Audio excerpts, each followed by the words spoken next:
Greetings, trainers, and welcome to the Pokémon UNITE Championship Series. Think you and your team have what it takes to be the best of the best and represent your region? Then keep listening. Your team could earn a spot to Worlds in London to compete for $500,000 in prizes in the first ever Pokémon UNITE World Championships. Here's how you can do it. Every month, teams will compete in an open qualifier double elimination tournament until only the top 16 teams remain. Those teams will battle it out live with the world watching in monthly finals for loads of championship points. After each monthly final, the top 4 teams from each monthly final will receive an automatic placement into the next month's finals. Once we reach the halfway point of the season, the stakes will be raised with a mid-season showdown, the Aos Cup. There will be even more to play for this month, with even more championship points at stake and $25,000 in prizes. At the end of the season, players will be able to compete for a spot in the Regional Finals. 24 teams will earn a spot in this coveted tournament. 12 of those teams will be by last chance qualifier event. 8 teams with the most championship points, and the top 4 placing teams from the previous month's final. The top placing teams from this tournament will earn their share of $50,000 in prizes and a spot in London to represent their region in the first ever Pokémon UNITE World Championships. The time has come to unite.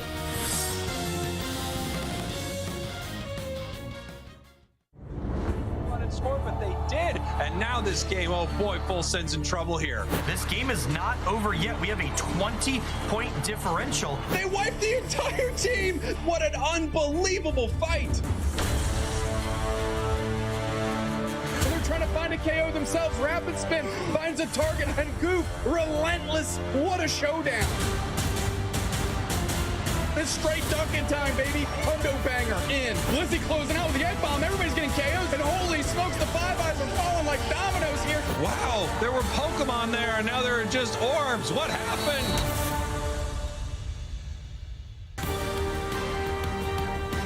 Welcome to the Pokémon UNITE Championship Series.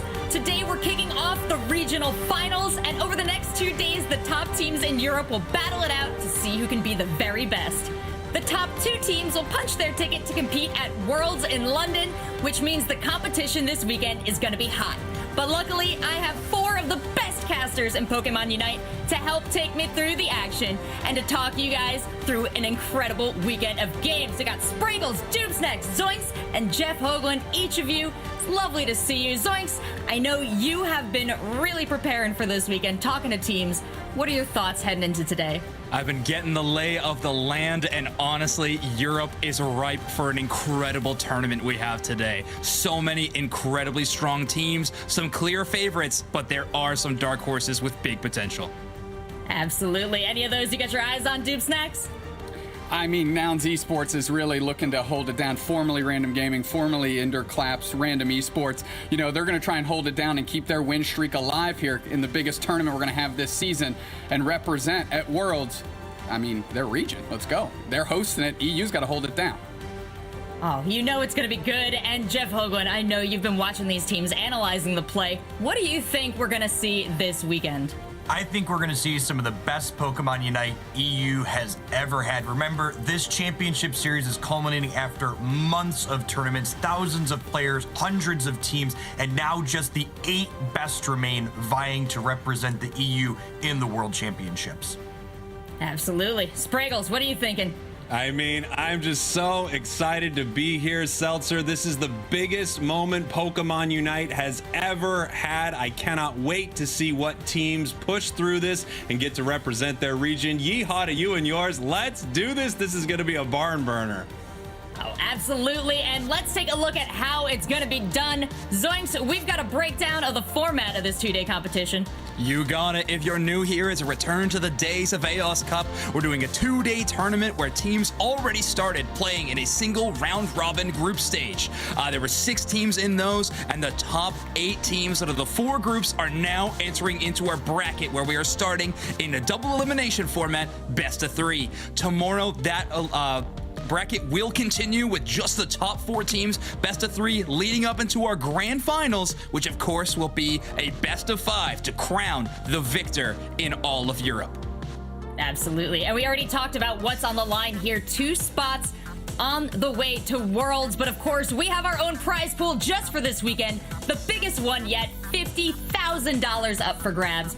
$20,000 going to that first place team. That's a lot to fight for here. And these teams have been fighting all year long, gaining points. But Doob Snags, break it down for us. We put the top teams into group play. We've only got a few left.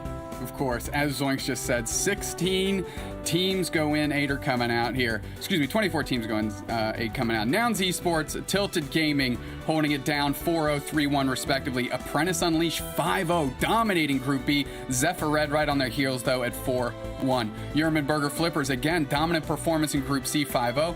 5I, the 5 Italians 4-1. And Group D to round this thing out, PogChamp 5-0, Outlaw, a new squad to us, making their way into this double bracket elimination at 4-1 as well.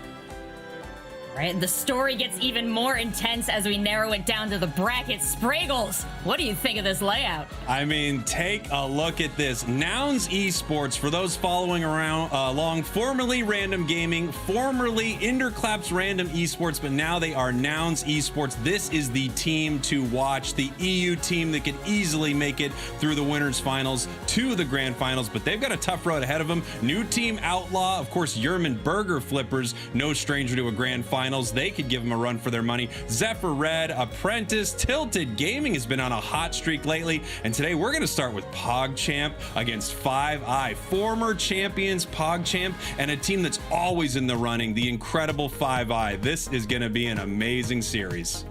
Yeah, so many great games happening today. Unfortunately, I only get to pop in on a couple of them. But Jeff, we're starting with PogChamp 5i. How do you feel about that one? Mr. Hoagland? I mean, you've got to assume that PogChamp is ready to win this thing. They have been to a grand final before. So this is a team to watch. I feel like it's always a team that you could expect to give Nouns Esports a run for their money for sure. Oh, yeah, this is going to be a good one, and I like to start things off on a high note here. Unfortunately, I do have to say goodbye to Zoinks and Jeff because you're going to be watching from the wings for this one. We'll bring you on in after the match, but why don't I grab my 2 casters for this first one, Spraggles, Doob Snacks, and let's break down a little bit further what we're likely to see with a matchup like this. And let's pull up our teams here, too. We can check out who is going up against who in each of the paths. Of course, we mentioned PogChamp's 5i, PogChamp's monthly winners. 5i have really come on strong in the last couple months, making those top 4 appearances. PogChamp, I'm going to be keeping my eye out for Yoshi. A big carry potential. A lot of work back when we had the Duraludon in the mix, in the March-esque timeline here. But great players. Another matchup to watch for, Sarayu and Dravix, the big-time Machamp player in that top path. Yeah, I mean, you got to assume that here 5i is a little behind PogChamp when it comes to where they've placed in some of these tournaments, but they have played some of the best Pokemon Unite I have seen throughout some of these series. PogChamp, of course, I have been told by Yoshi on PogChamp I must be rooting for them, so legally I have to do that, but I'm also rooting for me and my buddy Doob Snacks here because this is going to be our first time casting together, my friend. Yeah, first time casting. The Content Cowboy's going to hop on the horse, and I'll be in like the sidecar donkey type scenario, and we're going to ride off into the sunset together. It's going to be good here on day 1. Yeah, we're going to have a sidecar on this horse, Seltzer. You know, I haven't seen it done before, but if there were 2 guys I would trust to make it work, it would be you 2. We've got an incredible matchup, PogChamp's first 5i, and I know our 2 teams are ready to go, so I'm going to hand it over to you, gentlemen, and let's get things started. Let's get things started indeed. Spraggles, you and I in the booth together for the first time. No surprises here. Dr. Ampa, that's a doctorate. Put some respect on the name. Locking in the Blissey early. And Brian, of course, on the Hoopa for 5i. Yeah, we're going to see a lot of Hoopa and a lot of Blissey. These 2 Pokemon are incredibly dominant in Pokemon Unite right now. Just incredible supporters that every team seems to want to make work.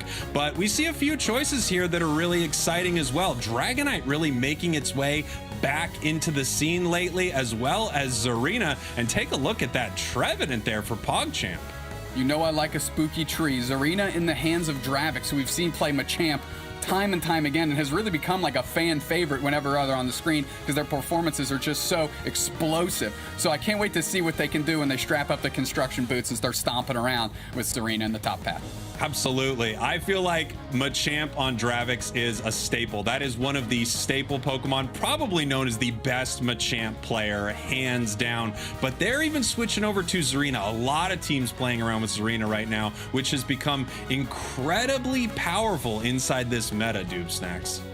Yeah, we kind of think when you think of this arena, the first thing that jumps into my mind is that Trevenant. Is it going to be kind of doing the traditional bottom pathing or something that we've seen happen in NA where it goes to the top path a la Lutana with Gaming Gladiator? So, hey, the world is their oyster and we're going to see what they do here in Remote Stadium.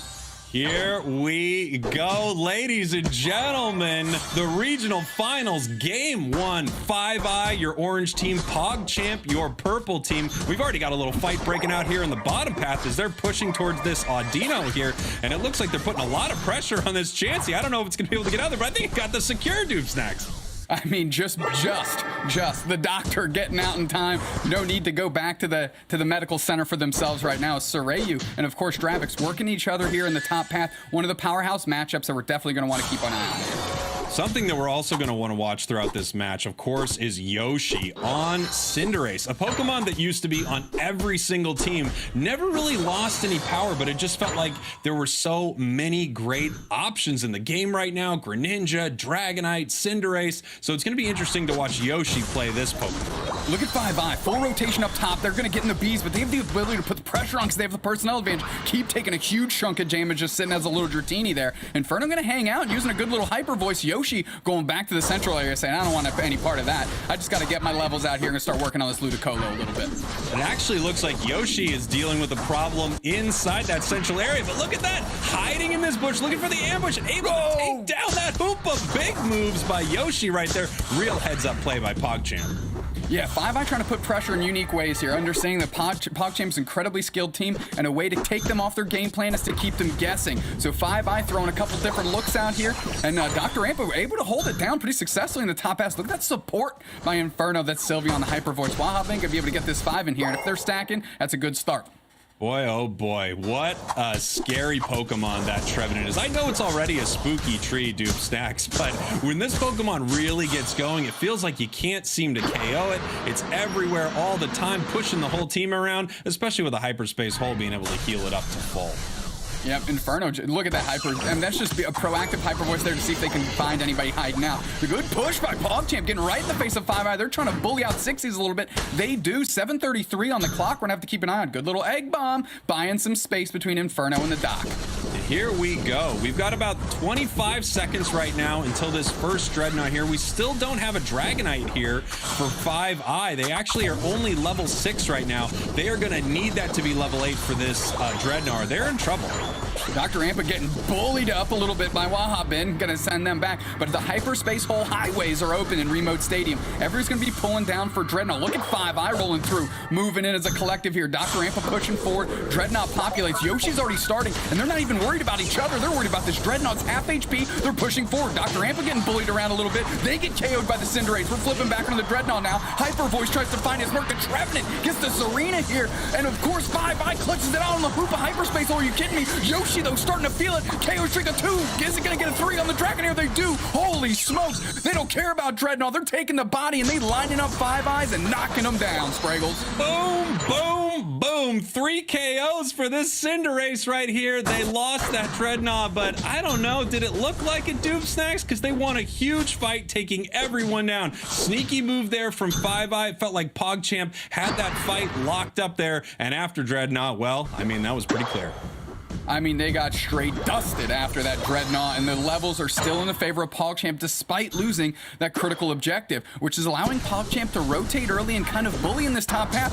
Look at that Inferno trying to hold it down with the Hyper Voice. There's just too many players here. Keep trying to help out. They're pushing forward. Let's see if we can keep that pressure on. Great reset. Did you see that? 3 players from PogChamp reset. They're going to be primed to re-engage here. Good Egg Bomb chipping them up. That's a KO for the Trevenant. Pushing forward. Dr. Ampa's lined up. Keep his short order here as they're going to just continue continue sieging. Good reset. We need a good reset from PogChamp. Only the Trevenant buys out. Five Eyes keeping the pressure on the Bees are around, but they made the stand. Keep the Dragonite is making the stand.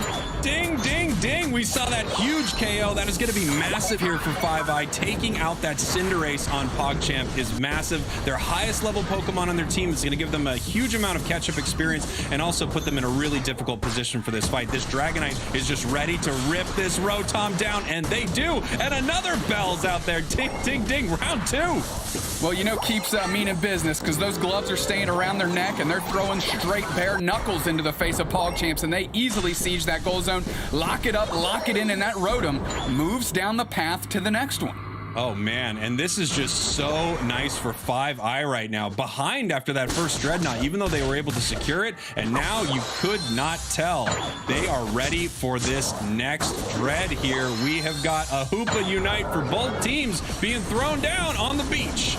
They're throwing the fist. Five Eyes got a little bit behind. PogChamp with the positional advantage. They're going to push down here as the Dreadnought's at 50%. We just saw the Trevenant Unite move on the left-hand side of your screen. Brian's trying to throw it in, and they get it with the punches. The fire punches here. The space punches here. Pushing forward. One player down for PogChamp. Make it 2 more.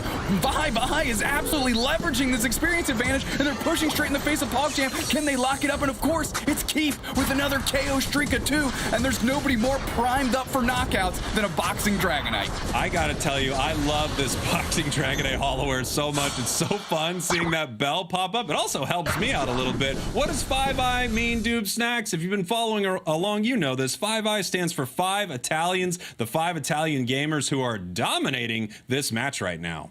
Looking great on the scoreboard, looking great in the experience lead, and looking great if you're just looking at the number of goal zones remaining here. Five Eye definitely good. Going into an engage here, Yoshi just gets dusted by the Serena. The Serena's already level 12. They're going to leverage that. Look at that. Ding, ding, ding. Another bell is rung as Keith gets the Blissey lined up and burned down here. Those eggs overcooked today. Spray. I gotta say, this bell is amazing. I'm loving it, and we are seeing this Dragonite take round after round after round. Right now, PogChamp absolutely on the back foot right here, and crazy enough, we've seen every Dreadnought secured by the Hoopa here from Five Eye. Just working very well in tandem with their squad. Wahabin gonna put some pressure on, gonna get in the face of Five Eye, buy some space. Yoshi's chipping into the Rotom as well. Wahabin, look at Dravix. Look how far Dravix has pursued into this other team. The Hyper Beam gonna line him up. Does it get a KO? It starts to fall now, but it's actually on the back of Dravix here. That's Zarina, and look how far they're able to push to buy some space for the Rotom. Just Dravix on it, gonna try and clean him up, send it down the path. What a look by Five Eye, because there's not that much time left in this game 1. Jeez, whether it's a Hyper Beam or it's this Serena stomping you from the top of a building, they are just crushing these fights right here. They have to deal with this Rotom right now, which means that Five Eye is all alone with this Dreadnought here. They are going to take that down in short order. Get ready for Zapdos here in another 25 seconds. Five Eye looking sharp today. Real sharp. PogChamp forced to babysit the Rotom while Five Eye does whatever they want because they've taken a bunch of these objectives. They're at the level lead here, and they're just going to posture and get ready for the Zapdos because, of course, that's a critical win condition for PogChamp with this much time remaining on the clock. We've got goals up on the top and bottom path here for Five Eye, which is ideal from a score perspective, but it does mean PogChamp can move in and score. However, I think they're looking to win a big fight here. Cinderace is incredible at fighting. I'm hoping that they can make something happen here because legally I have to root here for Yoshi, but here comes that Dragonite. The Dragonite's going to try and do some work. They're pushing forward into the face of PogChamp, sending them back in their own central area. Yoshi picks up the Bliss Assistance. They need to start leveraging that back the other way. Is there going to be a good reset? It is. Five Eye resets tremendously here, and they're still around to the Zapid. If they want to take it, they've got some space. Only Wahabin is down, so Ryu's trying to find their opportunity to get in there. They do. A couple E-Speeds buy some space. Brian using the Hoopa Unbound to pull through the squad here and start stunning them down. Dravix locks up Sorayu, no doubt. As Yoshi goes down. 3 players down for PogChamp. There's not a lot of chance in this world. Hyper Beam seals it up, and this has been Five Eye from top to bottom. Wow, Five Eye just dominating this entire match right here. It really felt like as soon as that became a Dragonite, it was unstoppable throughout this match. I mean, we saw so many Pokemon get their bell rung here, Doob Snacks. And as you say, the Hundo Burgers are reigning in. Welcome to Good Burger, home of the Hundo Burger. Look at this, 124 to 718. Five Eye dominating game 1. Dominated seems to be the understatement of the year right now, Spraggles. 5i doesn't even... PogChamp who, says 5i. We're taking a look here. We're in what we consider garbage time. We're looking at the scoreboard. It's over 500, and we kind of use that as a demarcation line. Every player needs 50 points, and every player needs to score, and every player knows that the goal zones aren't that easy to score on when you're holding 50. So 5i just needs to play some very Fisher-Price-based defense, and they're going to lock this thing up. And now they're just padding the stat sheets, right? Dravic's just looking for more damage numbers. They're trying to put themselves at the top of the chart from the 5i squad here in game 1. Geez, Dravic's known for Machamp, maybe about to be known for Zarina, because this Pokemon was absolutely dominant throughout this match, but I gotta give it up. Ding, ding, ding, and that's the bell, Doomstacks. Another KO right at the bell. God, another KO for Keep Running right at the bell. They looked crisp on that Dragonite. Kind of lead me to wonder, where's this thing been the whole time? Yeah, Dragonite really getting popular right now inside this meta, and boy, 5i showing how it's done in game 1 right here, holding PogChamp to only 198 points. Dravix, of course, that's Zarina taking the MVP slot. I mean, we saw how much damage it did, how much it controlled the game. Amazing plays from everyone on 5i. Sorayu, if they were stacking, they didn't do a great job because they didn't get any points in. So that's something they're going to want to switch up if that's an approach there. But I think that just tips the cap on kind of a sabermetric stat for Dravix that they were able to keep Sorayu out of the top path goal zone for that long. Let's look at these damage numbers. 87k for Dravix. Come on. 77k for Keep. Come on. Yoshi, not to be left out though, 81k. I mean, I think PogChamp had some really exciting moments throughout this, especially on early in the match there, Doopsnacks. It really felt like they were doing very well up until about that first Rotom fight, it seemed like. And then 5i was all over this. Like I said, Dragonite became Dragonite, and then, oh boy, things seemed to change here. Yeah, I mean, you mentioned that first Rotom, and it looks like PogChamp just spent too long pushing into the face of 5i while they're sitting on their own goal zone. They're able to get some KOs, huge comeback experience in that moment, and then you take a look, and it was kind of just curtains from there. 5i saw their opportunity, got the experience back to parity, and then took advantage of that for the rest of the game and really just took it over. 5i looking great. First match of the broadcast, and they were hot. Let's take a look at some of these big moments here, Doob Snacks. Right here, we've got that first fight on the beach when this Dreadnought is just yoinked by the Hoopa. I mean, clutch play by 5i. That's actually one of the things that kept them in this game, right? PogChamp really turned back the other way, but that doesn't necessarily just erase the experience they got from the Dreadnought. Great look there. Yoshi kind of popping off, getting a KO streak of 3. But this is when Brian kind of hit that hyper carry here, picking it up, and then they started rinsing PogChamp, saying, "You looking a little dirty down here on the beach. Pressure wash you down. Let's go ahead and siege the goal zone too." Yeah, they were really dominating from this point on. It felt like 5i could not be stopped right here. Just taking this Dreadnought, not a care in the world right now. I think they may be playing a little game. Who can secure it here? Of course, it's the Hyper Beam from Dragonite. Yeah, without a doubt, we're going to see that Keep lock that down as well in tandem with the rest of their squad here with that Hyper Beam. Such a powerful, powerful attack once fully powered up. And 5i, you know, duck it time after that. It's easy. The Hundo Burgers raining in right here. And as we said before, it's really tough for PogChamp to do anything to come back from this. We get a nice little KO at the buzzer. Ding, ding, ding. 5i looking great. One more win, and they could send PogChamp down to the losers bracket here. And there's that MVP. Zarina, Dravix, known for Machamp, maybe now known for Zarina. I'll tell you what, Zarina looked great. Obviously, they got the MVP, so we know they did some good work. But we were watching how they were moving around, how they were engaging, and how far back they were able to push PogChamp down their own path to really buy space for Rotom number 2 or to siege a goal zone or whatever it was. Dravix was up for the action and was always willing to get in the face of PogChamp. Great look by Dravix, and I love how aggressive they play. I think one of the most exciting things about that Zarina pick was how well it worked into that Cinderace. Every time that Cinderace was around, I'm picking you up, I'm sending you in the air, and we are stomping you down. It didn't really get to play when that Zarina was around because that Unite move was just so brutal against that Cinderace. not only did it like isolate Yoshi, keep them from kind of getting into the action, but of course what else it does is huge amounts of damage, because this arena, Dravix, was over-leveled compared to everybody on PogChamp on the other side of the board. So if it got you in its paws, I mean, it was kicking you to the Earth's core. That's how hard those kicks were coming down. Absolutely. It's something to think about here, Dupe Snacks, is we saw Yoshi have, I could be getting this wrong, but 80,000+ damage inside that match. Imagine if they weren't able to shut that Pokemon down, what Yoshi could have done. So Dravix had some amazing plays around these big fights right here. The big question on everyone's mind, at least always on my mind, is do we see something change when these teams head into the draft right now? Well, as we take a look at draft, they're going to answer that for us. But if I were to do some guesswork, I'm sitting on the size of 5i. I'm saying, wow, that looked real good. Let's go ahead and cue all that up again and just run it back.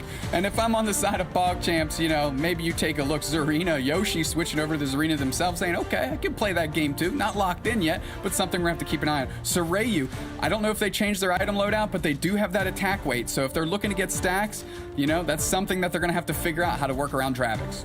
Now, this is really interesting here. So we're seeing Yoshi over here on the Zarina, and now we've got Dragonite. I mean, we've got a mirror going on almost for both of these teams. Instead of the Lucario, however, we have this Sylveon here for 5i. 5i, our purple team for this match, and PogChamp going to be our orange team for this match.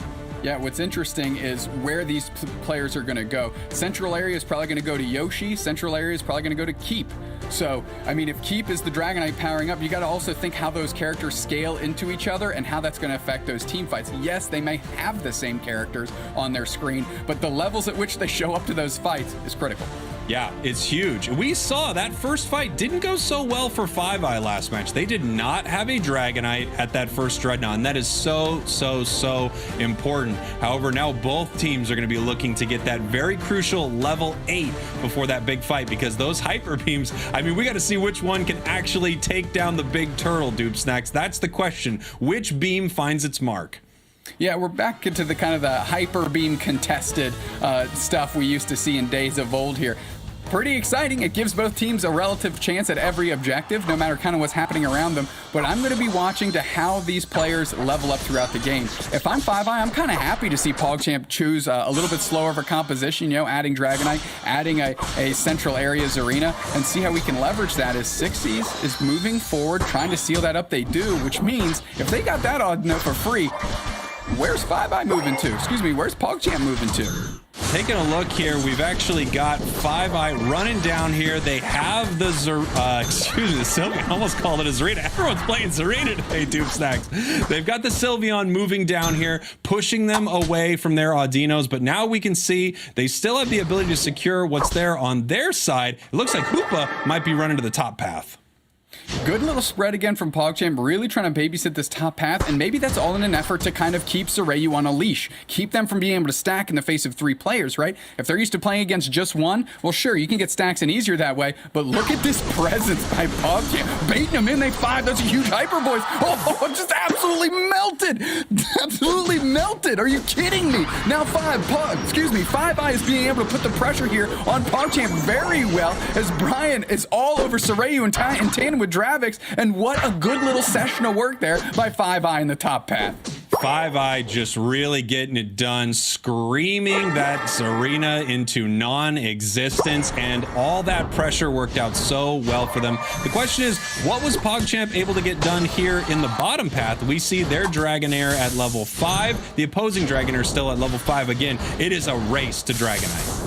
That's really what it's about now. Wahab going to try and line up Dr. Ampa to use them to leverage this thing, but Dr. Ampa able to tick right over into Blissey. 60's coming in for a little bit of support. Dr. Ampa makes it out. Inferno there for the pickup and the Hyper Voice. Going to try and eye down Wahab in a little bit. Use that type advantage, Fairy versus Dragon, as here comes Yoshi with the double stomp. Absolutely clean work onto a Sylveon. Dr. Ampa trying to do their best, but they're getting bullied. PogChamp is putting the screws to him now. The pressure is on. Look how far Yoshi Yoshi is. They're not gonna like keep off the hook. Those construction boots are on. They're laced on tight, and they're stomping mud holes in them here in Remote Stadium. Looking real good.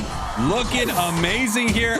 Yoshi just must have said, you know what? I got tired of being beat up by Zarina. Let me show you how to really play a Zarina here. I'm going to take you to task. And they did it right there. Huge KOs, pushing them all the way back to their house where, like you said, they had those boots on. Maybe they were doing some roofing work.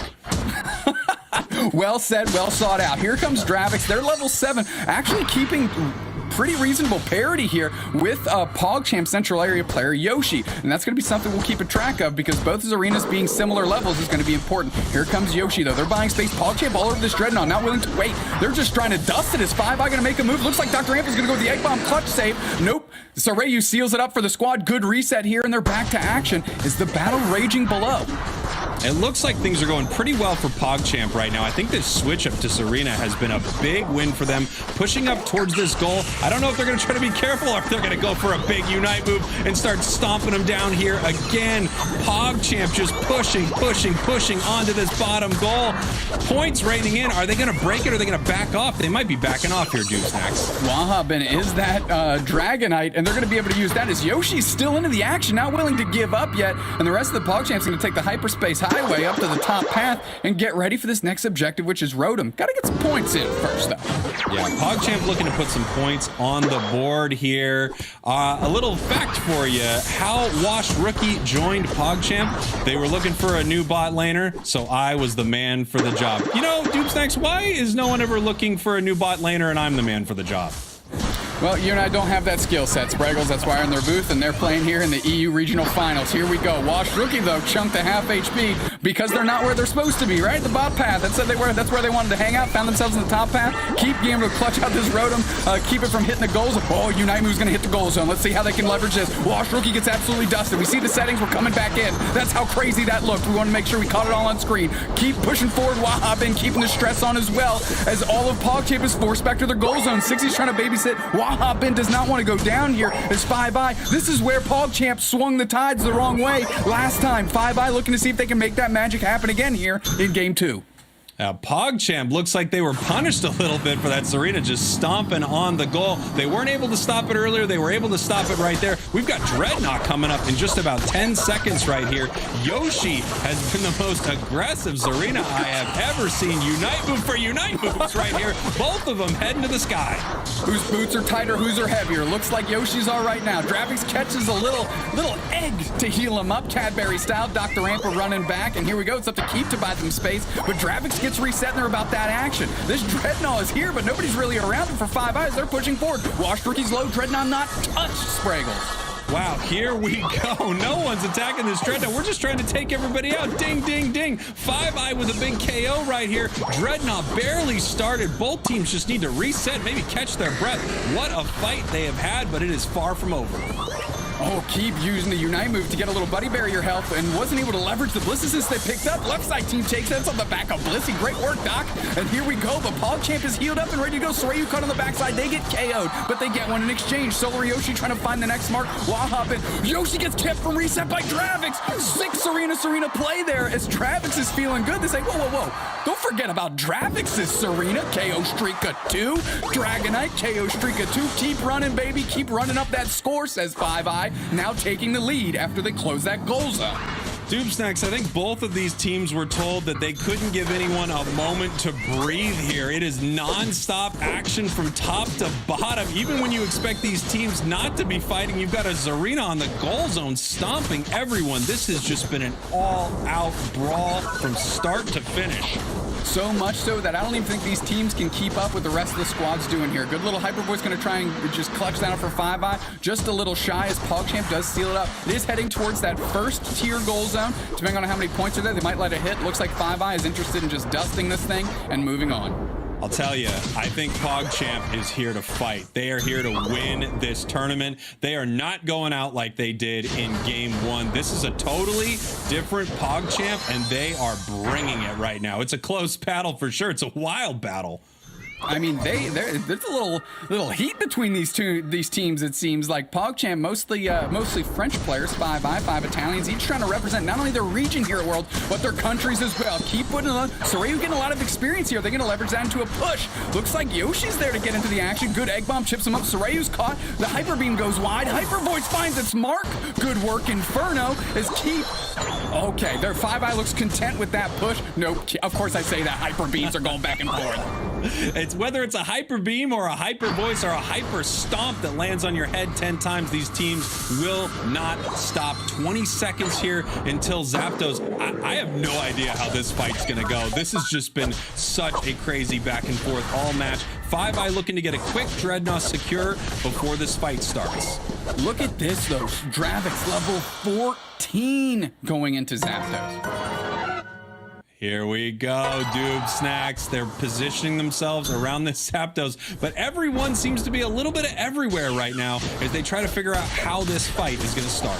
PogChamp moving in together. Guahop getting absolutely chunked. Moving forward, Solo Yoshi goes in. Yoshi picks up the Blitz Assistant. They catch out Dravix. That's the double stop. Unite move back the other way. On Yoshi's trying to pick it up. Here we go. They're back in each other's faces. Nobody's down yet. That's a Unite move by Keep. They're chasing Soryu. Their Hyper Beam just misses. Doesn't get to KO. Washbrookie is now unbound as they're trying to get in there, but PogChamp, where's the rest of your squad? 3 players absolutely buckled in the central, and 5i is going to get the Zapdos pretty much for free unless Soryu can do some last moment heroics. Can you fire off that Unite move? Can you clutch it out? No! It's 5i! It's 5i! And PogChamp has to play the meanest session of defense of their lives, or else they're going to the loser's bracket. I cannot believe how crazy that final fight was. Anything you can do, I can do better. Zarina uniting into Zarina uniting. Dragonites having unites against each other. But it turned out to be 5i who was able to take that fight. And look at them here, 671 to 183.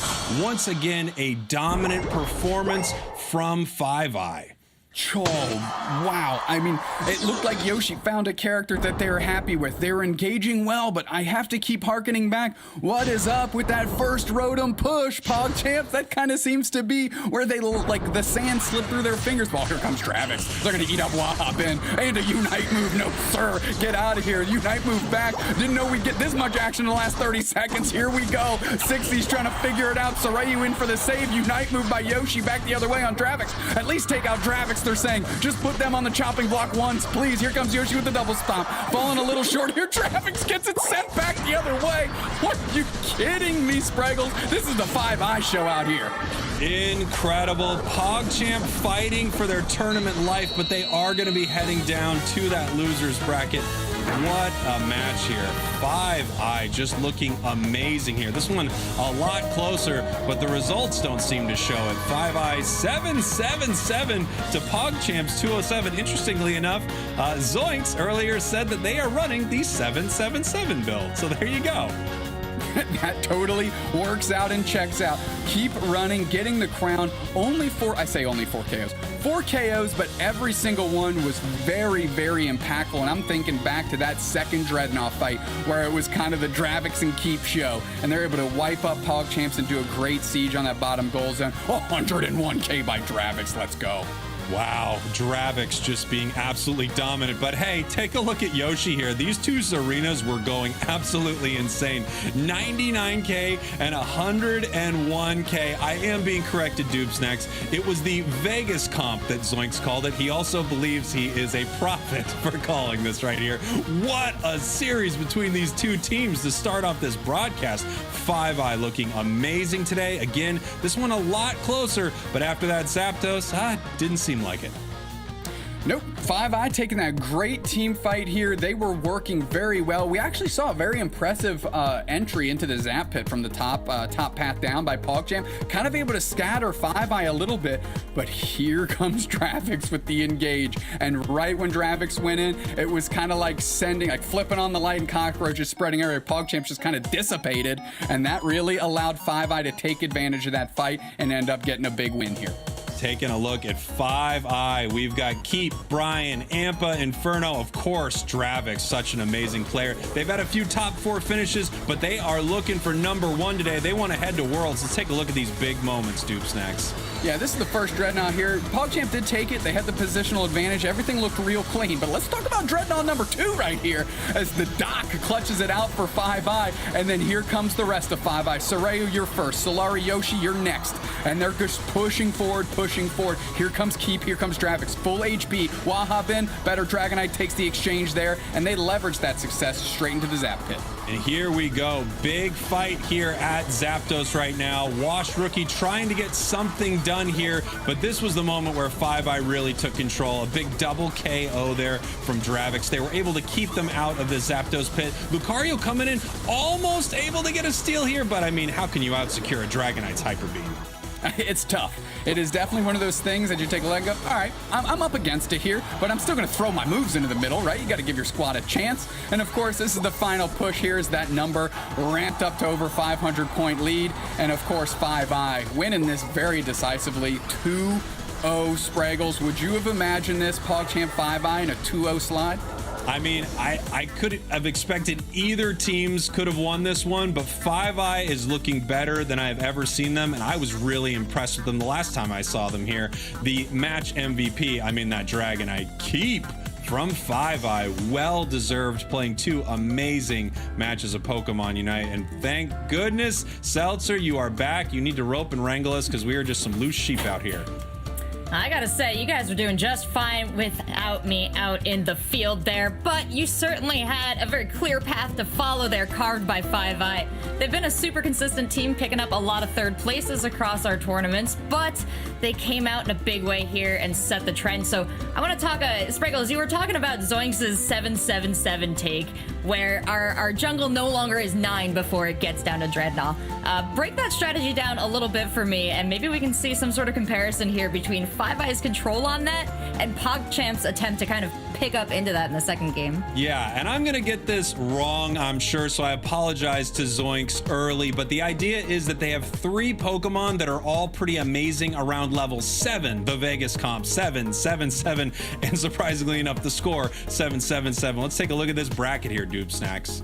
Yeah, now in esports moving forward, Yermanburger Flippers, absolute monster of a showdown there at the top half of our winners bracket. Apprentice Unleashed, Tilton Gaming, not settled out yet, but waiting for them is 5i. And of course, dropping down to our losers bracket, you're going to see Zephyr Red, you're going to see Outlaw, and PogChamp as well. Oh, a scary idea already to be heading into the losers bracket. Of course, you lose that match, you go home. But with so much on the line, our teams are really bringing it all today. Any final thoughts on that last match we just saw there, Dupe Snacks? I mean, 5i was impressive. You mentioned consistency, but every month they've gotten better, and they're just getting one step closer. And that, if that wasn't a statement, I don't know what was. What else could be? 5i looking really good. Well, that sets the tone for the games that we're going to see today. We're going to go to a short break. When we get back, we've got lots more to cover in the EU region. Don't go anywhere.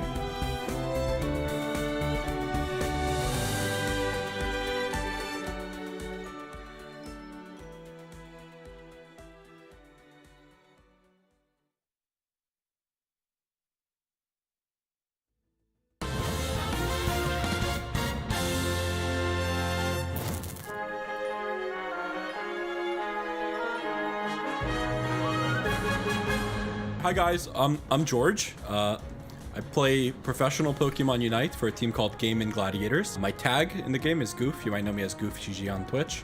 I play the attacker role in the bottom lane. It means I play stuff like Pikachu and Hoopa now.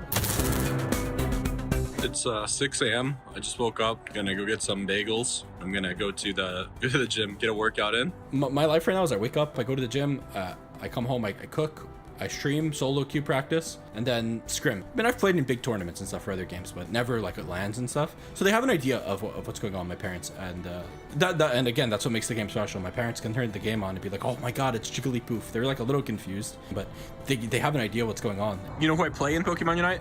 Of course, you're Pikachu. My mom texting me she's watching the game. It's the same feeling, to be honest. Obviously, I'm close with my mom. Used to watch my friends play games as well. Right, but this one is better because you're playing. I get to watch you play. We're so blessed with our community that we have. Like, these guys are nuts in Twitch chat. Like, they never stop. They just put it in emote only mode, and they're like trying to spell stuff with the emotes. These guys made it possible for us to, you know, it was a few months until the circuit started, and Twitch was the main source of income while playing the game, and these, like, our fans made it possible. Our fan base is incredible, and we're just like, we're so blessed in that regard. So I guess thanks to our fans. Shout out to the whole gang.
Hey, welcome back, everyone. You're watching day one of the Pokémon UNITE Championship Series Regionals for EU. We started things off with an exciting match between PogChamp and 5i. Zoinks, I'm glad you're here because we can tag you in a little bit on some of that strategy too if we have time. But we've got a lot ahead of us still to cover, so Jeff, why don't we talk about our winner's bracket and take a look at our next match and the potential impact that it could have. A very interesting bracket, how it's played out so far. Nouns Esports versus Yerman is going to be the matchup we're watching next. I'm so excited. This bracket is so stuffed with good teams. It feels like no matter what match we pick, we're going to have an amazing one in front of us. Yeah, it's great that we're focusing in on this one, though, because as I understand it, Nouns is the team to beat, formerly Random Gaming. They have smashed brackets across the season, and they're looking in a pretty position for this one as well. Zoinks, as they stack up against these two teams, these are two of the best that we have ever seen in EU, and this matchup is a bit of a throwback all the way to February. I believe you got to catch that one.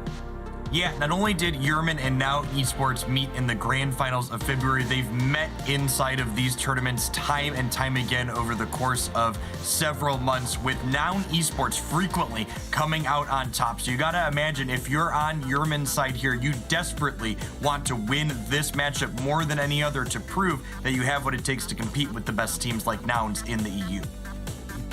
Yeah, as Nouns is sitting there, we talked about this a little bit at the top of the show, the team to beat, pretty scary. What kind of trends have they been setting across the space, Zoinks? Honestly, any trend you can find in EU was probably found its origin within Noun Esports. They have created so many meta-defining compositions and moments throughout the UNITE Championship Series, even being known to create the counter composition to their own ones that they have created. A little bit of selling the virus and the antivirus, if you will. So impressive play from them. Yeah, they're innovating in real time, and I think the draft is ready, so we might get to see some more of that innovation. But Jeff Hoagland, Zoinks, take it away. As we head on in to the draft here, we see players hovering over those Dragonites that's been very popular so far today in this EU format. Dragonite getting a little bit of a boost in the most recent balance patch, letting that Hyper Beam that is an incredible secure hit for a little bit more damage than it previously did. Yeah, a very interesting selection in this current metagame. And also interesting, Nouns Esports playing a Desu on the Dragonite, whereas Yerman Burger Flippers has Urzaron taking up the mantle of that Pokemon. Two different role players. Urzaron so often finds themselves in the central area, whereas a Desu, if they do go in there, it's usually to immediately leave and go find a path to join. Desu being the attacker role for that team. So gonna be the same Pokemon utilized in a few different styles in this upcoming match. Yeah, the big thing that jumped out to me looking at that character selection screen was there was both a Machamp and a Lucario on Yerman's side. So two characters that are very good at diving in on the damage carries on the opposing team. We're going to probably be watching for those two characters to be getting on top of the opposing Dragonite, looking to take that powerful secure out on the enemy team so that way they are unlikely to get those important objectives like Dreadnought and Zapdos. What I am most interested to see is how Blaine can leverage this Machamp with their huge amount of damage burst without having the incredible self-sustain that a pick like Serena will have. Machamp instead has pretty decent defenses, but when you're not healing yourself off of every large damage spike, it could be a much tougher matchup to go into. We see Nouns Esports kind of continuing with the innovation. We talked about them before with their Lucario Redmaw here in the bottom path, when instead choosing to put Gatlu solo top with that Trevenant. Gatlu on that Trevenant, probably utilizing the attack weight, making sure they're getting in as many stacks as possible. A Pokemon who also excels when getting down to that low HP in terms of a damage boost. So when going up against the side of Yerman Burger Flippers, you're okay if things get a little too hot in a certain situation.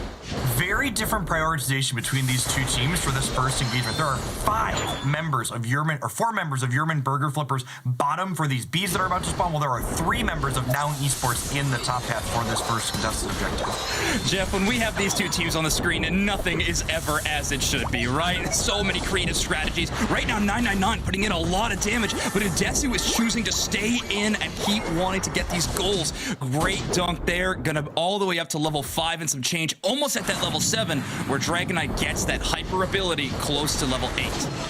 Yeah, we see Noun Esports pushing up on that goal in the top path for Yerman, knowing they can't knock out the Lucario, but using the space that they created by pushing them off to get those dunks in, to get those attack weight stacks in for Gatlu, and to get that extra experience for both of these characters so they can get those levels before that first Dreadnought objective spawns at the 7-minute mark. Yeah, it makes a lot of sense. Yerman Burger Flippers utilizing that hyperspace hold, but instead 999 tries to take the damage fight up against Gatlu. Geese and Gatlu in a bit of a 2v1 situation, but Mars Lucario is well known for being a great defensive option on these goal zones. That being said, Geese gets the reset for Gatlu, and they come right back with a full host of HP. We see similar path prioritization against from these two teams, with 4 players in the bottom path for Yerman, while just 2 up top for Noun Esports here. But Noun Esports Dragonite is rotating through the bottom. The big breakpoint when we're looking for these characters is, can either of these Dragonites hit that level 8 mark to have Hyper Beam before Dreadnought spawns at 7 minutes? A Desu slightly ahead in terms of that benchmark, also in the enemy central area, so going to be pacing up very, very quickly. Great play by Bruff with that Egg Bomb, displacing 2 or 3 enemy Pokemon at a time with each Egg Bomb. Is going to be getting so much value for Nouns Esports. The Dreadnought's up in 5, positioning about 50-50. Yes, Noun Esports loves to rip an objective off the board as quick as they can, and with their Dragonite having Hyper, I have to imagine that's what we're about to see here, as, yep, they are getting dove, but not quite able to get pushed off there. They secure the first important objective of the game for Noun Esports. Gatlu is doing a huge amount of damage you would normally not expect out of a Trevenant. They have that attack weight being built up with a lot of scores already done in the top path, giving them a lot of value. Marv, kind of one of the last up and conscious members to defend this bottom tier goal zone. They would love to keep it up or at least stem the amount of points that Nouns Esports can put in the goal zone without actually breaking it. That being said, they're going all the way in, forcing out a Blissey Unite move out of Bro. Yeah, we see huge brawl here in the bottom path as both of these teams kind of acknowledge the importance of the first Rotom is pretty minimal while the top goal zones are up. It does go down ultimately for Yerman Burger Flippers here, but I have to imagine now Esports is going to quite easily push this off of their outside goal. Absolutely. Gatlu utilizing Unite move, getting so much extra damage done on the enemy Pokemon with their basic attacks. It pays dividends as they're able to knock out Ursaron on the other side. They are still fighting up against the Machamp, and they get a KO streak of 2. Gatlu making the defender Pokemon look like a top-tier brawler. Incredible work from that player. They're able to break that top-tier goal zone, and they're even able to start scoring on the Tier 2. Gatlu is one of the best players in the world, and they showcase it to us every single tournament. Yeah, not only are they one of the strongest players generically, but they also just have this huge range of characters they're able to play. From Greedent to Trevenant to Blastoise, tournament after tournament, they come in with new things and they show us what these characters are capable of doing. We are just 25 seconds away from our second Dreadnought spawning hero, which will be the next big engage for both of these teams, I have to imagine.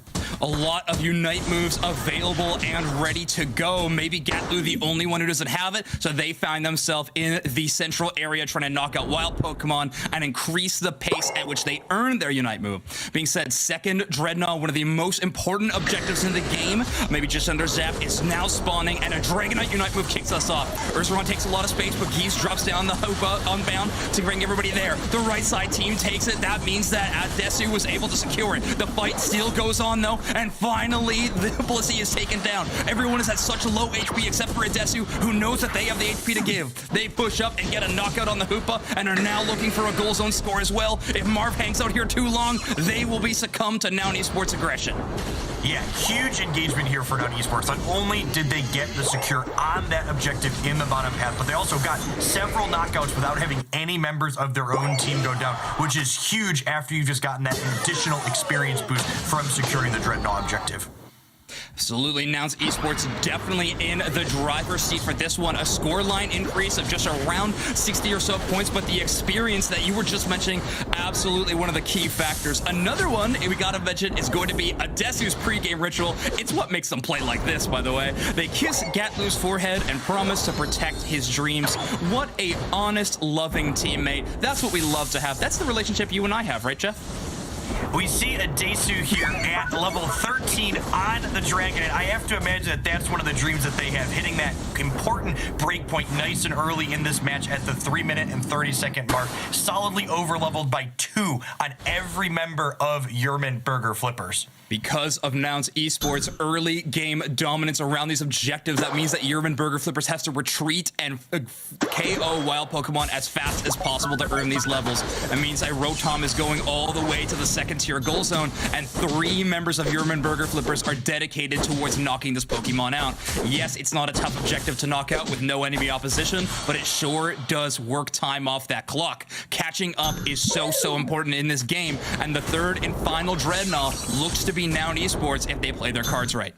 Yeah, Noun Esports leveraging the map pressure that Rotom was able to create, clearing every piece of wild Pokemon off the right and center side of the map here, and giving them a forward position at this third Dreadnought objective, which, if we're not careful, could turn into that ultimate fight near the Zapdos, as we see. Was that a Machamp Unite? That was a barrage blow coming out of Blame, but it did not find very much value. You're absolutely right. Gatlu with a huge Horn Leech, because he sees so many of the enemy team, and that lines up Adesu to get a perfect Hyper Beam with a triple Dragon Dance stack, as they like to combo. Knocks out the Dreadnought. They take Kiva for their troubles as well. Adesu is doing so well, but please do not undercount Gatlu's great presence of mind with a nice 3-player Horn Leech within the Dreadnought pit at that team fight. As we head into the final fight here at the 2-minute mark around this Zapdos, the levels are just incredibly favorable for Noun Esports. Just 2 level 13s for Yerman Burger Flippers, while there are 2 13s and a 14 for Noun Esports. And they have the forward position around the Zap Pit with the score advantage. So we have a huge fight breaking out here in the bottom path. Noun Esports definitely takes the advantage. They have the level lead. They want to make sure they're putting pressure onto Yerman Burger Flippers. Do not want to give this thing up for free at all. That being said, Adesu decides to pivot and start working on the Zapdos. Brought down to such a low HP already, and there we go. Adesu is able to secure it. The Lucario Unite move does so much damage to it, but Hyper Beam is what caps it off. Now 999 is trying to put pressure onto Adesu, but in the meantime, Red Na is dumping in 100 AOS energy into that top tier goal zone. 100 more going in from Blaine, keeping it a little bit close, but the lead is definitely within Noun's hands.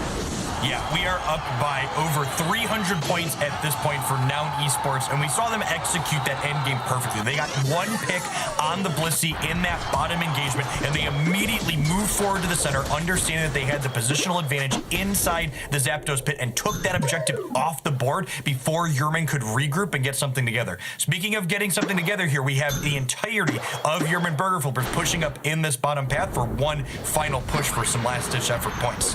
If the name of the game is knocking out enemy Pokemon quickly, Yerman Burger Flippers definitely has the composition to do it. Dragonite, Lucario, and Machamp all capable of enough burst damage to stem the healing out of these goal zones. But 999 is the one kicking it off. A lot of extreme speeds. Finally, Blaine gets a KO with the Machamp. Gatlu looks next up, but they are getting so much healing out of that Horn Leech. Brought all the way back up to the top, and Adesu knocks out the enemy Dragonite at this point. Hope is dwindling for Yerman Burger Flippers, but they are not giving up quite yet. They're still fighting. 999 has to get the reset, but Adesu, the absolute source of nightmares, protecting Gatlu's dream, more like entering into Yerman Burger Flippers. Adesu level 15 and a 3 KO streak. Now Esports goes up 1-0 in your series. Yeah, this team from Noun Esports is just so bulky with this Trevenant. It's just so difficult in combination with Blissey and those health resets that Hoopa provides to be able to push a second point goal like that. As we look here at our final score with Noun Esports leading 693 to 335. Now in Eagles, we've said it again and again, the best team in EU right now on paper and in server. A lot of this tournament is going to be, can anyone defeat this team? Now, Yerman Burger Flippers definitely tried an interesting strategy to do so, having Blaine utilize that Machamp, get them evolved early by taking a little bit of that central area well Pokemon, but we didn't see any huge Barrage Blow impact in the later stages of this game. Yeah, and just the knockouts there really tell the story of this match. Noun Esports just dominated every single team fight, with both Gatlu and Adesu having more knockouts than the entirety of Yerman Burger Flippers' team. The amount of displacement on the side of Nouns Esports, utilizing Hoopa portals to get a lot of nice burst damage, but also resets, Gatlu's Horn Leech, and of course Bruv's Egg Bombs are all doing so well individually, but you gotta remember, they are setting up Adesu's Hyper Beams like a kid at a T-ball game. Honestly, they are so phenomenal at working together as a squad. I know Bruv is a slightly newer addition to this team, but they are such an incredible player that they've slotted in so well. The coordination of Nouns is also another asset they have to this team. What don't they have? Yeah, and not only do they have excellent coordination that they're obviously practiced, but their adaptability and the way they react to what the opposing teams are bringing to the table is so fantastic. We saw Yerman Burger Flippers in that game do a lot of atypical things, such as putting 4 people into the bottom path, and Nouns just did not break a sweat adjusting accordingly. They did not falter at all. And let's remember, one of the best Pokemon in this meta is the Hoopa, and Geese is so strong at that individual Pokemon, making sure their team is always at the right side of the map. They are going to make sure that's accomplished. But wow, Hyper Beam definitely seemed like the story of this game so far. Adesu and Urzaron, both fantastic players, but Adesu found the edge here. Yeah, objective after objective secured or put just into range so someone else could secure by Dragonites. We just saw incredible blows and battles around these objectives time and time again. Definitely. When we are headed into this next game, Yerman Burger Flippers definitely needs to find an answer. Jeff, are you under the impression that it might be a compositional change that this team needs, or is it more of a macro strategy thing? Not only could we see a composition adjustment, but we could see the location that the Pokemon are being played in change as we head into this last game for sure. The big difference between these two teams in my mind was the fact that Noun Esports elected to put their Dragonite into their central area, while Yerman Burger Flippers was playing it in that kind of attacker slot in the bottom path, which meant that Noun was able to hit that level 8 breakpoint to have Hyper Beam for that really important first objective. Yes. The amount of burst damage from Yerman Burger Flippers was very nice, but it was not quite securing them the KOs. But Gatlu, definitely the janitor of this game, sweeping the entire enemy team out of every pit, whether it be Dreadnought, Zapdos, or Rotom. Gatlu, a phenomenal player. I've called him one of the best players in the world. I do not think that is even close to a hot take. They have been so phenomenal on whatever Pokemon they've been playing, and today they're sporting a new one in Trevenant. Yeah, not only was Gatlu impressive inside those team engagements, they were actually the one that secured that very first Dreadnought, taking that little bit of advantage they had going into that fight and pushing it to the max so they could get that rolling even further throughout the rest of the game. Pokemon Unite meta definitely ebbs and flows constantly, but we're seeing new Pokemon added to the game, and it always feels like it's on the back of these two teams that we're spectating right now. Noun Esports and Yerman Burger Flippers, always well known for their creativity. I know that Blaine has played anything from a Machamp, a Ninetales, and even a rollout Wigglytuff in so many options of their team comps, so definitely going to be an exciting game 2 that we are headed into. I do expect a change. I would love to see a Serena on the side of Yerman Burger Flippers. The Yerman Burger Flippers implementing a Serena would give them a great chance to try to shut down a Desu. Hyper Beam is fantastic when you're able to throw it at an enemy wild Pokemon, but you gotta remember, Serena's Unite move takes you sky high, and Hyper Beam cannot find its target. Yeah, I feel like Yerman had a plan going into that, with both Machamp and Lucario being characters that could potentially dive in on the opposing carry, but they just weren't successfully able to isolate a Desu in any of those team fights, which makes me think they have to be reassessing if it's worth playing those two melee-style characters if they weren't able to get the job done and take that Dragonite out of the equation. It's true. Adding range to your arsenal would definitely help you against something like a Trevenant with Horn Leech or a Blissey Egg Bomb. To remember, Pokemon Unite, we play in the in the stadium that we're in, and the map is quite small compared to other games of this style. You definitely can close that gap quickly, but Pokemon like Trevenant and Blissey are going to try to stop you from doing so every single time. If that's the case, a Desu is going to feel quite safe to do whatever they want to do, and if you give a Desu a license to KO, they're going to use it.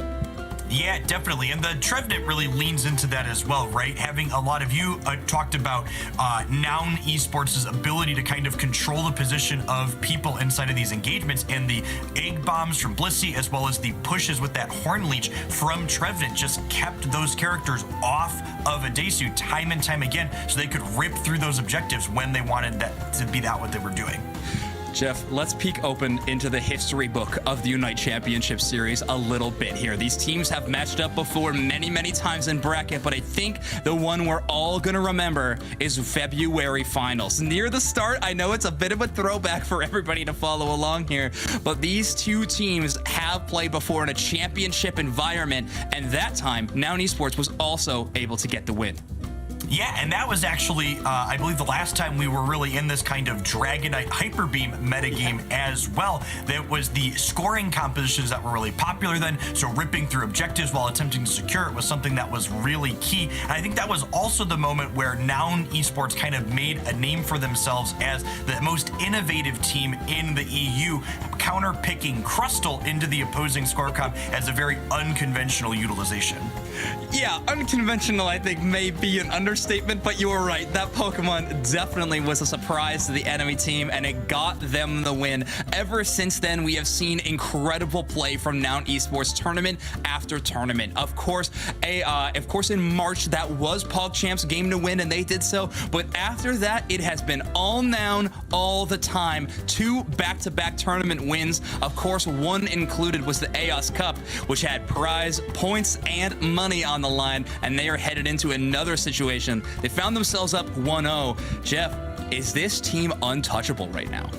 It It definitely feels like it. The story of EU almost feels like which team is playing for that second place finish today in this tournament. Remember, our top 2 teams are going to be bridging that gap from this tournament into Pokemon Unite's largest tournament ever, the World Championships in London in August, which will have $500,000 total in prizes for these 16 teams to compete for.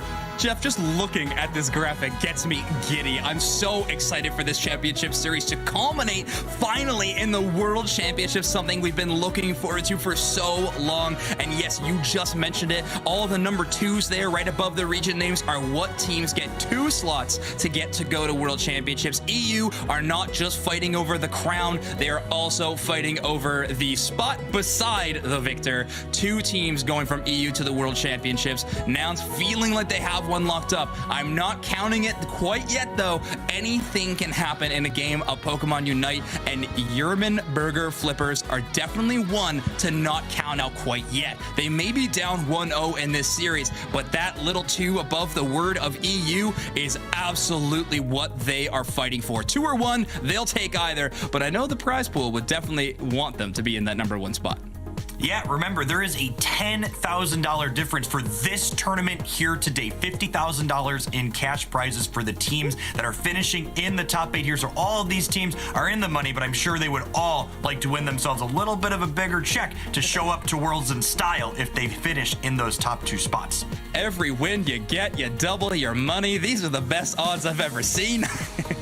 We were definitely talking about Vegas Comp a little bit, maybe that having effects on the tournament. So I am excited. I know, chat, you're wanting to watch this game. Don't worry, we are well on our way. Teams are just getting set up, and I know you are anticipating just as much as we are what is going to get played. We talked a lot about Yerman Burger Flippers maybe needing to adjust their composition or even their more macro strategy. Let's not count out Noun Esports swapping, though. They are known to change up their strategy mid-match too, even after a win. Yeah, I'm going to be interested to see here from Yerman Burger Flippers on the right, and we see Blaine flexing into that Zarina like you called out earlier, Zoinks. I'm going to be interested to see, are they still going in the central area, or will Dragonite be going there to match, as we see a spicy Gengar locked in from Gatlu here for Noun Esports. What a tease.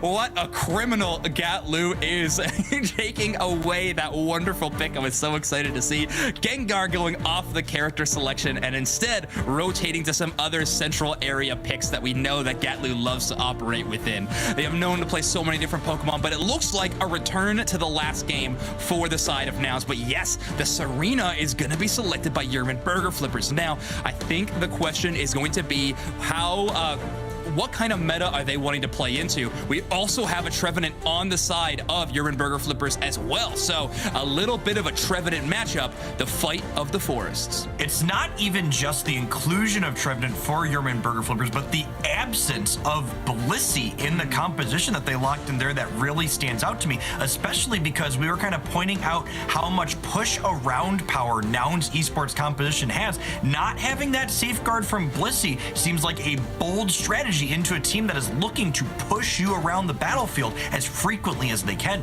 Yeah, any amount of that unstoppable keyword you can give to your teammates and their Pokemon is going to be massive. Having that missing could be a threat that Noun Esports will try to find a prey upon. But either way, Urzaron headed into the central area. They are playing on the sand side, which means that they will be probably operating with only 2 buffs and no Corphish headed into the top path.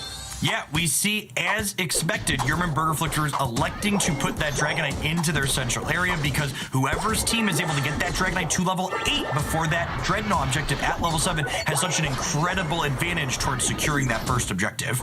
Jeff, we asked where the Serena was going to go. Did you predict that it would be in the enemy central area right off the spawn? I sure didn't, but a Desu is going to shut that down rather quickly. The Dragonite knocking that Pokemon out. Maybe they got a little bit of value on the Bonsweet, but either way, we haven't quite seen it pay fruition yet.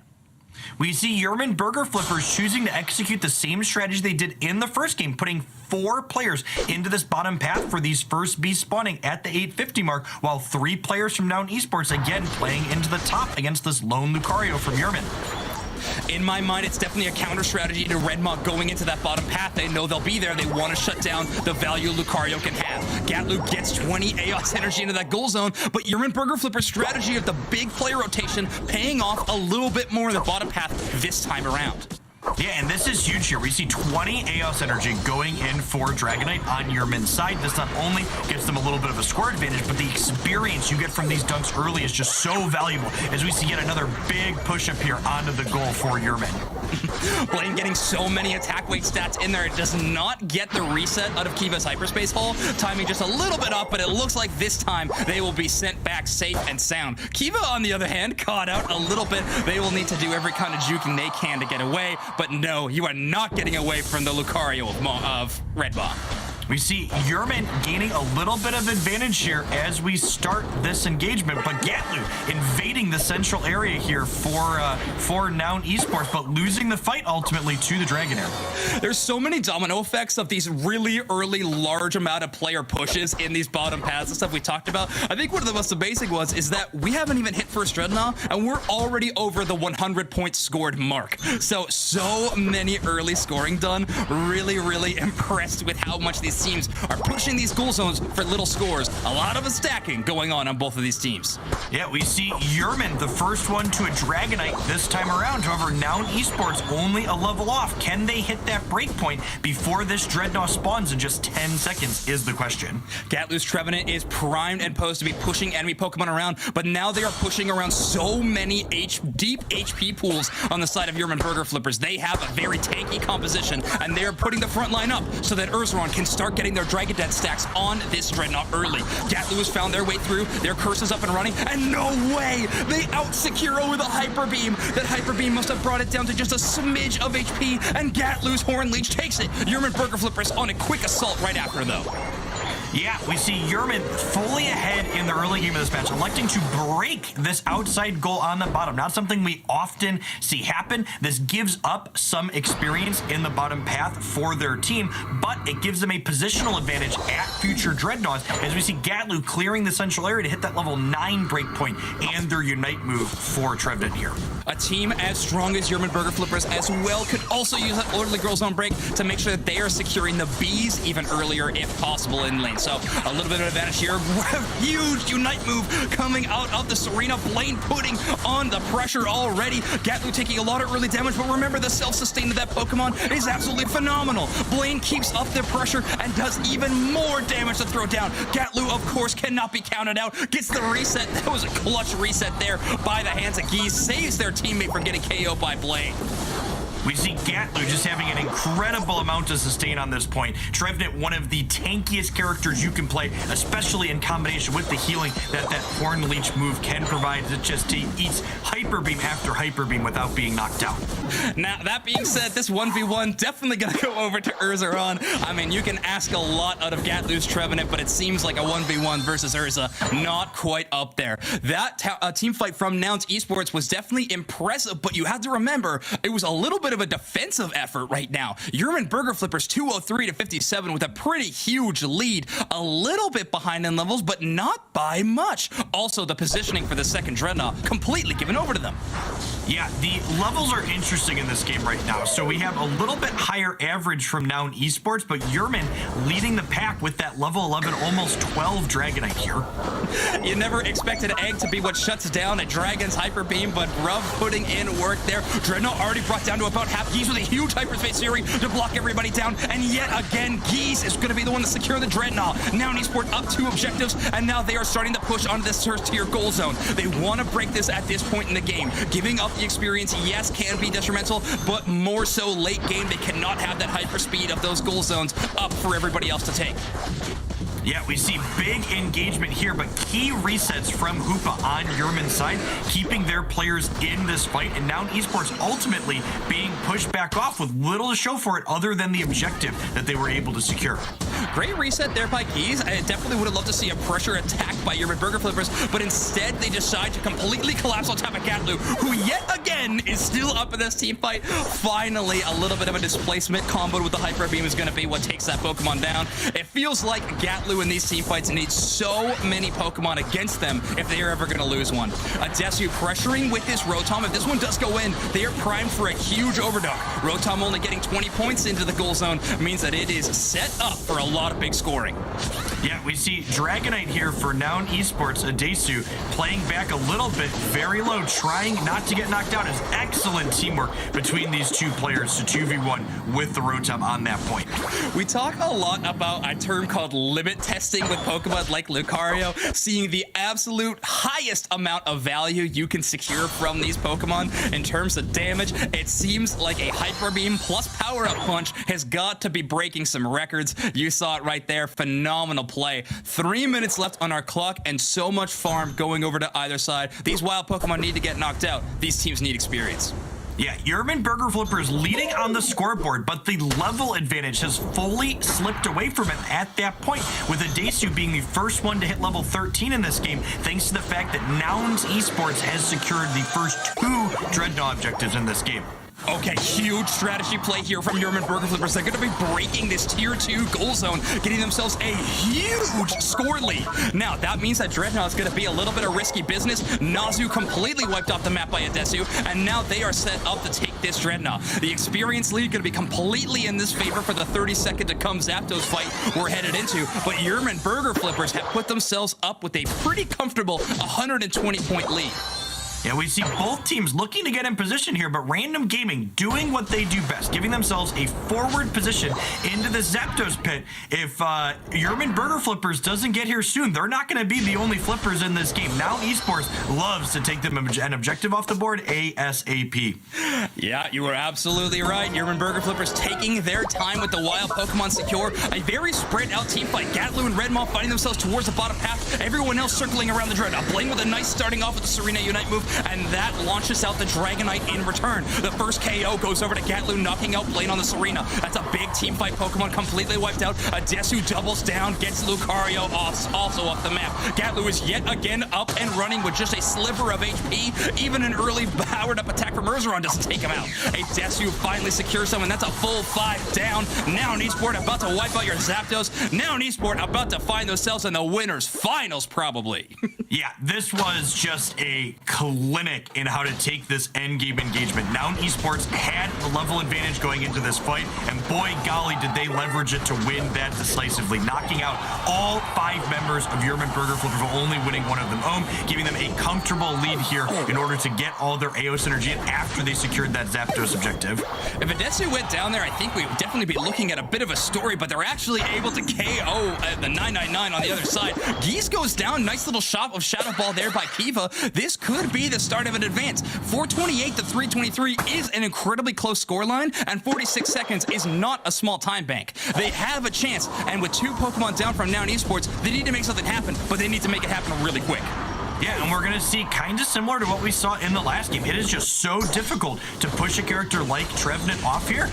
No scores going in the center here as huge Hyper Beam gets the knockout. Can they get to the bottom path to stop these scores before they happen? It looks like Hyperspace Hole is going to make that possible as Dragonite gets a 3rd KO in its streak. Hey, Desu loves padding those stats every single time. If they could take a Hyper Beam 2 for 1, they would. But with 10 seconds left on our clock and no Pokemon close to goal zones to score, it looks like Noun Esports has taken this match 2-0. They are the team to beat, and they are yet to be bested. Yeah, Noun Esports showing us why they were our champions, not just one, but the last 2 tournaments that we had here in the EU, showing everyone that they are, in fact, the team to beat if you want to be #1 in the EU region. Desu getting the MVP there with not only almost the most points scored, but just incredible strings of knockouts and damage inside of the engagements of this match. That final team fight you were calling out was a clinic for Noun Esports. I could not agree with you more. A very spread out offense from Yerman Burgers. They were trying to take a bunch of different angles. They had so many scores in and goal zones open to do so, but Noun Esports had the KOs. Look at that, Adesu with 12, and the rest of the assist numbers definitely tell the story of the team fights from Nouns. They played that out so well, collapsed on the enemy Pokemon one by one. That is textbook. Yeah, look at our damage numbers here. 77,000 for Adesu, 75,000 for Gatlu. But look at Urzaron on Yerman Burger Flippers, breaking that 100k mark, blasting beam after beam into those tankier characters on the Noun Esports side. Urzaron looking good on the Pokemon. Gatlu, one more number I gotta call out is the 92,000 damage taken. And the amount of times they were KO'd is pretty small compared to that number. So you have to remember, Gatlu stays up and running for as long as they need to. The tail of the scoreboard here really tells how important that end game engagement is in Pokemon Unite. Yerman Burger Flippers had the score lead throughout the entire game, but what they did not have was that objective lead. We see Noun Esports there securing all 3 Dreadnoughts, and this gave them such a dominant position for that final end game fight, which let them get a 5 KO on the entire opposing team, and then eventually secure that Zapdos with no contention. Experience lead means so much in a game of Pokemon Unite, and they were able to leverage it all the way to the end. So fantastic work. If I'm thinking of one specific Dreadnought, I gotta remember Gatlu's secure, I believe, with a basic attack onto the Dreadnought while those 2 Hyper Beams were colliding into it. You do not see plays with that narrow of a margin often, but if you're gonna see it, you know that Gatlu's gonna take it. Yeah, speaking of objectives, if there's one thing, like Noun Esports does so many things fantastically, but securing objectives is just something that they are on the same wavelength from. This team gets last hits more than any other team I've ever watched as we look in at this first objective secure here for Noun Esports. Yeah, it looks like I was on no basic attack, but definitely a Horn Leech, and I love to see this. So the amount of play that Yerman Burger Flippers has after these objectives is really impressive, and that's what kept them in this game throughout that. They may have lost the final last hits, but they definitely were taking these early game team fights well. It's just when we got down to those final moments, that's where the team fights definitely slid the other direction. Yeah, Yerman Burger Flippers had a little bit of an edge through the first half of the game especially, but this moment right here at the second Dreadnought, I think is where things really started to slide in Noun Esports' favor. Their level parity started to turn into a level advantage with what that objective was able to provide, and they were able to kind of push that through to the end game where we saw that they were solidly over-leveled around that Zapdos, in large part thanks to this third Dreadnought they prioritized. And look at this, so many respawn timers on the right-hand side of your screen. A power-up punch takes it. Redmod doing their best of their ability to get the MVP. Now, this final assault was definitely made possible by the early game scores and things like that from Yerman, but those goal zone healing and shields they provide just prove to be too much, or too high of an unscalable mountain for Yerman Burger Flippers. They are not out of the tournament, but they are out of the winner's bracket, and now Noun Esports find themselves in a winner's finals, which is a winning in 2 worlds, which we're definitely going to be an important game for them. MVP though, Jeff, take it away. Yeah, Adesu just easily the most damage on their team in both of those games, giving them a commanding position inside of those team fights, allowing them to chunk through those thicker Pokemon on the opposing team like Trevenant, thanks to the power of that Hyper Beam attack. Incredible work. I could not think of a better MVP to give to someone other than Adesu. Also, looking styling in that profile picture, you know, Adesu, a little bit of a shy player, but not when it comes to in-game. They have so much impact. Everybody knows the name of Adesu. An exciting match there, and as the scenes seem to understand, a victory for Noun, pretty much guaranteed as they're heading on through the winner's bracket. But I do want to take a moment before we send Yerman Burger Flippers down to the lower bracket to examine some of the changes they decided to make in their lineup between game 1 and game 2, because there were a lot of thoughts in there. They were trying to address something against Noun, weren't so successful. But Jeff, what was your assessment of going into that second match without a Blissey, bringing in the Trevenant instead?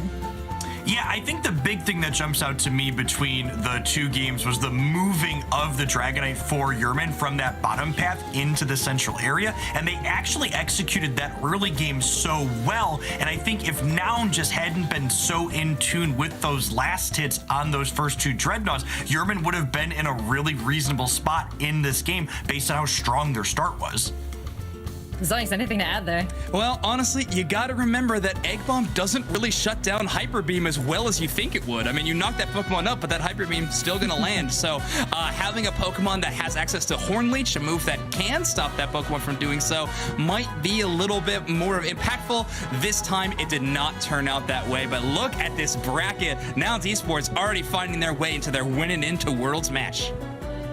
It is looking good for Nouns. It is looking like a tough hill to climb for Yerman Burger Flippers, but our next match going to be Zephyr Red versus Outlaw. Any thoughts on that one, Jeff?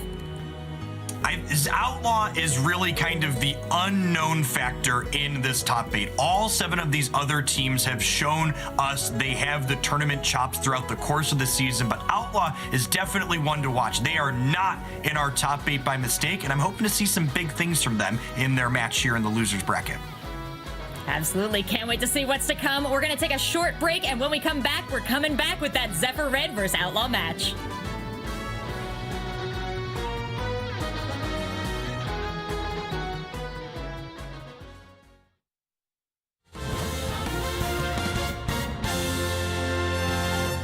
Random Gaming had a couple amazing moments there at the end where they tried to stop them. They tried to put points in the goal, but such incredible defense, specifically from Yoshi there on PogChamps. They are your Grand Finals champions. Salut les fans de Pokémon, my name is Yoshi. I'm a professional player of Pokémon UNITE. I'm the captain of the PogChamp team. So for the March Cup, I play most of Duraludon, but it's not my favorite Pokémon, you know. I just have to play something to win, right? So my favorite one is Decidueye because I think it looks so cool. It looks so cool. We were just playing with friends really casually for fun. We just made a really friendly tournament and we just won pretty easily and was like, should we just try to maybe do better and maybe compete in the game? And we tried with my friend Sariu, the top laner of the team, and we get more other French players, and we just entered the first tournament and we won. And I was like, okay, let's do this. Just let's do this.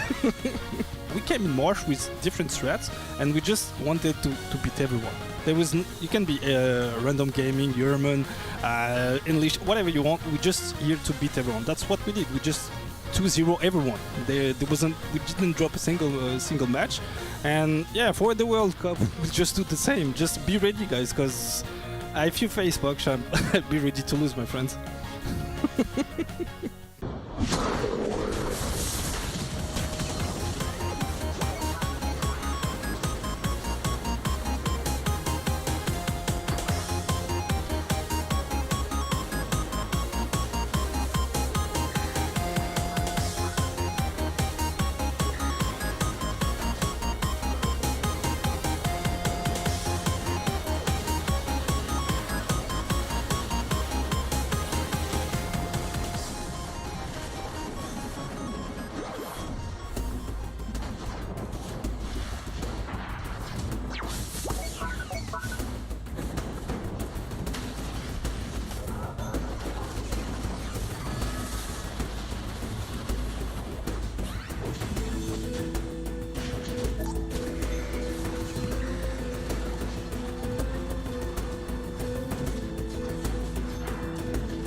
Welcome back. You're watching day one of the Pokémon UNITE Championship Series Regionals. The EU Winners Finals are just about set. Nouns is in there, and it's gonna be, I think, one match left before we determine our other team. But we're gonna move things on down to our losers bracket and start sending teams home to get practicing for next season. So, I've got Spraggles and Doob Snacks back, and we are taking a look at the losers bracket here. Spraggles, what are your thoughts? Oh my goodness. I mean, this is really where some hearts are going to break here today, Seltzer. Obviously, these teams are now at the point where their chance to head to Worlds is going to slip away from them. These are huge games. You're almost playing for more than you're playing for in that winners bracket because you are not safe anymore. We're about to see Zephyr Red and Outlaw go up against each other here. Yerman Burger Flippers also down in this bracket with PogChamp and Tilted Gaming fighting it out. I have not seen Outlaw personally. I can't wait to see this team. Exactly. Outlaw coming in hot for this tournament here. Doob Snacks, anything you can tell us about them that you've happened to pick up over the days? Well, what I can do is read what's on the screen, because Outlaw are the plucky upstarts, at least in my book, and a team I'm not particularly familiar with, and one we haven't had the opportunity to broadcast just yet. So Carbo No, Purrs, Fizzy, Magnet Alpha, and Shivas going to be running through and squaring off against Zephyr Red, a team that we've seen in our day one of AOS Cup competition just a few tournaments back. Absolutely. Lots to look forward to with Zephyr Red. Of course, they've got their other team, Zephyr White. They got a lot of chance to practice against. Of course, Zephyr Red seems to be emerging as the top two in that little family there. Any reasons why you'd see them stepping up and picking up steam over the course of this season, Spraggles? You know, Zephyr Red and White, I don't know why I'm always thinking, is it the red or the white? Zephyr Red and White, I mean, they're two great teams, and they haven't been able to really crack into that top four. Always a name that's in contention. They're always so close. Today could be the day. I wonder if Outlaws could take them down. Are they going to wrangle them up and put them in that jail? Are they the sheriffs of this town, or are they the Outlaws? I mean, what's going to happen here today? Well, we don't need to guess any longer. It looks like our teams are ready to head to the field and settle this, so I'm going to send you on out to Remote Stadium. Spraggles, I love treading in uncharted waters here, and Outlaws offering us that. An exciting moment for us. We're taking a Pikachu getting locked in. Let's go. Shivas, Magnet Alpha, Fizzy going to be picking up probably that top path. Lucar, please, Carbo. Carbo, make our dreams come true. Is the Crustal back? Carbo, no. I'm saying Carbo, yes. Let's get that Crustal in here, baby. Outlaw making some outlaw choices right now. Lucario, obviously very popular. Pikachu popping back in here, like you said. You don't see a lot of Pikachus these days, and we've got ourselves a sword here on Magnet Alpha. That Crustal is, I think they're teasing me right now, Jeff, is what they're doing. They're teasing me with the Crustal pick. You're so used to casting with Jeff. I'm actually Doob Snacks, but it's good. You're still mentally recovering. About Jeff kissing me on my head when I sleep. That's what I'm thinking of. The Crustal is locked in, and I will say this: the Carbo no, Carbo yes joke was such low-hanging fruit, is darn near touching the ground, Spraggles. So let's spruce it up a little bit. Let's get into high gear here, because the Outlaws are going to be on the screen squaring off against Zephyr Red, and Zephyr Red was kind of sticking with some things we're used to seeing here. Blissey, Hoopa, I believe I saw the Cinderace locked in. Neverix, Purrs Zoinks has a nasty sword. We saw it in AOS. We'll see if they bring it out this weekend as well.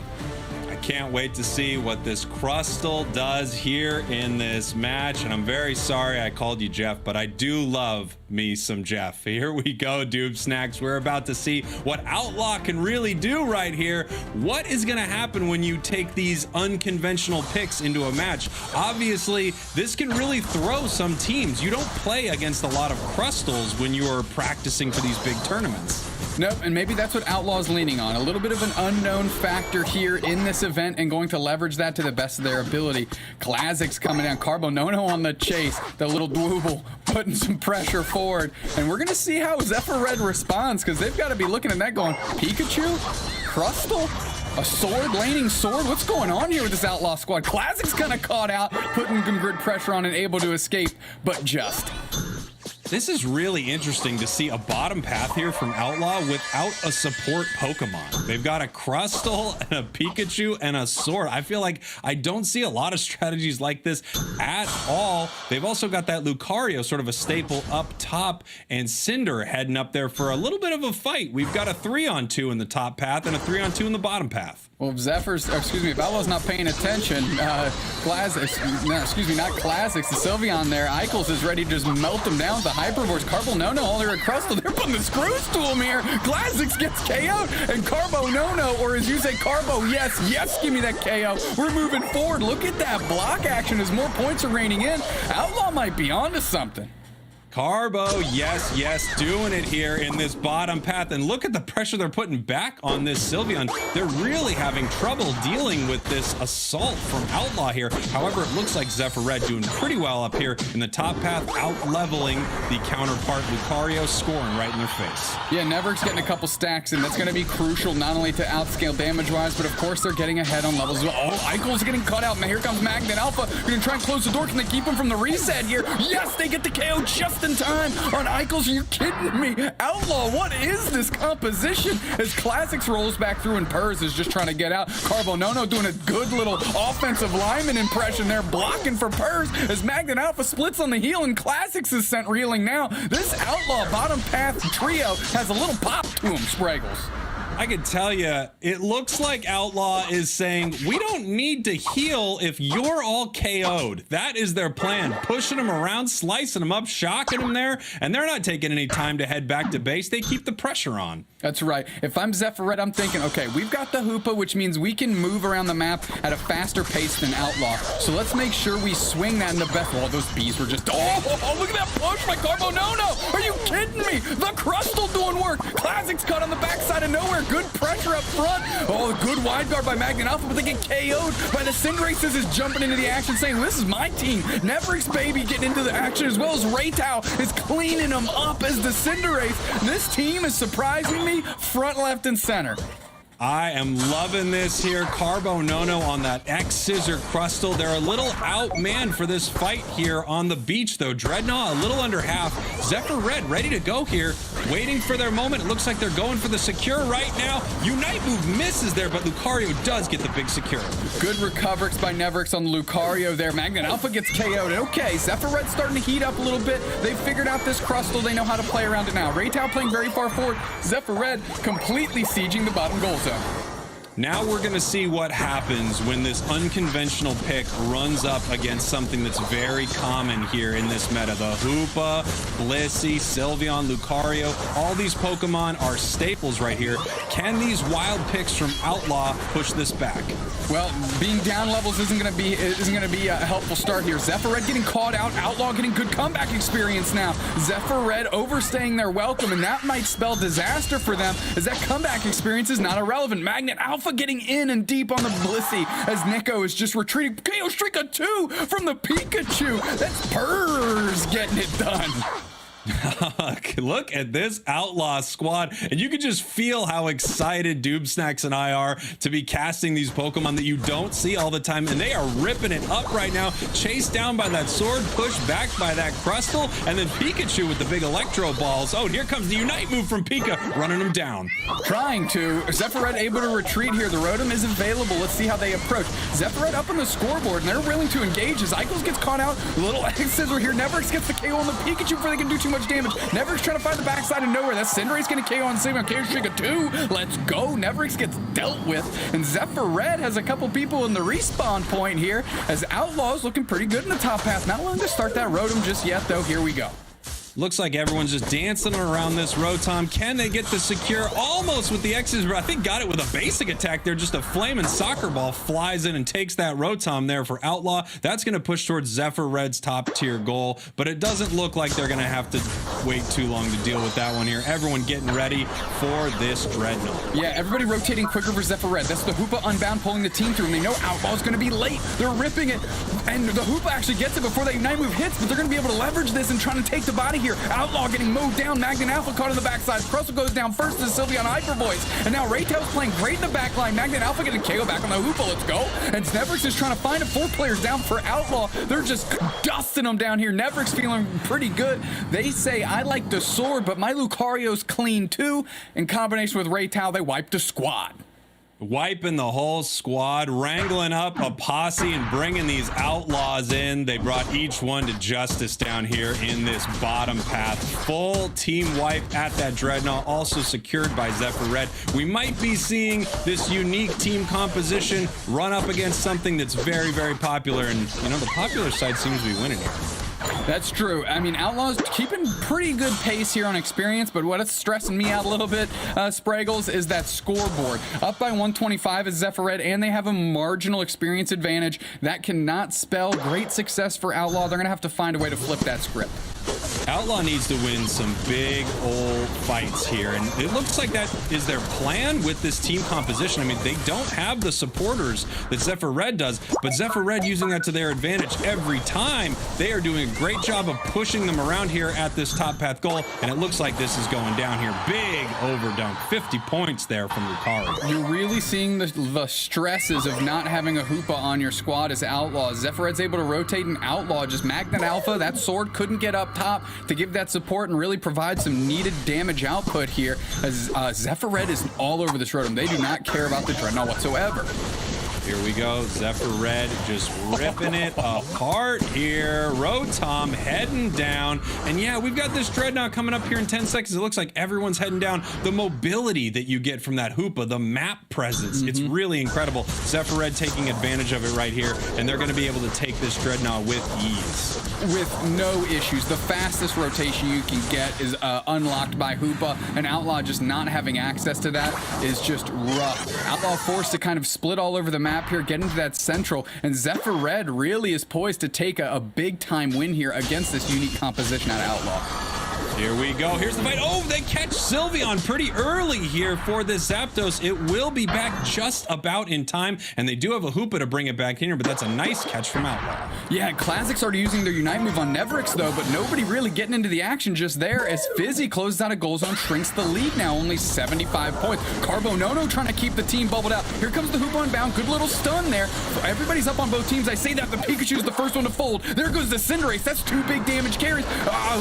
Excuse me, Lucario was down as well. Outlaw just getting kind of folded like laundry here. Zephyr Red says it's time to take it out. Woo! Raytail feeling it too. And Outlaw is just up to a poor Crustle to do all the heavy lifting, and they're not even going to get there in time.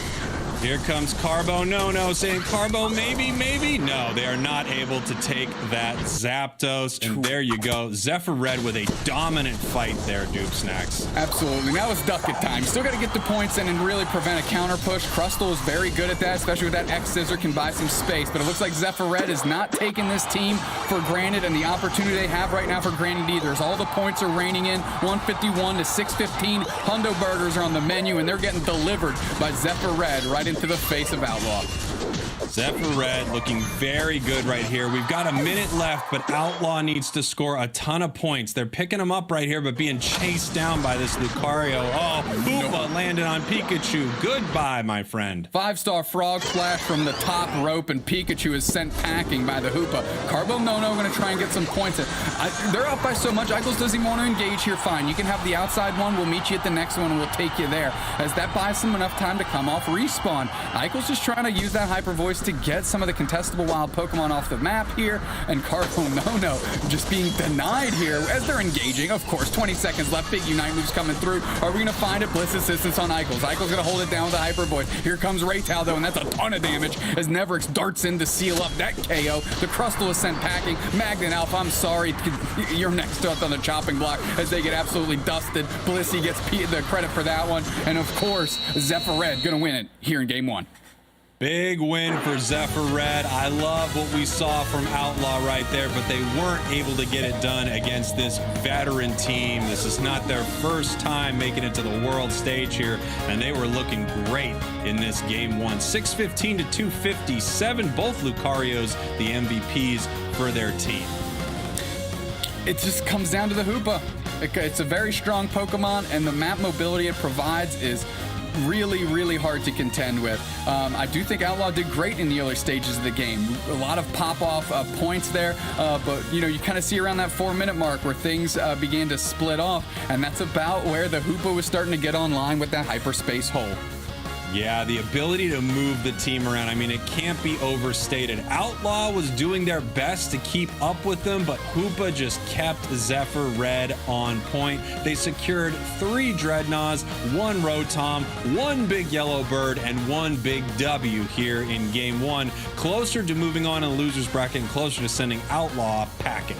Yeah, let's take a look at a little bit of the damage numbers here. Anything pops out, 95k by Raytao, of course. That Cinderace looking real crisp. Magnet Alpha, Shivas, Carbonono, 51k for the old Crustle. Not a bad look, as the Lucario seemed to be at pretty good parity in the top path. Yeah, I mean, these numbers really show Zephyr Red was kind of dominating this fight a little bit. Obviously, I can't take my eyes off Carbo No-No and the Crustle. I just love the pick. I think it had some amazing moments throughout this match, but you have to wonder now, are we seeing a Hoopa make their way onto this team? Is it going to replace something like, oh, I don't know, Pikachu perhaps? Or is this Crustle going to turn into a Blissey very soon here? Well, before we jump into that action, Spraggles, let's figure out what happened here in Game 1. Zephyr Red, we're looking at this first Dreadnought here. Zephyr Red all over it. Good positioning here and able to get it in. The Unite move in tandem with Neverix kind of E-speeding through it. Not only opened up the door for them to take it, but opened up the door for them to take the body as well. Outlaw falling like dominoes there in the beach. Felt like Outlaw was really strong early on, and then since then they struggled. I mean, we had this Hoopa bring the entire team of Zephyr Red down here. They had another amazing fight here on the beach, cleaning up the entire squad. It looked good. The sword had its moments too, Magnet Alpha as well, but we're looking out here. Outlaw is kind of outscaled, and of course the damage output by Zephyr Red and how they're working in tandem as an experienced team was able to just clean him up. And this is the Hoopa rotation, right? Nab the Rotom, rotate instantly down to Dreadnought, take that too. Yeah, because of all this, they had a nice experienced lead on their enemies, and they really had an amazing fight here at Zapdos. It looked like Outlaw was trying everything they could, but after that Pikachu got caught early, it was all downhill from there. Zephyr Red wiping them out at this big fight. Child's play, Fisher Price. Once you get to this point in time, a team like Zephyr Red is not going to let you get back into it. Of course, the Crustle was coming, but plenty of time for Zephyr Red to absolutely melt this thing down. They take the Zapdos, they take the W. Yeah, and obviously they're looking, somehow Outlaw is looking to come back here. A valiant effort, but they just didn't have enough points on them. They didn't have their Unite moves. They weren't in position for it. Zephyr Red holding it down, pushing them back, securing that big first win. Neverix, someone who's known to play a mean sword today on a mean Lucario, our MVP. It looked really good. It looked really good in the top path, and they're moving very, very well with Raytao, their Cinderace, to really coalesce their damage together and just detonate opposing Pokemon off Remote Stadium. The question now, of course, is what is Outlaw going to do? Are they running it back right here? Are we seeing something different? This is their shot at Worlds. It could be slipping away from them right now. They have to try anything they can to stay in this tournament. Zephyr Red right now probably feeling pretty good, ready to win another one here and move forward. Look, it all depends what Outlaw's, ultimate goal is, right? Are they a team that formed just for this event and are kind of riding the Cinderella story to wherever it takes them? And they want to do it their own way? Fine. Load up Crustle, have a good time. It's treated you well so far. Stick to your guns for sure. Outlaws. Now, if you're trying to get a W, it's really hard to move around the map without Hoopa. I'm sure they've faced other Hoopas. I'm sure they've done well, of course. But as we're getting later into the later stage of this event, the teams are crisper, their map movements are more sharp, they're more refined, and they're always on point. And it's really hard to keep up with that if you're not darting around the map with your own Hoopa. Well, something that you always have to think about is even though every Pokemon in the game is viable and you can play with them, once you get to the highest level of competition, the difference can be just this much. And if Hoopa is just this much better than another choice, it might be the reason that you don't move forward. So the question is, do they bring this Pokemon out? I've got to assume we see it, but like you said, maybe they're going out in a blaze of glory here, or maybe they think they can actually turn this one around with some of those picks. Sure, Carbo No not hesitating it all. They're putting the Crustle, which leads me to believe this is their lineup. This is what they have fun with. This is how they want to do it, and all the respect in the world to Outlaw. What I want to see from them, so a little bit crisper rotations. Make sure if you're defending a goal zone, have Magnet Alpha there to be able to deal some damage in combination with Shivas and really hold it down in that manner, so you can have a character like Crustle and get down to that Dreadnought perhaps, and at least stave off the other team long enough for your team to make the longer trek down in that rotation. I gotta say, I love the look here from Outlaw. They know what they want to do. They're putting it all on the line with this strategy, and it's exciting. It's pretty electric because not only because they have Pikachu, but it's pretty electric because their tournament is on the line and they are not playing what everyone else has deemed to be the best. They are playing their game. They are here to win. I mean, I gotta tell you, Doopsnacks, I am rooting for them a little bit. I love the gumption of this team. Absolutely love it myself. They're giving us a different look, and that's something you have to appreciate here. And like we said, I mean, Outlaw is a top 8 team right now, right? They're moving into this tournament. They won their group stage as well, so they're doing something right. Now, that being said, if you're Zephyr Red, don't fall asleep at the wheel. Keep your eyes on the prize, keep going forward, and understand where your advantages are, namely in that Hoopa. Try to out-rotate Outlaw and put on the backside of nowhere, but Carbo no, getting caught up in the smoke a little bit as Purrs and Magnet Alpha are trying to hold it down and let them retreat. A good Electro Web by Purrs, gonna buy them the time they need to retreat. We saw this sword get really powerful really fast here in this bottom path. It was something difficult for Zephyr Red to deal with. We've also now got that Crustle. It's going to be smashing shells and breaking hearts around these bees that are coming up here in about 10 seconds. Well, Carbonono posturing very far forward. That's exactly where you want it. If you can keep Eichels from getting into that mix and hyper-voicing the bees, that's a great start if you're Outlaw. Look, the pressure up top, a little 2v2. Excuse me, Nico rolled up as well, and they're going to be able to put the pressure on Outlaw. That's a KO on the Lucario, and now Nevrix is getting the face of Shivas, who's forced to hold it down by themselves. But what does that spell for the bees happening downstairs? Who knows? As Carbonono and company are working through the contestable Audino, and it looks like they have the forward foot here, at least for the moment. It looks like we've got a bit of a trade, right? You know, it's going to be worse for Outlaw in the top path, but better for them in the bottom path. Zephyr Red obviously had a nice fight here top. We didn't get to see what happened there bottom, but it looks like Outlaw is still sitting pretty in that bottom path. Hoopa back down in the bottom here, though, and they are ready to fight 3v3. Yeah, they're going to try and take this Audino. I think they got it. I think Zephyr Red took the Audino from Outlaw's side of the board there. Good start for Zephyr Red, trying to leverage that experience lead early.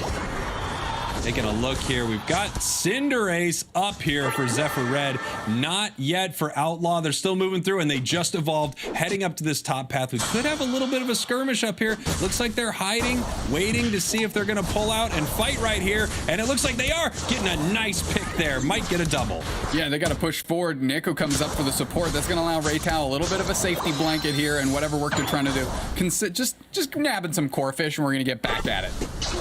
7 minutes, 30 seconds, which means we have a big fight coming up here, Doob Snacks. In about 20 seconds right here, Dreadnought is spawning in the bottom path. Whichever team takes this has that huge early advantage. But it looks like everyone's still hanging out up top here, catching Lil Fizzy there. Goodbye. Yeah, Fizzy falling a little flat there as Raytao's able to seal that up with Nevrix in the top. They've been working great in tandem, and they're not looking to give up anytime soon. Outlaw, not too bad on the scoreboard here, but they're going to have to do some work here at the Dreadnoughts. They're kind of getting out-postured by Zephyr Red. Are they going to use Carbonono to engage? Raytao dives in on Carbonono. Carbonono is chunked, puts the smoke down to buy some space, but here we go. Outlaw getting a KO on Nevrix. That's a big one. Fizzy getting a little revenge for what happened in the top path, but that's allowing Zephyr Red to peel onto this Dreadnought.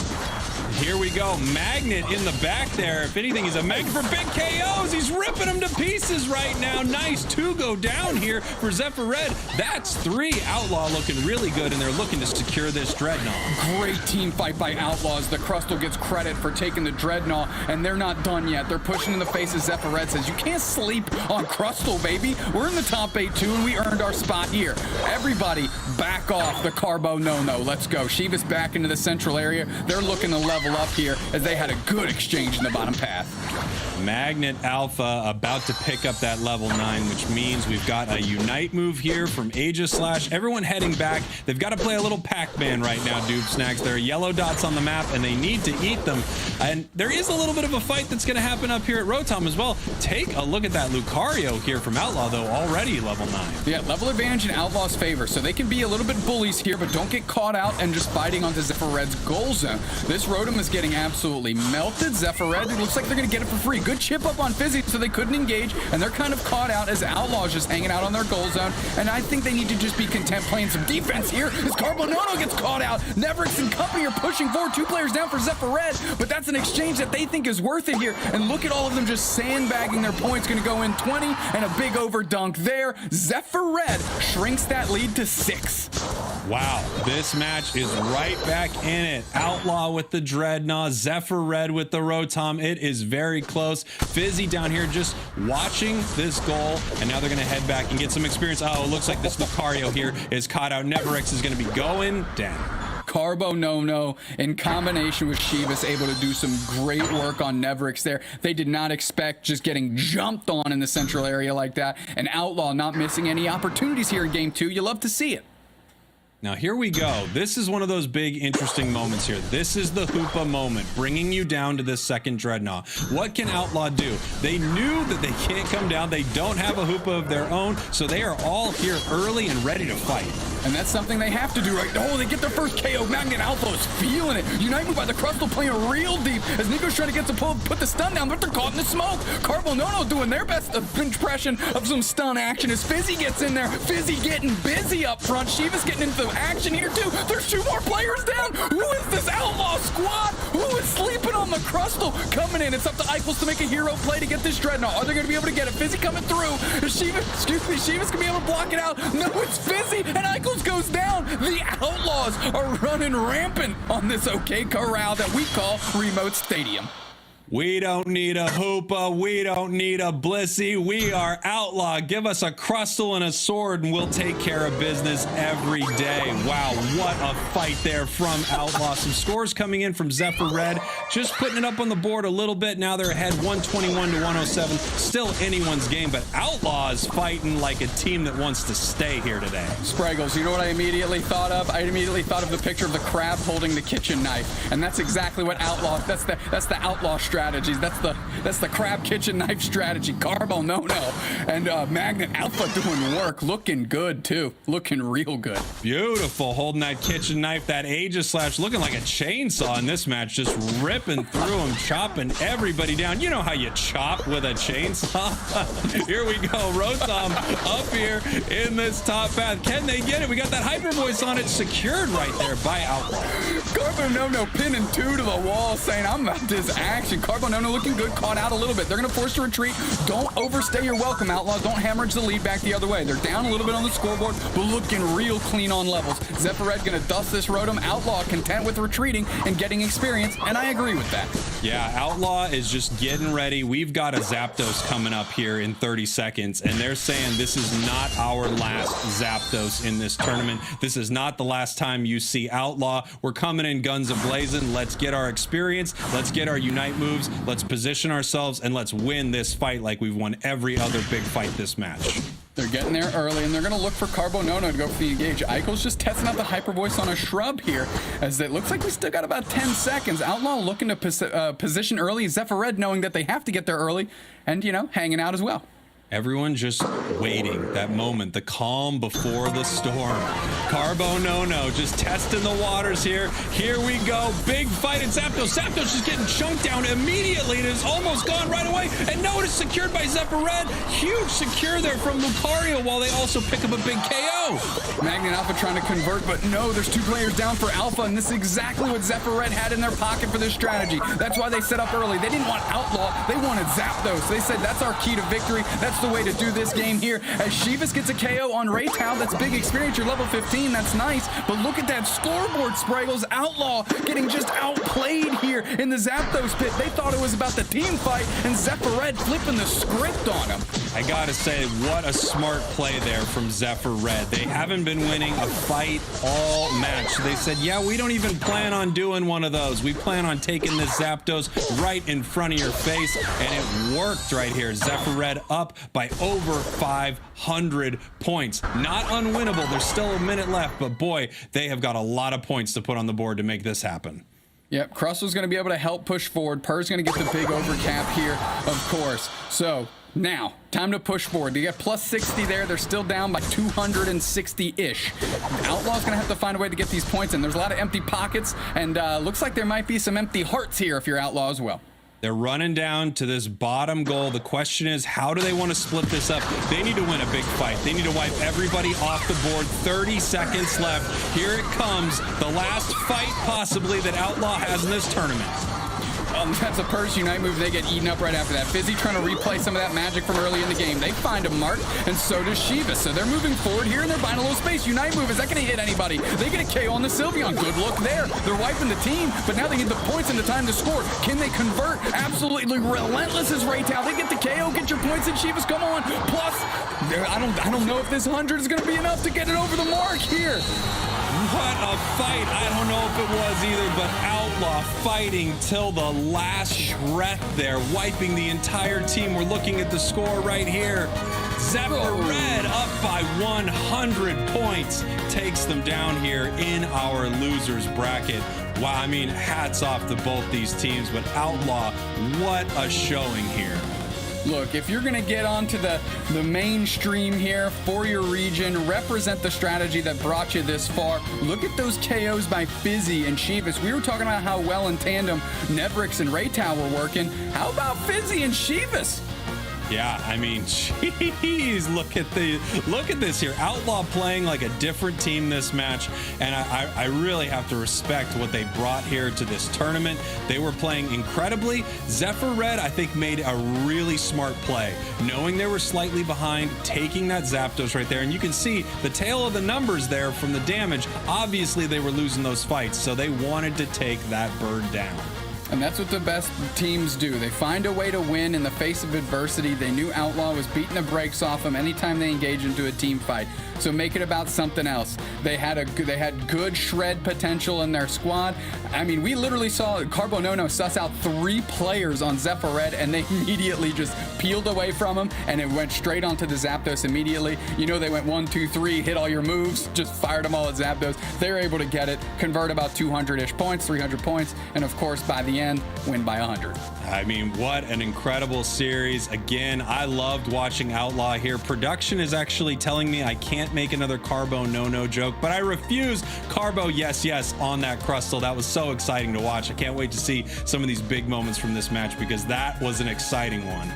Well, we're taking a look at Zephyr Red, the squad that just won really quick. Nevrix, Raytow, of course, that's your top path and central area player. Nico on the support, just using the Hoopa sticker to represent their character a little bit. Classics was down on that Blissey. Of course, Eichels as well was playing the Sylveon. Here we go, though. So this is Zephyr Red just getting into this Dreadnought, but Outlaw took a great fight here, Spraggles, and you're calling it right now. Magnet Alpha feeling the flow, blocking out the bad, and that sword was piercing hearts on Zephyr Red. I mean, I can't get the image of that crab with the little kitchen knife out of my head because that's what they were doing all match. It felt like these two were working in tandem so well. Of course, with that Pikachu as well. Huge catches from that Volt Tackle and Electro Ball. Outlaw fighting so well in this last match. It looked good. Here's them getting the second Dreadnought too easy. Eichel came in with the save, didn't quite able to make it, and what they get for their insolence, a quick KO. But here we go. This is what we're talking. Zephyr Red, that's where Carbonono sussed out 3 players. They flipped it, and they immediately jumped on Zapdos, almost catching Outlaw by surprise. Like they were playing so far back, trying to be hesitant to the team engage. Zephyr Red, just enough time to get this Zapdos just off the map, open those goal zones, rein in those ducats. And this is why Zephyr Red is one of the best teams out there. They knew what they had to do in this final fight. You know, if you just wanted to run up against them again, I think they might have lost that thing. But they made the correct play right there. Really, really smart. Tried everything they could to defend right here, and it wasn't enough time even after Outlaw came in.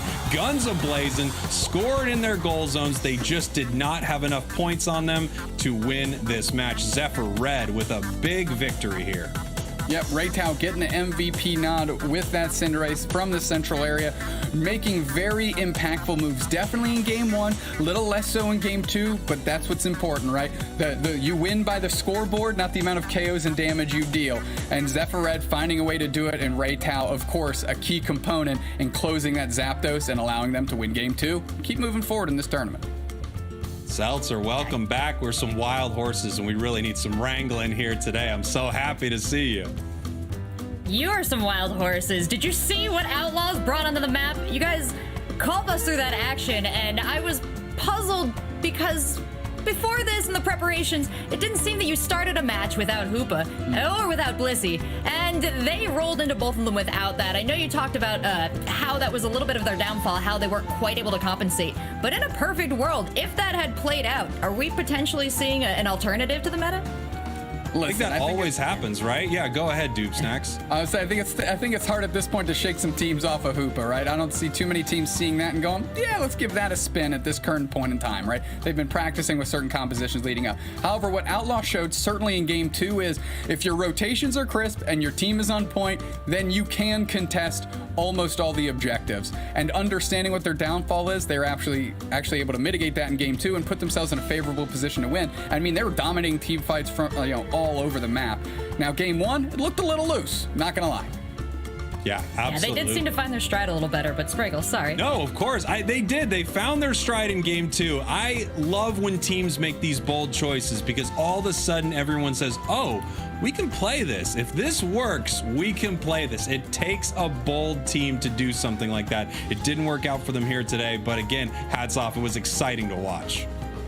Yeah, unfortunately, it also doesn't give Zephyr Red much of a preparation for what they might meet in their next match. Spraggles, as we take a look at the bracket here, we can see that we're moving into another match hot off the presses with Zephyr Red. That's right, Zephyr Red against 5i. We've seen Zephyr Red now. This is going to be our second time today. 5i for a second time today. I mean, this is an exciting matchup right here. I felt like 5i was playing some lights out Pokemon Unite, but beaten by Apprentice Unleashed up in our winners bracket. So they are going to fight for their tournament life against Zephyr Red coming up here. Very exciting. Our other alternative there, Yerman Burgers and PogChamp. What we're going to be watching next when we get back from this break. Dupe Snacks, anything you want to say about this before I send you guys off to analyze? No, let's get the action going. Let's keep moving forward. Let's see Zephyr Red and 5i. Fantastic. All right, everyone, grab a drink, grab a snack, and then come right back after this break as we head into another match from our lower bracket. Who's going home? Who's staying? We'll find out.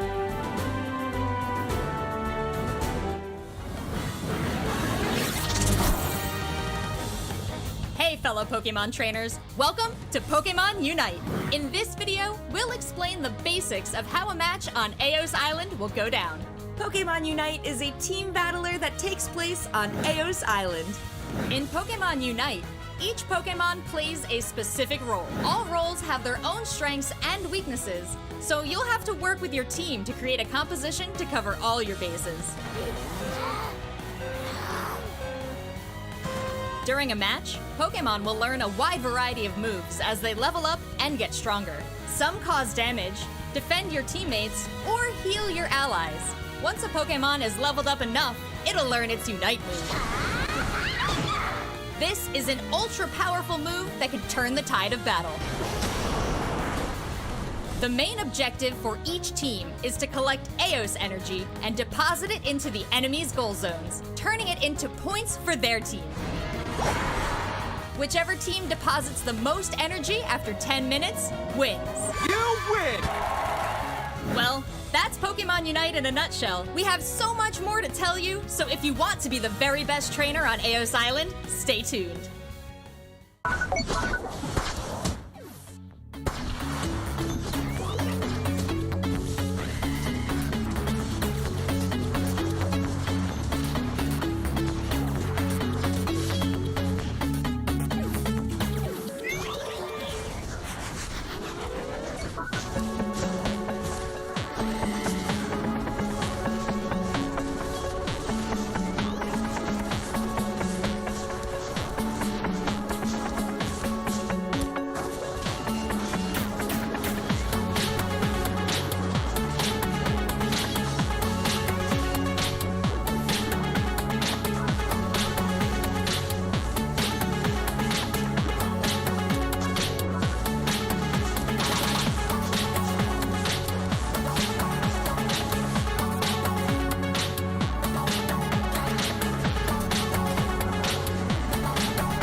Welcome back, Pokemon Unite fans. Thank you for joining us. This is the Pokemon Unite Championship Series EU Regional Finals. And right now, we have our teams duking it out in the elimination bracket to keep their dreams alive. And that is especially relevant, Jeff and Zoinks, as we head into this next match because we are in the lower bracket. Losing team goes home. And this matchup, it's going to be sad to see either one of them head out, huh, Jeff? Yeah, neither of these teams are strangers to making it to the top 4 of these tournaments. They would love to make it a repeat here. They are just 2 match wins away from potentially making it into the grand finals. What a tough matchup to try to stay alive. And for both of our teams here, Zoinks, you're well familiar with their histories. We know PogChamp brings a lot to the table. Yermanburgers too. Definitely. What I would consider these two teams to be would be PogChamp more on the traditional style of team compositions, trying to play a lot of big team fight wins and not going too far outside of the box when coming up with ideas. On the other side, Yermanburger Flippers, the exact opposite. The amount of creativity they bring to this game is definitely one of their strongest assets. So a clash of styles as well as a clash of 2 of the top teams. Absolutely. You talk about the variety of styles they're bringing. We've seen a huge variety of compositions from the teams already in the matches here today. Yermanburger Flippers, you got to see a little bit earlier. What do you think they learned from their earlier matchups so far, Zoinks? Well, if Yermanburger Flippers is going to keep bringing this Dragonite, they have to know what they're going up against on the side of PogChamp. PogChamp has been leading towards Yoshi playing the Cinderace. Cinderace versus Dragonite can definitely fall into the Cinderace's favor, except when it comes to objective secures where Dragonite truly sings. So if Yermanburger Flippers is flexing into that, they definitely just need to adapt their playstyle, protect Urzaron, and they will find a lot of good work. Well, draft is ready, so I'll let you guys continue your discussion, and I'll scoot on out of here as we get on into our first match. Yeah, I think good call out from Zoinks here. Which central area characters will these teams be picking? Dragonite versus Cinderace could really dictate how these team fights are going to go, as Urzaron is floating on a few different things here as we wait to see what they lock in. Ooh, interesting. Hovering over a Cinderace versus Cinderace matchup. I do think Yoshi and Urzaron are two of the best central area players we have in the entire region. So much fun to watch. Their micro gameplay is something I love to witness when we're watching them. So could be an interesting lineup. Anything else popping out to you? Yeah, notably here we have a Trevenant versus a Ninetales here, and we could see both of these characters in the bottom path, but we've also seen teams in this region putting that Trevenant into the top path and putting Lucario into the bottom. So how these early games are going to play out is definitely going to depend on where these teams choose to position the characters that they've drafted. Yeah, Wahabin, the attacker player for PogChamp, has selected Trevenant, as you pointed out. The item selection for that Pokemon are actually going to be the attack weight on that Pokemon, so a very offensive building option for them. We're seeing this more and more rising in popularity. Wherever Wahabin can put Chaos Energy into a goal zone, they're going to try to find it, because their stats scaling up could be a key to their success. Yeah, the big difference between this role here is Ninetales is going to be a little bit more bursty up front with its damage, while that Trevenant's a very durable Pokemon pick, so it's looking to drag fights out to a longer duration, deal more damage over time. As we see here, both Cinderaces predictably going into the central area for these teams. And remember, the Ninetales that we're looking at is the Alolan variety, so of course that Ice typing, and when it comes to Pokemon Unite, Ice typing is slowing down the enemy and locking them in place. You see that little snowflake marker above Wahabin. If that ever fills up, they will get the frozen condition and be stuck in place. Yeah, one big difference between these two bottom paths here is that Yermanburger Flippers, they have 2 ranged characters in their bottom path. They're going to be able to poke in for a little bit more damage for a distance while also trying to secure these last hits on these Audinos. We like to call it A-button pressing, and if you can A-button press a little bit better than the other team, you definitely will find a lot of advantages here. Yoshi going back into their central area with a early flank to that top path at level 4. Now, it's not really uncommon anymore. We see it as such a popular strategy, but that popular strategy really has made central area players a more surprising threat in-game. We see a little bit of a rotation here from PogChamp, sending their Hoopa into the top path so they can be 3-2 for these first Bees contention while leaving their 2 melee characters in the bottom path, perhaps hoping to last it with that Blissey. Wahabin looking for their 3rd AO Synergy deposit for that attack weight stack, but unable to make any headway with that thanks to Blaine playing defense with their Ninetales.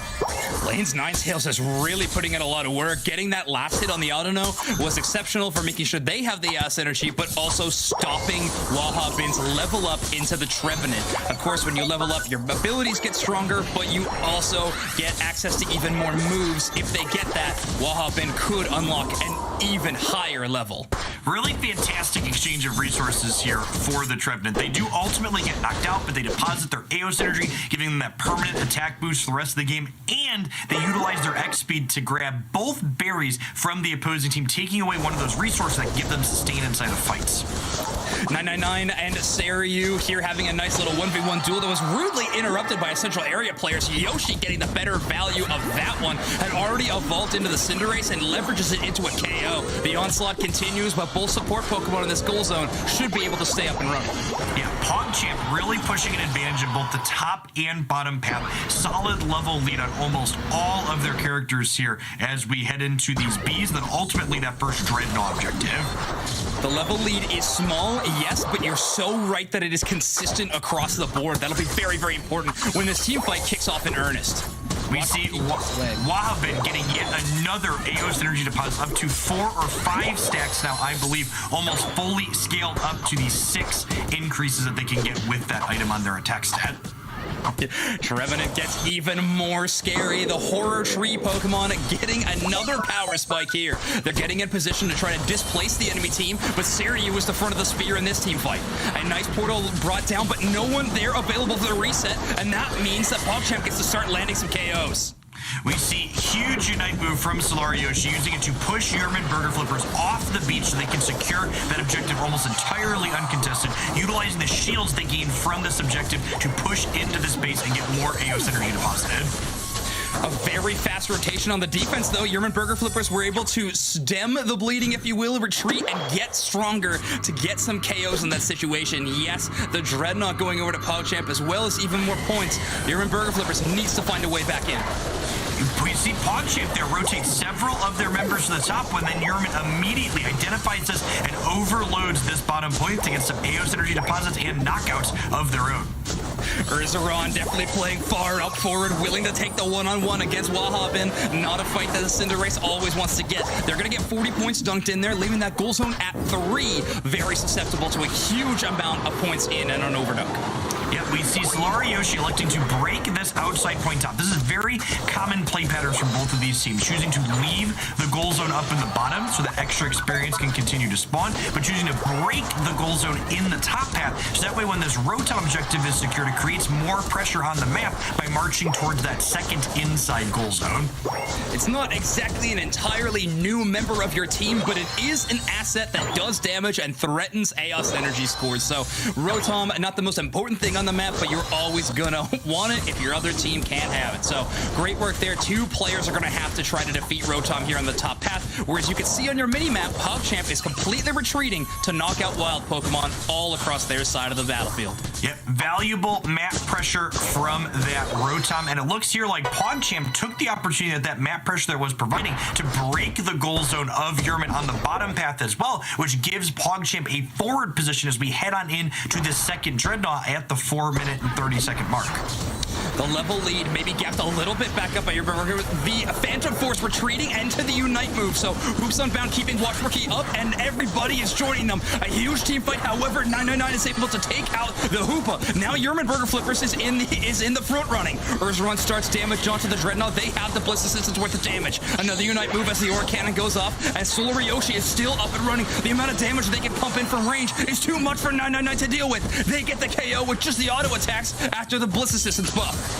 Yeah, we saw PogChamp have the forward position there, but ultimately their teammates were a little bit late, but that does not matter as they steal this second Dreadnought objective right out of Yerman's clutches. Wash Rookie is the newest addition to this PogChamp team, but they are fitting in so well. I talked to Yoshi about this addition of this player as they get a 2KO streak. They wanted to pick them up because they seriously think they are the best Hoopa in the entire region. Wash Rookie putting on a clinic of how to stay up and be in the team fight as long as possible on Hoopa. Yeah, we saw Yoshi narrowly make it out of that engagement without getting knocked out. Huge thing there because Yoshi was entirely overleveled on the opposing team, would have provided an incredible amount of catch-up experience had that knockout been secured, as we see Yerman trying to push up here but unsuccessfully being pushed down, and the Trevenant pushing Curvia there out of the reset portal. Waha Bin has found the form they need to be in to be a gigantic threat. They came out of the Hoopa hyperspace hole on the reset and immediately Unite moves. So that cursed forest, of course, gonna stop some healing and do so much extra damage, and they leverage it into a nice KO. PogChamp is gonna start doing damage to this Rotom, but they're not completely alone. Yerman Burger Flippers looking at an angle here. Solari Yoshi, almost level 15, and this knockout is huge. Such an incredible amount of experience to give up when you're at that higher level. We see Cinderace for Yerman Burger Flippers taking over 14 as well, in part due to the experience they got from that knockout. Uh-oh, Yerman Burger Flippers are finding a way back into this game. PogChamp has such a commanding lead, but now the damage from Ursaron is just becoming such a strong threat. That goal zone does get absolutely demolished, and the points have become close to parity. 208 to 197. A Dreadnought on the horizon in just 20 seconds. It'll only be available for about 10 seconds until Zapdos spawns, so it looks like neither team are going to give too many resources towards it. I think this was definitely PogChamp's game to lose as we were into the mid game, and they've let things slip here a little bit as we head on in to the ultimate engagement at that 2-minute mark. Things are almost entirely at parity across both the scoreboard as well as the levels. A lot of Unite moves used in that bottom path teamfight right before the Rotom could have been a misuse here, but now the teamfight started off. Blaine gets a ton of damage, but they get pushed away from the reset, and Yoshi takes them out with the Blazing Bicycle Kick. Now Kiva has to use a Hoopa Unite move, but very early. In return, Everling is going to throw down theirs in response. While Hoppin just trying to stay up, the Horn Leech giving them every last bit of sustain they need. They take an Aura Cannon, but they finally go down thanks to the damage from Ursaron. But an entire team wipe. PogChamp shuts down the host of Yerman Burger Flippers. This Zapdos is as good as theirs. Yeah, the entire story of that fight was watching the Cinderace. They were level 15 on both sides, but Yerman Burger Flippers Cinderace went down, and the rest of their team members quickly followed since they no longer had the damage to keep up with what PogChamp was outputting. Wash Rookie with a really nice Hoopa Tech there. You love seeing them throwing in all those points, but immediately going back into a portal. Like I said, one of the best players out there. Yoshi getting a nice KO in there, trying to advance this lead. 60s does make it all the way to the goal zone, and Egg Bomb clearing the way for them, and they now have a lead of 508 to 233. Yerman Burger Flippers, I know they don't have that many Unites available to them. If Blaine does have the Snow Globe for Alolan Ninetales, it could be huge, because 3 members of PogChamp are currently down. Well, while this map is not that large, it does take a long time to run all the way across it here. By the time Yerman Burger Flipper is going to rise at this top goal, everyone other than 60s is going to be up for PogChamp. This is going to be a tough fight. A lot of Unite moves utilized maybe just for the buddy barrier at this point. A team fight goes off again. Ursaron trying to do damage, trying to stay as far back as they can. Nazu a little bit of the front line in this team fight. They do take out Wahhabin, but the reinforcements are here. PogChamp's defense is coming in at the last possible second, and a Hoopa Unite comes out for Kiva. They have the Hyperspace Fury and Psybeam unlocked. 20 seconds to get any points in, but the defense from PogChamp is just outlasting everything. Yeah, you've seen such a bigger advantage than Yerman Burger Flippers had heading into an engagement on their second goal zone like this. We see Yerman Burger Flippers get entirely knocked out and sent back to those Pokemon centers as this engagement and ultimately game is won by PogChamp. PogChamp takes it. You were mentioning it. I think an exemplary team fight. The Cinderace is obviously the core amount of your damage. If you can eliminate the other sides earlier than your own, you are going to have a nice time in that team fight. 508 to 245. Yoshi gets the MVP, but honestly for me, it seemed like PogChamp was using it at the best team effort possible. Yeah, really fantastic early game from PogChamp. Gave a little bit more than they necessarily had to in the mid game, but rounding it out with a really strong fight around the Zapdos pit and a well-deserved victory here. As we look at the knockouts on this team, PogChamp was just in command of most team fights this game. No game is decided in Pokemon Unite until that 10-minute mark sounds, but really this one felt like PogChamp was keeping the lead the entire time. Yerman Burger Flippers had one, maybe two chances to bring it back, but not quite. However, the numbers they were putting out, very fantastic. Ursaron and Blaine both with over 90,000 damage dealt in the battle, definitely putting up big numbers. I think the strategy could pay off if they execute it a little differently in the endgame. Speaking of big numbers, Waha been there taking over 100,000 damage on that incredibly durable Trevenant. As we take a look here and see PogChamp in commanding lead of the score throughout the course of that early and mid-game, falling behind momentarily, but then ultimately catching right back up and then some once they secured that Zapdos post-team wipe. Scoreline could not be closer at the end game before Zapdos, but honestly, we were mentioning it the whole time. The experience is what really meant a factor in that end game. Those team fights in Pokemon Unite, if you have the bigger number next to your player name, it is definitely going to be a huge advantage for your squad. Yeah, the big thing that stands out to me in my mind from watching that team fight was, just the power of Trevenant to help keep their team alive as we see the first Dreadnought go down here for PogChamp. Yeah, PogChamp watched Rookie there stealing that with the Hyperspace Hole. You got to remember the support Pokemon in this game just do a little bit extra damage to objectives, so Hoopa and their Hyperspace Hole is definitely going to be in a good position to steal those objective Pokemon away. Yeah, this push here at the top was the start of Yerman's kind of catch-up. They evened the scoreboard up very quickly, got a couple of knockouts, and closed up the levels, but this fight was everything. We're going to see Cinderace go down here for Yerman Burger Flippers, and then the rest of it's kind of history from there. As Trevenant pushes them off, they're kind of that big difference that defender can provide. Yeah, I think that was the biggest difference for me when you saw them take away 999 completely out of that fight with a nice Horn Leech, brought them all the way into their side, and let PogChamp just do so much damage into them. Look at this, Yoshi at level 15 and a full HP bar. That cannot be happening in a Zapdos fight like that. Yeah, definitely. These hyper carry Pokemon like Cinderace, if they survive, your team is going to be in a commanding position, and defender characters like Trevenant are able to ensure that your important characters stay alive by pushing the opposing team around wherever you want them to be. Not quite a mirror matchup in compositions this time around. PogChamp, their choice, gave them the win. And Yoshi, of course, a huge part of that. Their Cinderace play has been so phenomenal, but we've seen them on pretty much every central area Pokemon under the sun. This Cinderace, though, definitely looking flashy in the hands of Yoshi. Yeah, Cinderace just an incredibly mobile damage carry between the Flame Charge that has a really short cooldown to the Blaze Kick that lets you jump into and across an enemy that you want to get away from or catch up to. Just so much mobility around the battlefield. Blaze Kick, another small feature of the Pokemon. I feel like this was talked about more at the start of the game. The auto critical hit is always going to be a nice addition to have critical hits in this game. Add a little bit of variety in these final team fights, but if they slide your direction, they could be game winning. So having more assets like that available to you is going to be something that Yoshi is seeking out all the time. Yeah, and the opposite side of Cinderace, kind of its downside, is that while it's incredibly mobile, it's also incredibly squishy, which is why when it gets caught out by something like that Trevenant Horn Leech, it is removed from the match very quickly, and it sounds like our draft is ready. So let's head on in. Let's see what these teams decide to do to defend these squishy Cinderace Pokemon they have available to them.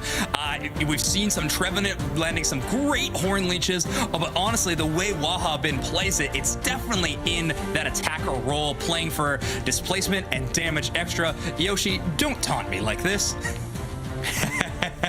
We see the hover over the Greedent with wise glasses, so I assume that is not going to be the case here as they tick back over to an all damage build of Cinderace with Scope, Razor, and Muscle Band there. Actually, a small note difference between these Cinderaces, Ursaron choosing to be a little bit more durable by leveraging that Focus Band item on their character. Focus Band has a powerful side effect of the item. When you get that low HP, it instantly boosts your recovery a ton. I find that most often it helps you in the early game situations. In the later end game, when you have so much HP and Pokemon do so much damage, Focus Band can get a little bit outvalued. So instead, Yoshi opting into even more damage all the time. Yeah, I think that's a fantastic assessment, especially on these squishier characters like Cinderace. You have to survive in order to get those healing ticks from Focus Band over 3 seconds. And Cinderace, if you eventually get caught in those fights, you don't last for 3 seconds for Focus Band to be able to do its work.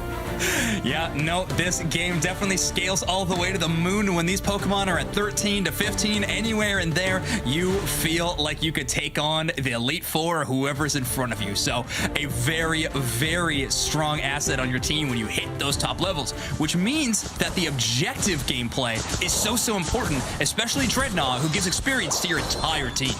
Yeah, we see our Cinderaces in the central area here, clearing their wild Pokemon again. Lucario's in the top path with 3 for each team, going in the bottom with Wahabin, trying to get their early attack stacks in yet again. Wahabin will definitely risk getting KO'd for these kind of situations. And hey, when you have 60s there as a very solid Blissey player giving you that defense, it's available. Wahabin does utilize their Focus Band in that team fight, so yes, they are going to give up that little bit of a resource in the early game.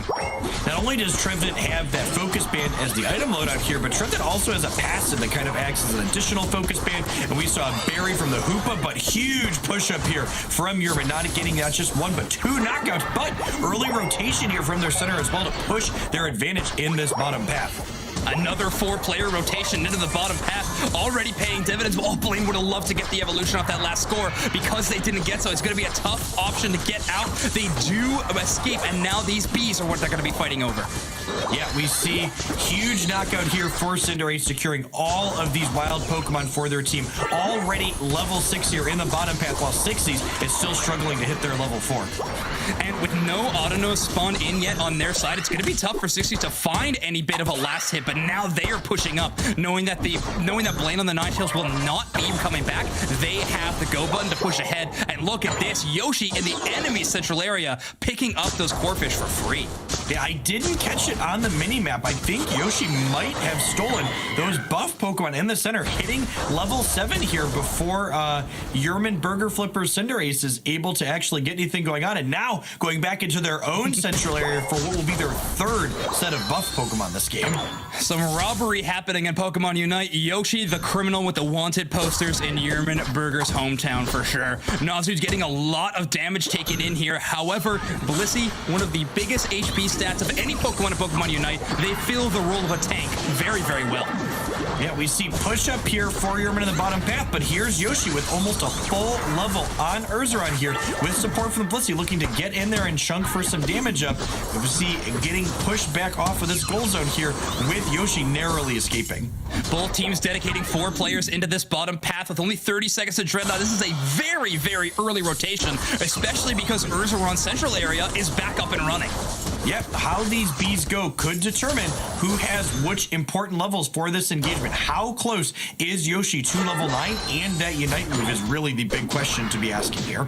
Blazing Bicycle Kick, of course, does so much damage to a wide area, but almost more importantly, the secure ability it has onto a Dreadnought is monumental. If they're able to participate in this last Audino, there they go. The Unite move is online. Yeah, not only do we have a differential in levels on these Cinderaces, but Lucario also a 2-level difference between these two teams as PogChamp looks to push their advantage and get some knockouts here before the objective goes down. But Yerman Burger Flippers forces the flip and secures it. Nazu actually unlocking their Unite move immediately after that XP buff thanks to the secure out of 999. So great job there. They're able to utilize it to have a little bit more of an exchange in that defense situation. 3 KO streak for the Blissey. You don't see those numbers all the time, but Nazu is one of the friendly faces we see there. Yeah, definitely caught back up and then some for Yerman, securing that objective and a couple of key knockouts here as they look to push up on this goal zone, perhaps biting off more than they can chew, though, with Blade narrowly making it out with the Hoopa portal. Kiva is such a phenomenal player with those hyperspace holes getting the resets. The Blazing Bicycle Kick does get shot in from Urzaron, but it doesn't go close range, it goes far. They're able to out-heal that, no problem, and Yoshi actually swoops in for the KO. Yoshi's been clearing their central area much more consistently than the side of Urzaron, and it's paying off in terms of levels. They have about a 1-level lead, close to level 2 at this point. Yeah, and that's despite the fact that Yerman was able to secure that first Dreadnought. It's really a testament to how reasonable the early game was for PogChamp, despite the fact that they lost that first experience objective and are still matching in terms of levels here. Wow, a huge dunk going into the bottom path, considering in this situation, Wahopin absolutely kidnaps the Rotom all the way to their side with the Horn Leech, and they're able to secure it. This Rotom probably won't go too far, but hey, it's better to have it go in the other direction than towards you. We see a pretty decent push here as they get a little bit of vision to see who's on the point there, but a hyperspace hole from Yerman Chupa pulling a whole bunch of people up to the top path here. Blaine's Alolan Ninetales looking quite a bit better this game. This Pokemon definitely has huge burst potential and can lock the enemies in place. Having those two abilities given over to you is going to be important. Saryu, though, hiding in this bush. Crouching Lucario, Hidden Demon, does a ton of damage to Blaine, but they're able to escape. Nazu being there as the big brother backup, definitely helping them in that team fight. We see both teams have their Hoopas in the bottom path looking to unite, move, and pull their squads in. Huge unite, speaking of four PogChamps, both the Trevenant and a big hit from the Hoopa here as PogChamps, no knockouts yet. No, the knockouts had taken a long time to be finally secured. The Hoopa Unites brought everybody in. Blaine at a terrifyingly low amount of HP, but they're still putting out damage. A great job there from Safeguards from Nazu, supporting their team extremely well, but now 60s is on a chase, and they found Blaine. Now Nazu just has to run and hope they can stay up for a re-engage. Yeah, the only thing more terrifying than Solari Yoshi on Cinderace, the Solari Yoshi on Cinderace with a Blissey Unite, backing it up as we see huge damage and knockouts push there with Yoshi backed up by that Blissey.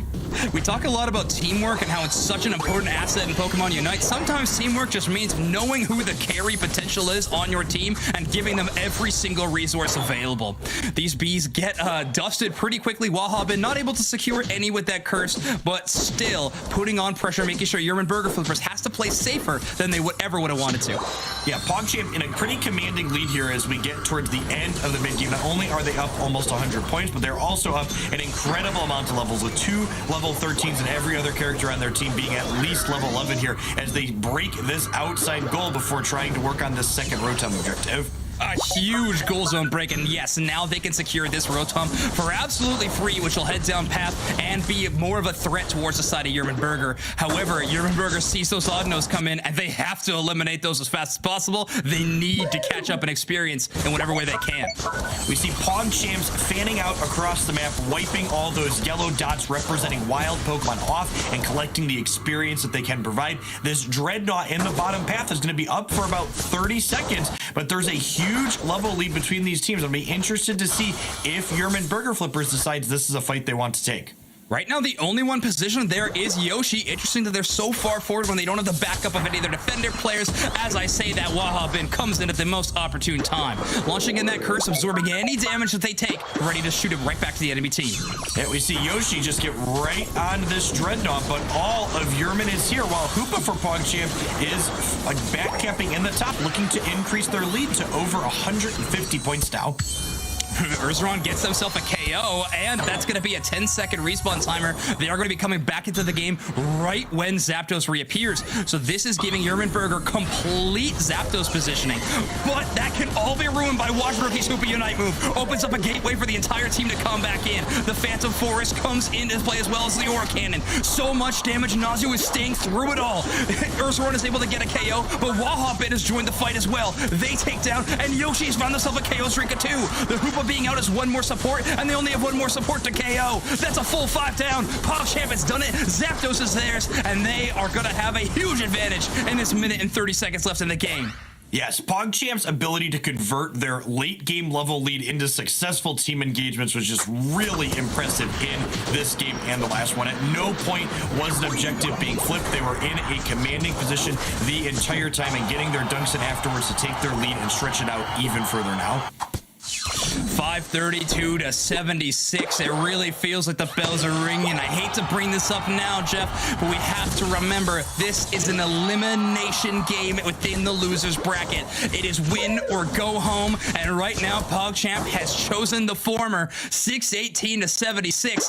This is an almost impossible number to make up for Yerman, but they haven't quite given up yet. Yeah, that 500 differential is kind of the no return point a lot of the time in Pokemon. And it means that every member of your team needs 100 points, and you all need to put those 100 points in, which means you have to successfully push into their central goal zone, which heals an incredible amount.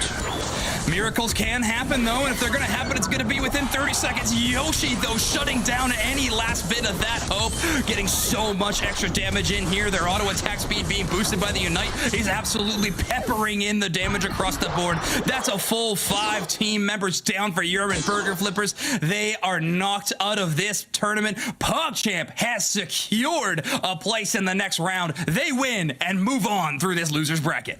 Yeah, just again, not only 1 but 2 impressive team fight engagements there at the end, winning a second one as German Burger Flippers tried to push up on their point in that end game.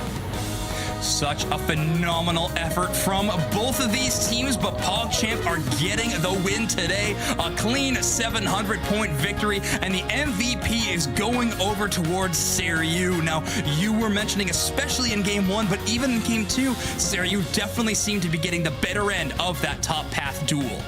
Yeah, a full 2 levels up over 999 when they headed down to that first Dreadnought objective allowed them to be such an incredibly bigger part of those early engagements, and they scaled that advantage all the way through the late game, getting lots of damage output and dunks with Eos energy.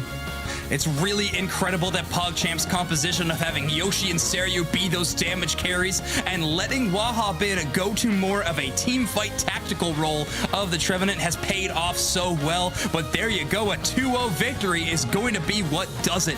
Very even damage numbers across the board from PogChamp. Obviously, they want to fight as a squad and they want to do it often. Yeah, pretty low damage numbers overall there. Both teams being a little bit conservative with how often they were taking fights here. And then the story of the scoreboard here with PogChamp being parity or slightly in the lead the entire time until, again, they won a decisive victory around that Zapdos and then took that objective off the board while none of the enemy teammates were there to be able to contest it. PogChamp looking fierce today, and they proved it. I'm so impressed by this squad. A huge 2-0 victory. Like we were mentioning, this is pushing them on even further in the bracket. So now they have earned themselves a day 2 spot as they are now top 4 in EU. Yes, they will need to win 2 more matches in the losers bracket before they can make it to that coveted grand finals, and more importantly, a guaranteed spot at the World Championships here. PogChamp looking to improve on their top 4 and top 6 finishes from the Eos and May. Such an incredible squad. Let's take a look at what makes them so good. I was really loving that choice of using the Unite move from such maximum range there. Yoshi always seems to be in the right spot at the right time to make sure their damage numbers really have an impact on the game. Yeah, I think this first objective was actually a story for Yerman there, allowing them to flip that objective successfully in order to push a fight where they were behind, realizing they shouldn't be team fighting and should instead be taking the objective off the map. Yerman Burger Flippers definitely had a few huge moments. I loved watching Nazu's Blissey play. I think they were putting on some exemplary work in the server today. Not quite good up, but look at this major team fight win. A couple of early KOs to one side, a little bit of redemption KO to the other, but in the end, Yoshi has the final word with a KO streak of not just 2, but 3. I think that endgame fight was, again, kind of the story of Trevenant there. I don't know if you caught it, but that cursed forest there hit several members of Yerman Burger Flippers. Not only does it slow them down, but it also causes all of them to take additional damage, which was probably a big factor in why they ended up getting knocked out in that team fight first. You're right, I did not catch it, but Wahabin is a sneaky player. They'll get stuff even past me. That Unite move is so impactful. Yes, it doesn't have crazy damage numbers, but the asset that it gives your team cannot be undervalued. Congratulations to the team, but we're gonna give it to the level diff lead of Seryu on PogChamp. The MVP goes to the Lucario play today. Very, very impressive. I love watching Extreme Speed Lucarios do their thing. I love the crown over the Lucario there on Soreyu's player profile picture, kind of acknowledging what character is king for them. Yes.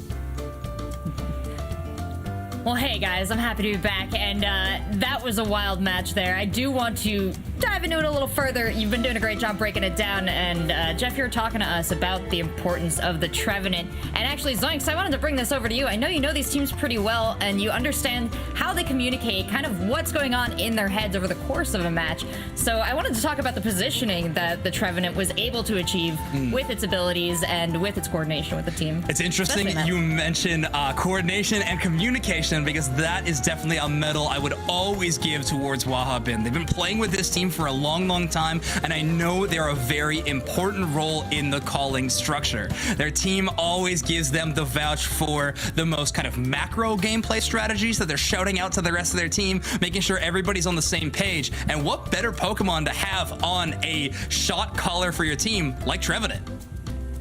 Yeah, great positioning to make those decisions throughout the match. And Jeff, as we take a look at the bracket here, we can see how the skill has panned out for these teams. So sad to let Yerman Burger Flippers go home, but PogChamp facing off against either the winner of 5i or Zephyr Red. Who do you think presents the better challenge for them?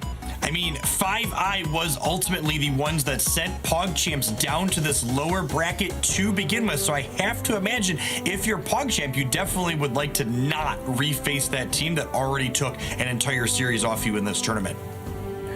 Yeah. A lot to think about for the teams here as we head into our last match of the day for the EU region. Of course, we'll rejoin tomorrow with our Elite Four, and we'll move into North America today, but we still have EU things to do. So grab a snack, grab a drink, come right back as we are heading into that match right after this break.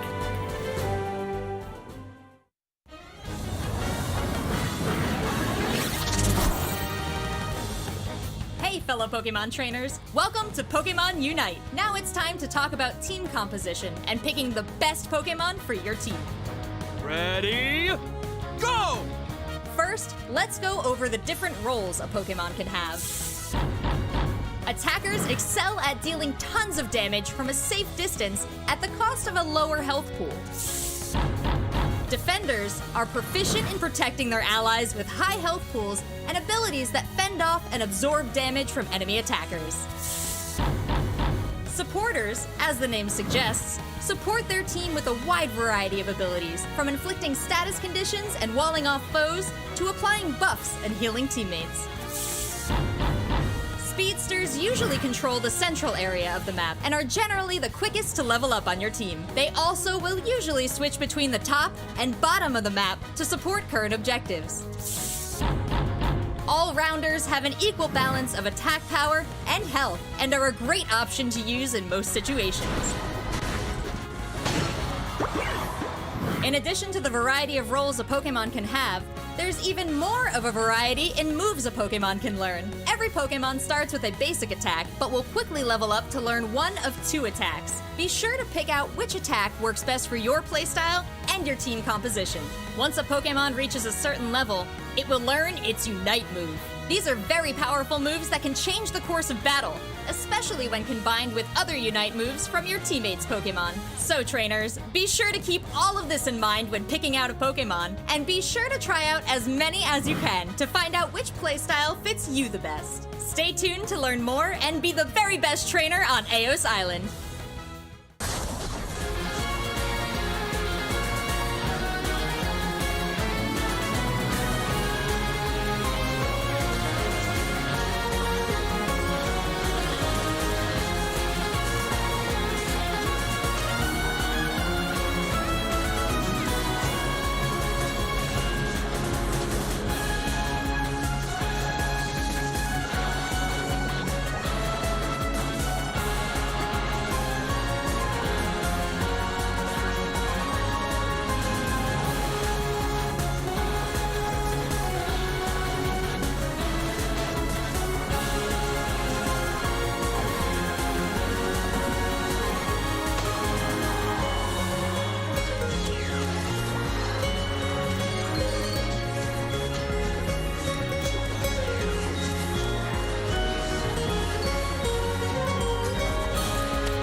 Welcome back. We're close to wrapping up day 1 of the EU Regionals, and the winner of this match will move on in the lower bracket tomorrow to take on PogChamps in the loser bracket semifinals. That was the last match we saw, but now we are heading into Zephyr Red versus 5i, both of them fighting for their tournament life. I've got Spraggles and Doob Snacks with me now, and Spraggles, this bracket, it was going to be scary no matter how it fell, but what do you think? I mean, you're breaking hearts all day today, Seltzer. We don't get to see Outlaw any longer. Tilted Gaming is gone. PogChamp sends home Uriman Burger Flippers. I mean, a team that makes their way to the grand finals. So, like I said, a lot of broken hearts. And now the question is 5i or Zephyr Red going to stick around? They want to make it to Worlds. They need to win this next game. 5 heartbreakers on each side here, Doob Snacks. Who is healing and who is going home and having some ice cream today? Listen, 5i historically has been more consistent, but if we just saw Zephyr Red, face off against Outlaws and their unique composition, their ability to adjust and get back into that action, a hyper-aggressive team like Zephyr Red against 5i could cause some problems. And 5i's looking to get the square back up against PogChamps, the team that sent them to the losers bracket to begin with. So there's a lot of bad blood on the line here on the quest to qualify for Worlds. And of course, it starts with Zephyr Red and 5i. As some redemption, your thoughts on that, Spraggles? As we head into the draft, I'm going to hand it over to both of you, but keep it going because this match is going to be fire. Yeah, redemption is absolutely right. These teams need to stay here. I don't think we're going to see some big change-ups here, Doob Snacks. I think they're going to run with the tried and true right now. 5i and Zephyr Red, their tournament is on the line. I don't know which team is going to come out victorious. 2 top teams for sure. 2 top teams for sure. Zephyr Red are not playing any selection games here. They're locking it in and letting the folks at home know what they're all about. On the other side, though, Dravix, we saw him on Zarina. We kind of flipped around, maybe waiting to see, hey, is this my Machamp game? Can I really show off here? Locking in Zarina, getting that green check mark. Of course, they can't press B and then re-enter another Pokemon if they want, but I like that they're sticking with Zarina. It looked real crisp the last time we watched it.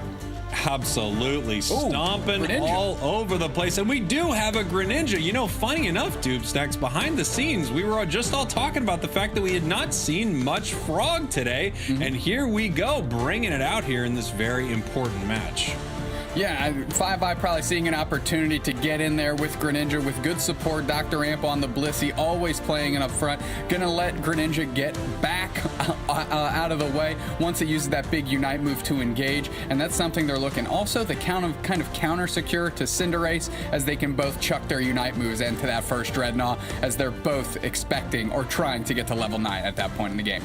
Of course, no Dragonite here, which I thought was actually working really well for them earlier, but we're moving on to Greninja, one of the most powerful central area Pokemon in the entire game. Again, I was kind of shocked that we hadn't seen much today, but here we go. Zephyr Red, 5i, game 1 of this losers bracket match. Losers heading home.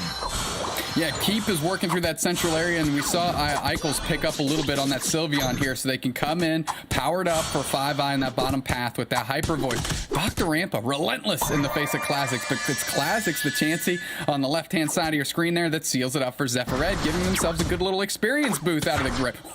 Was that 3 players getting chipped by Nevers? You kidding me?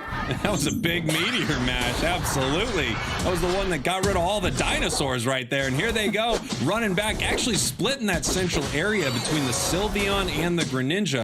We'll see if that works out for them. Right now, we've got 3 in the top path for both teams. Yeah, Raytao is the highest level Pokemon in Remote Stadium right now. But when these bees appear, we do know that this Raboot's going to have a little bit of an issue to clear, which is why they want that extra support up there. We're going to see if they decide to take... Oh, there's 4 for 5i using that unique big Hyper Voice, buying the space so Raytao can't get anything. This is how they're going to make up the level differences. Inferno's chunk deep. Dravix playing far forward. We get a clean reset after the KO. Bang! 4 players are gone. 5i getting a KO, getting the bees, and then getting out of there. Fully healed up. Great look by 5i, and that's a crisp start for them too.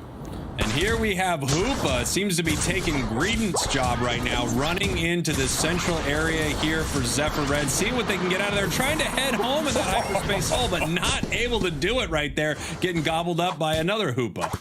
Hoopa the Scoundrel Pokemon trying to make waves in the opposing central area there, but good recovery by Zephyr Red to have that Hoopa swoop down and pick up the KO in tandem with Raboot and keep them back on their mission of leveling up. Right now, Zephyr Red looking pretty good score-wise. Their Blissey and Lucario have been able to put points on the board. Nothing yet for 5i. Even though they had that impressive push in the top path there, they weren't able to convert it into any scoring yet. Yeah, they were chunks so big, they all just needed to catch the Hoopa reset from the dock there. And now Classic's holding it down in the face of Keep and Dr. Ampa trying to keep that Blissey from scoring. There's a 20 banger going in. 52-20, good little stretch here as these teams are going to get ready for the next set of Bs. And of course, Dreadnought here at 7 minutes. Obviously, we need to get this Greninja to turn into a Greninja. A Frogadier is not enough. Cinderace is up here in the top path, getting ready for a bit of a fight, or are they sending them down? No, it looks like Blissey's going to be here all by themselves up against this Greninja and Blissey from 5i. Dravix gets melted by Eichels there as Zephyr Red is holding down their goal zone, and they're taking the hyperspace highway down to the bottom part of the map here. Keep level 9, got a good portion of the Bs. That's going to help the levels. Raytow level 8, and that Dreadnought is here. Both teams have shown up in full force. Just the Zarina kind of sandbagging it as Eichels plays far forward, catches Brian, melts their HP down. Big Egg Bomb catches 4. Dravix is on the retreat now. The Hyper Voice is coming in. Dravix is so low they get chip shotted in by Neko. The Hoopa. Great look by Zephyr Red, taking out a key component of 5i's offense here as now they're just retreating a little bit, buying their time to try and melt this thing. Big Unite move and Zephyr Red seals it up. Gets the experience, gets the shields, gets the push. Are they going to get the goal zone? Zephyr Red pushing. They are not taking their foot off the gas right now. Big KO. Sylveon gets one. Cinderace gets one. They break the goal, and it looks like they might be re-engaging right here. What a huge win for Zephyr Red. 128-20. Let's go. They're taking this second goal zone too. Blitz assistance on Nevrix because we're already there at that point in the game. Big KO. And what is 5i? They're like, who is this team? Where did they come from? How are they this aggressive? Dravix going to push back in the face. Zephyr Red getting a good reset here. Raytow not going to get back into that action. And look at that. Zephyr Red seeing the fully threshold, seeing the line in the sand, and backing off so they don't hemorrhage the experience back the other way. Raytow's pick for most reliable teammate? Nevrix, because it's my bro. Heart. That is very sweet. It's some brotherly love right there, Doob Snacks. I can't believe Raytow made it out of there. I mean, I thought they flatlined. What an incredible escape. And now they're pushing again up in this top path. Dravix says, no, I'm going to stomp on your faces if you move forward 1 inch. But Dravix down on levels here, so able to kind of scare away Zephyr Red, but not really able to convert and pursue that. And you want to talk about brotherly love. If there's brotherly love, it's between Spraggles and Alolan Spraggles, or Doob Snacks and Hiswin Doob Snacks. So we've got it. Maybe Jeff and Zoinks haven't quite sorted that out, but we appreciate each other here in this booth. Let's go. Zephyr Red pushing the forward. Big Unite move by Nevrix going to try and catch. That Greninja just forced to retreat as Zephyr Red is going hard into Nevrix right now. Here we go, pushing them back. They're going to have to deal with this Rotom right here, and 5i really needs a pickup right now. They need a pick-me-up. They need something to get back inside this matchup. Big KO, and they're not going to get it there. Dravix getting beat up by 3 members of Zephyr Red. 5i has somehow closed the gap on these levels here by taking their experience on their side of the map. Nevrix going to get good points and leaving that just at 6, setting it up for a big overdunk, but it's Dreadnought time. 5i has showed up on time. No need for the Unite moves just yet as Zephyr Red unleashes theirs and pulls through their Lucario. Here we go. Zephyr Red playing far forward, Dreadnought at half HP. Big Hyper Voice on Brian as Brian is just isolating out the Cinderace. Raytow from full range in tandem with the Hyper Voice. Eichels, they take it. And now 5i is saying, what just happened? Sand is slipping through their fingers on the beach here as they're pushing in the face of Keep, who's trying to reset, but Zephyr Red is vicious. KO streak of 3 for Nevrix. Let's go.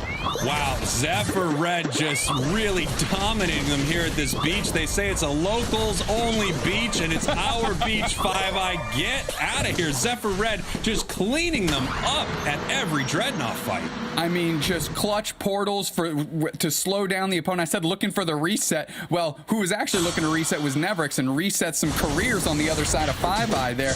Great work by the Hoopa, great chase by Nevrix, and they're looking really crisp here with 3 minutes 30. We got this Rotom coming up here in 15 seconds, and you know, this is something that neither team needs, but you know 5i wants something. They need something to get back in this game. They would love to push this in, score some points, even up the levels, win a big fight here. They definitely need a big swing soon. Yeah, if I'm Zephyr Red, I'm looking to get some picks here, take out one of the members of 5i that's standing alone, but I'm not trying to give any experience back the other way because they've got this slight lead. They want to hold on to it. Big double stomp by Dravix, but not quite enough to seal it up as Zephyr Red sends the Rotom into the face of 5i, and that's enough to close it out. They're going to let it hit as 5i, and they're just going to retreat for now. I love that play by 5i. They did not want that Rotom pushing further back towards their tier 2 goal or anything like that. But boy, it just feels like every fight they've had this match, they've been behind. They need some experience. They need some levels here because in 40 seconds, Zapdos is up and Zephyr Red is in control of everything. Yeah, 2 players at level 13 for Zephyr Red, 1 level 12, 2 11s. We look across the map, 13, 12, and triple 10 for 5i. So a little bit more symmetry for 5i, but I'm sure they'd like those numbers to be higher, as they're going to make a push for this Dreadnought to try and square that experience up. You know, this is nice for 5i to get this, but as you can see, Zephyr Red is in a great position right now. They are set up all around this Zapdos. They're exactly where they need to be to make sure that they can catch 5i right here. And here might be an early Zapdos fight before Zapdos even pops onto the map. Drampa tries to jump in. They've isolated Dravix here. They're on the backside of nowhere. The Unite moves are flying. Bliss assistance on the Lucario to try and help out. Big Unite move coming through, but Dravix is getting dusted after they picked up the Bliss assistance back the other way. Here comes Eichel's going to try and deal some damage, trying to find the Blissey here. As we're watching down the hoop, Brian is so low, pushing back the other way. Just the Cinderace for Zephyr Red is down, but that's a key component here as Eichel's gets bullied a little bit by Brian. Eichel's trying to hold it down in the face of Inferno as they're getting chased down. 1 player down for 5i, 2 down for Zephyr Red, and this fight is looking like it's going to keep rolling on, Spraggles. It looks like it's going to keep on pushing Doob Snacks, but this Zapdos isn't going to be here much longer. Dravix ready. You know they've got the big stomps, and here they come. No, secured by Zephyr Red with an Egg Bomb. Blissey, let's go. What a legend. The Blissey comes through with the Steph Curry half quarter. Go ahead and seals it up. We're going split screens now, and the points are raining at Zephyr Red 301, 401, 139, 5i, trying to make a counter push here as Brian's holding it down in the face of Eichel's, trying to keep them from just being a menace in their side of the map. Wow, Zephyr Red 401 right now to 139, but this is not over. Every member but one is up here for 5i, and boom, there goes down another member of Zephyr Red. Can they make this push? Can they get this match under control? It is not unwinnable, Doob Snacks. No, this outside goal zone is going to pretty much be free because that's not where Zephyr Red wants to take this fight. They want to take it into one of the more internal goal zones here that provides a little bit more shield, a little bit more HP, but 5i coming in, and Big Hyper Voice is going to buy some space on Clavix. Nebrik's pushing far forward, and that's an Egg Bomb back the other way. They're trying to buy space for these teams, but nobody's really going down. As Zephyr Red's just sitting on the goal zone, and that Sylveon's going to be back in a moment here. Big hyperspace hole in the middle. They're trying to buy some space for 5i. 2 players down for Zephyr Red. Can they convert? 3 players down for Zephyr Red. There's not enough time. The Greninja's feeling the flow, blocking out the bad, but can they actually get points in? It doesn't look like. KO streak of 3, KO streak of 4. Great look in the end. Are they going to get the 5? Nope. Sylveon seals up the Blissey and 5i. Not enough time to get the points, and great KO streak of 5 for the Greninja to pad the stats at the end, but KOs don't get you W's. That's not how the scoreboard works, Spraggles. Wow, what a final fight there. I mean, 5i fighting till the bitter end. If there was another 15 seconds in this match, they could have won this thing, but Zephyr Red really intelligently let them take that outside goal and then push towards that tier 2 where they had bigger shields, bigger healing, and they were able to hold them off long enough. Big win for Zephyr Red here in game 1. Yeah, definitely showing that they have evolved as a team. We keep saying how consistent 5i has been, but you can't undersell the progress that a team like Zephyr Red has made. We saw them in the AOS Cup just outside in the May Finals and keeping that push alive, and it looks like they're kind of hitting a crescendo at the right moment. What a better tournament than the Regional Finals for EU. Take a look at some of those healing numbers, by the way. I mean, we look at Blissey a lot as a Pokemon that's got that safeguard, that massive shield, but this one's running the soft boil build, almost 90,000 in HP recovery. You had to assume that that led to a lot of those big team fight wins for Zephyr Red. Oh, without a doubt. And I think I saw 90K on the Sylveon as well. That's a chunk of damage going straight into your face through Celine Dion style, through your ears, rattling your brain up a little bit. Zephyr Red really grabbed onto the lead early, and as you can see by that little chart, that little line, didn't really give it up at any point. Yeah, Zephyr Red felt like they were in control of a lot of this match here. I mean, we had the Hail Mary secure there at the end, but at the same time, they were winning throughout this game. I wonder what we're going to see to change it up here. Let's take a look at some of these big moments, the moments that really changed everything throughout this match. Of course, we're going to see that massive secure here pretty soon. Yeah, let's go ahead and check that out. How did they secure themselves game one? Well, it started down here with some big plays by the Sylveon. And look how far forward they're playing. They isolate Dravix immediately, letting the Hoopa seal up that KO, buy the space they need to do the rest of the work here on the Dreadnought. Raytao kind of backs off, fires in their Unite move to seal it up, I believe. Yep, bang, and there it is. Yeah, it felt like Zephyr Red had control of the beach. It was theirs, and they were just pushing 5i around. Nice fight here from 5i, but they were not able to do much with that Greninja. They just get pushed back, and the Dreadnought is secured once again by Zephyr Red. Yeah, and this is when Nevrix was kind of feeling it, getting some KOs. KO streak of 3, I believe, as they were pushing back up that path and really got some points in and sieged that second goal zone fairly well and intelligently backing off when they saw that their stress levels were just too high. And right here we have the secure, the attempted secure there from 5i, but no, it goes to the Blissey with the Egg Bomb. I mean, it's hard to have a more heartbreaking moment than that when you see the egg fly through the air and get the Zapdos. I mean, well sought out by Classics. And here we saw the final push where, of course, Raytao, which just went insane with the Greninja, getting a KO streak of 5, acing Zephyr Red. But unfortunately, there just wasn't enough time on the clock to convert on that with all their points and get themselves the win. I mean, you throw another 10 seconds on there, I think they got it. But here, it's Ikelis. Here we go. Zephyr Red getting it done with their Sylveon. Great work by them.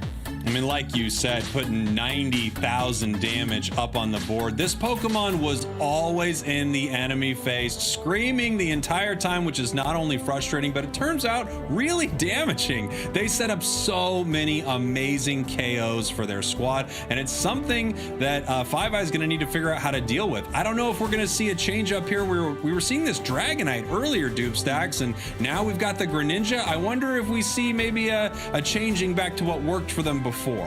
Yeah, if I'm Raytao, I'm looking at kind of the numbers I put up there, and that is not what we saw out of them earlier, and it's probably not what they've been doing all day.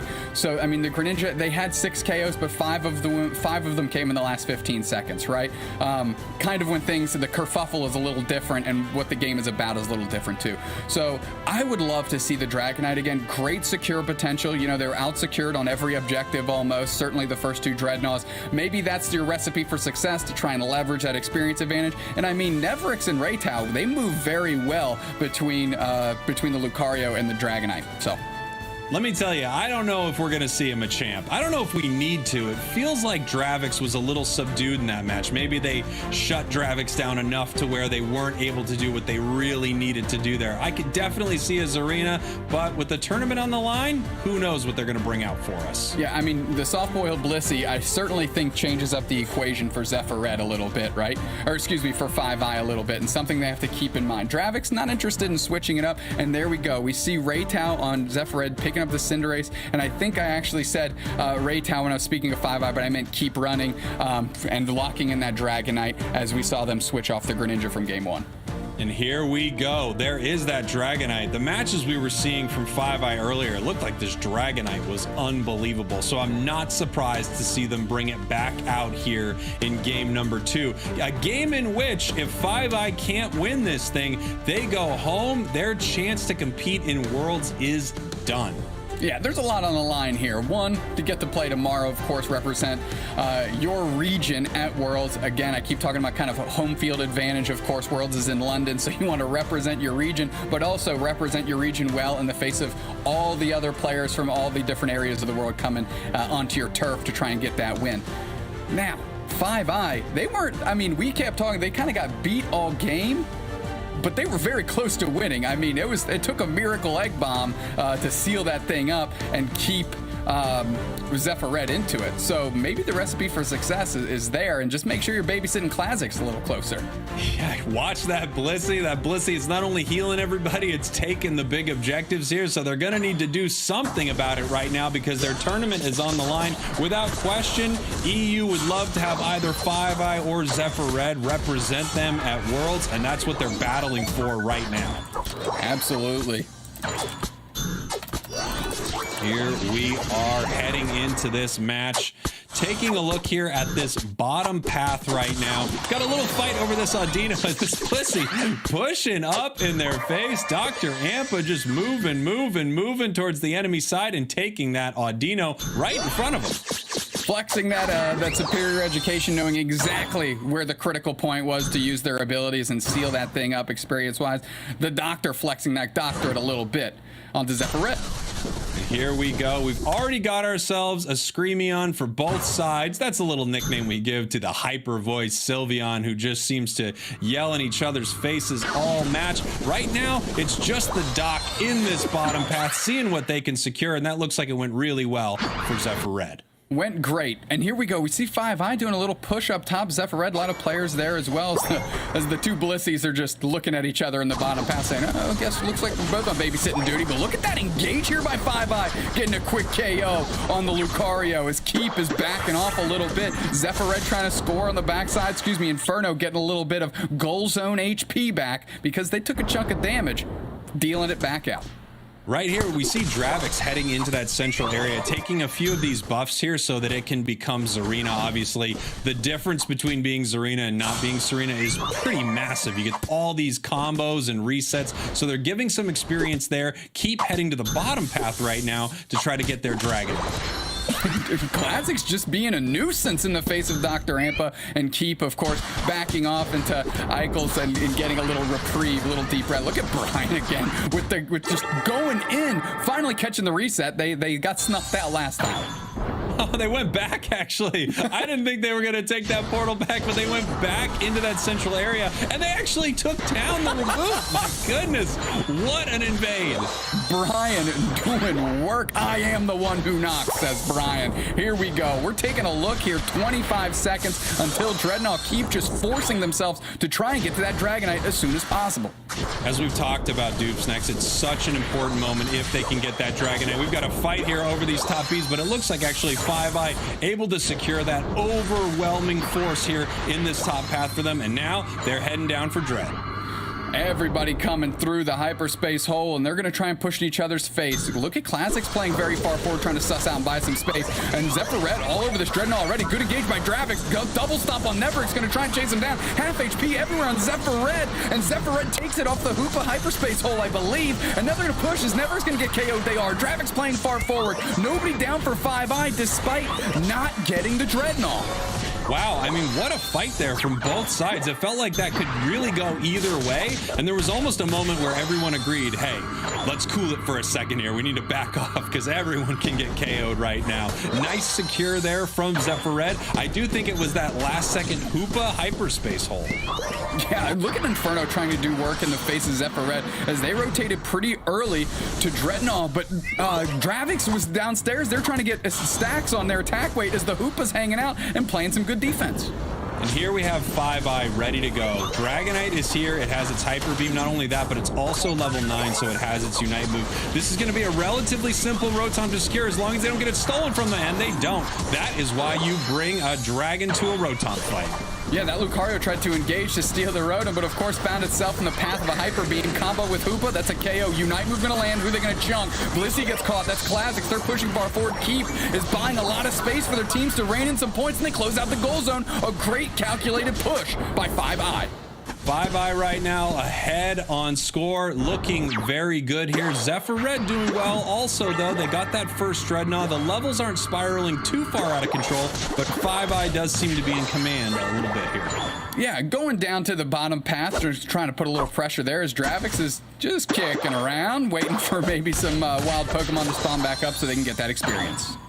Right now, we don't have a Unite move yet for our Hoopa on Zephyr Red, so everyone's going to need to get down there a little early here. However, 5i is ready to go with the Unite move, ready to bring him down. Dravix with a really nice score here, knowing that the enemy team cannot defend.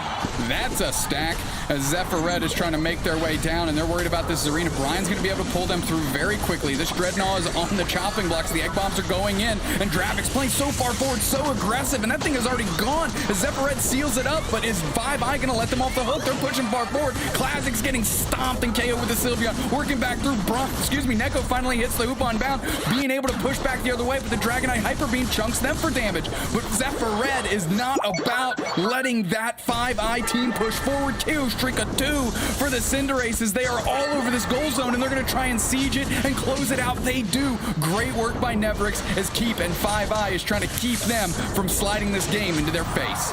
Travix is back, though, stomping on them. This fight will not end, Doobsnax. A big double KO. That's another stack right there as they head in and they try to siege their bottom goal zone. However, Zarina going down. That's Screamion pushing them back there. Ding, ding, ding. Cinderace going down. What a fight. A double KO for Dragonite right here. And this goal is gone. Great Bliss assistance onto Keep to keep them standing and keep them able to chuck fists and hyper beams all over the map and ultimately take that goal zone. Good little team push by 5i. I thought they were missing a few resources they need. That Bliss assistance truly was the recipe for success there. Yeah, what a fight. What a back and forth right there. And now we have this Rotom just pulling it a little closer to their goal zone there. It doesn't look like anyone really wants to push this yet. Zephyr Red doesn't get a lot of value out of this Rotom, but they sure don't want it pushing towards them. So they're going to try to keep 5i off of it here. Ideally, probably take down this Dragonite if they can.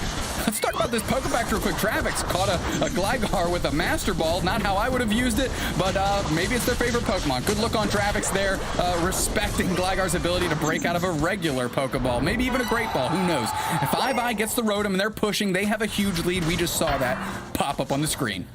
Had I known that you only get one Master Ball when I started playing, I wouldn't have made a similar mistake, Doobsnax, but we've all been there. We just didn't know that we needed to save that for Mewtwo. Yeah, I think I used mine on Articuno, not gonna lie. Here we go.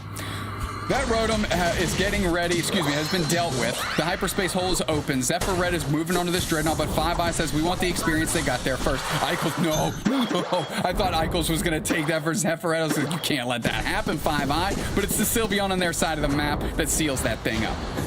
5i looking pretty good here, Doobsnax. Up on score, almost 200 points, a little under 200 here. We've got 20 seconds until Zapdos right now. So that means Zephyr Red is going to be the team that needs to make a play right here, which is great for 5i. The question is this play going to be knocking out every member of 5i right now? Getting ready for this big fight. Zapdos is in the pit. Zephyr Red playing really far. Oh, they're going straight flip. The Hoopa's coming through 5i when they might be too late. Good egg bomb by Dr. Rampa trying to buy some space. Hoopa back the other way. Holy smokes. Zephyr Red absolutely dusted it. Now they're going to scramble some points. Can Keep get the KOs? Can Brian help them out? We're moving through, and it's just an absolute race now as Dr. Rampa and company are trying to stop Inferno. Eichels, they can't. They're putting the pressure on, and there's more points for Neverix, Zephyr Red, and they're going back to reset because they're going to stop the Serena jumping up top. Inferno's on the chase too. Can they stop the Serena? They do. What a look by Zephyr Red. What a play by Neverix as they're able to get it far forward, and Zephyr Red all of a sudden is on top. Wow, wow, wow. What a crazy series here. 5i putting some points on the board. It's 346 to 386. This match is far from over right here. 5i is ready to go, and this match is closer than I think anyone on these two teams knows right now. They're about to get their warning to tell them exactly where they are. 5 seconds left until this big call out, and we can see that they are struggling, but not by too much. This is anyone's game right here. 5i needs to hold on to this tournament. 5i has filled their pockets, and that's actually to their disadvantage. You score faster when you have less EOS energy, and they only need 40 points, which means it's going to be tougher to get in all these 50s. Dravix with 33, but they had 19 there for a moment. That would have brought them very close. Big Unite move by Dragonite. Come back. They're trying to buy space. They're pushing forward. Dravix uses the Unite move as well. Who's going to pick up the Blitz assistance? It's a KO. Back on the Sylveon. 2 players down for 5i. Zephyr Red making a stand here, playing tough defense. 4 players down for 5i. Zephyr Red, are they going to convert on the Dragonite and make that ace a clean sweep and a big win? It's the Cinderace coming in, and they dive Egg Bomb Keep. Holy smokes, KO streak for Raytow. Welcome to Remote Stadium. There you have it. Zephyr Red shuts them down, and look at the celebration here. Zephyr Red moving on. Valiant fight from Five Eye. They just could not do it. If only they knew how small of a difference it was. They may have had less points on them. They could have scored maybe a little bit faster, but Zephyr Red with amazing defense right there, winning this match. God, what a showdown, what a plan, what a strategy by Zephyr Red. They knew that the Dragonite was going to be a problem on that flip, so they just gripped and ripped the Zapdos as soon as it populated. Brian's Unite move was too late, couldn't get the squad through, and Zephyr Red dusted it, but look at the show by Dravix and the Sylveon Eichels again. Yeah, incredible stuff right here, Doob Snacks. I love a play like that because when you're ahead, you get to take those calculated risks like Zephyr Red just did right there. They were ahead by one match, so they weren't going home if this didn't work out. I think the choice to bring this Dragonite in here clearly was the way to go, but Five Eye could not get it done. They will be missed in this tournament series. An incredible team. Zephyr Red's going to be moving on. Zephyr Red moves on. Look at that damage from Keep, 94K. A good look. On the other side, we see the Sylveon, we see Raytow, both with some high numbers there. But ultimately, Zephyr Red understood exactly what that game was about. Obviously behind for a good portion of it, right? About the last four of the last 6 minutes, they were down. Decide to just rip the Zapdos. They seal it up before a Five Eye can adjust, and they're moving on. They are moving on, and now they are a team to beat. You know, there's only a couple spots that'll send you to Worlds, and they could be getting one of them. Five Eye, their tournament dream ends here today. An incredible team that we saw some amazing matches from. But let's talk about our winners. Zephyr Red, let's get them on the screen so we can look at the players that make up this squad. Neverix, great work. Raytow flexing at the end with that tough defense. Neko, great Hoopa getting the team through. Classics, clutch Egg Bomb in game one to go ahead and seal that one up. And of course, the Sylveon Eichels. And now let's see what the recipe for success was here for Zephyr Red game two. Here we had Five Eye actually got a nice push right here, getting that double KO from Dravix as they push towards their goal. But Zephyr Red able to push them back here in this moment, punish them a little bit. They said, you're not taking our goal that easy. And then boom, Inferno running right back up. This back and forth rubber band fighting here in the bottom path was really exciting to watch. Yeah, that's right. The Dreadnought went to Five Eye there, but Zephyr Red knew what this game was about, and they just absolutely flipped this thing. Look at Keep, couldn't even get the Dragon Dance charges up for that big Hyper Beam, and it was actually getting bubbled out as well, which allowed Zephyr Red to take that in the face of one of the best securing Pokemon in Dragonite, and then duck it time. Hundo Burgers on the menu, serving them up, stretch that lead out, and this is when we went to defensive mode. Defense mode here for Zephyr Red, and it was so incredibly close. This match was just a hair away from being won. I don't know if the better play would have been to just let someone score on this goal, but of course it's easy up here in the casting booth to tell these professional players what they could have done better. In the moment here, you're fighting for your tournament life against Zephyr Red, who is cleaning up this fight, and then of course it's time to celebrate after they take down this Dragonite here. Yeah, you see the team collapse. Their KO streak of 4 for Raytow, putting a big exclamation point into this game 2 win. You see every player for Five Eye, all 5 of them in the respawn point there. And of course, the match MVP, Sylveon Eichels. Great work in game 1 and game 2, and definitely a key component in Zephyr Red's success in that matchup. Without question, always something that the enemy team had to deal with, being a constant annoyance. That is what this Sylveon does so well, and a well-deserved MVP, a well-deserved victory. Seltzer, welcome back. It's getting crazy here in the corral. I'm so happy to have you. It's getting crazy, Spriggles, but it's way less crowded than when we started the day. Only a few teams remain in our bracket, and after the match like that, it's been a lot of 2-0s. So I kind of want to take like a little bit of a meta view of the matches that you just saw and ask why you think the team that has figured it out stays figuring it out in all of these scenarios, Spriggles. Yeah, I mean, that's a great question. I think what we're finding as we continue moving through this tournament series in Pokemon Unite is the best are the best for a reason. You see how well they play when they're ahead, when they're behind, you see their decision making. So when a team wins, they seem to win a lot. And we've got some great teams here left in the EU. Only 2 teams are going to make it here to Worlds, though. Dupesnags, any thoughts you have on why teams have held on to dominance in each of their matchups? Well, I mean, if you're looking at Nouns Esports, I mean, they've been on top for a while, and for them, it's just not letting off the gas pedal. But a team that's really impressed me today is Zephyr Red. Meeting the bizarre comp out of Outlaw, being able to adjust on the fly, and then dispatching of a very strong team in 5i to make their first top 4 ever. Heck of a tournament. And like I said before, I think they're just hitting the crescendo at the right moment, and what better than this event, and try and punch their ticket to Worlds. What great timing for this team, absolutely. And actually, let's bring in our other casters. We've got Zoinks and we've got Jeff to talk to as well. And now that we have all of you here together, now that we have a full day of matches behind us for the EU Regionals, I want to know what surprised you over the course of today. And Zoinks, I want to start off with you. Honestly, what surprised me is a severe lack of Lucario on some teams. Some Pokemon composition choices was a little bit different across the board. That was a big shocker to me for sure. Absolutely. And we've got the bracket to look at here, Jeff. So while we pull this up and examine how our teams have fallen throughout the day, let's really focus on who remains there at the top of the bracket. We knew it was gonna be Nouns Esports, but did we think Apprentice Unleashed was gonna be in that second spot? Apprentice Unleashed is no stranger to top 4s in these tournament series, so I don't think it's too much of a surprise to see them back here again. This is definitely a super important matchup that we're going to get to watch tomorrow, because remember, the winner of this Nouns Esports and Apprentice matchup is guaranteed a spot at the $500,000 World Championships in August. Absolutely. That second spot we've long talked about is the one that all of these teams are really fighting for. It seems like a lot of them have already tipped their cap to Nouns Esports, but with Apprentice in this hotly contested position, if they are down to go to the lower bracket, do you feel like teams are more prepared to take them out, that they have seen this is how it will fall as well, Dupesnax? Look, these teams have been playing each other a lot over the last couple months. And honestly, I don't think you go Nouns Esports or Apprentice Unleashed, like which one would I prefer? The question is, are you ready to take on Nouns Esports? Because that's how you get yourself the biggest paycheck, right?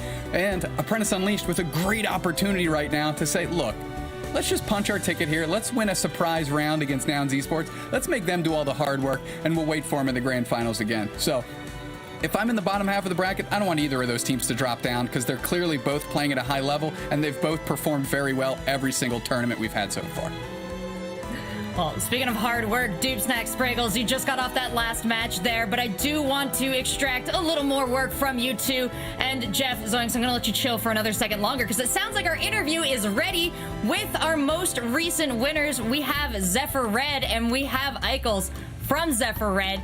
Thanks so much for joining us, Eichels. I know I was reading the answers that you gave to our little quiz that we sent out ahead of time, and you were saying that you love competition. You were excited to get into the matches today, and you were really interested in to see what kind of meta would develop over the course of the tournament. So what are your thoughts on that so far? Well, so thank you to interview me first. Second, like, it's really hard because, yeah, we all love in the team the competition, and at all the different competition, the iOS Cup, the May Cup, etc., we were always top 6, and it's a little bit frustrating because we know that we can do better than that, and for the regionals, being top 4 is the best thing we can just imagine. And I'm so proud of my team, I'm so proud of us, and like I never scream like like I just scream after the game, because 5i was the first team who eliminated us on the iOS Cup to the top 4. So yeah, it was very, very good. I have to ask, when you're in a position like this, you're in the losers bracket, you're climbing your way back, you can make it to Worlds right now. What do you think is your team's secret weapon, or what's the thing that's going to punch your ticket to Worlds? How are you going to beat these next teams? I think the biggest thing important is that we have to stay calm. You see, and we know that all the game are just here, and if we lose, it's finished, and we don't want that because it's probably our last tournament with the team. So, like, we know that if we lose, if we lose our calm, it will be worse it will be worse and we are going to lose. So yeah, we just try to keep calm, and that's fine. So let me ask you this. Obviously a great show down there with 5i dispatching a very strong team, and like you said, finally getting out of top 6 into top 4 in the biggest event that this game has ever had. How are you going to prepare for what lies ahead? Because there's still tons of work for Zephyr Red to be done. Yeah, we know that the 3 teams who are with us on the top 4 are very great, and they are very strong. PogChamp, Apprentice Unleashed, and Random Gaming, but it's announced non-sport now.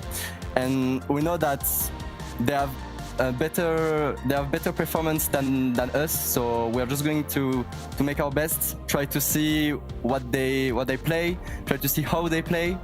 And well, we have only one day to see all of that. So we are just going to see, and we are just proud of our results, so it's very great to be here. You have a lot to be proud of. Your team brought a lot to this tournament so far, and like you said, you've still got games ahead of you, so I hope you can rest up. I hope your team is all on the same page tomorrow morning, and I just want to give you one last opportunity to say thanks and to shout out your teammates in particular. Who did best from your position, and who do you want us to keep an eye on tomorrow? Everyone do his best. Like Classics, when he stole the Zapdos, it was just insane. Reto with all his damage, and Nevorix with his communication, and Neko Black. Neko is always positive. So yeah, I just want to say them that I said them before the game that I love them, and I'm so proud to be with them since the beginning of the game, because we are together since the beginning of the game, literally. So yes, I just want to thank them. They literally changed my life, because I've got a reason to come back home the night to train with them, and I've never been at a top level like I'm here today. So yeah, they are very important for me, and I just want to thank them, because they are so cool. We are a big friends group, and just for that, thank you for them. I love them.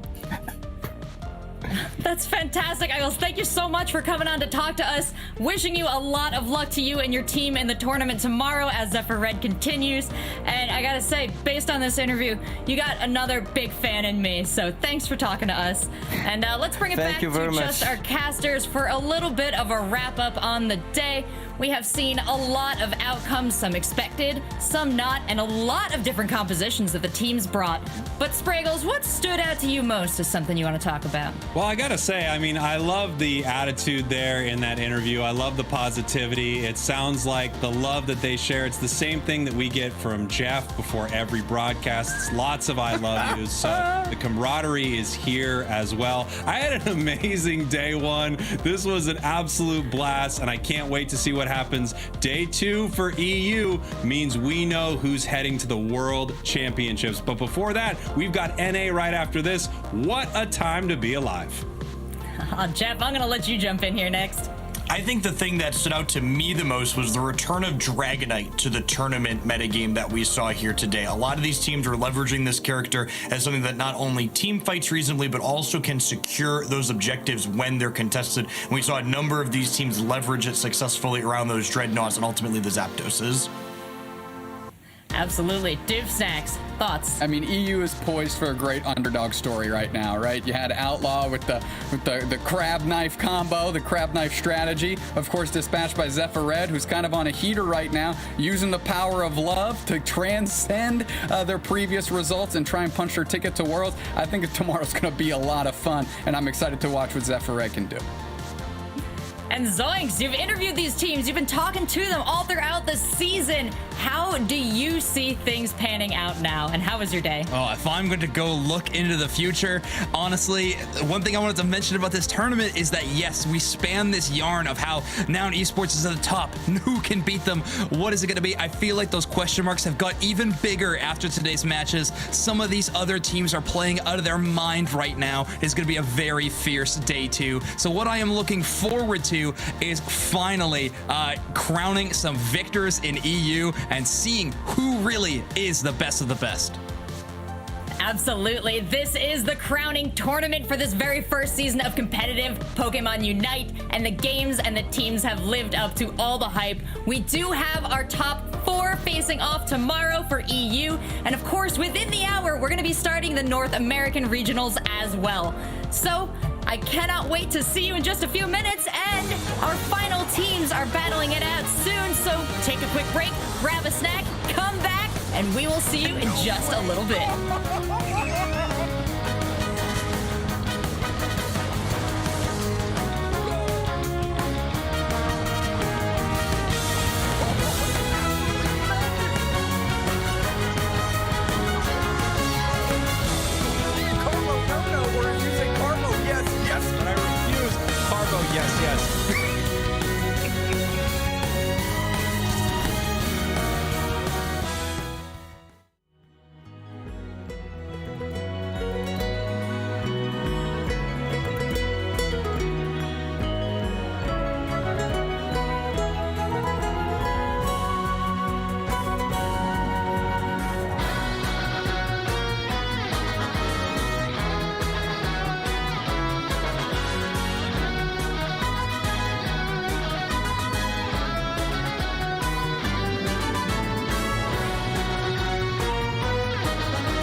여기서 그렇자 그리고 들어간다. 들어갑니다. 84점 추가. 이터니티 1점 더 추가.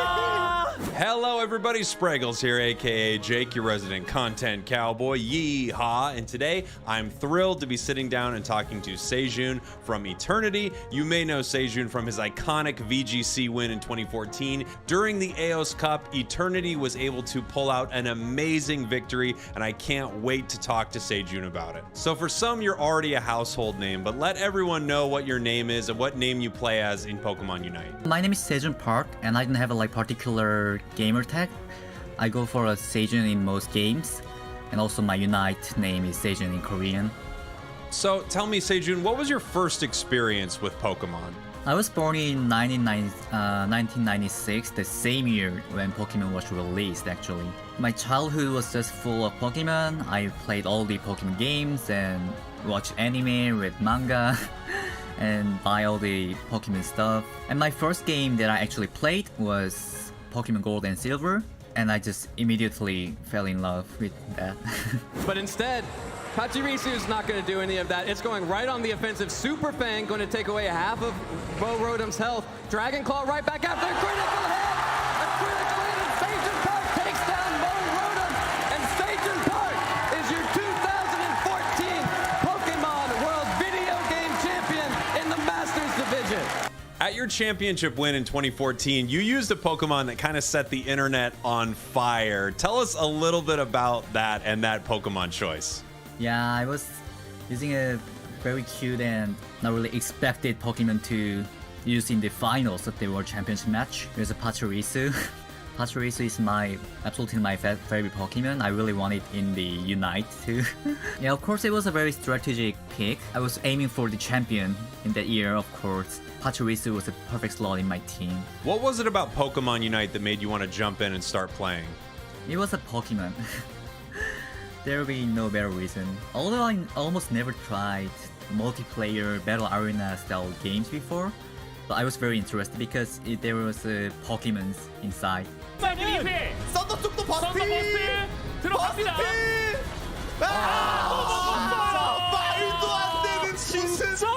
What's your favorite Pokemon to play in Unite, and what kind of drew you to that Pokemon? It's gradient. First it was a squirrel Pokemon like Pachirisu is, and they even share the Risu part in their name in Korean and Japanese. Is Yosinrisu and Pachirisu. And then I really started to like how it disrupts the opponents really well. So gradient fit my playstyle perfectly. Still I'd be super happy if Pachirisu joins the Unite as a support role. I'd love to play. Yes, Greedent, I love it. It's one of my absolute favorite Pokemon to watch and to play as in Unite. It is so incredibly mean. Your team, Team Eternity, beat No Show in the AOS Cup Finals there in Korea. I'm wondering, what is the gameplay style like in Korea, and what's your team's strategy? We just focus on the scoring rather than actual fighting. Great object securing power. We almost every time we tried securing Zapdos, we succeeded.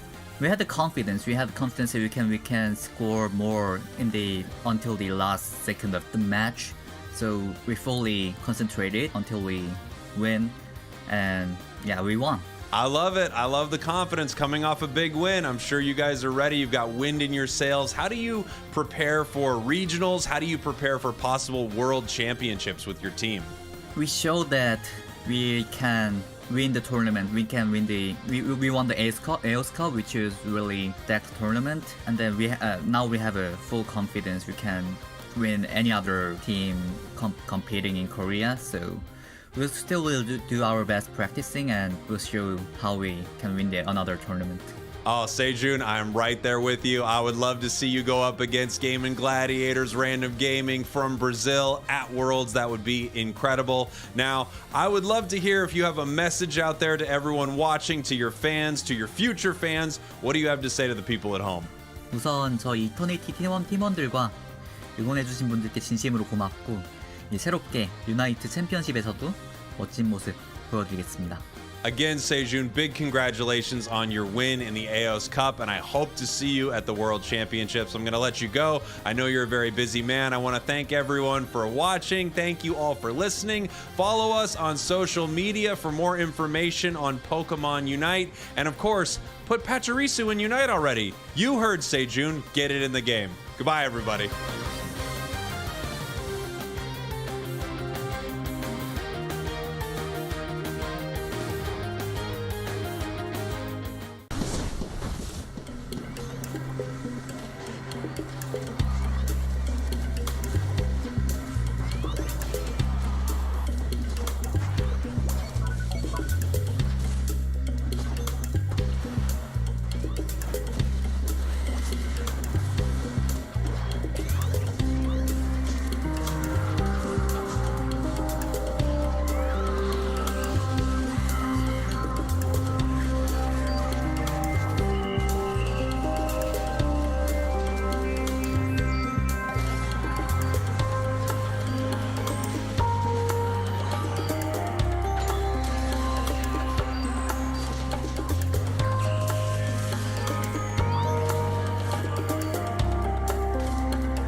score, but they did. And now this game, oh boy, Full Send's in trouble here. This game is not over yet. We have a 20-point differential. They wiped the entire team. What an unbelievable fight.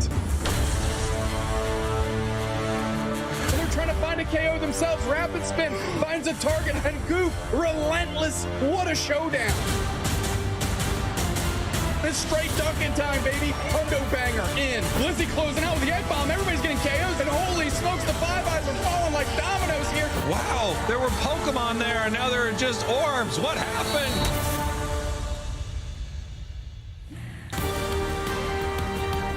Welcome to the Pokemon UNITE Championship Series. Today we're kicking off day 1 of regionals in North America, and the teams are fighting for their chance to compete at the World Championship Series in London. The top 2 teams are going to punch their ticket, but the action leading up to it is going to determine who is riding that plane out there. And calling the action, I have 4 extremely skilled casters who say words way better than me, and often in the correct order. I got Spraggles, Jeff Hoagland, Doob Snacks, Zoinks.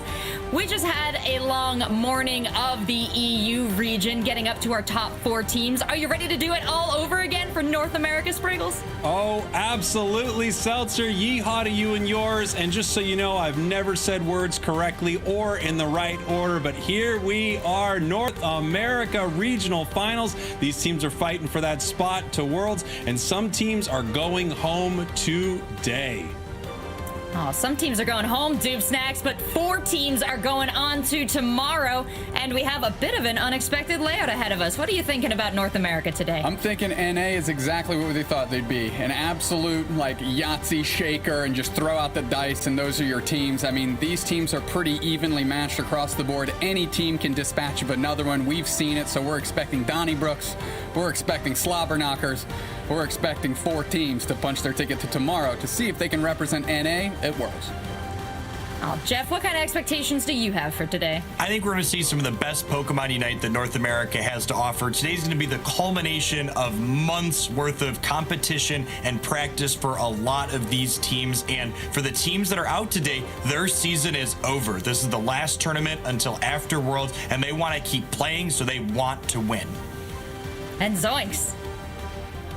What I am most excited for about this tournament is honestly what Jeff was mentioning, the culmination of so much hard work. But seriously, this tournament, anything could happen. So if you are watching this tournament, if you are in Twitch chat or YouTube, please cheer on your favorite teams. They need every last bit of energy they can get to make it to day 2. Oh yeah, and when you're cheering and you're lending your Eos energy, lend it strategically. Let's take a look at the format. And Jeff, if you could talk us through it, how are these teams going to get to the end? Yeah, we started with 24 teams today for our finals. We have narrowed that down to just 8 teams, 2 from each round robin group that we started with. They're going to be seeded into a double elimination bracket that will be narrowing from 8 teams down to just 4 by the end of today. Those 4 teams tomorrow will continue that double elimination bracket until just 2 of them meet in a grand finals, which will be best of 5. That's right, and we're talking about our teams competing for the tickets to go to championships in London. But we've also got a very nice prize pool for this weekend right here. $50,000 total and $20,000 going to that first place team. I can't wait to see who comes out on top. I can't even wait to see who makes it till tomorrow. And Doob Snacks, when we talk about the North American scene and the wide variety of talent across the board, well, we put them all into groups. We asked them to duke it out. How did that turn out for them? Duke it out, they did. And we had some surprise teams kind of pull through, ones that maybe wouldn't have been on the top 8 if you asked around. Gaming Gladiators, they weren't one of those teams, however. They punched their ticket 5-0, scraping Group A, along with reclassified 4-1. Teams to note not moving on, Spinal and Rat City, 2 big teams that we've seen over and over again. Group B, IX Gaming 5-0, Tascenda 4-1 with a very impressive showing, peaking at the right time. Group C, Blackhand 5-0, IXGT 3-2, making it through on tiebreakers. And lastly, in Group D, Full Send 5-0, Team TOS eking it out in Group D, moving forward with 3-2 again on tiebreakers. Oh, Every group with an undefeated team, every group bringing their own scary team to the bracket. But the rest of those teams, they're not to be deterred, are they, Spriggles? Oh, not at all, Seltzer. I mean, of course, Gaming Gladiators, IX Gaming, Full Send, Blackhand. We saw they went through their groups perfectly.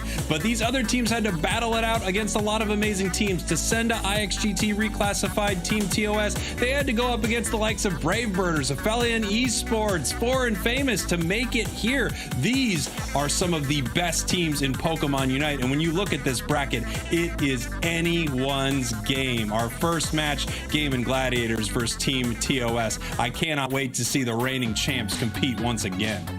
I do wish we could watch all the matches today, but Zoinks, we're only gonna catch 5 of them total. Only 5 of them, but we're starting off with a certified banger, though. TOS versus Gaming Gladiators. It is going to be one of the most entertaining games of the day that we're watching. There is some household names on either side of these teams. If you were a fan of Unite, you're going to be a fan of this game. Absolutely, and I'm gonna have Zoinks and Jeff taking us through our first match, but before we say goodbye to Doob, Snacks, and Spriggles for this first round, any wishes you want to speak, anything you want to warn us about, anything you want to share with the audience? Cramorant, please. Spriggles wants Cramorant. Mine's Cramorant. I'm just bummed that I'm getting put on ice because, as Zoinks just said, this is a certified banger, but Spriggles and I will ride out into the sunset on the next one. Hey, we'll be cheering in the chat as we watch, but Jeff, Zoinks, if you guys are ready, let's break down this first matchup a little bit. Everyone's jealous that you get to cast it. Zoinks, tell me why. Because we are looking at one of the most dominant teams in the entire region of Gaming Gladiators. They've had a little bit of a dip and then a resurface all the way back to the top in recent months, but they're going up against Team TOS. Sanji, Feppi, Akilo, Datboy, Muck, and Faz. Only one champion on that list so far in any of our Unite Championship Series in Faz, but this is a rowdy squad, and they're looking to make moves in this tournament. Yeah, Faz, as I understand it from you guys, formerly of Blossom, but Jeff, anyone else individually we want to shout out on these two teams as someone to keep an eye on? I think it's always hard not to call out Toon on the side of the Gladiators, a player that could potentially grant Spriggles' wish in this match of playing that Cramorant. We've seen them flex into that role in the central area in different tournaments prior to this patch, and I honestly wouldn't be surprised to see it happen here today as well. Yeah, we've seen some interesting choices from teams in the earlier EU region matches, but there has always been a difference in how EU tends to play and how North America tends to play. For like a quick top-down comparison, Zoinks, can I turn to you? Absolutely. North America has always leaned into the team fighting side of Pokemon Unite more so than anything else. Europe has definitely found a lot of weirder, more variety strategies. When Score Comp was popular, there was a lot more teams running that composition, and even when the Zapdos flip metas became a thing, they were the first to adopt it. North America, we're a little more stubborn here, a little bit more of the gentleman handshake in terms of team fights that come up more often. Now, these two teams are both known for doing that as well. Gaming Gladiators, maybe the most so. Jeff, anything you want to add on the difference here that we might see from a team like Gaming Gladiators, who has sat at the top of the meta for North America, versus this team that has kind of come together from a bunch of disparate but achieving teams in TOS? Yeah, I think the one thing that's going to look out for in all of these NA rounds compared to EU is I would be kind of surprised if we see quite the same volume of Dragonite in NA as we did in EU. That's a character that tends to lean into the more objective, securing, just kind of rip it strategy that Zoinks was referring to that EU often leans into, but team fights significantly worse than some of the other alternatives, such as Aegis Slash, Greninja, or Cinderace. And what would you say about the Dragonites that we saw earlier today that kind of separated the highest achieving ones, what they were able to achieve as far as levels early on or as far as map control? Yeah, whenever you can get that level advantage, it's going to mean you unlock those huge securing moves like Hyper Beam and, of course, the Dragon Dance to back it up that much earlier. And when you can secure those objectives early, it's just so much easier to hold on to a lead throughout the entire game. If you have that lead in the end game team fight, it's not all secured. There's still some variance that can happen, but you always want that advantage over the ladder. Absolutely, and it was exciting to see Dragonite. It was shocking to see some of the givens that we've expected in almost every composition as far as Hoopa and Blissey be left aside by some teams. Do you think there's a possibility with the innovation that we've seen from North America that they might have some answers that don't include Blissey, that don't include Hoopa, Jeff? I would be very surprised if we see any team show up without Hoopa in the competition today, but I think Blissey could potentially be flexible on some of these teams. Focusing on the first match that we're going to be watching here today, one thing I'm going to want to keep an eye out for is Lutano has been known to play Trevenant in that top path, a character his team found success with in the last tournament that they were ultimately able to win. That's always been Lutano's strength too, right? The versatility, so many Pokemon they're able to play within that, original role of the Lucario spot in the top path. They played Blastoise, Greedent, Serena, and more, I am sure, and as Trevenant, as you mentioned. So seriously, just another threat that Gaming Gladiators has. Their war chest is gigantic. Oh, it's such a gigantic war chest, too. I wonder if it's hard to kind of come down to a single strategy that they want to bring here. So, reaching back into your understanding of their history, have you seen anything that Gaming Gladiators has perhaps been most comfortable on, or something that they maybe fall back to when they're a little nervous when they're in these high-stakes situations? Zoinks or Jeff? Yeah, I think if they're ever going to be retreating to a strategy instead of trying to implement their own, it is definitely going to be relying on the dominant bottom path that Gaming Gladiators has. I think if you were going to power rank individual parts of this team, the bottom path is what excels so much for Gaming Gladiators. Indie Bear on that Hoopa, Zugrug, one of the best, probably the best tank player in the entire world at this point, is just so strong. So look out for that bottom path as we head into our match here. We see Toon here hovering on that Cramorant, not quite locking it in yet. We see Lutano looking to start on Lucario here, and Goof locking in that Venusaur, which actually complements the center path Cramorant quite well as an attacker that scales up when Cramorant falls a little bit short in that area late game. I'm expecting to see Toon enter into that central area off the start of the game, but then be a little bit of a rare occurrence as the game goes on. The only difference right now being those central area selections, Datboy Muck going over to the Dragonite. Now, Jeff, it's been a few months since Dragonite has been as popular as it has been today, but back in the day, Datboy Muck had a very, very nice Dragonite. Excited to see what they're playing. They're running Muscle Razor Focus Band. Talk to me about their item build. Yeah, the Razor Claw especially makes me wonder, and probably Hyper Beam is all we've seen today. Remember, there is another moveset on this character that Razor Claw does lean into nicely. I'll be curious to see how this item loadout works out for them, especially noting that they're missing a Buddy Barrier, which is quite potent on a character like Dragonite that gets to Unite fairly frequently. Yeah, of course, if you haven't seen Dragonite's Unite move in action yet, it has a gigantic range that stems from where it is whenever you use the move. However, if you use it at a very short distance, it doesn't take up as much as your Unite move charger as other Pokemon would when you just spend all of your charge at once. So Dragonite definitely going to have more frequent Unite moves than the average Pokemon. I'm also be interested to see, I assume Dragonite's going to be going into the central area for Team TOS. We should find that out here. Yes, and there's Toon in the Cramorant there to start. Yes, we have the Cramorant. Spraggle's wish has been granted. Crazy how fast that happened. And here we go. Sanji versus Lutano is going to be a very interesting matchup to watch in that top path. Sanji has made famous the term the Sanji Sprint and loves to run it up right against the enemy team. Really quick knockout there, and then a quick return in the bottom path as the Blissies go down, and Hoopas and Bulbasaur survive here. Yes, those Blissies getting knocked out. I actually don't know if they were knocked out before their focus bands even proc, but probably having those things off of cooldown as well. And here we go. Already Goof posturing towards that central area, waiting for the passive experience to tick up so that they can get that level 5 evolution as soon as possible.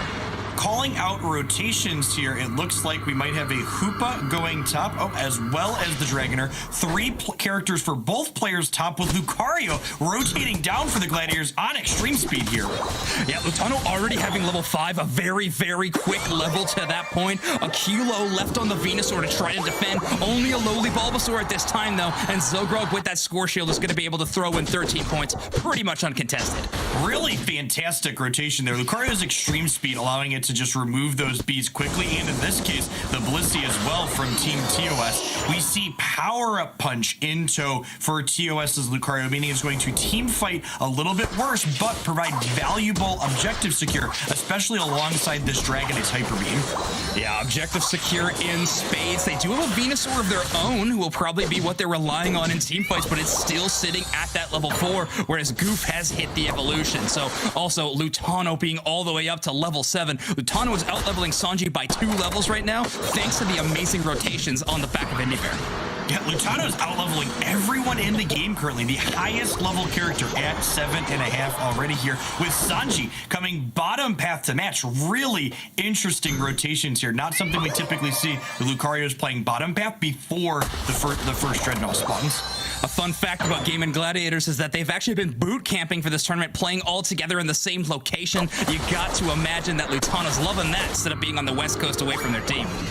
Yeah, we see Cramorant here, Toon, going through their central area, trying to work towards that level 9 before this first Dreadnought objective, with Lutano on Lucario ticking level 8 here, and no one hitting these bees when they spawn.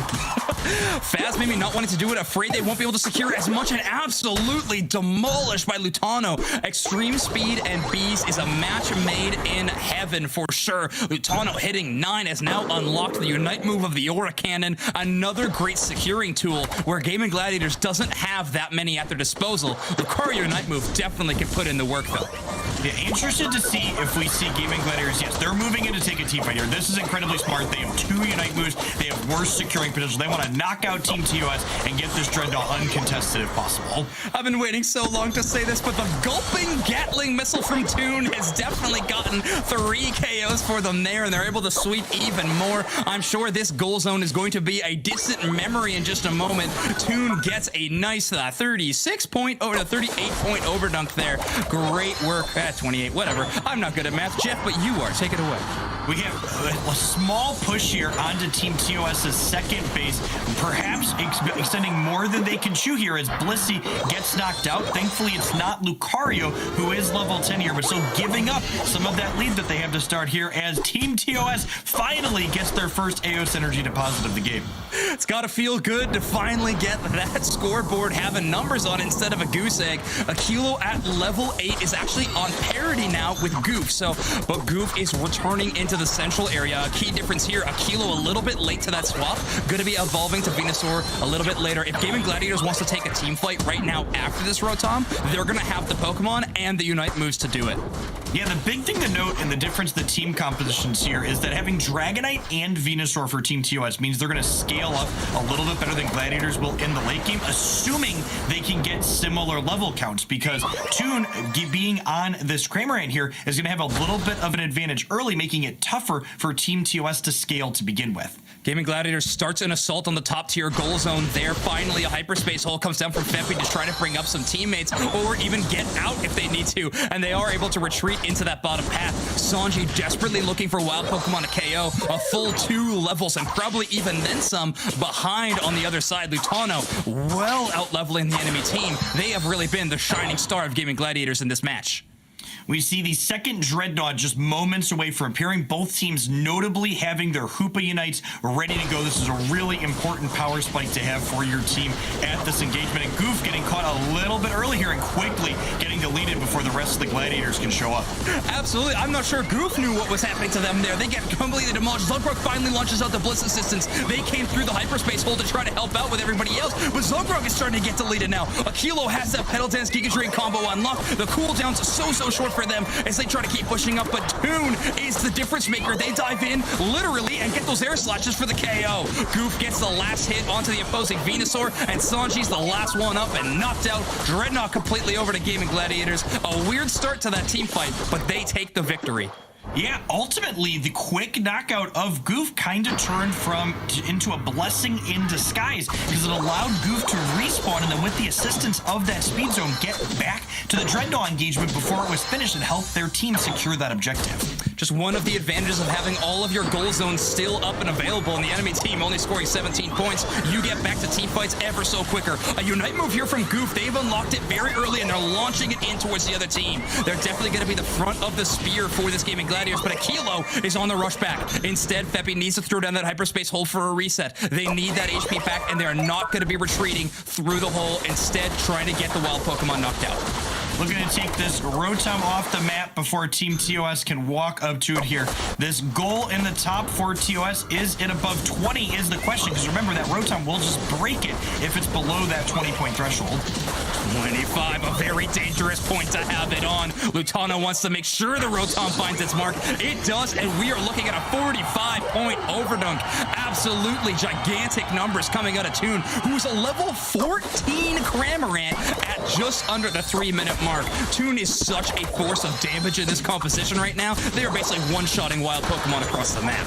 Yeah, the level advantage firmly on the side of the Gladiators here. Lutano looking to be level 14. I assume Goof finishing up the central area rotation is going to easily be 13 before this 2-minute mark. It's really tough to overcome this big of a differential, not only in points, but also in experience in the late game.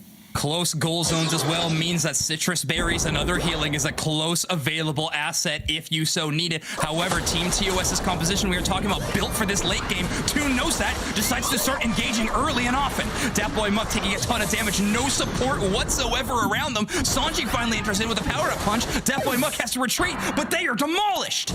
Yeah, huge difference in the use of the portals there. Muck choosing not to take the reset with the Dragonite, but the Gladiators going to reset 2 of their members to full, and they are just starting a rip here, knowing that they are the only ones in this central area. Oh, could be a disaster. What is happening at this burn? It could be a disaster. Faz really the only... No way! Feppy on the Hoopa is able to last hit the Zapdos. A phenomenal play from the support member of Team TOS, but Gaming Gladiators is cleaning up the rest of the squad. Hard to dunk Aeos energy when you're not on the map and instead being respawned. Zugrog with a whole pocket full of 50 looking for that Hundo Burger, and they do get it. Datboy Muck's basic damage was not enough to take them out of the team fight. Yeah, the score shield there being instrumental for Zugrug, allowing that jump onto them from the Dragonite to not interrupt their scoring. And we have an exactly 100-point differential between these two teams here, so a single large score on either of these outside points could put Team TOS right back in this game. Gaming Gladiators, if they didn't know they were in the lead, they're about to know within these next 2 seconds. It's a perfect 100-point lead, so they know they have a huge one. They know they have 100 points to work with, so all defense all the time. However, Faz wins the Blissey off against Zugrug in the central area. That is 1 Pokemon down, and they have a 20-second respawn timer. Datboy Muck leads the charge in the bottom path. Yeah, only 45 seconds left in this game. If you're going to go, you've got to go now, Team TOS. Pushing into this bottom go zone, and the brawl breaks out here as Goof jumps in, looking to defend with this powerful pedal dance. Aura Cannon to Sanji is going to give them a little bit of shielding, but a nice amount of damage. This second tier goal zone is providing so much healing towards Goof, in combination with the Giga Drains is giving them such a huge amount of sustainability. The reset comes in Feppy. We're about to see TOS reappear any minute now, but no, they probably already used the portal earlier. Datboy Muck gets eliminated. Now Faz and Feppy, the only ones there. Faz with a gigantically long-range Unite move onto Feppy, but it's not quite enough. They're trying to dunk 26 points in. Akilo with a Unite move. 3 seconds left in the game, and Gaming Gladiators hold on to their lead. That is incredible end game engagement there. Really, the winner of that game was the score shield on Zugrug, allowing them to get in that exactly 100 points that they were over in this end game. And if it didn't happen, if we go into an alternate reality, it would have been exactly tied. And I believe Gaming Gladiators got the most recent score, which in Pokemon Unite, that's how we break those tiebreaker scenarios. But either way, the hindsight is imaginary when it's an alternate reality. So Gaming Gladiators with their first win in this series, first win in the top 8 bracket. Nice numbers across the board. Goof, Toon, and Lutano putting up that KO number pretty high. Yeah, looking at the knockouts here on both sides, it really tells the story of how the team fights went inside of this game. Just Gladiators dominating all of the team fights with just an incredible amount of knockouts and assists compared to Team TOS. Toon with a fantastic 94,526 damage on the Cramorant. Spraggle's wishes came true, and honestly, I think even better than they could have imagined. Cramorant doing so much damage there. Also on the back of them taking the central area a little bit more often than I expected them to. I really expected one clear and then Goof to get the rest. Well, if you remember too, that Cramorant was successfully level 9 at that first Dreadnought. Getting those additional clears in combination with those knockouts really allowed it to hit that valuable power spike and lock up that first big team fight. The reason Cramorant was very popular at the start of this game was a lot of that big AoE damage that Cramorant has access to, even as an early Pokemon. If you have that at first Bs, that's gonna be a pretty big advantage. Toon's able to get central area and those first Bs. Speaking of team fights here, this was our brawl around the second Dreadnought here. That was incredibly close right up until Goof on this Venusaur is able to utilize that speed zone and get back in here and help his team clean all of this up. Zugrug, very interesting going into that double egg build. So soft-boiled Egg Bomb playing the tank, but honestly filling such an incredible support role for the team. Their healing numbers, look forward to them being sky-high throughout this entire series. Yeah, this play here around the Zapdos, Gladiators chose to rip the objective while they were ahead, and their gambit ended up paying off in not the way they wanted, but in a way that worked out. They ultimately lost the flip, but thanks to the score shield on Zugrug here, they were able to ultimately take their early lead and keep it going into the late game despite missing that important objective. Yeah, that's a really good point. And you have to remember, when Gaming Gladiators initiated that flip, both the Lucario and the Dragonite were not available at that team fight. They were both waiting on respawn. So the two big secure Pokemon being eliminated definitely feels like a good time to start the rip. Feppy really found a needle in a haystack there to get that last hit. Yeah, we see just the power of Hoopa, honestly, during this engagement here on both sides, letting Team TOS reset so they can stay in this fight longer, but also Gladiators leveraging it to similar success, also allowing them to jump back down from their base to disrupt TOS on this point, like Lutano comes in yet again here.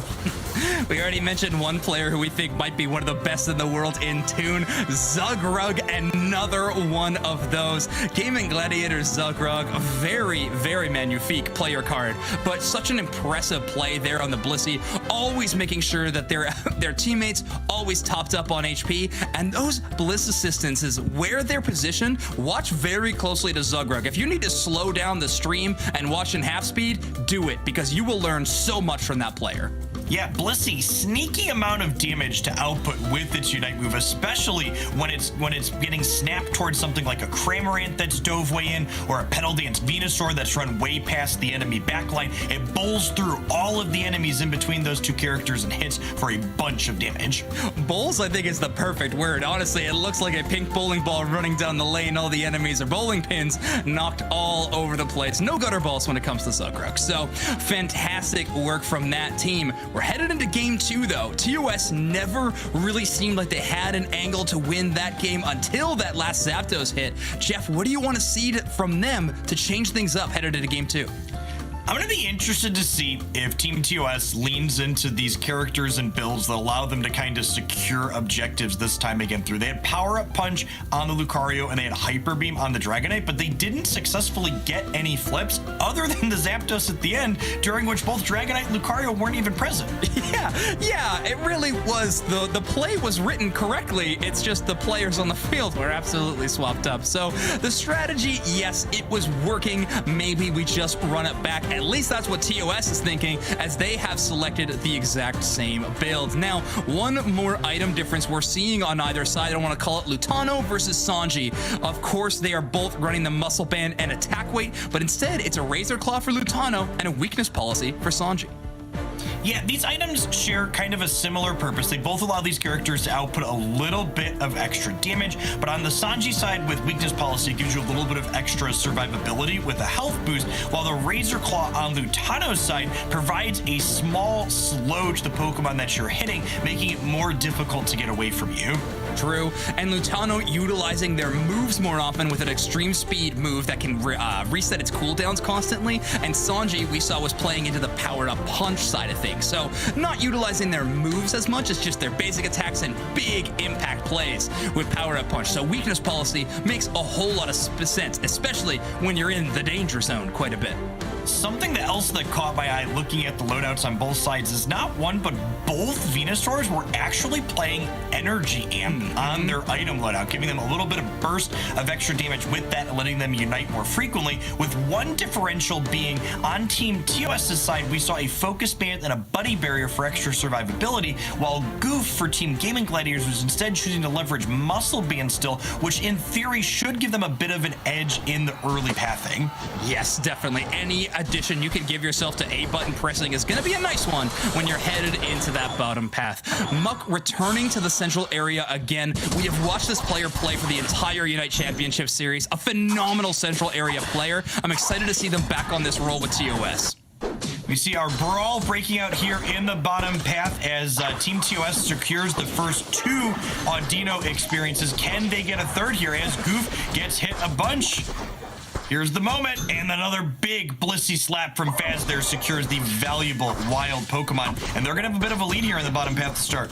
And this is a familiar sight to see for you. Faz being on this Blissey is definitely one that they made some memories on. Yeah, so here's how Toon is getting that level 5, same with Lutano. They are sharing every last bit of experience. I was mentioning Faz back in ancient history in the March Finals. A huge game-winning play on that Pokemon. There was phenomenal superstars on either side of these two teams.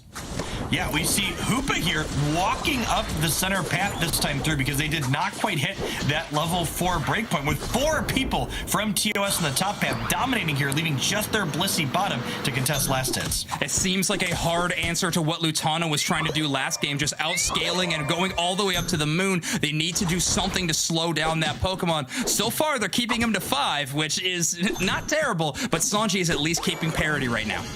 We see a 20-point dunk from Zugrug here. Look at the incredible amount of experience those points provided, actually giving it a lead over Faz, who they had previously been a half level behind. Yeah, Zugrug catching up in a major way. Faz just trying to hold down this goal zone, but they don't have as much damage to break that ever-important score shield of Zugrug they're having. Toon already kicking a huge forward position on the squishy Pokemon at Cramorant, but it pays off when you got Lutano hitting extreme speeds like that. They Meteor Match, they still have that move, knock everybody back, but no more KOs available to them. Not quite at that power level spike where they think they could take on the whole team.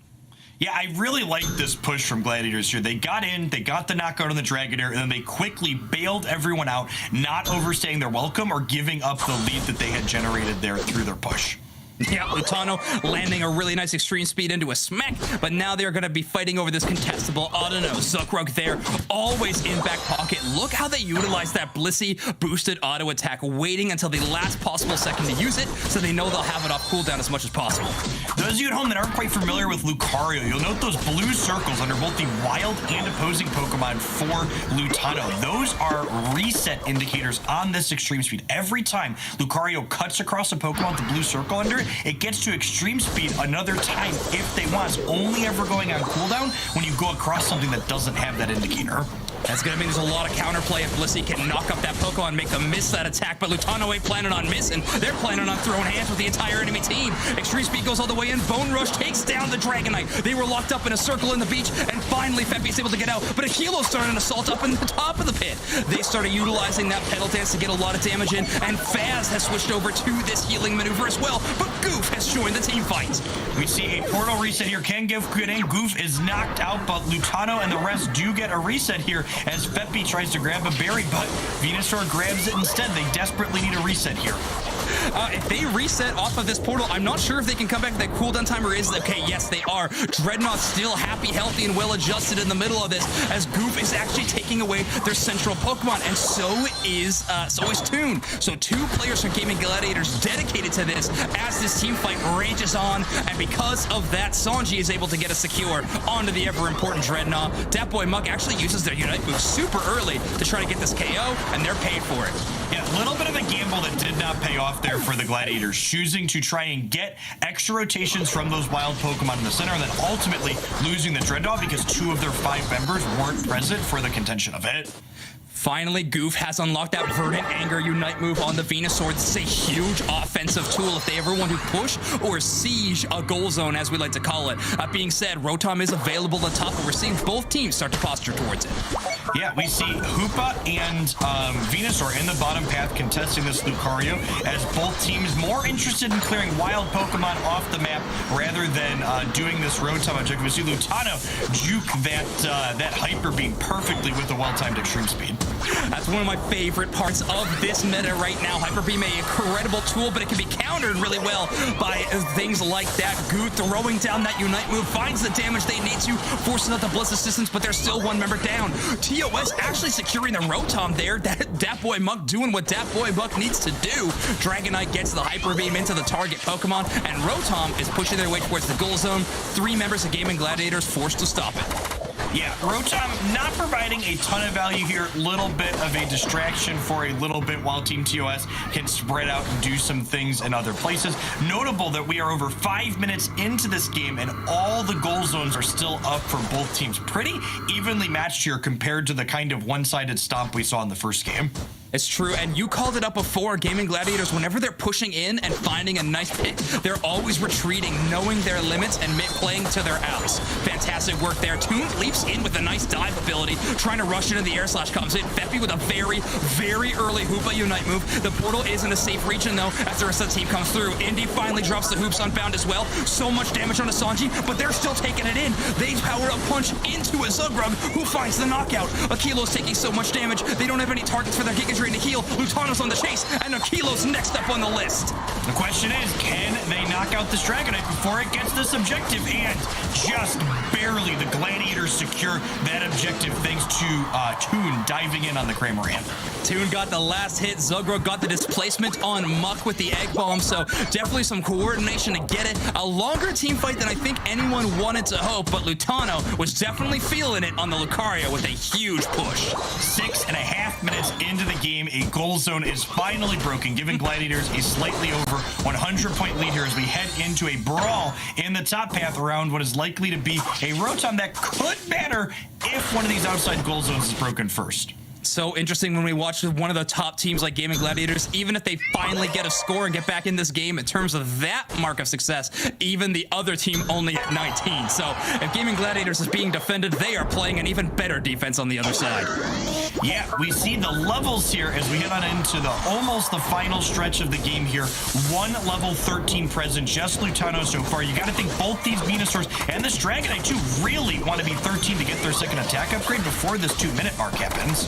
Akilo still only at level 12. That could be a concern. Goof definitely going to tick over to level 13 in the next couple of seconds. Dat Boy Muck throws away a Hyper Beam towards a Vespiquen. Definitely not the target you want to be making in that situation. They can't let this Rotom go in. They can't let this score lead go any farther than it already has, but it might be a bait. Right now, Gaming Gladiators has an amazing offense, and they're doing so much damage. They get out and retreat just in time, respecting the healing of those goal zones a little bit, knowing they don't want to give up right before Zapdos spawns in at 2 minutes.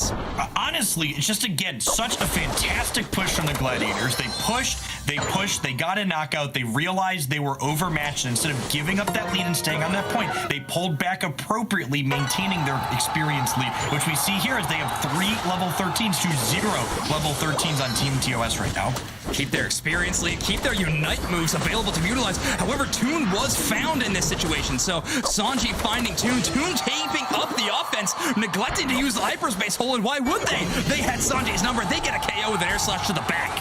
We see another score shield dunk for Zugrug, increasing their 100-point lead to almost 200 points, depositing 80 points of AOS energy. These teams are all around the map, and if you're Gladiators, you got to be super pleased with this. You know you're ahead by a lot. You are just trying to buy time. As we see Unite moves popping off here as Feppy tries desperately to stay not knocked out. Feppy with a Unite move there, just, and you're right, in desperation. Zugrug with a huge Unite move. Look at the amount of healing Goose getting off of any of these Giga Trades at this point. Such a high amount of value. They stay up and running. Indy Bear also used the Hoops Unbound Unite move at some point. Lutano's going to attempt to dunk in 50. Dat Boy Muck needs to move. They want to stop him. They're going to get a full 100 points in. Gaming Gladiators goes up 310 to 19. Are the Gladiators touching the Zapdos here with the Dragonite up? They are. Seems like they Danger Gladiators. All right, here comes the Dragonite, and they successfully wipe it off the map this time, avoiding a potential disaster. Yeah. Fool me once, you know, shame on me. Fool me twice, I ain't the Gaming Gladiators. That ain't happening.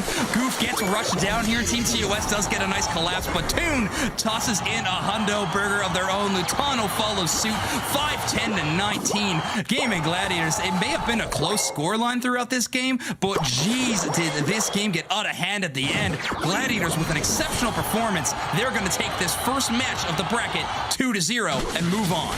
Yeah, definitely. They didn't have nearly as commanding of a lead going into the end game this game as they did in the first, but boy golly, did the Gladiators execute this end game positioning and fights so much cleaner than we saw in the first game. At no point were they ever in any danger of not winning this game from that 2-minute mark on. You chose my favorite adjective to describe it. That is clean. We are looking at the most polished squad in Unite right now. Gaming Gladiators 674 to 189. Lutano with a mighty 240 points scored. You know that there was some early and often small ones, but of course the hundo burger at the end is also going to be a hallmark for that 240 scoreline. Yeah, we see here, looking at the knockouts, but also the assists. Look at that, double-digit assists for several members of the Gladiators. They were working in unison in all of these team fights, collecting their knockouts. It's a very interesting pick to have the Cramorant going into a Pokemon like Blissey that is utilizing the soft boiled, but this time Zugrug versus Faz. Zugrug got 110k damage healed, whereas Faz only got that 85. So definitely the healing was a little bit outvalued on the side of Zugrug. We see the points relatively flat throughout this whole game. Again, one of the things kind of strange, all goal zones still up until almost 7 minutes into the match, but then when the Gladiators took their lead, they took it and pushed it to the max, increasing their lead ever steadily as the game worked towards a close. Any advantage that TOS tried to find against the Gaming Gladiators, they could not come up with it. The Gladiators always pushing their advantage where they needed to, taking amazing KOs, but then, of course, you were mentioning the story of this one was the tactical retreat, and it paid off even more so than a very flashy team fight in this one. So congratulations to this squad of 5, a storied, a very historic roster in Pokemon Unite. They have had so much success, and they're looking for even more today. And you can see from their list of accomplishments here, second in the AOS Finals, winner of the May Finals. This is a team that is no stranger to success, and they would love to make it back to the Grand Finals today and punch their ticket to the World Championships in August. I was mentioning about Zugrug's bottom path being something to look out for of how to play the game in an exceptional way. Just watch the entire team, though, how they're able to do it. Take a look at these highlights. Definitely nice, did get a nice little flashy play, but Lutano did not let them get away with that. Yeah, we saw first big engagement here, and honestly, I think the only team fight of this entire game that the Gladiators didn't fairly decisively win here, ultimately not being pushed out too much, but definitely not finding the success they found in other engagements. It's interesting when you're playing a Pokemon like Cramorant, you might get really worried if you don't get that first Dreadnought, worried that the other team will start scaling too far for you to deal with. Toon, not worried even in the slightest. Some really nice Unite moves makes everybody on TOS have to turn tail and run, and of course Lutano and Goof are going to be chasing them all the way down the lane. So amazing work there. Fast trying to get the last hit steal. Tough to do so against a team with Zugrug on the squad. Yeah, perfect communication here for this endgame. They start the Zapdos, which forces the Dragonite to come in. The Dragonite shows up. Everybody off the Zapdos and knock out that daring thief looking to steal our objective. Yes, how could you? It was just a bait the whole time. They knew the Dragonite was up. They needed to find him. The only way to find him, punch the Zapdos till they want to appear. And it worked out in these final moments. Fast trying to get in some scores, a little bit of healing. Sanji with no AOS energy in pocket, just trying to create space for a Kilo. And a very nice effort, especially within the first 5 minutes of that game. Not able to take it. Our MVP of this one, though, gonna be awarded to Lutano on the Lucario. I feel like I need to ask Lutano about this Arena sticker on his player card as we show Lucario here for him, but easily the MVP of the match, putting up over 100,000 damage and an incredible amount of knockouts. Just really impressive stuff from Lutano as always. Lutano has been known for so long as having a large variety of Pokemon they can play, but even when they return to the most popular choice, they can put in work. What'd you think of that game, Seltzer? I thought that was such an impressive game, especially from Gaming Gladiators. You talked about it throughout the cast, but Lutano is MVP. Watching him go in 1v5 against the bottom team and just start cleaning up against TOS. This is a team that seems to know. And actually, Jeff, I want to get your sense on this.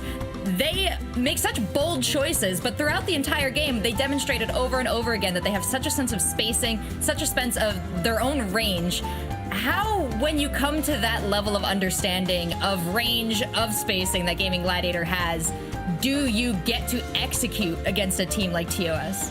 You know, earlier in the broadcast, one of the other casters had used the term limit testing. You know, you kind of go in and see how long can I stay on a goal zone on the enemy base? How many hits can I be taking? And a team like Gaming Gladiators, they've played so much Pokemon Unite. They know what their limits are, and they know when they need to bail out just as much as they know when it's okay to push further. Yeah, lots of impressive demonstrations of that, Zoinks. As we take a look at the bracket here, Gaming Gladiators, their intimate knowledge of the game and its minutia, who has what it takes to unseat this? Who else has demonstrated this in this bracket? There is so much competition available for the Gaming Gladiators to face down against. Do not worry. They're about to face one of the strongest teams in the game right now in IX Gaming, a new retooled roster, and they are looking incredible. So going to be a very interesting matchup to watch next. Full Send or IX GT, either winner out of that game too has a great chance to go far in our bracket. And of course, Blackhand back in the tournament. They're always a favorite to win the whole thing. Yeah, that winner bracket dressed to the nines there with those teams, but as you said, there is no disappointing name on that list. Everyone brought the fire today, and I cannot wait to see how that's all going to play out in the matches still to come. Of course, we have Gaming Gladiators hot and ready to move on into the next match, so everyone, if you're watching, grab a snack, grab a drink, come back quick, because we've got lots more Pokemon Unite for you today.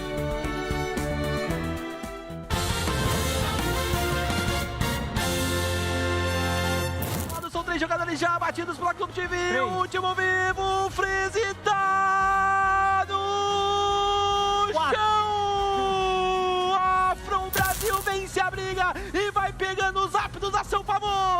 I'm Baby Basil, I'm the checker from Brazil, and I'm currently in part of the team that won twice in the Worlds Qualifier for the SA server. I'm a Switch player. Me and Soto are both Switch players, and we both started like at the release date of the game. I was actually in another team called Overheat, which is like one of the top teams in Brazil as well. We were all from separate teams, except for Gisin and Soto. They were both in the same, but every single other player was in a different team. Every single one. And then there was this one tournament in Brazil that some things happened, and I decided to leave the team I was before, and I was like, okay, I want to gather every single best player in every single role and make the best possible Brazilian powerhouse. And that's when I was reaching out to the guys, and I was, hey, do you want to join? Do you want to join? Do you want to join? And glad everyone accepted, and glad it really worked out in the end. We have actually never met in person. Everyone never met, we live in 3 different states, so that says a lot for how hard it is to meet everybody, especially in Brazil, because states are really big and really far apart. We're hoping to meet in London. For whoever is going to face us at Worlds, don't sleep on us, because we're going to try and begin hard.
Welcome back. You're watching day one of the regional competition here for North America. Our top 2 teams after today and tomorrow, they're punching their tickets to Worlds in London. But of course, before all that happens, the winner this weekend is taking home the lion's share of our $50,000 prize pool. Gentlemen, that's not chump change. That's a lot to play for here in Pokemon Unite. Spraggles and Doob Snacks taking a look at our teams. Wow, we have a lot of contenders for who might run away with that prize pool. We just saw a big win from Gladiators. Spraggles, I'm so sorry you weren't here for the Cramorant games. I have a feeling that it was done specifically to spite me, but you know, when you wish, you do get your wish. It might not be what you expect. It might be the monkey's paw where you don't get to cast the Cramorant game, but we're going back to back with Gaming Gladiators right here against IX Gaming. This should be one of the best matches possible. I mean, these two teams are unbelievable, Doob Snacks. Absolutely. We're taking a look at IX Gaming, Pikadiff, Retsu, Rin, Nudo, OG, getting a little bit of a retooling, as Zoinks mentioned earlier, with Rin and Retsu from Blossom, the March Finals winners, jumping onto this squad. On the other side, Gaming Gladiators. You know them, you love them. They've been the same since the start.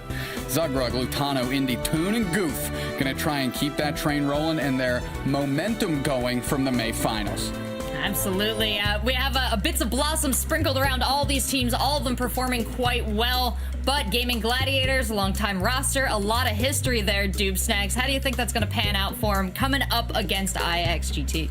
I'm a firm believer of transcending to the next level through adversity. Gaming Gladiators has definitely seen their share of that. Of course, they've seen success, but, you know, not making it to top 4 in May. Getting the bracket reset, scrubbed in the AOS Cup, and they've bounced back. They've won in May, and they've looked the meanest they have since the start, and what a weekend to be in that position. That's an excellent preview, Doob Snacks, but now it's time for the main course, so Spraggles, Snacks, I'm handing it over to you. Let's go. Here we go. All right. They are drafting it up right now, Doob Snacks. I can't wait to see what IX brings out against Gaming Gladiators right here. Obviously, if you ask most people who are really piped into this scene, what team has a chance of taking down the Kings, Gaming Gladiators, IX might be at the top of that list. Yeah, they're certainly at the top of mine. Rin and Retsu, just coming onto the squad from Blossom. OG, such a strong top path player that Retsu, who was the Lucario for Blossom in March when they won, grabbing the Hoopa roll. Rin locking in Dragonite on the other side, Toon on the sword, and one of the Goof on Pikachu as well. Let's go. We've got a little bit of a shake up here. We're seeing some things today, Spraggle. This is exciting, and I have to say, I called it. I knew he'd be on the sword and not on the Cramorant. But here we go, bringing out that sword to try to deal with the Absol, the Dragonite from IX Gaming. This is going to be one heck of a match here. I can't wait to see what this Absol does, because Absol has been such an interesting Pokemon in this meta lately. It seems to almost take the role of a Greedent, except it's spending its time assassinating people instead of KOing wild Pokemon. Exactly, and I think the tip of the cap at Gaming Gladiators has is why the Pikachu and the sword are there to begin with. That's one thing. We kind of know the Blissey and Hoop are almost always going to be there, but when you're looking specifically at IX Gaming, Nudo is always locking in that Absol. So that's kind of another predictable component for Gaming Gladiators. I think we just saw them adjust on the fly to their opponent to give themselves that containment opportunity against the Absol, Spraggles. Here we go. Game 1, IX Gaming Gladiators here in the winners semifinals. One of these teams is going to get a lot closer to making it to Worlds, a lot closer to that $20,000 first place. Here we are in this bottom path, and you can see this Absol is so scary. It feels like everyone has to run away from it as it jumps in trying to get a big KO early. Great berry by Indy. Of course, because of that berry, the Absol itself gets KO'd on the fly. Gaming Gladiators knowing exactly what they need to be doing in this matchup. Our top path here, it looks like we've got a little bit of action happening up here as well. We've got a sword and a Lucario pushing back that Lucario here from IX Gaming. OG, one of the best Lucario players. But he's going up against this guy Lutano, one of the best Lucario players in the game. What a matchup. Something I want to highlight, that Han Edge turned into Doublade off the back of a Rin KO. Rin still just a lowly Dratini here, and they're trying to get Toon down, who is so low, but Goof and Indy with the amazing rotation, giving Toon the space they need to retreat, not to get KO'd themselves, and back into that central area so they can level up. Gaming Gladiators certainly transcending to the next level, and Nudo goes down to Lutano, who did the big time rotate to the bottom path, and Gaming Gladiators has sussed out this IX Gaming strategy, and they're looking very, very good right now in the early game. Now, Pika Diff, don't go down. Come on. Ooh, see you later, Blissey. You know, this strategy, this is, I think, the first time I've seen this, something pioneered here by Gaming Gladiators, is sending Lucario down to this bottom path for these first Bs. It's really interesting, and it's definitely something that GG has had sort of tucked up their sleeve for this tournament. Yeah, I mean, Pikachu just giving fits to OG in the top to keep them from scoring. Nudo's trying to stack as well, but Lutano's chunking them in with a lot of damage. Zugrug, though, just level 4, usually a little bit higher level at this stage in the game, but that's a sacrifice they're making here to employ a counter strategy. Lutano getting dove in a little bit by Pika Diff, and they're able to make it out Toon rather unscathed, but already an Aegis Slash. Here we go. Blissey heading down right here. Rin looking for that level 8. If there's anything that Rin is known for, besides cleaning up entire teams and being cracked on the sticks, it's always being the level he needs to be. One of the best players in Pokemon Unite, always able to get the farm and usually ends the match at the highest level. That Dragonite needs 8 for these next big fights. OG matching Lutano in the bottom path, putting a lot of damage in, and they're able to get the KO. That's huge. Lutano is kind of rubbing rampant down in the bottom path, and that's a good way to shut that down for a moment. Here we go. Dreadnought is coming up. We do have our Dragonite just evolved. We've got our Absol as well. Looks like IX is in a good position to take this here. They're moving in here from the Gladiators, and no, they are not able to secure it. Taken by IX Gaming. They were all over that one. Oh, big Egg Bomb keeps Zugrug from resetting, and that's a KO. IX Gaming really flipping that Dreadnought on its step, putting the Gladiators on the back foot here, and now they're going to push this goal zone. Pika Diff and company going to get some points in. That goal zone is only at 20 points remaining, and what a nice little push by IX Gaming. Here we go. 73-76. The score is all tied up. We had a really nice fight for IX Gaming, and, you know, they're going to have to figure out a way, Gaming Gladiators are, to deal with this Dragonite. One of the stars of this tournament so far, but I think you're about to see another star in this match as well, and that is this Absol. This Absol can really do some damage here. Pikachu having to run away. Half its health gone in one Hyper Beam. You want to talk about a Pika Diff. Look at the Pika difference between the Blissies here. Level 8 for IX Gaming, and Zugrug just at 6. That's a rare sight, and not one that the Gaming Gladiators has to be too excited about, just now getting the Egg Bomb. Pokemon fun fact from Rin. Pokemon Silver was the first game they ever played. Wow, and he's including Peekaboo. He's doing all that stuff. His parents said, no, it's going to be Pokemon Silver. I think that's pretty exciting.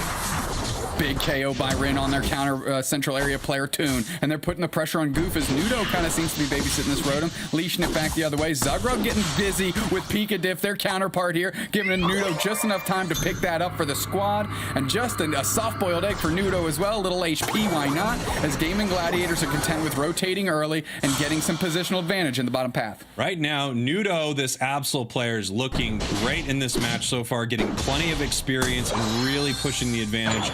We saw them take Rotom basically by themselves in that top path, scoring to get more attack weight stacks. They're setting themselves up very well here. We've got the level 9 Hoopa for IX. That is not the case for Gaming Gladiators. They are going to have to walk down the old-fashioned way while IX is coming in through the portal. Here they go. Rin's putting the pressure on very far forward as Goof and Zugrug are trying to get space from Retsu, who's just boxing him out with the hyper punches there. And now IX Gaming is all in the face of Gladiators. Bliss Assistance on Toon, and that's where you want to start if you want to swing this thing the other way. Goof is down, but they still got a chance here as Nudo is working on Zugrug, and Gaming Gladiators has said, nope, we getting out of here, we're rotating, we're giving this thing up for free. Wow, right now it looks like IX Gaming strategy here is a little bit of a kryptonite to Gaming Gladiator Superman. I mean, they are just dominating this match right here. Nice counter scoring there by Indy from Gaming Gladiators, but every objective so far has been taken by IX. They're a higher level, they're up on score, they are winning this match.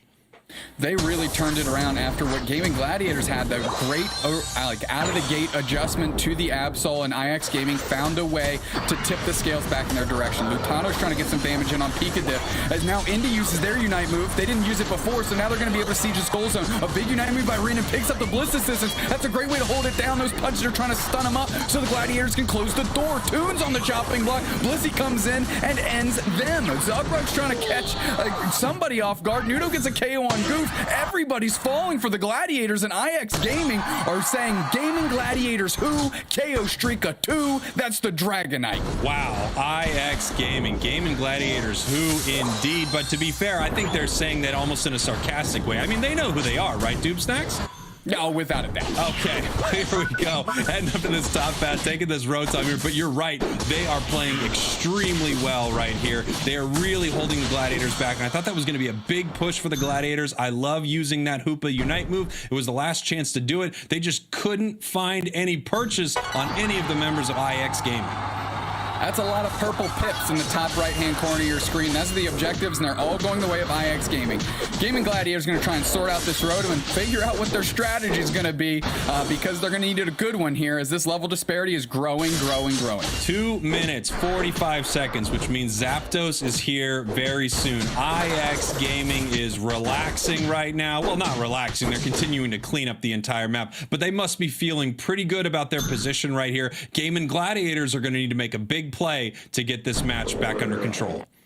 IX Gaming so confident they're playing forward into the face of the Gladiators. Gladiators really want this Dreadnought. IX Gaming just trying to bait them, keep them from having enough time to finish it, but IX Gaming peeling off a little bit. Looks like they might have an opportunity. Ren's gonna go for the steal. They use their Unite move right now. This is the fight they want to take. I wouldn't have thought. Goof used their Unite move back. Indy gets caught. Do they reset? No. Pikachu gets a KO on Hoopa. That's huge. And now we're still waiting as the Dreadnought is gone. It goes to IX Gaming. These resets are gonna be just in time, but Nudo's down forever as Lutano's trying to find their way out. Goof is trying to find their way out. Is anybody going to find their way out? Toon uses the Unite move, but it doesn't catch anybody. 2 players down for the Gladiators. Doob Stacks, what is happening? Why did this turn into the Zapdos fight? I was sure that everyone was just going to dance around for a little while and then head home getting ready for Zapdos, but Unite move's flying out, and we are still trying to take down this sword. It does go down. Now IX Gaming is going to push into the Zapdos pit here. They might be looking to secure that, considering they've got that Dragonite and no sword to deal with. Yeah, Lutano's just trying to buy time for Toon to get back. That's their secure, and they need them. They got 5 seconds. They got a chance, but there goes Zugrug, I believe. Ooh, did they catch a reset here? They went through the portal, of course. Lutano comes through, catches an egg bomb. Now there's 2 players down. That's Lutano and Zug. IX Gaming looking absolutely mean, but the Hoopa is still moving around. That's Indy. Toon goes down, gets right into the action, just get depleted.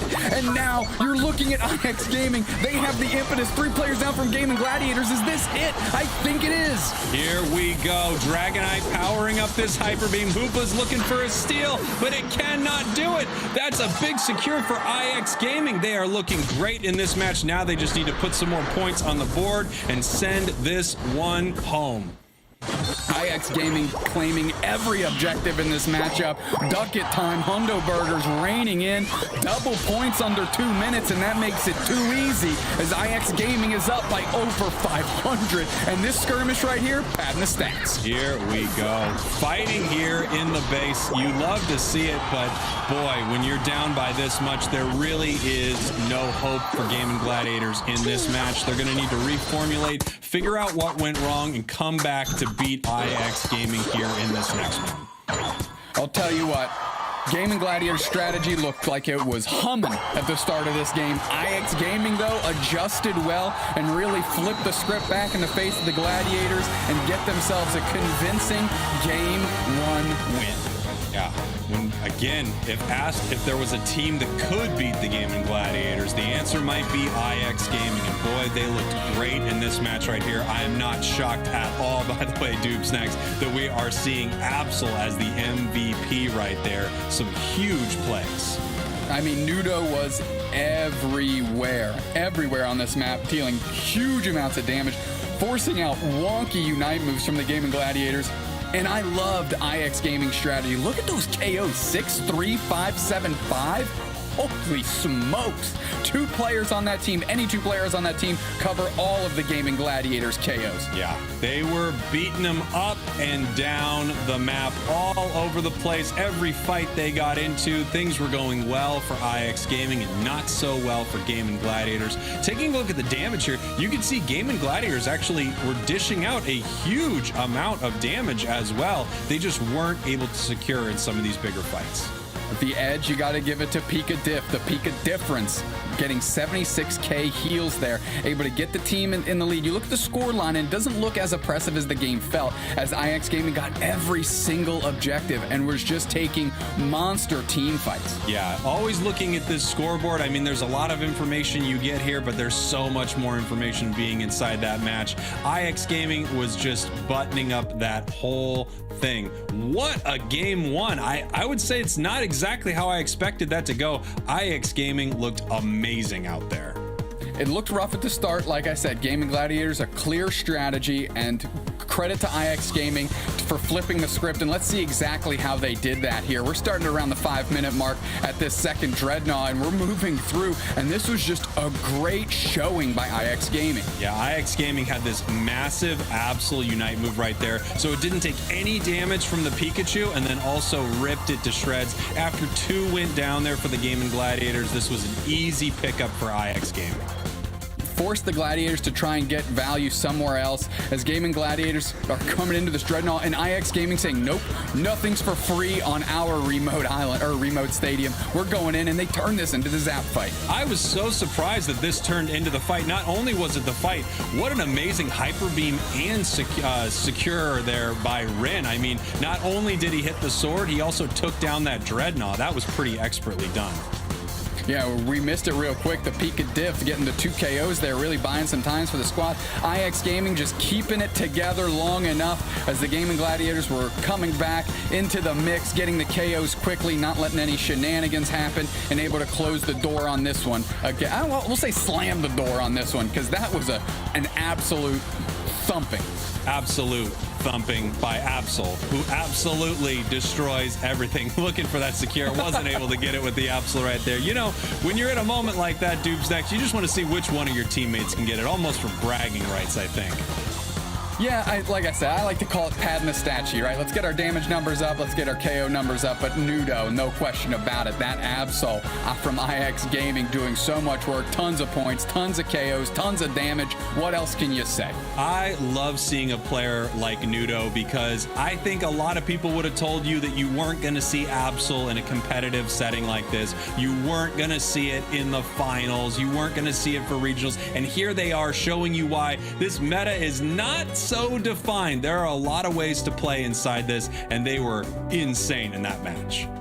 Yeah, not only different Pokemon to play, of course, but different strategies to employ. I mean, we saw multiple kind of going on. And the big surprise to me that, again, caught me off guard, caught you a little off guard, was, you know, IX Gaming making the intelligent call, we're taking this fight now. We realize how important the Dreadnought is to Gaming Gladiators. So not only do we not want them to have it, we think we can overpower them once we get it with the shields and the experience. And that's exactly what they did. That was the catalyst to kind of take over that last 2 minutes of the game, and it looked great. Kudos to IX Gaming, looking Gaming Gladiators dead in the eye and saying that today. Yeah, I love that play too. You're right. That was such an expert move there, because you wouldn't expect that. And it's going to take a top tier team to take that moment and still win the game. Because if you botch that and you throw Unite moves at this Dreadnought and you don't get any value from it, all of a sudden the other team goes, yeah, okay, I don't know what that was. We're going to walk up to Zapdos and win this whole thing. But IX had a strategy. They knew exactly how they wanted to play that. And yeah, I think it really caught Gaming Gladiators by surprise. I was surprised. I was shocked.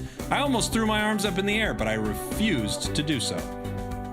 You know, this week, at least my jacket is loose enough that I can get my hands in the air.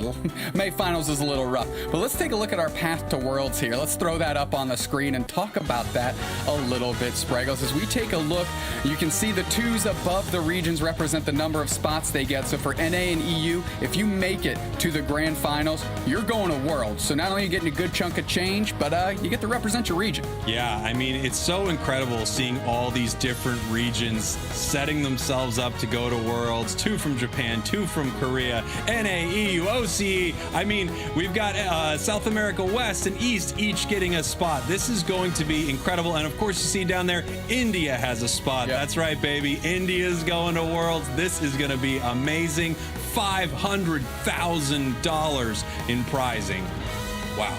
These teams have been working at it for a long, long time. A lot of money on the line, a lot of pride on the line, and a lot of time invested by these players, by these teams for this opportunity. And now that they're all on the doorstep, you can't quit now. No, absolutely not. And that begs the question, what does Game & Gladiators do? I think Game & Gladiators has more weapons in their arsenal, more tools in their toolbox, more paintbrushes in their paintbrush holder than any team has in this game right now. I've seen them play so many different strategies. Do we see that Trevenant come out from Lutano? Do we see them head back to that Cramorant? What do you think they could bring out in this next match? I mean, Trevenant is tough for Absol to jump into, right? It's so chunky, it's so big, it deals so much damage. The Horn Leash can really set it up for the rest of the team to clean it up. So I'm taking a look, huge mark for Lutano on the Spooky Tree, RL Stein style. So I'm all about giving me them goosebumps like that. That's what I'd like to see on a self-hilarious Lutano coming through for old Snacks, locking it in the heartbeat. Come on, Spraggles. Beautiful, look at that. Lutano on the tree, RL Stein giving you the goosebumps, and I'm Night of the Living Dummy over here because we've got ourselves a Cramorant. Come on, now. Let's do this. Game & Gladiators. Look, if nothing else, Game & Gladiators are here to put on a show for me and you, my friend. Without a doubt. Spooky Tree, Tune on the Cram combo. We've got it going on in spades. On the other side of the line, though, is IX Gaming, who is not willing to give an inch. Nudo's going to look to pop off again, and Nudo has played into the tree before.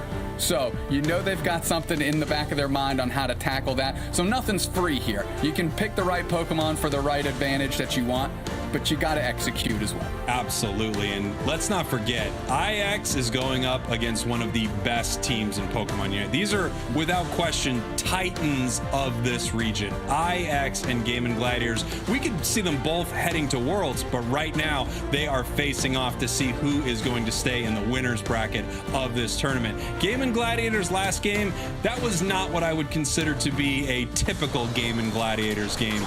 Get ready, IX Gaming, because they're coming to play. They are indeed. Like I said, IX Gaming not going to give an inch here. Lutano, it's always tough playing into the face of Lucario early.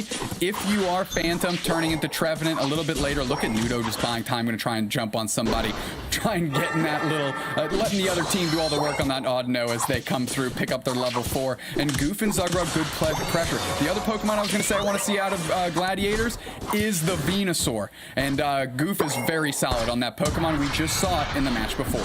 Interesting. Retsu here heading into Game & Gladiators central area to sneak this Boofalon. They know what Game & Gladiators is up to, but no! Indy with the counter steal says, nice try, Retsu. It's not happening today.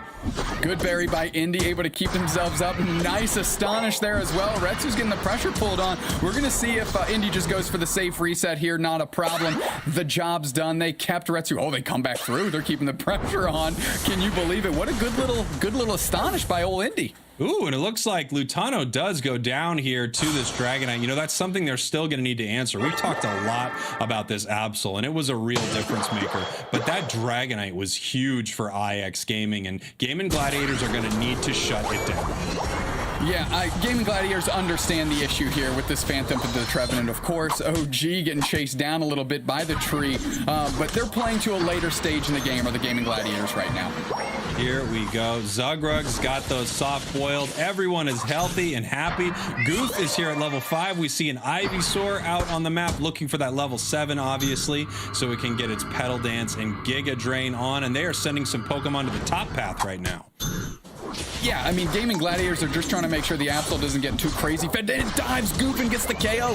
Zugrug's caught out with 3 players. Here comes Toon the Cram, going to try and pick him up. Taking out Nudo is going to be huge. Retsu's trying to get the reset on Nudo, and they get it. Retsu and Nudo are reset, and they're ready for action as they come back into the bottom path. Great support by Retsu there. Obviously, when you see that reset, you know that the Cramorant has to run, the Blissey has to run. They were not able to get those big KOs, and we already, by the way, have ourselves a Dragonite, another KO here for the Absol, and they are pushing onto this goal hard. They might try to break this here before Dreadnought.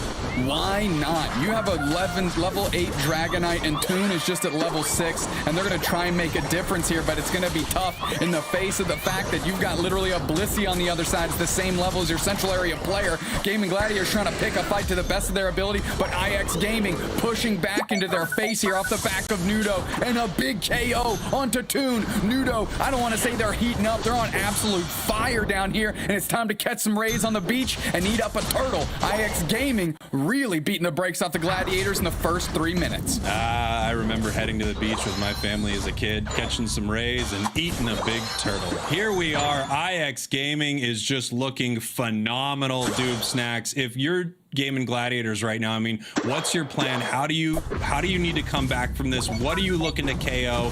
What is the strategy here?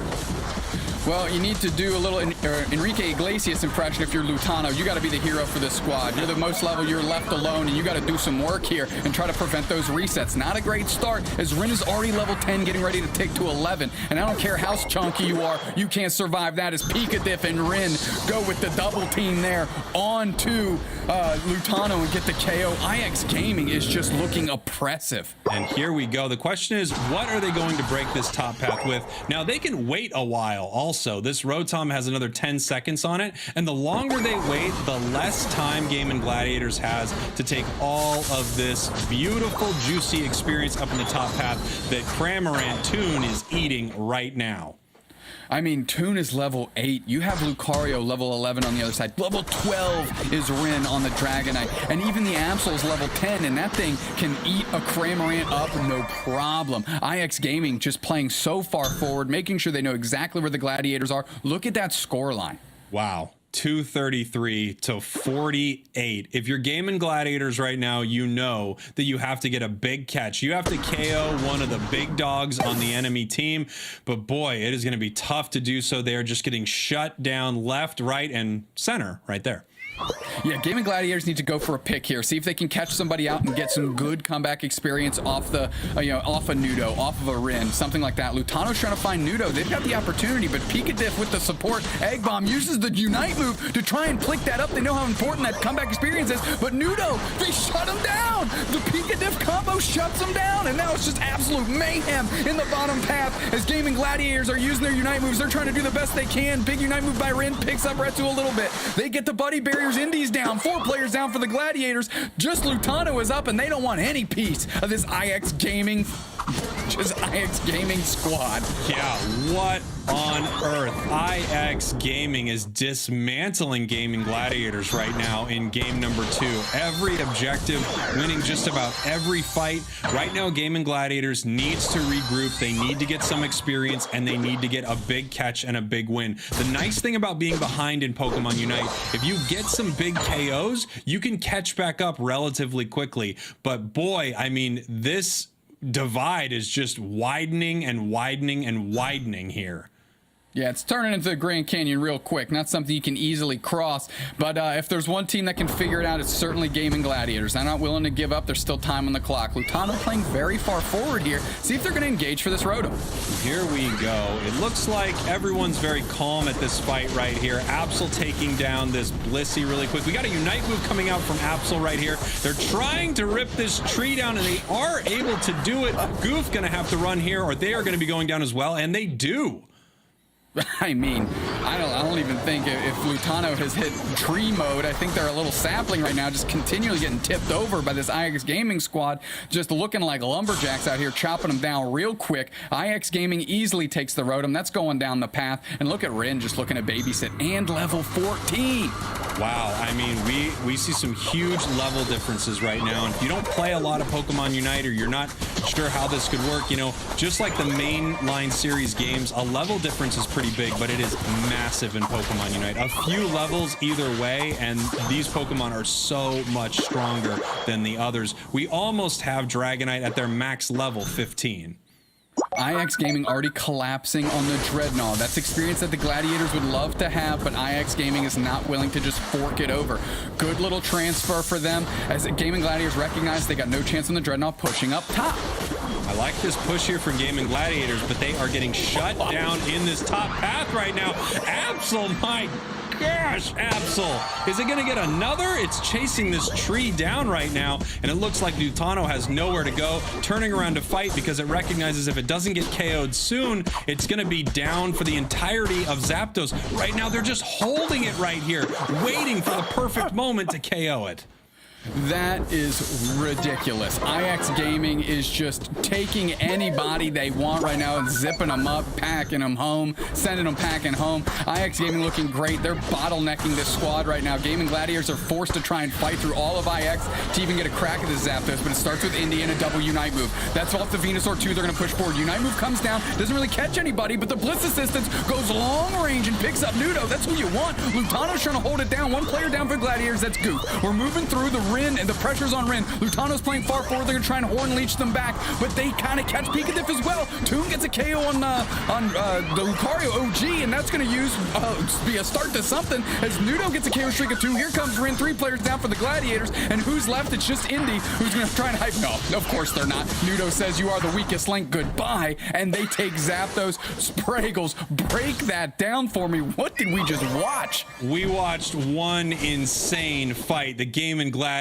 did everything they could there, back and forth, but wow, IX Gaming has a stranglehold on this match. This is one of the most impressive matches I've ever seen from IX Gaming. They're competing against one of the best teams in the world right now, and they are absolutely dominating.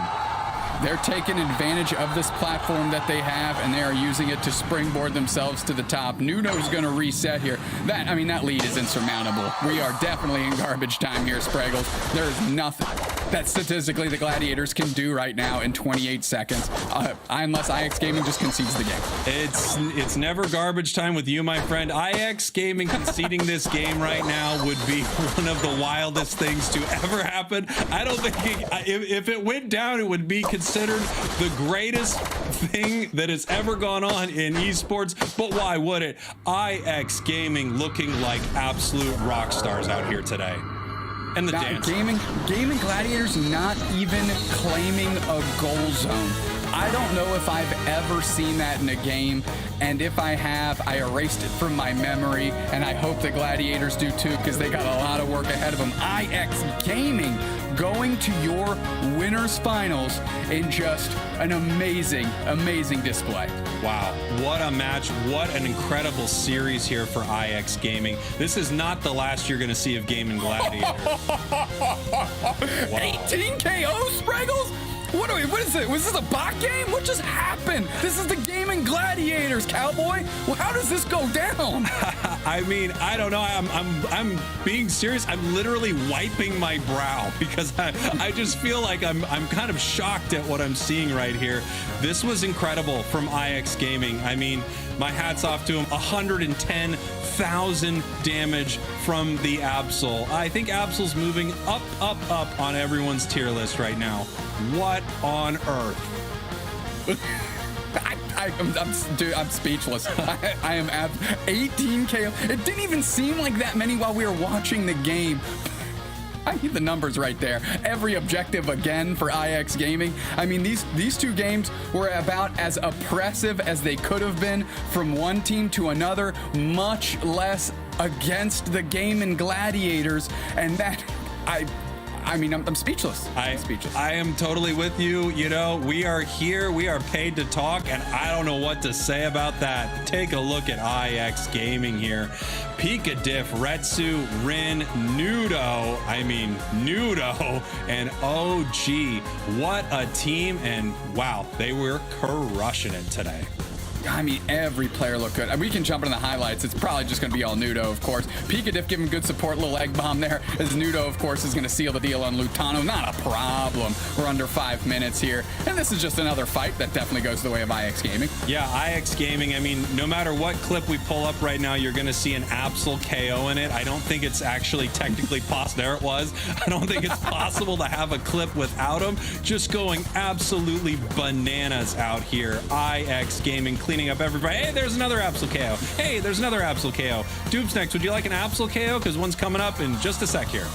Hitting him with the Oprah Winfrey, you get a KO, you get a KO, you get a KO, Nudo all over these gladiators. And I'll tell you what, if you weren't an Absol player before, I can tell you every person signing on to Pokemon Unite tonight is going to make sure they have that Pokemon in their pool and they take it for a spin. Absolutely right now. I love that play that we did get to see where they kind of put Lutano in Trevenant jail for a moment there. But here's that Zapdos fight. And as you said, I mean, this was one heck of a back and forth, but it just felt like IX Gaming was so far ahead that they were still able to clean up a lot of these big moments. Hey, a triple KO for Absol. Did they get any KOs earlier in the match? You know, just about a 250,000. Here we go. But this is Ducka time, right? Points are raining in. IX Gaming feeling good, putting the difference well above 500. And it was just all IX Gaming all of the time. Gaming Gladiators, a lot of work ahead of them. I hope they can shake that off. I know their fans at home are just trying to send all their energy, but holy smokes, you need a heck of a rebound from that particular performance. Absolutely. Seltzer, welcome back. I'm so happy to have you here. This train is off the rails, and we need ourselves a conductor. Oh, listen, math never been my strong suit. 18 KOs in a 10-minute game? That's almost every 30 seconds. That's some pretty impressive stuff there from IX Gaming, but they obviously came in with a plan for Gaming Gladiators. Gaming Gladiators tried to pivot between match 1 and 2. What? This is not the end for Gaming Gladiators, but I gotta know, Spraggles, what do you think they learned in this matchup that they need to take with them into the lower bracket? Because they can't bring what they've been bringing anymore. I'll tell you this, Seltzer, that was not the Gaming Gladiators that I think you're going to see throughout the rest of this tournament. We are talking about one of the best teams right now. Let's take a look at this bracket right here. IX pushing themselves even further through this tournament right now. IX GT going up against Blackhand as we speak. We could have IX and IX going up against each other in the winners finals right now. Gaming Gladiators going to head down there and play against Full Send. This is a team they know very well. They have gone up against them in the grand finals twice. Can you believe that IX GT sent Full Send down to the losers bracket? I mean, IX GT is on one right now, and they're up a game on Blackhand, a team that's made the finals, the top 4 in every single event we've had so far. IX GT and IX Gaming. I don't know what they had for dinner last night or what they ate for breakfast together as a team here, but whatever it is, I want some because they are looking good. Let me tell you, whatever's going on with IX, I want to be involved. I am IX Spraggles. I don't know how it's going to work, but they've got some magic going on right now. IX Spraggles is here to stay. I love it. Maybe we'll just add an IX onto all these teams. They can stay in the upper bracket. They've been crushing it, and I love the mix-ups, and I love the original compositions we've been seeing so far. Of course, we're not even that far into the day. We have our losers bracket round 1 coming up next, and it's going to be Reclassified versus Team TOS. Of course, Reclassified went down against IX Gaming, and Gaming Gladiators knocked TOS down there. So it's a little bit of an interesting matchup. After this break, we'll see you then.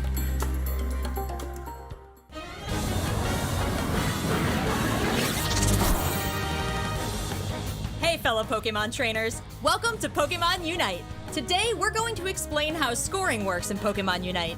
The very first thing you need to do to score points is collect Eos energy. One way to do this is by knocking out wild Pokemon.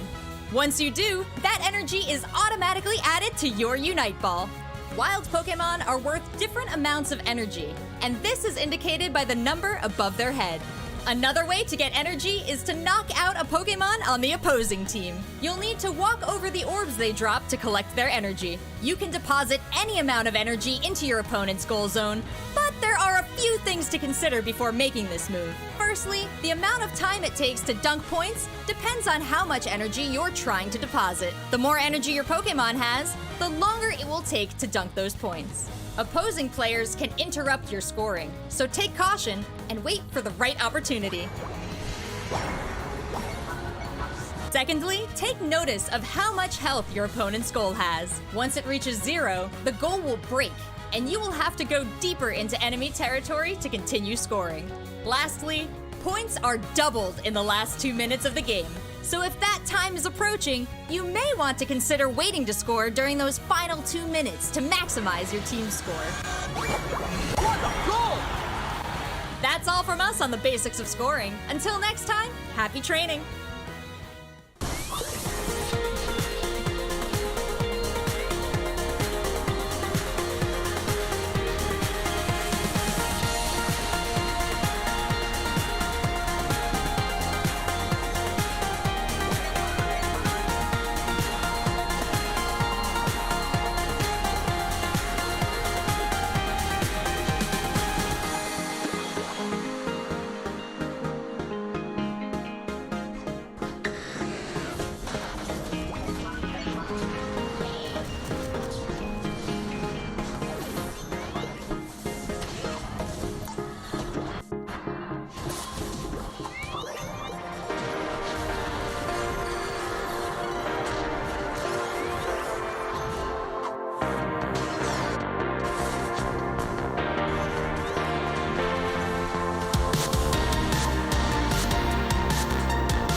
Welcome back, everyone, to day 1 of regionals. The North American Winners Finals are just about set, and from here on out, teams will need to win or we're sending them home. We're heading into the losers bracket. I've got Jeff Hoagland and Zoinks joining me now. And gentlemen, I know you were watching that last match. I just want to give you a little space to maybe share some feelings or any thoughts like that, Jeff. I think the last match, especially Nudo, was the talk of it for sure. Really highlights that Pokemon Unite is a game that you can play in your own way if you put the effort and time into it. If there is a particular character or Pokemon that you love and you perfect your craft, you can take it to even the highest level tournament like this with a good group and find success. Yeah, Zoinks, anything to add there? We're taking a look at the bracket now, and you can see just what an impact they had on it. No kidding.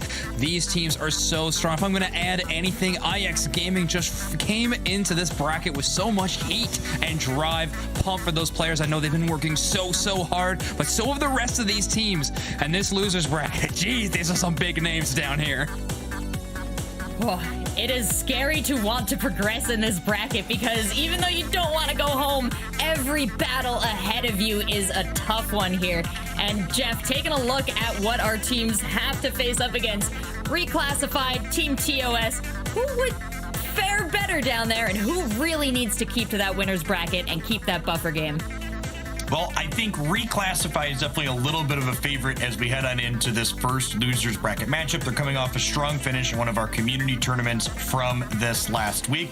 But the bottom part of this losers bracket is, oh man, is that a gauntlet. Both Gladiators and Full Send are teams that are no strangers to grand finals, and either one of them could realistically make a run all the way up to the top 2 in this bracket. TOS and Reclassified, both teams filled with fantastic players. Reclassified a little bit new to the officials broadcast though, so let me introduce them to you. Reggie's Oblivion, Mighty Nell, Lore, and Vinny 256. These are the opponents of Team TOS. Well, thanks for that introduction there. I can't wait to see them all out on the field. And I know that they've been around the community before. A lot of these teams have been putting the work in, but not wanting to show their strategies. A lot of variety that they've been bringing to us today in the tournament. Can't wait to see what these teams have next. So, Jeff, Zoinks, if you're ready, I think they are ready for the draft. Let's take a look at what these teams have to bring for our first game here today as they start locking in their characters. We see Hoopas, we see Blissies. What will the details be that fill in around these 2 pink all-stars of Pokemon Unite? It's always nice when we have 2 easy answers on the test, right? We can easily secure. Now, I don't know much about Reclassified, but I do know that they love to play this Absol as well as the Dragonite. Definitely leaning into this, a similar composition that we saw out of IX Gaming. Vinny on the Cramorant's going to be an interesting look. If I've heard anything about Reclassified, I know it's they love to swarm objectives early and then immediately rotate into that top path. Yeah, we see Vinny flipping back over to the Hoopa. I was going to be quite surprised if we saw Reclassified without a Hoopa. Lore unlocking the Blissey, perhaps considering a different character for that more bulky slot. I see both of these teams making a little bit of a liar out of my prediction that we would perhaps see less Dragonite in NA. Yeah, they are definitely, they heard you, and they're moving in to try to stop you. I'm interested as well in Faz's items loadout, by the way. Not running the focus band on the Blissey does have the Score Shield Buddy Barrier, but instead opting into the choice specs for that little extra burst of damage. What are your thoughts on that loadout? I think the extra damage proc that we see on choice specs really gives Blissey an extra edge in contesting those Audinos in the bottom path. Not only do your attacks scale off of special attack with that character, but you get a second damage proc with those choice specs every, I believe it's 8 seconds or so, which gives you an additional little burst to contest a last hit when there's lots of people going in on the same wild Pokemon at the same time. Yeah, well, Jeff, you and I are the spectacle caster duo for sure. Let's see if it pays off as well for them as it has for us as we head into our game 1. TOS versus Reclassified. Loser of this is going home. A little bit of a difference between these two teams, both bringing Dragonite to the table, but Dragonite in the bottom path for Reclassified, while in the central area for Team TOS here. Sanji also off of their iconic Lucario pick and instead swapping over to the Serena for TOS. So TOS favoring maybe the Unite move out of Serena a little bit more than the early game presence that Lucario can bring. Yeah, I think Serena has a really good time into these compositions like the Dragonites we see on both sides, because Serena's Unite is excellent at picking up one particular individual and holding them inside of a team fight.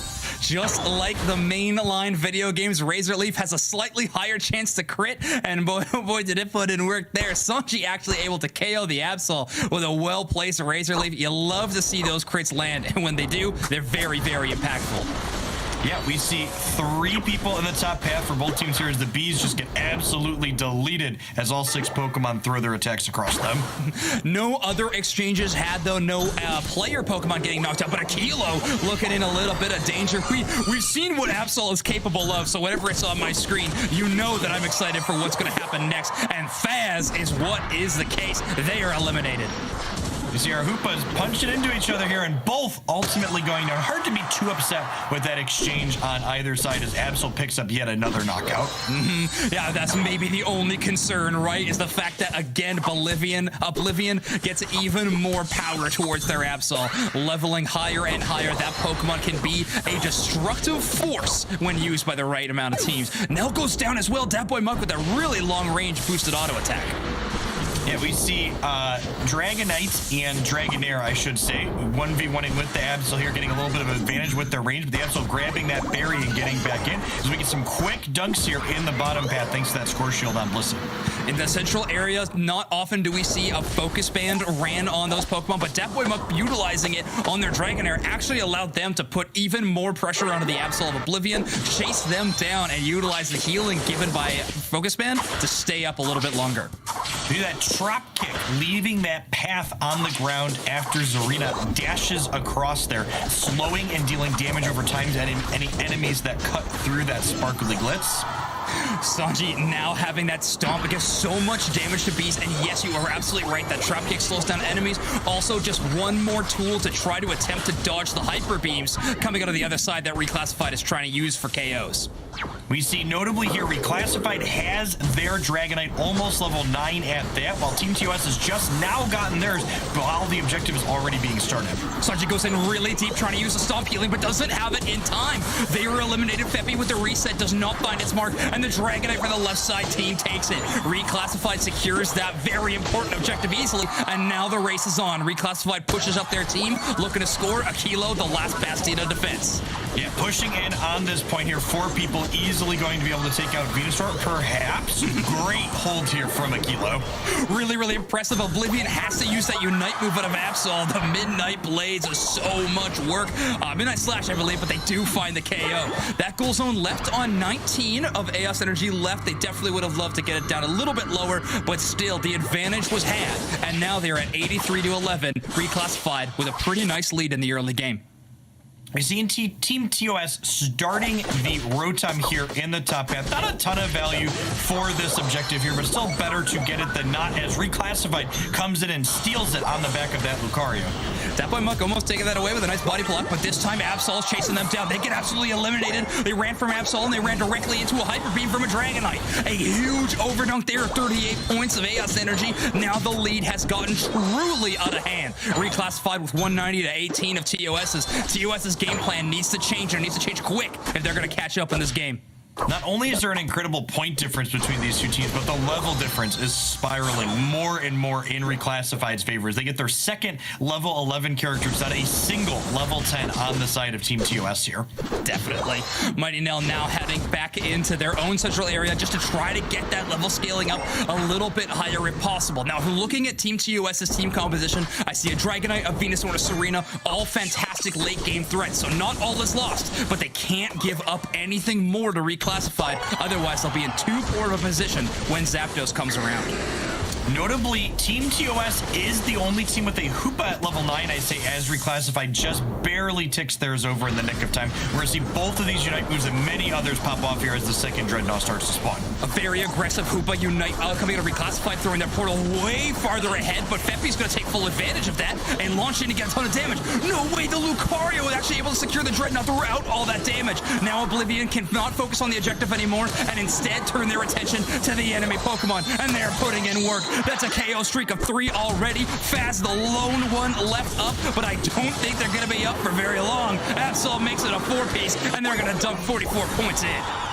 Yeah, when you secure that objective, not only do you get the experience boost that Dreadnought provides, but you also get a shield, and every member of your team gets healed, which means in a spot like that where Lucario is able to secure it, the team fight that was kind of close suddenly goes incredibly in favor of the team that's able to secure that objective. Absol's a Pokemon you definitely need to shut down early so they can't get out of hand scaling-wise. But right now I'm looking at a level 13 Absol for Oblivion. That is much too much for Team TOS to deal with right now, evidenced by that last team fight. Now the Dragon Dances are dueling around the Rotom, and yet again, Reggie's is going to be the one that's securing it. Rotom headed towards the base of TOS. They hyperspace hole. If they come back out, they're going to be on behind the Rotom. Instead, they rush to the front of it to try to stop it from scoring. We see the very typical Rotom being left to its own devices to buy time here in the top half while the rest of Reclassified fans out across the map. Good players understand that this Rotom largely just creates this positional advantage. It is not something that you want to run down into that second goal. Definitely. And hey, you can't ask for a breath of fresh air better than getting a Rotom, sending it down the other way. Even if there's no wild Pokemon to knock out, you can regain your bearings, strategize with your team, and try to shut down TOS yet again. Faz has surviving with that soft boiled, but not for very long. Mighty Nail snakes in and finds the KO. We see Reclassified pushing up in the bottom path, taking a small fight while also contesting the Bees that are here. Absol gets yet another knockout, working towards its level 14 before this Zapdos fight that's going to be starting soon. On the other hand, their counterpart in Dragonite, Datboy Muck, not even close to that level. Only at level 11, where Aquilo is at a level 12 Venusaur. If they get to 13, they could be a late endgame threat, but they need to shut down the Absol before they go off. We see Blissey running in here trying to make a valiant attempt, and the beams both go, but yet again, Reclassified secures another objective. We called it out as that was one of their biggest strategies that they employed. They favor these objective team fights above all else, and it is paying off so far. I see a lot of purple dots on the top right-hand side of my screen, and very little orange. The lowest level for Reclassified right now is the highest level for Team TOS, and we have an incredibly early Hoopa Unite from Feppy there, getting Team TOS into the pit as this brawl breaks out. So much team fighting action. Already said Aquilo with a very late Unite move that could be leveraged to do a lot of damage, but right now Oblivion is taking down whatever Pokemon they want to. Finally, Aquilo shuts down that player, but is it too little, too late? Feppy gets the reset. They both actually go back. That beam missing just before that reset was huge. Suddenly, this team has a refight here as all the members of Team TOS are already respawned here as they get yet another reset to heal. Absol with 18 seconds left on the respawn timer too. Right now, the call from TOS has been made to rip the Zapdos, but they're still going up against an enemy Dragonite. Serena takes them out of the team fight with their Unite move, and Datboy Monk secures the Zapdos. TOS has a chance in this game. All those goal zones are undefended right now. Zapdos buff in actuality. Feppy dunks in 100. Certainly not the first 100 points to go in for TOS. Yeah, what an incredible engagement here for TOS. They fought this perfectly. They realized they were behind. They took the fight aggressively. They singled out that Absol, and when the Absol was gone, they took that bird off the board, including utilizing that Zarina from Sanji to take the opposing Dragonite out of the equation to easily and safely secure with their own. Sanji's got the biggest brain in the game. You heard it here first. Now the rushdown from Reclassified has started. Those goal zones at Tier 2 provide so much shield and healing, but there's one Pokemon I know of that can burst through all of that, and that is certainly an Absol. In the hands of Oblivion, this could be devastating for TOS. They need to play perfect defense if they want to stay in the lead. We see some Unite moves popping off for both teams here as Hoopa has theirs back up for TOS as they used it so soon. Wow, look at this team getting the lead on both sides. Just damage flying everywhere here as the Unite moves pop off. Aquilo, an absolute MVP, brought down to such low HP time and time again in these big team fights, but I feel like they are surviving at the most clutch of scenarios. Team TOS absolutely steals that game from out underneath of Reclassified. I mean, you called it a steal, but I really feel like Team TOS just executed that endgame perfectly. They were behind, and they took the aggression early, and they leveraged their sequencing with their Unite moves at the end there just perfectly.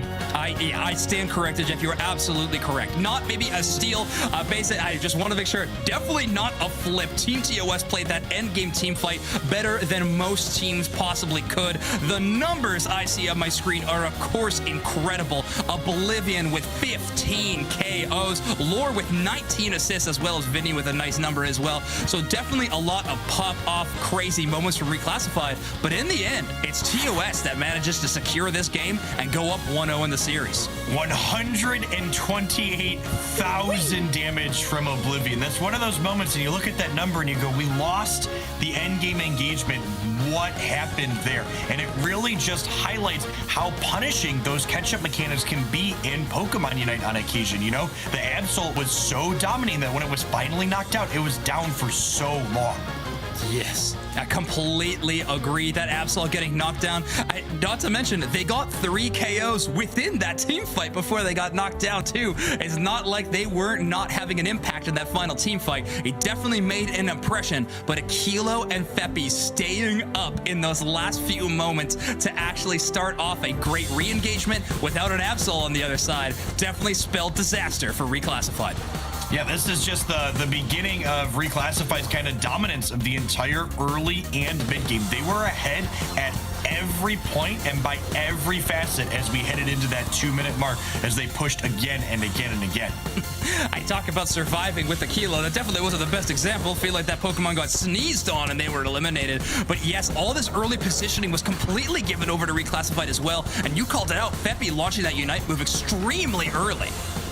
Yeah, normally you want to be kind of going second with their Unite moves, but they took this Engage aggressively, hoping to kind of catch the squishier Absol by surprise, and ultimately they were able to do that here. They KO'd this level 14 Absol, and there it is, knocked out for 37 seconds. Akilo and Feppy playing amazing together there. You saw Feppy actually returning to the Phantom Force portal that they created, not even the hyperspace hole. So Feppy putting on a showcase of all of the tools that Hoopa has available to them. That means they can reset here up that hyperspace hole and not have the internal cooldown and return here in time. Spectacular play from that Hoopa player. And there's that Engage on the Zarina again. That moment right there is why you play Zarina instead of playing Lucario. You pick up that important character that's supposed to be securing that objective for the opposing team, and you just remove them as part of the equation so you can get that bird for your team.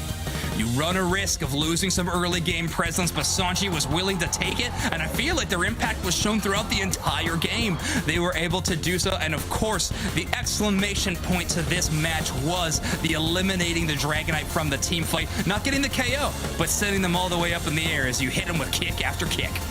Yeah, this brawl here on the top path looked close for a minute, and then the Unite moves rained out from Team TOS, and they had the full 5 KOs.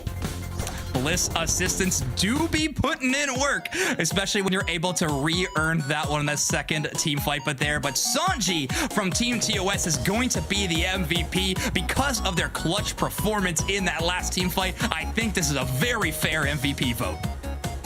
Yeah, such a well-deserved MVP there. Took what would likely have been a very risky flip and turned it into almost assuredly a sure thing for their team with the Dragonite's well-timed Hyper Beam alongside Sanji's Unite move. No kidding. It feels like every single player on Team TOS had a spotlight moment that we could shout out, and I'm sure we are going to see even more incredible moments. This is the Pokemon Unite Regional Finals for North America. All these teams have earned their way here, and of course, we got the best of the best to watch. It does not surprise me to see both teams kind of auto-locking in the same things that they played in the previous game. If you're on reclassified side, you're like, okay, we got to shake off this loss. We were ahead for 8 minutes. We just need to take our positioning and our terms of engagement in that last fight and try and execute it a little bit better. And on Team TOS's side, you have a plan and you've already executed once. Why not do it again? Yep, there's definitely some early game things you can clean up throughout the game, and you may even be in a better position as you head into that last game. You mentioned in our game 1 about the Dragonite already hitting that level 9 from Reclassified. Were you noticing anything specific out of that Dragonite player that was giving them such an early level advantage? I think it was just the way the rotations kind of ended up, and the way the bees up top can kind of be one of the higher variance parts of Pokemon Unite, when you just have kind of all the Pokemon on both sides throwing their moves in, and getting a last hit in there in a fortunate way can kind of make or break those early breakpoints for that first objective sometimes. Especially when we're seeing a meta developing in this week of how people are actually giving up their normal top path player in that position to instead send them to bottom and allow their central area and a player to take it out. In this case, we have Oblivion heading into the central area off the beginning, wanting that Absol ready to KO early and often.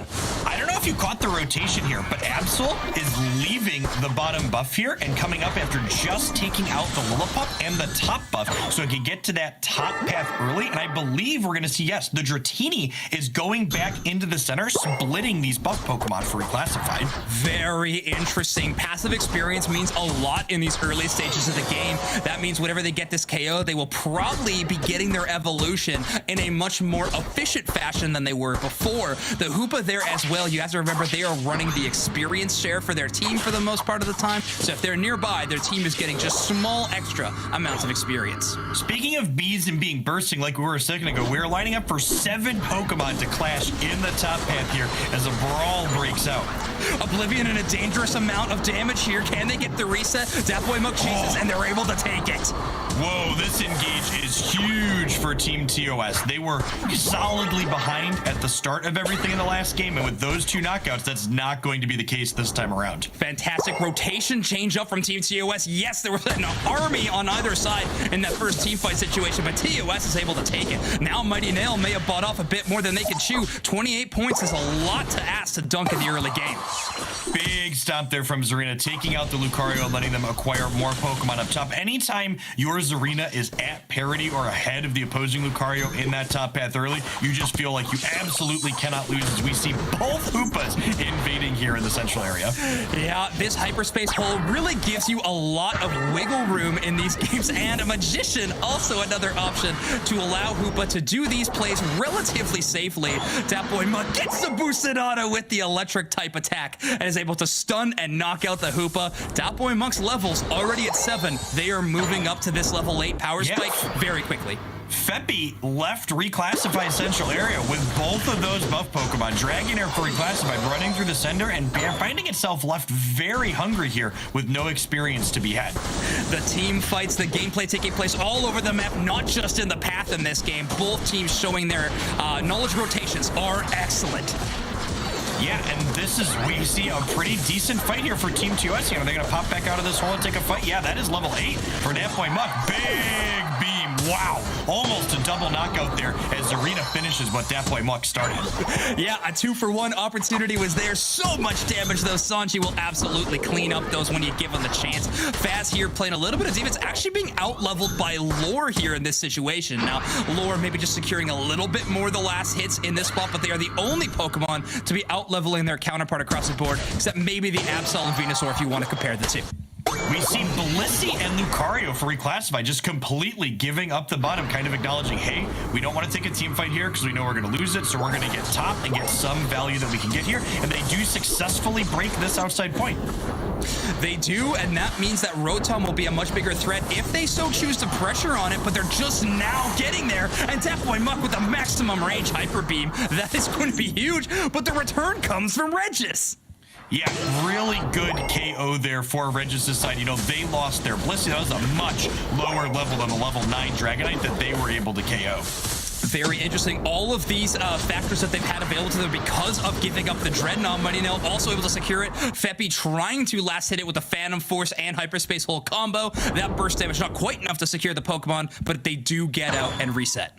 We see Dragonite immediately heading down to that bottom path after sending that Rotom in barreling at TOS. I assume Reclassified is about to take this moment to kind of push up on this bottom goal zone, hoping to break this bottom path before the second Dreadnought spawns. You're pushing into a pretty powerful 3 Pokemon, though. TOS has got Serena, Blissey, and Venusaur, and not to mention the Dragonite showing up to help as well. Right now, Oblivion on this Absol, because of how far behind they were in the early game, is forced to play so much more conservatively, finding wild Pokemon, whereas last time they were just trying to KO every single player Pokemon they could.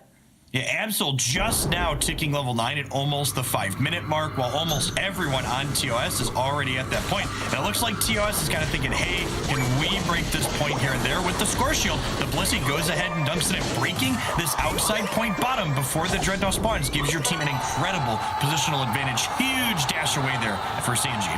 It's so flashy. I love watching these players with these high mobility characters dodging the skill shots. Pokemon Unite, a game full of both of those things that I just mentioned. Always going to make amazing plays. The posturing for this second Dreadnought completely over to TOS as Feppy throws a very aggressive Hoopa portal in with their Hoops Unbound. Yeah, you definitely, we see Sanji and Feppy are both pushing up on the Dragonite from Reclassified saying, hey, this is the way you can do it. And I love this to Reclassified. They said Dragonite to attempt to steal, but we're like, there's no way we're winning a team fight here, so we're going to go burn our Unite moves top. But unfortunately for them, their good positioning was not rewarded as they are all cleaned out. Team TOS kind of wise to Reclassified's tricks. At this point in the game, Aquilo was there defending a damaged Pokemon. You'd probably wanted the objectives normally, but this time rushing in to defend the goal zone. Faz was close behind with the Bliss assistance, and it paid off. Sanji not able to get these 50 points in, but they should get out with a Queenly Majesty reset of Dropkick. Really slick double dash there into the Hoopa portal. Is excellent teamwork and communication from TOS here. They are not in this part of our tournament by mistake. Nope. Now 4 players from Reclassified are trying to push up against Sanji and Faz, who do have a pretty clean retreat. Both Hoopas holding down the bottom path as Rotom is actually getting demolished. Sanji in a position to steal, but no, the Hyper Beam too much for them to take it out from under them. Utilizing a team fight here, any Unite moves that are left are going to pop off here. This 3-minute and 30-second mark is kind of the last chance you have to get your Unite move in and still get it back before Zapdos. Hoopa, timely portal here from Reclassified side, able to keep the Venusaur from getting 50 points in. Team TOS has had quite a good experience lead throughout this game, but it seems like in these fading moments, the gap is getting closed a little bit by Reclassified. Finding some options, Team TOS has not been able to score as much as they want to, and this Dragonite getting knocked out is going to give over a ton of experience to the Absol. Yeah, that puts Absol up to level 12, which means realistically, if it hits some wild Pokemon here, or God forbid, Reclassified gets that Dreadnought, it's going to easily be level 13 for this Zapdos engagement. 20 seconds until said Dreadnought, and currently Reclassified has the positioning. Pokemon not exactly built to be knocking out these big objectives, except for the Dragonite, who's waiting a little far off in the wings. We see Reclassified kind of pulling up and back here. Perhaps they're going to try and give up this Dreadnought again to get value somewhere else. Kind of going back and forth, not committing to any plan. Oblivion right now is a terrifying threat to the side of TOS. They are prowling in, but instead focusing on the objective Pokemon and Dreadnought. They target it down. They absolutely delete it. Fantastic work there from Absol. And now the Lucario from Mighty Nell is putting in work with the close combat. They bring everybody down to quite low HP, but the Blissey and Hoopa keep people happy and healthy. The Absol still has not quite hit level 13 yet, but Dragonite has ticked past that breakpoint for Reclassified at least. But look at Zarina for TOS, level 14 here, looking for a pick as we head into this engagement. Sanjay looking for a pick, or at the very least trying to bait out some Unite moves. A ton of early damage. There we go. There's the Blissey Unite move out very early for Reclassified. Now Mighty Nail dives onto the Zapdos. They want to turn this into a more of a flip situation as the Yellow Bird is actually knocked out. Mighty Nail is able to take it. Great heads-up play as they rush in there. Now Oblivion is running towards the goal zones to try to get some scores. Only one Pokemon was knocked out for Reclassified, so the Dragonite will not be able to score any Aeos energy. Yeah, we saw Team TOS trying to force a team fight there, but ultimately the objective got low, and then it was taken off the board here. Team TOS is depositing some Aeos energy back, as it looks like we are now 361 to 486, but still a differential of over 100 points here. Is Dragonite going to get in bottom? Absolutely not for long. That Dragonite Unite move came out of nowhere. They had no vision of them on the minimap until they launched and landed in there. This is a 20-point-ish game right now, and Reg is kicking out the Hoopa could be massive. They're not up for 20 seconds. Hoopa Unite move, one of the best tools for sneaking in late-game scores. I'm not sure if they know who's in the lead right now, Jeff. Well, there is a 24-point differential, so it did say Team TOS is struggling to keep up. That 21-point difference is a really important metric in Pokemon because these players don't see the score while they're playing, and if the score is closer than 20, it just says close battle. So Team TOS knows that they are a little bit behind, and Reclassified knows that they are a little bit ahead. Small detail, but Datboy not getting hit by that Egg Bomb means that they don't have their Marvel Scale passive anymore available to them, but now the assault has begun. Sanji leaps in first, getting that double stomp. Kilo rushes in with an absolutely huge Unite move, and the damage is there, but the goal zone healing is just insurmountable at this point. Vinny launching the Hoops Unbound, Hyperspace Fury, and Psybeam gonna put in too much work for TOS. They all get eliminated. Feppi left at the base. 4 seconds left of the game. Reclassified, tie up our series 1-1. What an incredibly close game. I don't know if you caught that, but there is actually a small dunk in there, and I believe the difference is 5 points, with Reclassified still maintaining their lead. Absolutely did I not catch that. So, yes, you're right. 481 to 486, Reclassified. Barely edging that game out. Phenomenal defense there. TOS almost with the game win in their hands, but not quite. They got to go to a round 3.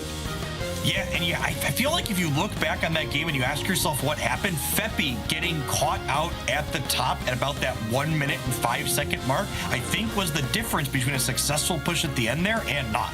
Reclassified with great target priority, knocking out a Pokemon they know could mean the end for them in this tournament. They do so, and now they are tied up. Yes, the first game was not, that was a close game too until the end. This game actually topped that, even closer. A very interesting one. These teams seem very evenly matched right now. Yeah, definitely. Is this our first game 3 of any series we've cast today? That we have casted? Probably. I don't know. Someone can check the logs. I'm not remembering. Yes, it is. Producer Telly says, is our first Game 3. Fantastic to see two excellent teams be evenly matched, trading both who's ahead in the early game and what's going on in these end game engagements. Yes, and honestly, if I'm being real, what's most impressive to me is a team like Reclassified coming from completely off my radar and putting in so much work in this game. TOS, a team that we know and love, but Reclassified putting in work in these recent months, and what a time to pop off other than in this tournament. Yeah, I really feel like the macro position, this moment here, Reclassified didn't win this engagement on the top point here, but I think it shows such a fantastic understanding of where they're at in the game and where they should be taking their fights, even if they weren't successful. I know it's a phrase that you love, Jeff, because of your history in games. I love it too. You gotta play to your outs, and when you're playing to your outs, sometimes that means getting a little creative of what path you want to push up in. This was that moment. Sanji charged forward. Yeah, this is that fight around the zap where Team TOS pushed up because they were ahead, but Reclassified was still just hitting the bird this entire time. And Team TOS, I think, didn't quite recognize how low the bird was getting until it was too late. There was two players from TOS chasing down the Blissey of Reclassified and didn't even find the KO in that spot. So yes, absolutely a very, very tough moment for TOS, but Reclassified really took that one and made it their own. There's the 20-point dunk from the Dragonite, and the Blissey was just shy of getting in with its score shield. Turns out really hard to deposit AOS energy into the face of 5 opponents. It is. Dat Boy Monk definitely can make that happen sometimes, but yes, getting more than one dunk was probably too much to ask. But here we go. Mighty Nell gonna be our team MVP of Game 2. Yeah, fantastic Lucario play from them. They were instrumental in being able to rip that Zapdos down in the middle of that team fight that was going on, which ultimately their team secured that allowed them to push that advantage at the end. Yes, Reclassified really looking really good in this tournament so far. I'm impressed with their play, impressed with their rotations, but the heads-up play to knock out Zapdos while your Blissey is buying time for you, that is definitely something that's going to win you games. And it did now, and they are now tied up in a 1-1 scenario. Do you see any changes, or are these teams just run it back a third time? I'm trending towards running it back. Yeah, I think I agree. Like, they traded who was ahead in the early game with the same compositions. They swapped who ultimately came out ahead in the late game in both spots. If you're on Team TOS side, you were one small dunk on that Blissey away from getting a win there. Just incredibly close series so far. Yes. Definitely. Reclassified, we're playing a lot of kind of crazy strategies like you were saying, split pushes all over the place, giving up important Dreadnought experience to instead get some scores and earn experience that way. Seemed like TOS kind of had their number in the second game though, reading those rotations and even sending multiple Pokemon to defend those split pushes. Well, I don't like to think of it as giving up Dreadnought experience so much as I like to think of it as not giving the opposing team who's going to crush you their additional experience of your knockouts by running into a Dreadnought you can't really contest. And honestly, that's the biggest thing that stands out to me in these games, just the macro awareness from Reclassified of this engagement is good or this engagement is bad, so taking it or not taking it is just such fantastic awareness of not only where everyone is on the map, but also what levels they are at. Yeah, that's true. Yeah, the game sense is an attribute we give to top players within any esport, and of course that is going to be the same in Pokemon Unite. You need to always be aware what enemies have their Unite moves available, where are they on the map, and what can I get away with in terms of strategy. And right now, Reclassified has been putting in some really exemplary play in our match so far to do just that. Yeah, and our players in this match, they want to prove that their strategy makes them the very best like no one ever was, and they want to take it all the way to the World Championships in London here in August, where players will be competing for $500,000 in cash prizes from regions all over the world. 2 spots coming from NA, 2 spots coming from EU, and a variety coming from all other places all over the world. Sheesh, $500,000. That is a fantastic prize pool, and of course a trip to London, you're going to fight for that with everything you got. You got to remember, every team that we are watching on broadcast from here on out are still capable of taking that spot, but they are in the loser's bracket. So any game that they drop, they are headed out of the tournament, and those hopes are dashed. Every single team is playing for the same thing right now, and that's a shot at Worlds. It's not just your tournament that's dashed, it's your whole season, Zoinks. This is the last chance to get into that final tournament. Let's see what our players are going to do here. Are we locking in the same thing, or are we going to see something changed up? I have to imagine it's the same thing. Oblivion really felt shut down in that game 2 throughout the early and mid-game points. If Oblivion can find another angle back in this game, I really think that they could be a force to be reckoned with. Now, the other side, of course, matching up the same. Kilo and Feppy had some hero performances there in game 1, along, of course, with Sanji. Let's see how game 3 populates with these same builds. Yeah, we see same things being locked in on both sides for our teams, but the thing to watch is not only what characters are these teams taking, but what do their rotations look like? Will Reclassified put 4 people into the top path for that first B's contention again? Will Team TOS match this preemptively expecting that to happen, or will things just be entirely different than what we saw in those first 2 games? I can never tell, Jeff. When we head into these games, these teams are trying absolutely everything they can that they think will give them the win. So whatever it is, it feels like it's something new every time we see a game. You were even mentioning in that last game a very interesting central area experience split. Talk to me about the advantages that that can provide. Yeah, one of the things is that it's beneficial for your central area person to show up to the top path early to stop those attack weight stacks that we often see these top path players trying to get. But if you get there too early, you can't finish all of the experience in your central area. So by sending your attacker back in, you're kind of getting the best of both worlds. You're not leaving any experience unused, but you're also getting that early push top to limit their item. Best of both worlds, a place I love to live in. Right now, Oblivion taking the red buff of Bouffalon immediately off the bat, but I would not be surprised if they split that one yet again. We see Dragonite for Reclassified working on these back Audinos here as Faz gets knocked out here for Team TOS. Huge knockout as Oblivion shows up bottom path early. Again, changing up those rotations like we talked about. This should be the go button for TOS and Sanji in the top lane. They try to push it out, but unfortunately not a Razor Leaf crit that they needed this time around. No KO onto the Lucario, but you're right, a huge push on the Faz gets themselves KO'd. Lore in a similar situation though. Lore making it out very narrowly here as Reclassified. 4 in the bottom just moments ago, rotating around to be 4 in the top yet again. Where does Team TOS want their players to be is the question now. I like this play from Reclassified a lot. I mean, you know that TOS is retreating to go knock out their back Corphish and things like that. You know you could pressure in a little bit extra. Right now, Lore, the only Pokemon down here to try to secure some of these Bs. Faz, not letting it happen. They get the evolution first. Yep, we see those big hits from Big Blissey, but Chansey not nearly as large or dealing nearly as much damage. This knockout is huge because both these characters in the bottom path get to deposit their Aeos energy now. Yes, how much can you slow down the level and evolution of Lore? Is it possible at all? But right now, Mighty Nail and Oblivion making sure that the top goal zone is getting the same treatment as the bottom tier 1.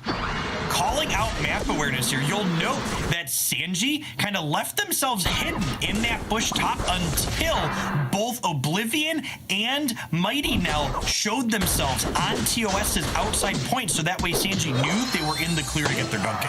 Yeah, Sanji playing with really, really exceptional heads-up maneuvers there. The minimap giving you so much information. If you want a fast pass to improving your gameplay in Unite, make sure you're always keeping an eye on the top left-hand side of your screen. Yeah, honestly, the best players in this game, anytime they are not directly engaged with their opponents, they are looking at their minimap. They are not looking at where their character is going. Knowing where the enemy Pokemon on your screen are is so incredibly important for the purposes of working together as a team. If you can collapse in on an enemy team member with multiple members of your own team, you're in a great space to try to get a KO. Double level 7 here for Mighty Nail and Oblivion, leveling up quite a bit, and Reggie's also at that triple 7s. Venusaur looking to get some burst damage here. Looked like it was out. I assume they're going to dive them on this point. Looking like maybe. Looking for dunks. But that Astonish keeping him out here from Hoopa. Feppy definitely putting in work. That goal zone stays up and running. And only 4 seconds until the Dreadnought appears. Everybody's going to rush back and take the hyperspace hole to get down there. Dragonite will just barely make it in time. We see Dragonites for both teams here as Team TOS is already starting the objective, it looks like, but getting pushed out here as Reclassified gets aggressive. Wow. Huge reset. Multiple people from Reclassified getting out there. Great play there with the reset portal. Absolutely huge. And Lord stops the reset from Feppy. Now Feppy's at such a low HP, they do not get back. And Mighty Nail takes the first Dreadnought. That is the first objective given over to them. Reggie's comes back with the Hyper Beam. No KOs given towards them, but the space is absolutely secured. Team TOS is running back to their side of the map. We see Dragonite here going back into the central area for Reclassified players looking to take all those wild Pokemon off the map. Team TOS prioritizing this Rotom, but not going to generate an incredible amount of value with that outside point still up top for Reclassified. At the very least, you can't give Oblivion a chance to get any easy scores on your team. That Absol, the attack weight stacks, is such a menace, and Mighty Nail is the exact same way. Power Up Punch does such a huge amount of burst damage. They're actually able to knock out the huge HP pool of fast. So fantastic gameplay from a previous match MVP. They knock out the Rotom, and now they're poised to knock out TOS. You see players contesting these bees. These are definitely something worth fighting over. Every crumb of experience matters as we gear up towards our second Dreadnought fight of the game. Levels slightly in Reclassified favors here, in large part due to them securing that first important Dreadnought objective. Yep, that experience lead could be very big. A lot of members of their team in the double digits of levels. TOS not quite hitting that mark at all. However, Aquilo and the Venusaur does have their Unite move, a very powerful offensive tool. If they leverage this in an early team fight around Dreadnought, TOS might be able to take Reclassified by surprise and get a key KO. This breaking of the top point for Reclassified not only makes future Rotoms more valuable for them, but it also kind of restricts Team TOS's movement around the map as you see that hyperspace hole for them here connect to the back point up top now. Really interesting. Sanji going here for a sneaky backpack score, but I don't believe they know that the Oop is there, and now Aquilo and them are going to jump on them. Mighty Nail trying to push up a little bit, but the real star of the show is Oblivion, who finds a knockout on top of Faz. This is cheeky, so Reclassified here kind of sending their Hoopa top for that similar push they did in the second game, and ultimately getting caught out by both Venusaur and Zarina there. Yeah, Dreadnought all the way down to about a quarter left of HP, a ton of damage going into it. TOS secures it with a huge Verdant Anger coming out of Aquilo. Now TOS's onslaught is going to start beginning. They've knocked out 3 enemy Pokemon, and they're not done there.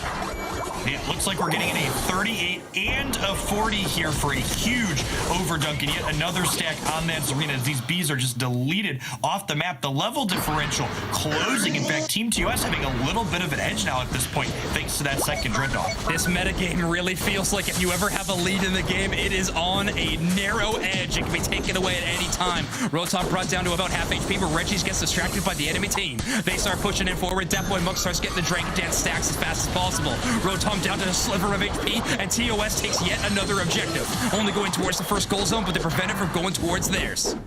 Team TOS getting knocked out a bunch there, but ultimately securing that objective so they don't have to push it off for their base.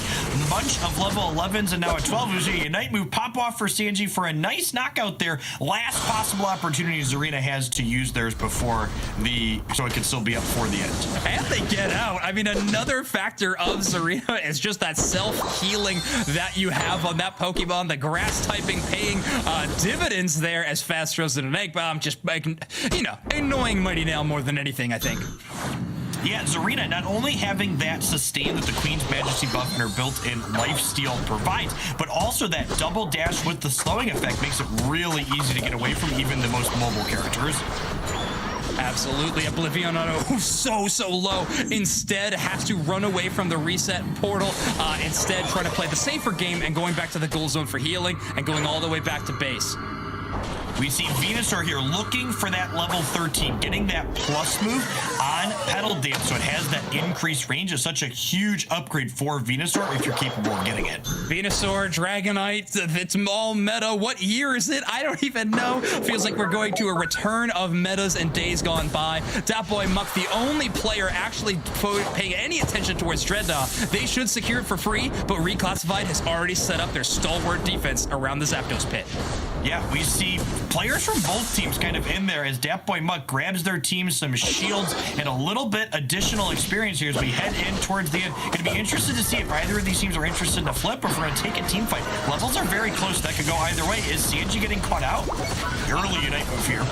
Early Unite move, but all to try to shut down the Hoopa to make sure they don't have access to that Unite move. Does not pay off. Sanji completely knocked out, but the Blissey on the other side for Reclassified is gone. Oblivion finds himself a second KO. That is a Dragonite. That is one more Zapdos secure off the table. Reclassified looking at position, but instead they're spreading out, trying to distract TOS multiple angles.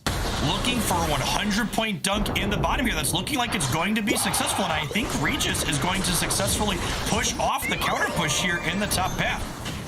Faz having that sustain of soft boiled along with the Giga Drain Petal Dance combination on Venusaur is going to keep everybody back up, but now the lead has been given over to Reclassified. TOS not able to catch up. They're going to take this team fight already at the top of Zapdos, and they eliminate the Dragonite. Yeah, Dragonite down for Reclassified here gives an incredible edge to Team TOS if they can make something happen. Absol kiting around the outside of this battle, narrowly staying alive. This objective is going down, and Hyper Beam is much better secured than anything else here. Yeah, the enemy Dragonite is KO'd, and there we go. Dat Boy Muck secures it with a well-placed Hyper Beam. You called it out. You're the prophet this time, Jeff. And now the players with 50 AOS energy in pocket are rushing to find those dunks. TOS with a really good space in the end game. They have a big lead now. 100, 200, 300, 400 points going in for Team TOS here, extending their lead to a 200-point differential. Anytime you're up by more than 100 points, it's so incredibly hard for the other team to push back because they need to successfully push multiple points. Akilo just trying to put some extra damage onto this Hoopa. If they can get that portal Pokemon KO'd, it could be a big advantage for their squad, but TOS, with only 10 seconds left of the game, Sanji taking down Oblivion. Maybe they are the answer to this Absol. Whatever they are, they're the answer to this game win. TOS is going to move on in your losers bracket 2-1 over top of Reclassified. We have really fantastic showing for honestly both of these teams, but especially TOS here, walking away with a 2-1 victory in two incredibly close games. And then this last one, I think, was solidly all about them once that fight broke out at the end. Yes, Oblivion getting the team MVP on that side at 221 goals scored. They definitely picked up their game a little bit in Game 3, but I do think that TOS had the answer to that incredibly powerful carry Pokemon of Absol in Games 2 and 3. Yeah, definitely. I think really kind of showcasing the power of Zarina in that top path role. This character, especially its Unite move, just has such an incredible impact inside of these late game team engagements. As we look here, Sanji putting up the top damage on their team and in this game. Yes, Faz at 52k recovery as well. You got to give some shout outs to your support tank players for keeping everybody up and running on these, honestly, war of attrition when it comes to these Zapdos fights. I feel like we always had even 2, maybe even 3 team fights around Zapdos when they came in. Yeah, really close scoreline right up until the end. We had that large dunk by Absol putting them ahead, but then the team fight just fell apart for Reclassified there. Team TOS knocked them out, and they secured that objective handily once the opposing Dragonite was removed from the equation. Absol, fantastic at getting huge spikes of damage, getting big swing KOs early, but if you can sustain those, if you can weather the storm, sometimes Akilo's Venusaur will be a game-defining effect in those endgame team fights. So congratulations to TOS on a fantastic win. They are moving on. Yeah, fantastic lineup here from them. Top 16, not once, but twice. And then looking to improve upon that today even further. They are working their way up something that is not an easy bracket. Yeah, no, this losers bracket is one of the scariest ones we have ever had before, Jeff. TOS, though, is definitely one of the forces of fear that finds themselves there. We see this engagement here around the first Dreadnought where second Dreadnought, where Reclassified had the edge to start. Yeah. The beams fly out here, and then ultimately Venusaur takes it away and then gives them the decisive victory thanks to those heals and shields. Kilo's Venusaur, I really felt was a bit of a silent carry in a lot of these games. They had a flashy play here and there, but seriously, they may have got out-leveled in the early game, but in those late games, you could always count on a Kilo to be a factor. Yeah, this re-engagement here where Lucario was already down for reclassified, so they were fighting 5-4, and then the Absol gets absolutely pushed out while it's low here. Just a disaster case scenario here with all this secure, including the Dragonite Hyper Beam in the central area here. And there we go. A great secure by Muck on the Zapdos. Even getting displaced a little bit by the Blissey, not enough to stop them from KOing that huge objective Pokemon, and 500 points went in for TOS. What a story of a game. Yeah, more than that, honestly, this Venusaur dunked 100 and then it picked up 24 more. I was like, nah, I can do better than just the 100. World record gamers here for Team TOS trying to break whatever they can, personal or world records, and they are trying to earn even more than that. Headed farther in our bracket means you're so much closer to those world spots headed towards London to represent NA, and Sanji is your MVP, making this team look amazing. Yeah, your top path person will make or break a lot of your team fights, and being able to have that powerful Unite move and mobility that Zarina provides really just isn't matched by other top pathers. Could not agree more. Seltzer, what an amazing game we had the chance to cast. What did you think about it while watching it? Well, first, I was excited that we got to see all 3 games, and I couldn't think of a better matchup that we got to see all of them because these teams were so closely matched, and both of them had these paths to victories that they were set on, but that they were not afraid to deviate off when things did not go their way. I was just so impressed about how Team TOS approached every game trying to get the level lead, but when that didn't give them the win, they had plenty more in their back pocket, Zoinks. Yeah, Team TOS can never be counted out. However, they have quite the road ahead of them. Next up, they are going to be playing against IXGT, a phenomenal squad into the game right now. They're going to have to take down them and then even more teams after that. This is the most stacked bracket that I've ever seen before, Seltzer. It's pretty scary, and IXGT, I want to point out, in the earlier round of winners bracket, did take out Full Send in 2-1. So knowing that they might face Full Send again in the bottom bracket or go up against Gladiators, I gotta say, I'm excited to see them play. But Jeff, who jumps out to you here in our remaining matches as the team to watch? I think Gladiators is definitely the name of NA. If you ask around, they are definitely one of, if not the top team in the region, and they're definitely my pick to see make a run back up to that grand finals. I'm so excited to watch this team fight through the lower bracket. All of our teams are bringing so much today, and we still have games ahead. We're going to take a quick break, but when we come back, we've got Gladiators versus Full Send. You don't want to miss it. Call your friends. Get them in here. We'll see you real soon.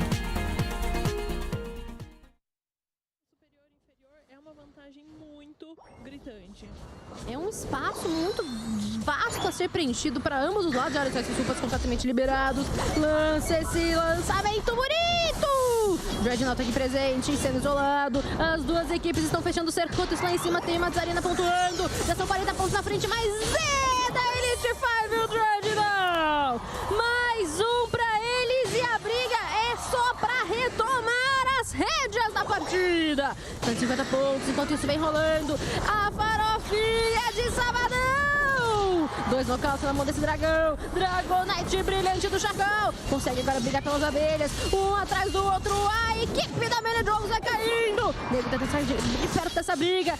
O Max ganha tempo, mas é nocauteado. Quase que consegue. Tá muito grande a vantagem da Elite 5, mas não é o momento de desistir, de se desesperar. Já acompanhamos vários jogos hoje, onde tivemos ali todos os objetivos dominados por uma equipe, e a hora que chega nos ácidos, eles fazem uma farofa melhor, mais interessante, e conseguem virar. Então, guys, resiliência.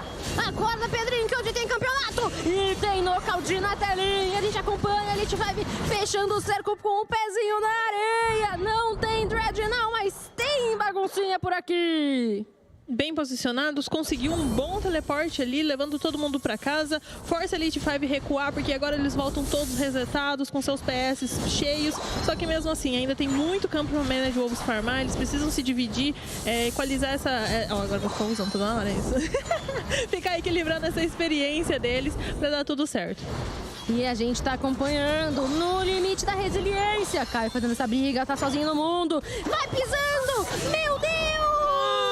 Ele quase garante 2 abates! Por um tiquinho, mas o Olivotec tá muito forte. O Gigante também tá com muita experiência, tanca muito, consegue trazer essa sobrevida a todo momento. E aí é nesse momento que a gente vê, né, que 2 níveis fazem muita diferença. E não somente diferença, a gente vai somando a pontuação da Elite 5, que tá cada vez maior. E o escudo de milhões do Olivotec, esse perraio não vai machucar, não. Agora sim foi lançada ali aquela lindíssima e gloriosa bombinha, né? Aquele famoso espaço da Blissey, que não vai deixar ninguém passar, não. Quero ver você botar a cara no sol aqui pra cima de mim. Enquanto isso, o Dreadnought sendo feito no sigilo da noite. Acompanhe a Elite 5, que já garante o 3º Dreadnought. Realmente tá difícil pra Maned Wolves, que eles estavam espalhados pelo mapa. E muito em breve teremos o início da reta final. E que posicionamento maravilhoso do Olivotec, parando ali o Silva, não deixando ele tentar se posicionar ao alcance suficiente do hiperraio. Logo nisso, a RGB já manda um portal no pezinho dele, falando: finaliza ele, traz esse nocaute, vai lá pra nossa base, regenera, porque tem Zapdos! Tem Zapdos no pedaço e vamos que vamos! Eu estou completamente rendida a esse desempenho da Elite 5! Eles estão muito bem, mas a Maned Wolves precisa brigar. Pode ser o espaço pra chamar esse jogo de seu! E eles iniciam sem medo nenhum.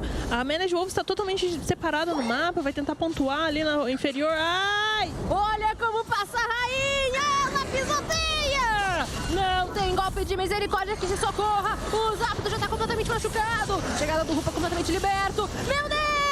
Conseguem os Zapdos, Maned Wolves! Segue os Zapdos! Existe uma esperança, Fléria! É correr, pontuar. Tem 3 ainda que podem pontuar.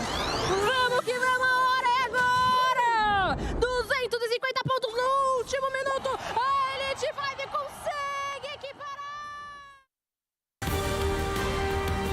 Oh my gosh, I want that caster to cast my day-to-day life. Like, I don't do anything worth that level of excitement, but what a phenomenal, like, field of talent across Pokemon Unite. I'm including you, Spraggles and Doob Snacks. I've been constantly impressed by the casters' abilities to keep up with these matches and the history of these teams, because we are deep into the North American Regional Finals, and we have seen some wild stuff so far. Doob Snacks, tell me your impressions thus far in NA.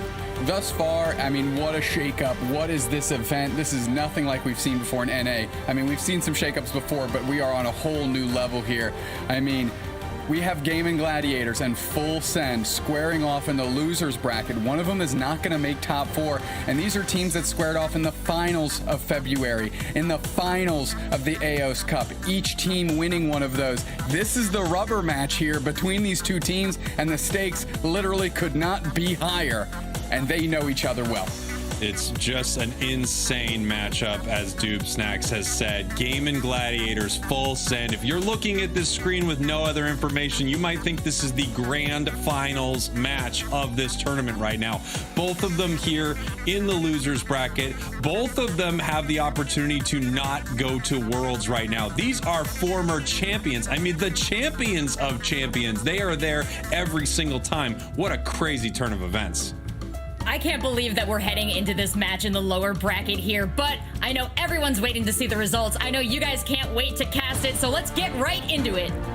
Here we go, Doob Snacks. Let's give this one a shot. I want to do such a great job casting this that Seltzer says, I want them casting my life. That's what I want. That's kind of where I'm at now. And we're looking right here, the AOS Cup composition of Otter grabbing onto that Sylveon, Celestial switching up, grabbing the Dragonite here, and look at Toon back to that Cinderace, a character that they are very, very proficient with and can deal out tons of damage.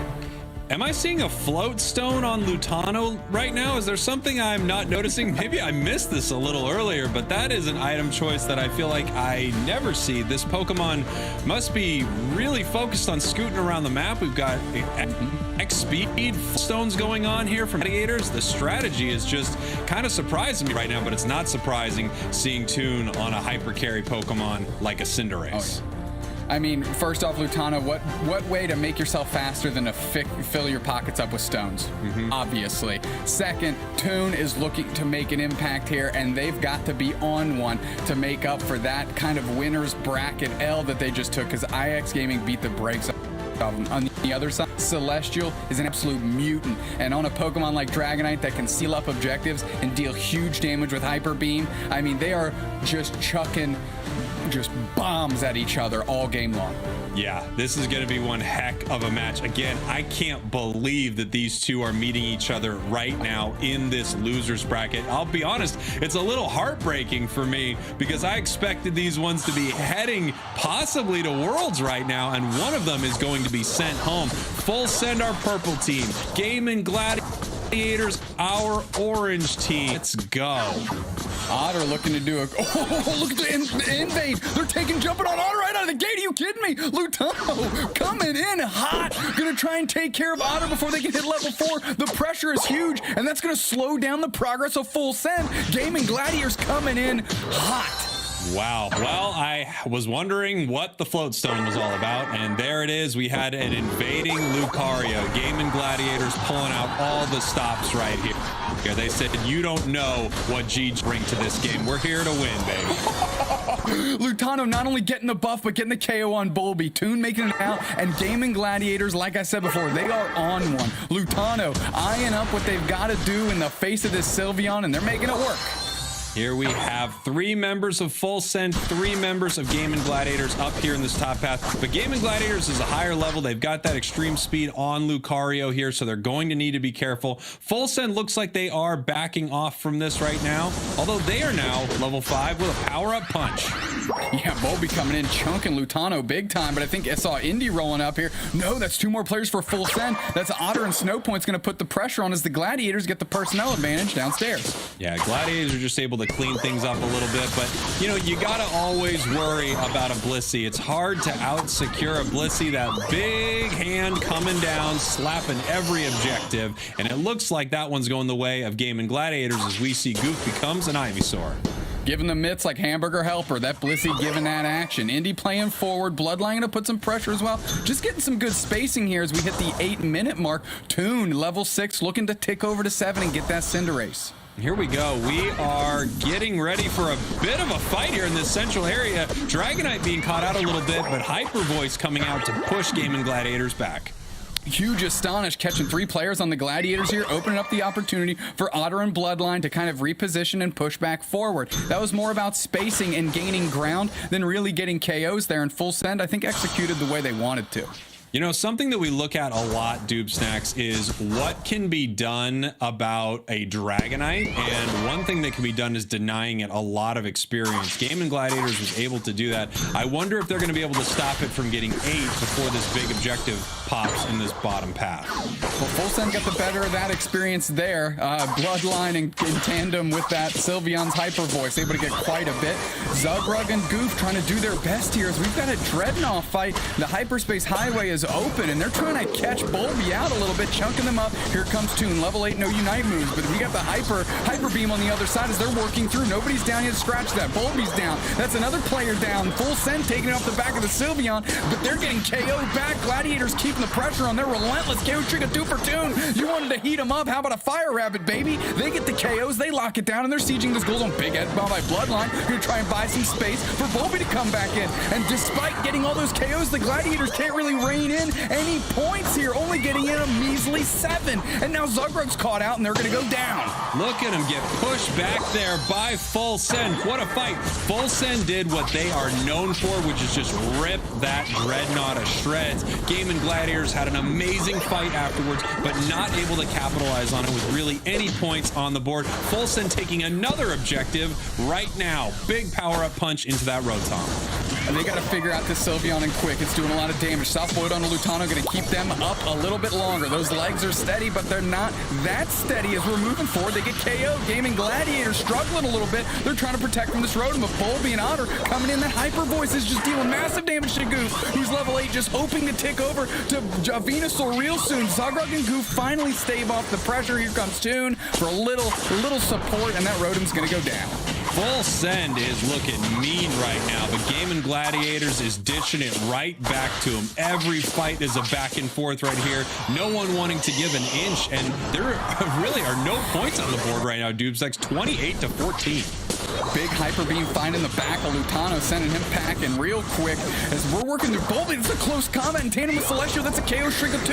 Toon's putting the energy back. There's a Unite move. Going to get a little buddy barrier action. No, they're not packing one. And Toon, this is great comeback experience. Hyper Beam finds Toon. Are you kidding me? In tandem with Bulby, they get the KO in what looked like a sure thing. The Gladiators are sent scrambling, and Full Send are moving real well together right now. Yeah, Full Send, it feels like they are operating like a well-oiled machine right here, but we've got another big fight happening here in the bottom path. 2 huge Unite moves coming out from these Hoopas, and here we go, Dragonites uniting. We've got Lucario's throwing Unite moves, 2 down right now here for Full Send. Game & Gladiators trying to clean this one up right here. Are they able to put a pin in this thing so they can secure this Dreadnought? Just trying to push Full Send back. Well, there's the opening now, so it's time to do it, because this is the time you've got a moment. We're watching Sylveon, we're watching Lucario. They're even going to engage? No, they're just going to protect this goal zone and make sure not too many points go in. As Gaming Gladiators going to engage, they're going to grab the Bs, get that experience, and keep this experience train rolling as they want to get the advantage that way. And you'll start to notice Game & Gladiators does have a little bit of a level lead across the board. So they are spending more time getting experience than Full Send is. Full Send spending a little more time at objectives, just trying to rip them down real fast. And boy, do they have a system for it. Between the Hyper Beam, the Power-Up Punch, Sylveon's Hyper Voice, they are just taking these objectives right in the face of Game & Gladiators. Zagrug playing very far forward. Hyper Beam's going to find Rotom. It's a little early. Who seals it up? It's the Gladiators finally getting an objective on the top path here, and then the form of Rotom. They're going to push it in. They're going to watch. Full Send looking to babysit. They don't want a bunch of overcaps here. Unite move by Celestial, going to try and find its mark, but tries to really penetrate into Toon. Otter on the backside, trying to deal with a Lutano that's being incredibly invasive, and they're trying to slow them down. Catches a reset here, but Game & Gladiators are working in that Rotom and close out that goal zone. Game & Gladiators finally pushing forward in this match. I mean, no one could score, no one could get points on the board, and it looks like GG is finally doing it here, up by almost 100 points as we head into the last 3 minutes of our match right here. Toon is level 13, Spraggles. That is something that didn't even sniff against IX Gaming. So good looking, a huge KO on Otter. That's more experience for Zug, and that's exactly what they're looking for, is they're sitting at a nice little level 10. Beautiful. Level 14 Cinderace, and we're getting close to our level 13 Venusaur. One of the huge break points for Venusaur is getting that level 13, and with another 45 seconds before Zapdos, we're going to get it. We actually got it right now as Goof is pushing towards their goal, but it looks like he might not get out of there, and he does not. That's all right. That's a good time to get KO'd. You'll be back in time for the big bird in the middle, and that's what's important. Gladiator's going to posture a little bit, see what's going on. Zagrug playing forward. Otter kind of sandbagging a little bit. We'll be able to deal a big time of damage if they jump in on Toon. They do. Toon's kind of getting dusted here as the Dreadnought's getting worked through, and Otter goes down. Toon's too strong. Are you kidding me? Look at that. The truck and trailer with Zagrug just feeding Toon those Cadbury eggs, keeping them up, and they're going to be ready for Zapdos as here comes the Hyper Beam. Too short. Gladiators take a Dreadnought. What an assist there by the Dreadnought, by the way. That Hydro Pump from the Dreadnought taking that KO right there. Game & Gladiators said, thanks for the help. Let's get ready for this last big fight here as this Zapdos is being flipped right now, and it goes down. Full Send takes it right away. They take it right in front of Game & Gladiators, and now they're going to push and try to get some points on the board. Huge lead here for the Gladiators, but that is eviscerated immediately by the Duckets. Zagrug, the hero, going to try and get a bunch of points in the back end. Is the Lucario Bulby going to be able to stop? No. Toon's trying to pick up Bloodline here. As look at the Gladiators up by 4 points. Are you kidding me? KO streak of 3 for Toon. Good time to get one of those, Kirk. Come on. Toon doing work out here, putting us on blast and making sure that people know the final Rablet's ready to play. 304 to 300 Gladiators up ahead.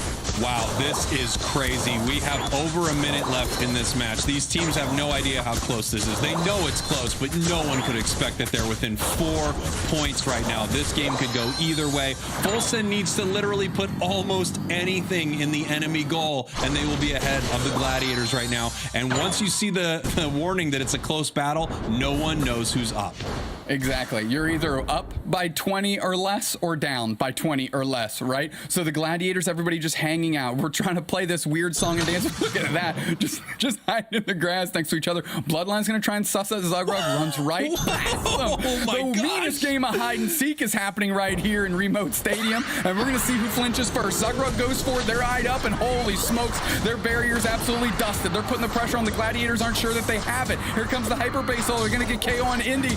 No, the Indy puts the chase on here, but there's 2 players down for the Gladiators, and Full Send is sending it back the other way. Toon babysitting one, Goof babysitting the other. So we've got a Dragonite jumping up to the top path here, but they're about to run into a Venusaur that's just sitting and waiting. There's no way they're going to let a score in right here. And I don't think any points are going in from Fulson. Do they have anything to put on the board? Oh, they're going to be devastated to find out how close this one was. Gladiators up by 4 points. Spraggles, that is the razor-thin margin we're looking at right here. Gaming Gladiators eke it out. 304 to 300 to take game 1. And is for their tournament lives right now, Spraggles. I am glad that I was not in either of those rooms right there. Just watching that score tick up would have given me a heart attack. 300, 304. What a match right here. And take a look at Toon. 14 KOs. It looks like they might have found their magic. I was going to call it a magic bullet. Never heard that term, but here it is. The magic bullet for Gaming Gladiators. 116K. Let's go. I mean, that's a good amount. That's a good clip of damage there, Spraggles. We're taking a look across the way. Celestial, not to be left out of this conversation, of an impressive 85K there, holding it down for Full Send in a game that was decided by a measly 4 points. What an absolute game we just watched between 2 teams that couldn't want this more. Look at that. Those lines almost stacked right on top of each other. Just incredible how close this match was almost the entire time. Gaming Gladiators had a moment, and you can see it there. It is when that score spikes, they break that top path goal. They had a moment, and from there, it felt like they were in control. However, Full Send did what Full Send does. They ripped down that Zapdos, take it right in front of them. No one knew how that was going to go. I cannot imagine. 4 points. Wow. GG takes game 1. And that's all in the back of the work they did in the first 8 minutes of the game, which we will see right here. First Dreadnought, what a kerfuffle it was down on the beach between these 2 squads as they're pushing through, and Full Send seals that one up off the back of the Sylveon, putting the Gaming Gladiators on the back foot for a second. Now here we have this second Dreadnought where Gaming Gladiators felt like they were much more in control of this match at this point, finally pushing them out so that they could secure something of their own. And this worked out really well for GG. A big 3 KO for the Cinderace. Yeah, a couple of those for Toon, and what a time to have them, right? Showing up, showing out here at the second Dreadnought. And they didn't quite get a big push in here, but getting the Dreadnought on the experience really helped them kind of transition into the later stage of the game. Otter gets KO'd right here off the back of the Dreadnought. What a moment right there. I mean, it's so sad because you just think, I didn't see it's just such a moment to have right there. Gaming Gladiators needed that, and here you go, boom, Lucario securing that with the Unite move right there, but Gaming Gladiators fighting hard, stopping them all from scoring, and here we have the attempt at a score. In this moment, you have to assume both teams are so stressed, they don't know who can win this match right now. Yeah, that match of Remote Stadium hide and seek panned out for Full Send and getting the KOs, however, not on the scoreboard as they needed to put the pressure back the other way. Celestial, too much in pocket, couldn't score with the amount of shield they had because they had that 50 points, and it takes a while to get that stuff in there, Spraggles. Yeah, I mean, in this moment, of course, you're thinking, I wish I had any other amount of points. And Toon's thinking, I'm glad they did not. I'm glad I was able to clean them up. Our match MVP, Toon on the Cinderace. I mean, are you surprised? I mean, 116K, 14 KOs, putting some points in as well. The Toon Show. No commercial breaks in that one. Yeah, no, it was the Toon Show the whole way through, never stopping down even for a moment. When you have a game that is 4 points apart, I don't know if either team wants to change anything up. I don't know if they felt like they could have done something better strategically. We might not see the Lucario head into the enemy central area again. That felt like, you know, a trick play, a little bit of a knuckle puck action right here from Gaming Gladiators. But I'm excited to see what everyone wants to pull out here in game 2. A game that could send Full Send home. Yeah, no, exactly. Yeah, that, what you just said. We're taking a look at how these line up. No changes for Full Send. They like what they brought to the table. We're taking a look at the Gladiators as well. Indy, not quite locked in on the hoop, but I'm pretty sure guaranteeing that that's going to be one of the Pokemon they bring into the stadium here. If I'm Gaming Gladiators, I just want to tighten up my gameplay between minutes 2 and 8. To be quite honest, they got a lot of points in, but they took some weird fights. They got cleaned up a little bit and let Full Send kind of stick around maybe a little bit longer than they should have. That being said, Full Send, got to get the calculators out as those points are rating in. Make sure you know where to put the pressure and stuff like that. It's not easy. Not easy when you're talking about 300 to 304. No, not at all. Full Send, Gaming Gladiators. This is the rematch of the rematch of the rematch of the rematch. These two teams have gone up against each other so many times. And right now, one of them is going to move forward in this tournament. They're going to get closer to that huge cash prize. They're also going to get closer to Worlds, which I know every team can taste right now. They want to go to London. They want to represent their region. I mean, that goes without saying. Good chunk of change, of course, comes along with that ticket, of course. So they're looking for that. But one thing I want to point out that we didn't really kind of see on the character select screen, or we didn't point out in the character select screen, that Lucario took the rock out of its pocket. Took the rock out of its pocket. It did, in fact, took the rock out of its pocket there.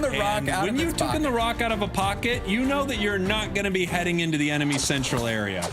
Well, you know you're not, because you're putting on your muscle band and you're getting ready to do work in the top path. That's what that says to me. Otter gonna get free reign over here, gonna be able to tick over to 4 and start hyper voicing much earlier this game. There's Lutano. Yep, they are just passing by. A couple Lucarios waving to each other as they stack a bit of an attack weight. Seeing what's happening here in the bottom path, we have a more stereotypical setup here. A little 1-1-3. I feel like teams are moving away from this. This is some old school Pokemon Unite for you.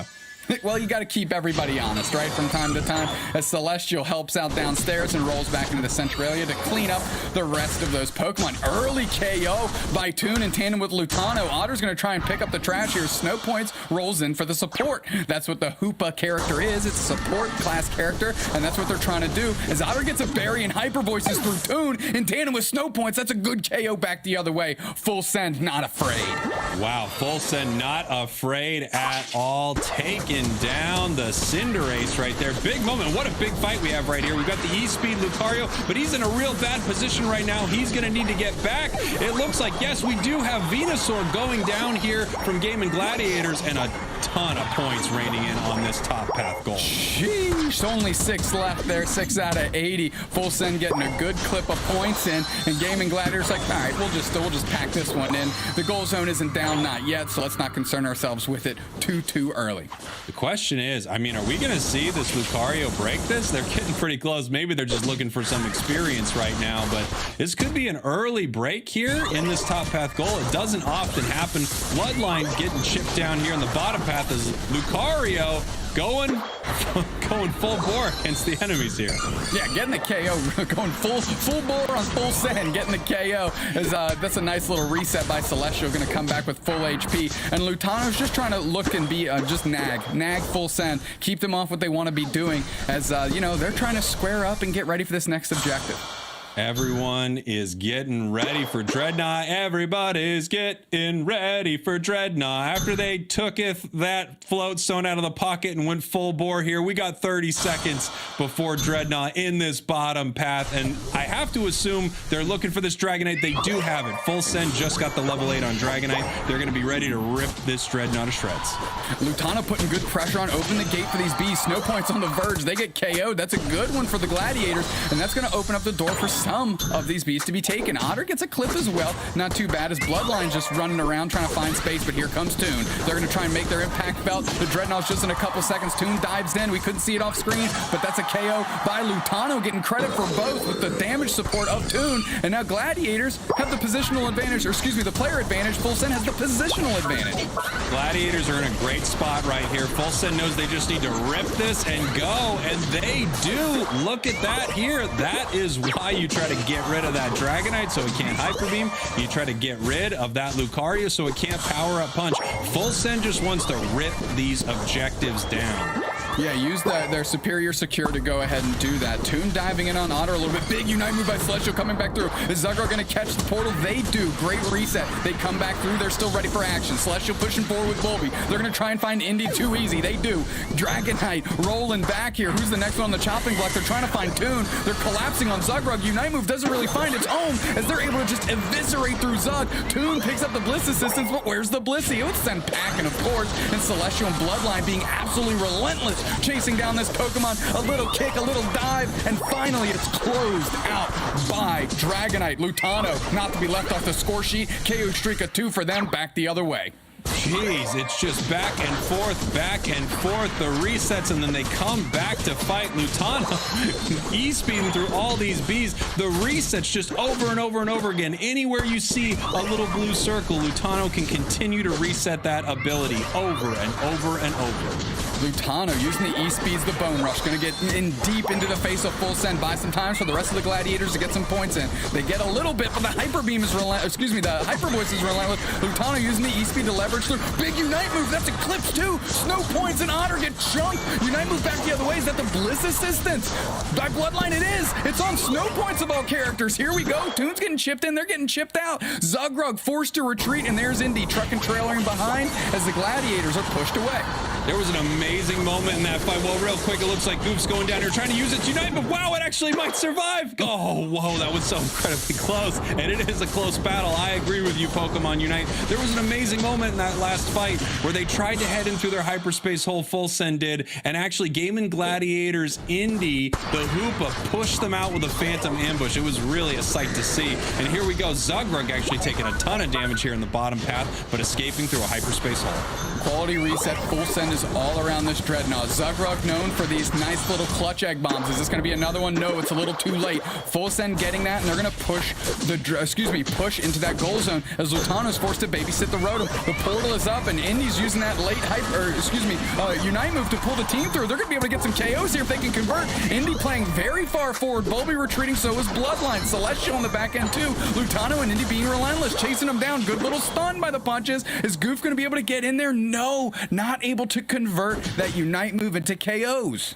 It looks like actually they let that Rotom walk into that top goal. They recognize that, look, no one from Full Sense here. They're all in this bottom path. We see them right now. As soon as that Hoopa Unite came down, everyone went down to fight. And I'll tell you, from Game & Gladiators, Toon was the superstar last match. But right now, Lutano on this Lucario is just going wild in these fights. Just needed to heat up a little bit, right? Celestial just trying to see where the squad's at. They're going in, no doubt. Forces out the Unite move by Otter. 3 minutes 30, they'll probably get it back. Hyper Beam comes through, doesn't find its mark. Lutano getting Hyper Voice. Unite move, I think, by the Cinderace back the other way as they're trying to, nice dodge from the Hyper Beam. They get KO'd, but they take Otter for their troubles as Lutano is able to close it out on the Sylveon, and they got credit for the Sylveon, and Zugrug gets credit for the Dragonite. So despite Toon's hard work, their stat sheet is only going to pick up the assists.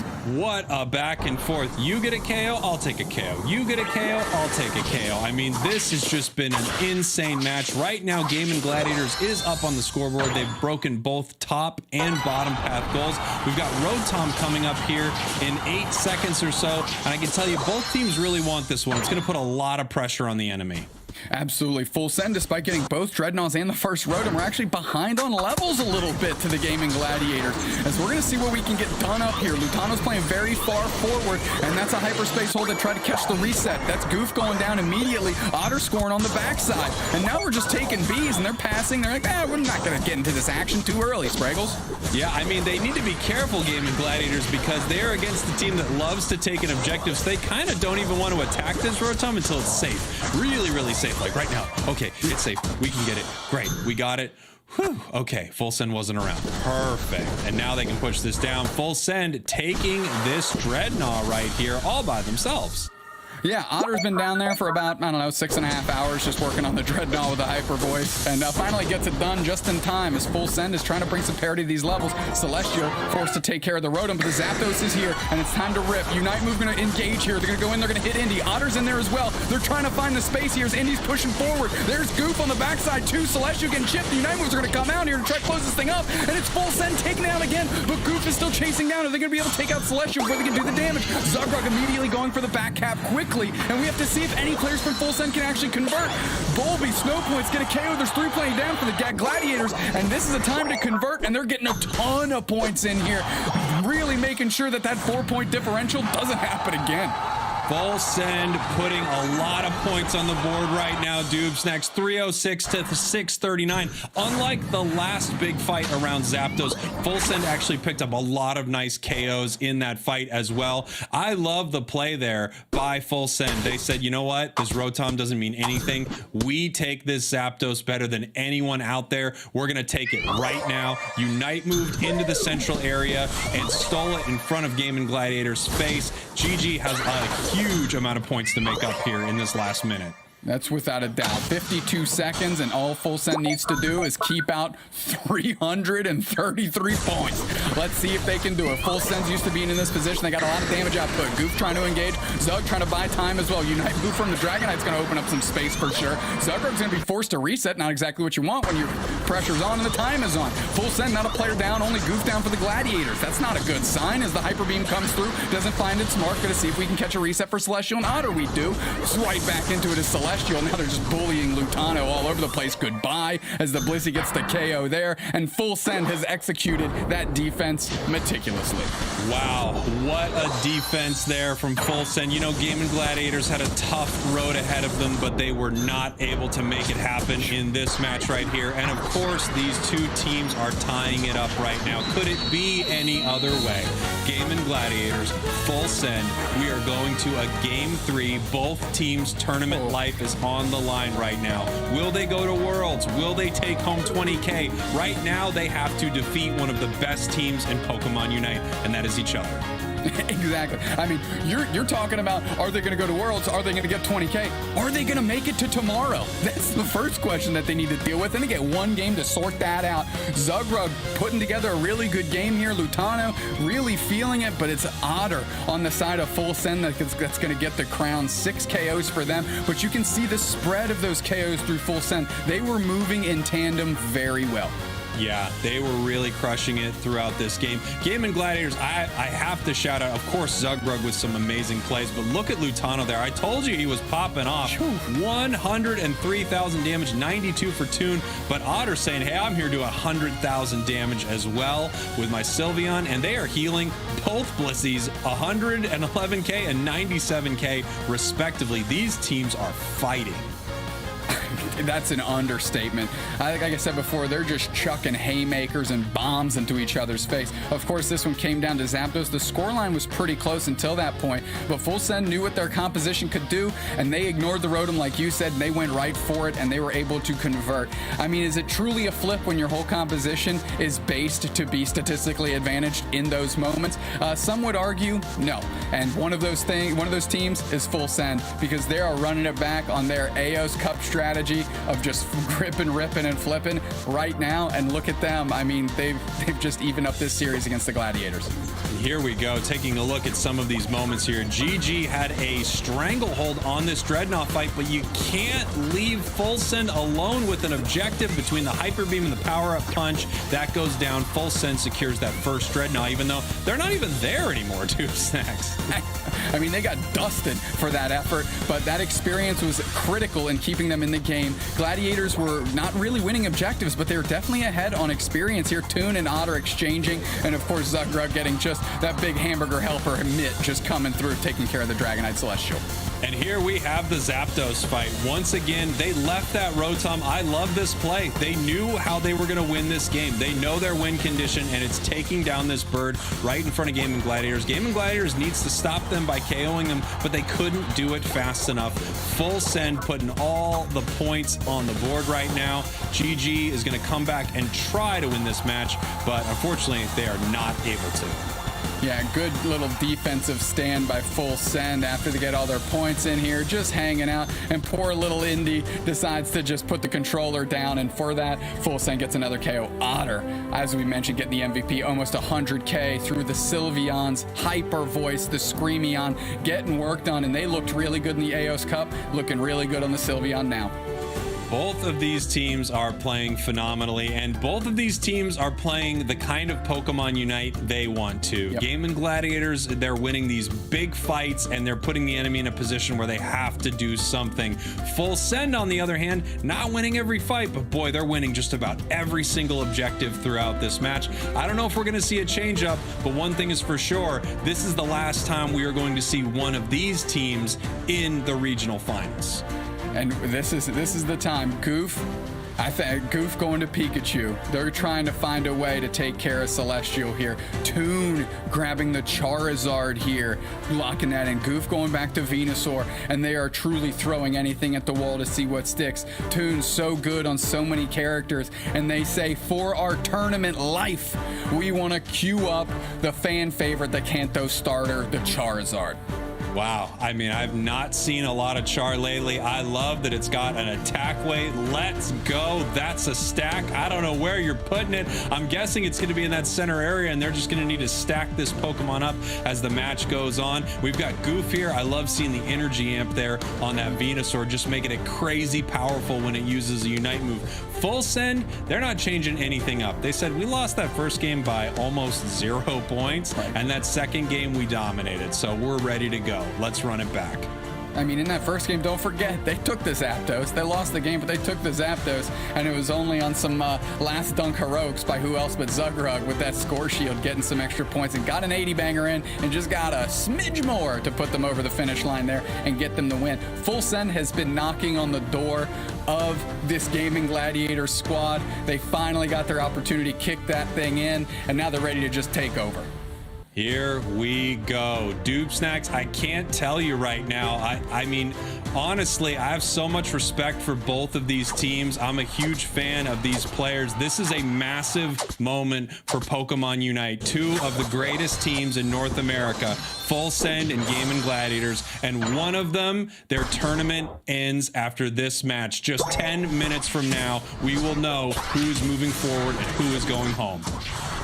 Hopes and dreams, Spraggles, and which team is going to be the Dream Eaters? That's the real question. Game & Gladiators putting some good pressure on. They're playing mean, they're playing tough, and they're not shying away from a little contact here in the bottom path in the early stages of this one.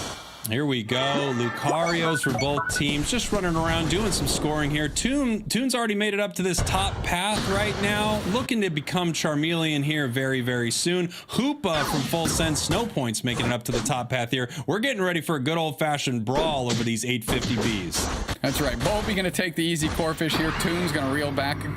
Already good that they're a Charmeleon, double buffed up, and they're going to see if they can get some of these Bs for themselves as they try and propel themselves forward. Here we go. 4 players for Full Send. They know what this experience means to Toon. And those Bs, I'm not even sure they populated. I think they just cut the AOS energy and shot it into both teams' hands. Yeah, that went down insanely fast right there. I think Full Send was able to secure that, but it looks like a little bit of a trick play because Lutano was able to make it to the bottom path right here with this E-Speed. And once again, they are just doing so much damage to the enemy team. I wanted to say full board, but I don't know if it makes sense.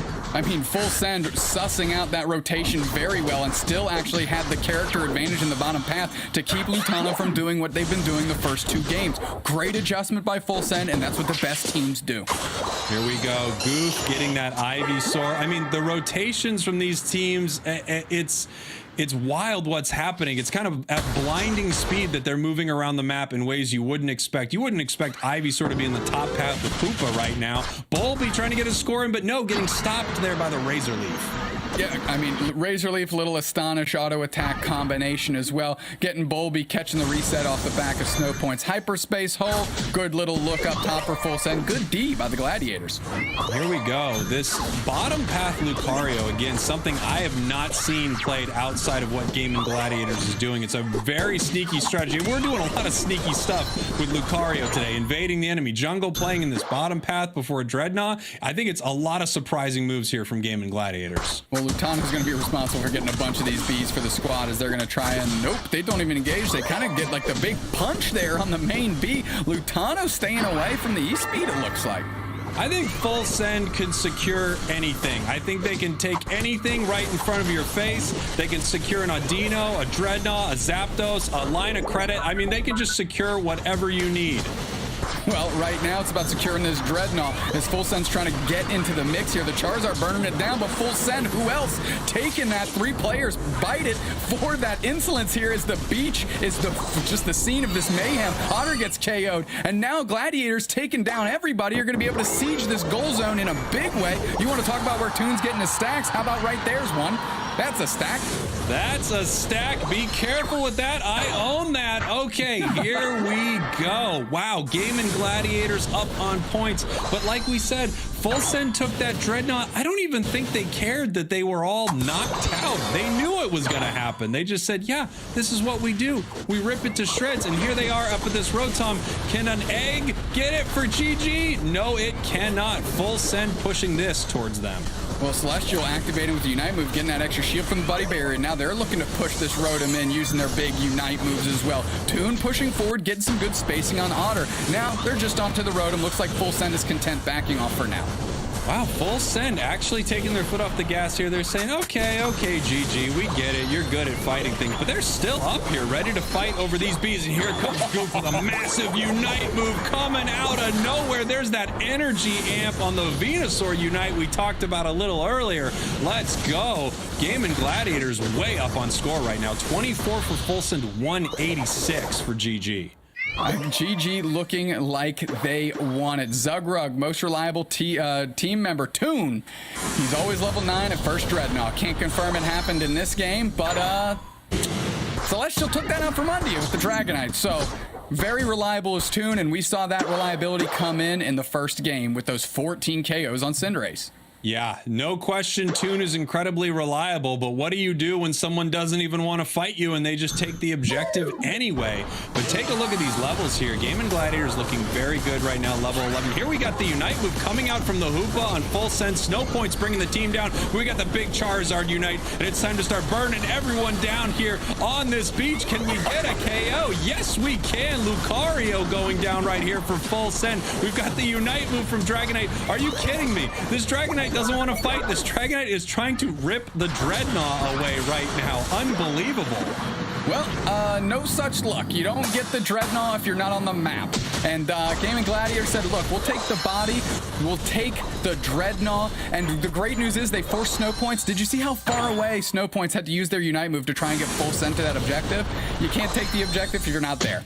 Yeah, incredible job from Gaming Gladiators right here. I mean, this changeup right now is looking great for Gaming Gladiators. They're ahead on level, they're ahead on points. They seem to be winning these fights, and they are able to push Full Send away from these objectives, which is exactly what they need to do right here. Full Send looking to secure this one. Once again, they do. I think it was Bolby that took that, maybe with the close combat here as Bolby's caught on the backside. Toon backing off a little bit because Celestial's coming in hot with the Hyper Beams. They're trying to buy space because they want the Rotom to hit. Here we go, Full Send, babysitting it in, and there's 3 players down for Full Send again as the Gladiators are like, all right, that's a Rotom, that's fine, but we about that action, dog. And they're getting in the face of Full Send, and they keep the Rotom out. Who woke up this Gaming Gladiator squad? But it's about time because this game 3 is pretty important. It's extremely important, and they are playing very well. 3 minutes, 30 seconds, which means in a minute 30, we're going to have a Zapdos on the board. That is Full Send's specialty. If they rip it away from Game & Gladiators, can Game & Gladiators stay in this match? We're going to find out. They're way ahead on the scoreboard right now, but anything can change in a match of Pokemon Unite. Bloodline getting chased down, puts a hyperspace hole for a good little reset here. 3 minutes left in this one as the Gladiators are ahead, but they just need to hold it down now. You can't fall apart in the last two. Here we go.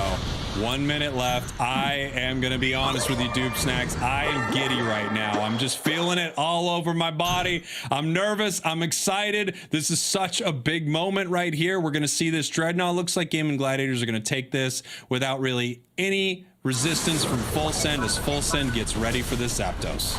Yeah, they're trying to posture. They know what they're all about. It's really important that the Gladiators don't show up late because they know exactly what's on the docket for Full Send, and that's throw all your moves at Zapdos as fast as you can and take that thing off the map immediately. Here we go. It looks like Full Send's going to have a hard time getting into the Zapdos pit. I say that as Dragonite unites and then backs off. I guess I'm very confused about what just happened right there. Oh, no. I am nervous now for Full Send. Celestial could not have wanted that. They are double buffed up here. Goof is playing very far forward. They're trying to engage. They're trying to keep Celestial out. Look at the Lucario's up top. The Hoopa's pulled them in, though. Celestial's trying to find a gap. Unite move by the Charizard. Toon finds Celestial. Doesn't even give him a chance. They're burning them down. And Full Send, are you kidding me? They take it the Hyper Beam through the Charizard Unite. There's 2 players down. Gladiators still have an opportunity to convert as So Points is getting chased by Indy.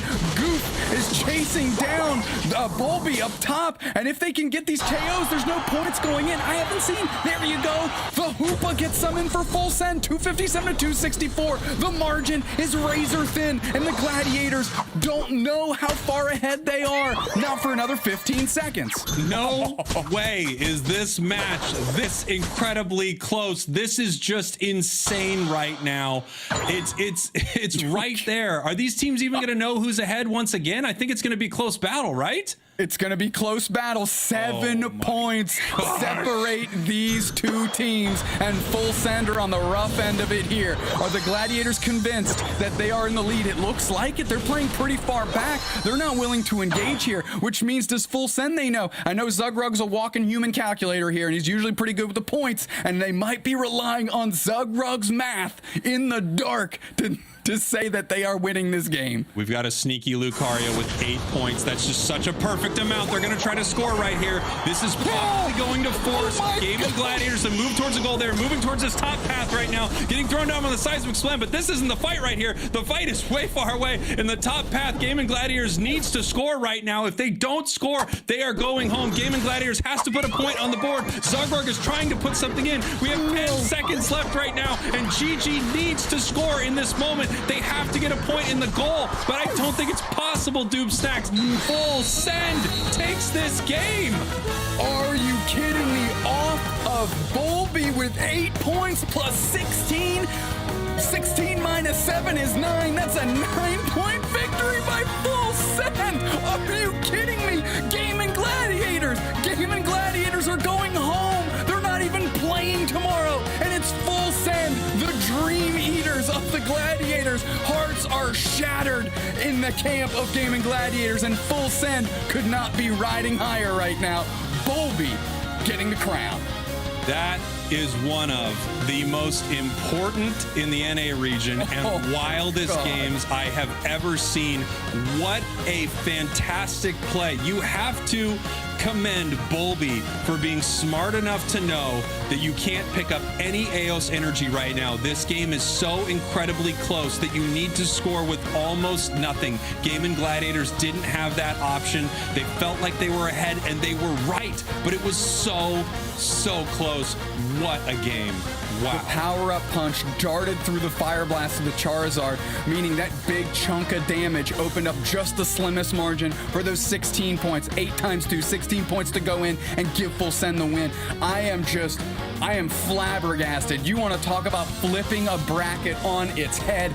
First off, Gaming Gladiators sent to the losers bracket, and then Full Send sent to the losers bracket by IXGT, giving us a finals caliber showdown in the losers bracket on day 1. And it's Full Send that absolutely shatter the dreams of Gaming Gladiators, Spraggles. Full Send, Snow Points, Bloodline, Celestial, Otter, Bulby. They are winning this match. What a game. I can't believe how good that was. It was an honor to cast that game with these two incredible teams. Let's take a look at some of these huge moments throughout. As we talked about throughout this match, Full Send didn't care about winning fights. They just cared about winning objectives. This is very reminiscent to me of the Outlaw Zephyr Red game, where Zephyr Red just realized, look, we can't take any team fights, so why even try? We know what we're about here. Gaming Gladiators was absolutely dominant from start to finish, but I think I said it at the 7-minute mark. You can't fall apart in the last 2, and it looked like they had it sealed up. Here they are taking their first Dreadnought.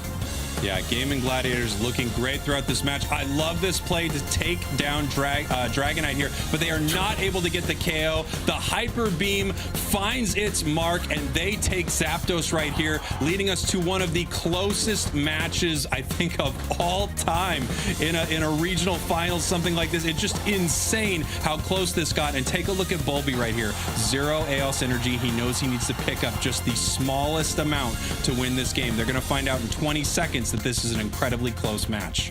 Hey, look, this is what I'm talking about. The power punch, zip, goes right through, dodges the fire blast, and that is the minor window that Bulby needed to score. You want to talk about working in the slimmest of margins. Bulby right there. You want to talk about another one? Celestial getting off the Hyper Beam at 1 HP before they get KO to seal up that Dreadnought. Full Send, holy smokes. What an incredible series of games. I can't believe how insane that was. Bulby, without question, the MVP. I mean, that play at the end was so amazing. They needed so many things to work in their favor. They had to secure that Zapdos. They had to score points. And then after that, after the game was incredibly close, they needed to make a play like that to win the match. And then at the same time, stop GG from scoring. What an incredible series of games. I feel like I'm coming down from a crazy high from that one. Hi, Seltzer. I'm so sorry. Hello. This train is going nuts, and I am on it. Oh, it's off the rails. It's off the rails, Spraggles. That's where this train is. I've got nothing for you. I was putting down the track as we were going, and I ran out of planks because I have chewed off my fingernails. That was a wild match. Really wasn't... Okay, you have to break down one thing for me, guys, because you talked about this with Zugrug and Blissey. Zugrug is calculating all these points as they go in. As you score AOS energy, he's doing a really good and precise job of keeping track.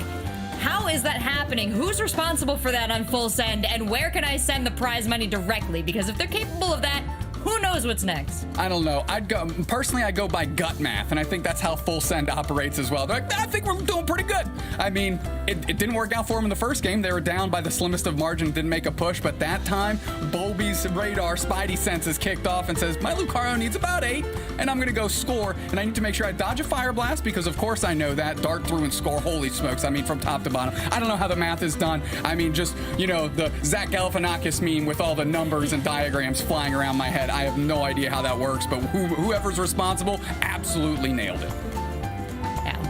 Let's take a look at the bracket now, see if things have fallen, Spraggles. And I know this is not how we saw things going when we started off NA. Well, it's not how we saw things going. Like I said, Gaming Gladiators, one of the all-time greats. I'm shocked that we are not seeing them move forward, but, you know, they were dispatched by 2 other teams that are amazing. IX Gaming, flawless performance today. They are in your winners bracket against Blackhand, a team that we have not seen on broadcast today, but you will be seeing them first thing tomorrow.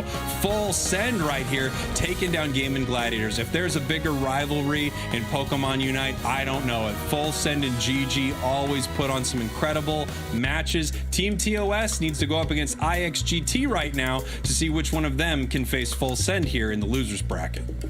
Hey, Pokemon loves people that win championships and people that don't. I've been following Ash Ketchum for 27 years, cheering him on. So, still got lots of fans. Still excited to see what comes from Gaming Gladiators. But as you said, we've got one final match to move on to today, and it promises to be another exciting one. IXGT TOS. Before I send you guys off to the spectator boxes, anything you want to say about this matchup? I'll just say that if the Pokemon community likes people who don't win tournaments, they're gonna love me.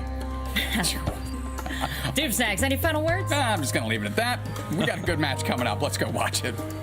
Oh, you left it all on the floor with that cast. Thank you both so much. Thank you all for watching. We're coming right back with another match after this break. It's going to be IXGT versus Team TOS. So whoever you're cheering for, call your friends, call your family, bring them in the chat, and let's bring it home today. Esse canhão se pega no olho, mas não pegou. O Pebble tá por aqui, tenta voltar pra base, mas vem pentelhando. O Fábio consegue 2 nocautes. Boa contestação, mas perdem o Dreadnought. O Overhit tá extremamente focada. Que isso, agora terceiro? Sim, agora sim! Meu Deus, gente, alguém pare Falbi. É por conta dele que nerfam o Lucario, cara. Olha o que tá fazendo e chega a Guizinha agora. Fala dela. Chega a passagem da Rainha Ascendente que faz o seu brilho. O Ablet consegue nos olhos. Consegue agora esse primeiro nocaute. Chama. Ai, caiu. Veio esse dragão. Tentou com muita determinação. O Bajin com seu hiper raio, machucando mais a distância. Pode se chamar nesse avanço. Nessa ousadia do lado do Marcelo. Ele tem coragem. Com uma Blissey do lado, quem não tem coragem, Flare? Marcelo fez um ótimo sustain. O Bajin se reposicionou também, saindo do hiper raio, que foi necessário pra XOD falar, guys, não consegui nocautear esse cara e ele vai vir pra cima. Acho que é melhor a gente recuar, não vamos comprar essa briga não. E eles vão pro quarto objetivo. A vantagem que eles estão abrindo é muito interessante. E eu tô aqui só no sigilo, não posso falar absolutamente nada, porque senão eu vou ter que correr lá ali no cartório para tocar meu Nick Zica. Então a gente vai ficar aqui somente acompanhando esses instantes, Flare, porque últimos 3 minutos de partida, teremos o terceiro Dreadnought brotando em 20 segundos e logo, logo, vamos passar o zap. É interessante porque normalmente o terceiro Dread aqui o não vai buscar. Ai, Leo!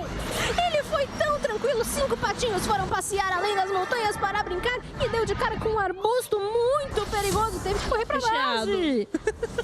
Recheado o arbusto. E tem um posicionamento agora aqui no Dreadnought, na praia. A gente vê que a XOD não vai contestar. Opa, tem uma Blissey. Será que vai roubar?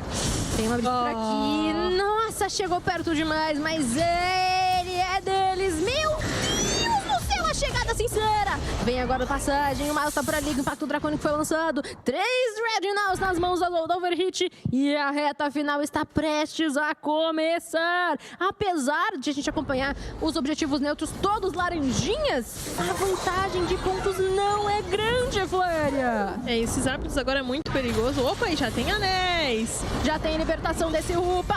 Agora a passagem é mais do que sincera. São nocautes na mão do Overhit. Chega agora de ladinho, o Bajin com o seu impacto dracônico. O Solto está tentando ganhar tempo. São 3 players de pé da XOD Life. A briga tá rolando solta. Fabi é nocauteado também. O Bajin, o nome da fera. Já são 2 agora na mão do Marcelo. O Pergunta por ali. O Léo tá buscando uma entrada. Os Aptos está em pé. Mas há quanto tempo? A que custo? Nocaute agora. A Overhit tem o domínio do Covil. Está na mão.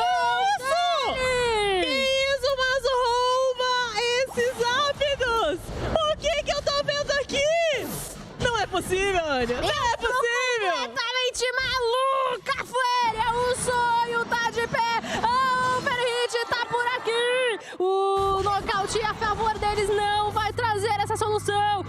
Último minuto! A XOD Life permanece na dianteira!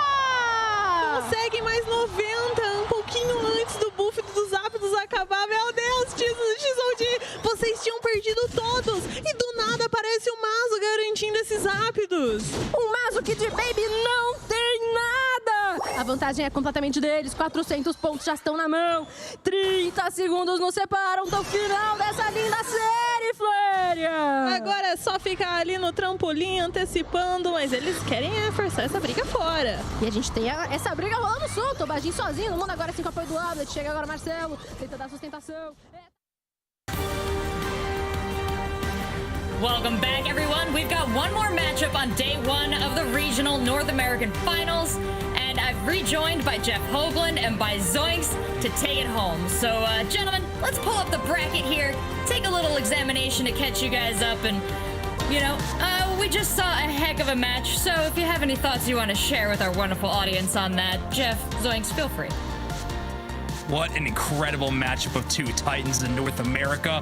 Unfortunate they had to run into each other in the losers bracket, but that's just gonna happen when we have a stacked region like North America. So many good squads moving on. Full Send found their way to the top 4. I'm excited to see our final team head into the top 4. And let's find out who they're going up against. IXGT versus Team TOS. IXGT's first time on stream today. Yeah, first time on stream, but not the first time making a deep run in a tournament like this. A lot of fantastic players here on IXGT, one of the 2 IX teams that's made it into the top 8 of our NA tournament today. Yes, IXGT, a fantastic squad made up of players who have had a lot of historic success, and TOS on a little bit of a burner run through this bracket to a matchup that I'm just so excited to get started. Well, I don't want to keep you guys waiting. I don't want to keep our audience waiting, and these teams I know are ready to go, so let's get right into the draft.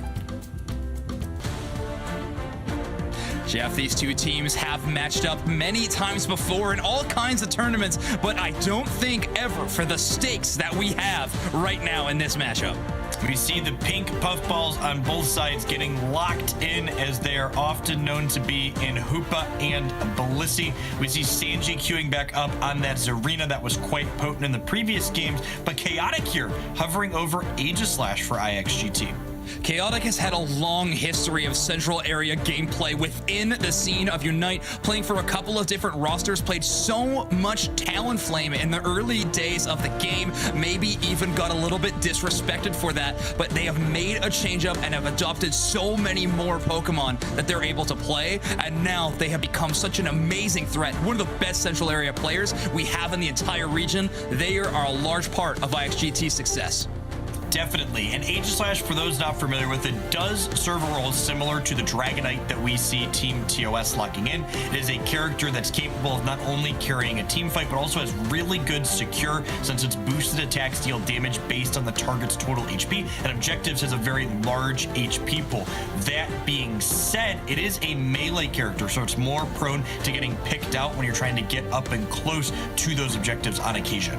Yeah, the only little bit of range you have available to you in your kit may be the coup de grace Unite move that they eventually unlock when fully evolved into Aegislash, but we're a long ways away from that as we're headed into the central area. Everyone's low level. Talion already working to get these attack weight stacks in. Yep, we see Lucario and Zarina kind of running past each other in the top path, kind of that mutually agreed we're both going to be stacking here and ignore each other that a lot of these top path players execute in the early game. We've mentioned so many times before about this team having historic success. These teams have been playing together forever. Talion, on the other hand, a slightly newer player to the competitive scene, maybe playing about half the season of UCS. Either way, they are a phenomenal Lucario player, and they have made an impact on the scene in a major way. Every time you load in against Talion, you know that you need to play a perfect game, or otherwise it's lost. We're seeing IXGT rotate in a way that a number of teams have done in the past, pulling their Hoopa to the top as Team TOS does the same, and it looks like yet again we'll be having 3 versus 3 in the top path for these Bs and 2 versus 2 in the bottom. Full central area players getting that level 5 power spike, but Chaotic Sacred Sword doing the lion's share of KOs on the Bs. That being said, Daft Boy Muck lands that long range boosted auto attack, knocks out the Dewblade, and now has a slight level advantage over top of Chaotic. Really see that advantage that being a range character has to offer in these early brawls, especially when you're a character like Aegislash that's quite squishy until you're able to go into that shield form at level 7. Because of those audio cues, I believe that both Eggnuk and Faz are operating with the soft-boiled moveset for Blissi. We've seen multiple options going either direction, but this time Espo gets a long-range damage shot on the back of Talion, and Sanji is sent back to respawn. Yeah, the healing eggs make a lot of sense on both sides in this matchup. If you look at both of these compositions, there is not a lot of suppression or stunning to be had for either team, and the safeguard attack would mostly be at a waste outside of a lot of these engagements. Yeah, other than counteracting a Hyperspace Fury, I really don't see any huge advantage to it. Faz tries to get a really small score in of 11, but still, Kratos and Egnu combining for a ton of damage, making the escape route very, very tough one. Kratos' Giga Drain does not land on a Faz, and they are able to stay up and running. Incredible support there from Venusaur and Dragonite from Team TOS, pulling Faz out of an otherwise sticky situation they got themselves into. The second round of Bees are going to be spawning here at 7:20. It looks like they're going to be quickly relieved in the top path. Faz, one of the phenomenal players we have operating on Blissey in North America, but also one of the best shot callers we have in North America. All right, Talion starting off this team fight, landing that close combat, doing a ton of damage. Sanji swings in with that double stomp, doing extra damage. Chaotic, though, has a full stack of boosted auto attacks as they leap in with Sacred Sword. Now Sanji is able to escape with those drop kicks. Not too worse for wear. Huge reset here for Team TOS, getting full health back on several of their characters. I like IXGT trying to rip here before the Dragonite is a Dragonite, and they are able to secure on the back of their Hoopu that gets an excellent reset on Blissey in itself. Pretty terrifying Venn diagram there on the ground. That Dreadnought could have gone either way. Both hyperspace holes looking to get the last hit, and this time Esposito, one of the best Hoopas in North America, able to secure it. Very impressed with their gameplay today. Blissey Knight able to save Chaotic there, who is sustaining things to their defense mode, and then dashing back out on the back of Sacred Sword. Perfect score here. Oh! Very small overdunk. Electing to break the bottom path is interesting. Not something we often see in competitive play. Might be just so worried about securing last hits on Dreadnought with a Dragonite and a Serena clearing space. They're just putting so much eggs in the basket of having early presence around Dreadnought. You're right, though. It's a big risk. Those Autonos appearing on their side of the map could be a threat. Yeah, by knocking out that point, you'll notice extra experience spawns for the team who has had their point broken as a catch-up mechanic, and notably it stops spawning the experience in the center of the map. So not only do you have less wild Pokemon for your team to be hitting, but the opposing team has additional ones. Right now, Chaotic having a little bit of a level lead over top of Datboy Muck. Datboy Muck on this Dragonite is a very, very impressive Pokemon, but you gotta refer back to the player's name. Datboy Muck's name meaning the Pokemon Muck. He's cool. Yeah, well, you know, one of the questions we often ask Pokemon Unite players is what character would you most like added to the game? And I think for Datboy Muck, that answer is obvious. Yes, Muck would be an interesting Pokemon, but Datboy Muck right now is harnessing the Dragonite, a little bit of an escape route, but no, Chaotic shuts down any hope of that. Talion and them combined for damage. The amount of damage Aegislash Lucario and, of course, Kratos of Venusaur put out is phenomenal. No chance, a big overdunk this time in the top path, not repeating the mistake they made in the bottom. Yeah, IXGT saying it doesn't matter if you have additional experience, we're going to take our lead and push it. Love this aggressive Hoopa unit from IXGT. Notably, Team TOS's Hoopa is only level 8 currently. They do not have a unit of your own, and they wrap this Dreadnought up with a bow very quickly, in part due to the fact that they have that forward position, and Team TOS does not. Amazing presence of mind from IXGT. Exactly, the Hoopa Unite move not being there from TOS gave Esposito full clearance to bring the entire team down. IXGT knew that, pushed into that top path a little bit, trying to find extra value, and Eggnoob just 1v1 Sanji in bottom path. The top level character for Team TOS is currently level 10. The bottom level character for IXGT is currently 10. And this is not where you want to be if you're on the Team TOS side of this game. TOS trying to make a little bit of a difference here with an assault, but maybe foolhardy. Completely shut down by IXGT. Yes, they do get Chaotic for their troubles, but Faz needs to use every soft-boiled egg they have left in the tank just to stay up. Now Datboy Muck is sticking around quite a long time doing damage, maybe trying to play spoilers so that Faz can escape. Still though, Muck taking so much damage, and Kratos has a reset thanks to Esposito. Teams pushing off of each other here. Ultimately, similar amount of knockouts on both sides there ultimately does favor Team TOS since they are slightly under-leveled in this engagement. Speaking of under-leveled, while IXGT has secured both Dreadnoughts, they still do not have any level 13 characters because of the lack of experience spawning on their side of the map. Yeah, not as easily available to them. They're gonna have to work a little bit harder to find it. So the level parity coming up closer. Chaotic holding on to this Rotom KO as long as possible. Look how far up Eggnoob is on that Blissey. They're providing so much information. No worry about Rotom being stolen when you know exactly where the enemy team is.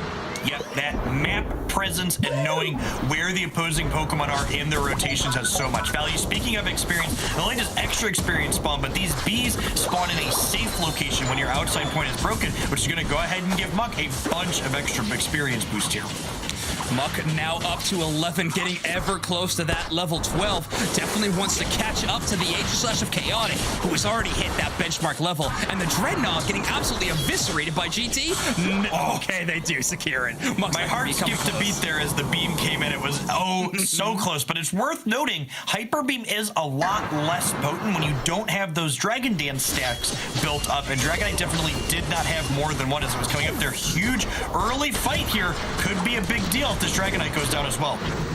You're right, this early fight is coming in 15 seconds before the Zapdos spawns, and now 2 Pokemon are down from TOS. Fastest Blissey's in respawn, and Datboy Muck's there for another 10 seconds. Everyone's coming over into this jump pad, which into an absolute grinder. IXGT putting on so much damage, they eliminate half of the enemy team. Feppy is going to have to Unite move very, very far back. This was an absolute disaster of an engagement. Can they steal? They cannot. That was, I don't know what was going on TOS's comms there, but we had Dragonite get caught out, and then they just slowly trickled in 1 and 2 at a time for IXGT to, as you put it, so I just grind them up like meat. IXGT put on a heck of a trap, and it really paid off again and again. Agnew returning back to the base. Massive brain on that player, returning all the way. Talion does get KO'd. TOS, though, all these KOs, they don't mean too much with such a large AOS point lead here. IXGT in a clear position to win game 1. Is Aegislash going to get caught out here by the Blissey? That would be huge if so. It does get out safely. Yeah, defending this top tier goal, so not seen very often because it can only take 80 energy. Yep, and we see here those respawn timers are all coming off here. There are about to be a bunch of people jumping into their heads and dropping them up and sunning them when they land. Kilo actually going to potentially get this 100 points in, but IXGT showing off even more patience than you would have expected, knowing they maybe couldn't stop that, did not want to risk getting KO'd, and they just retreat all the way back to that home goal zone that they know will be easier to defend.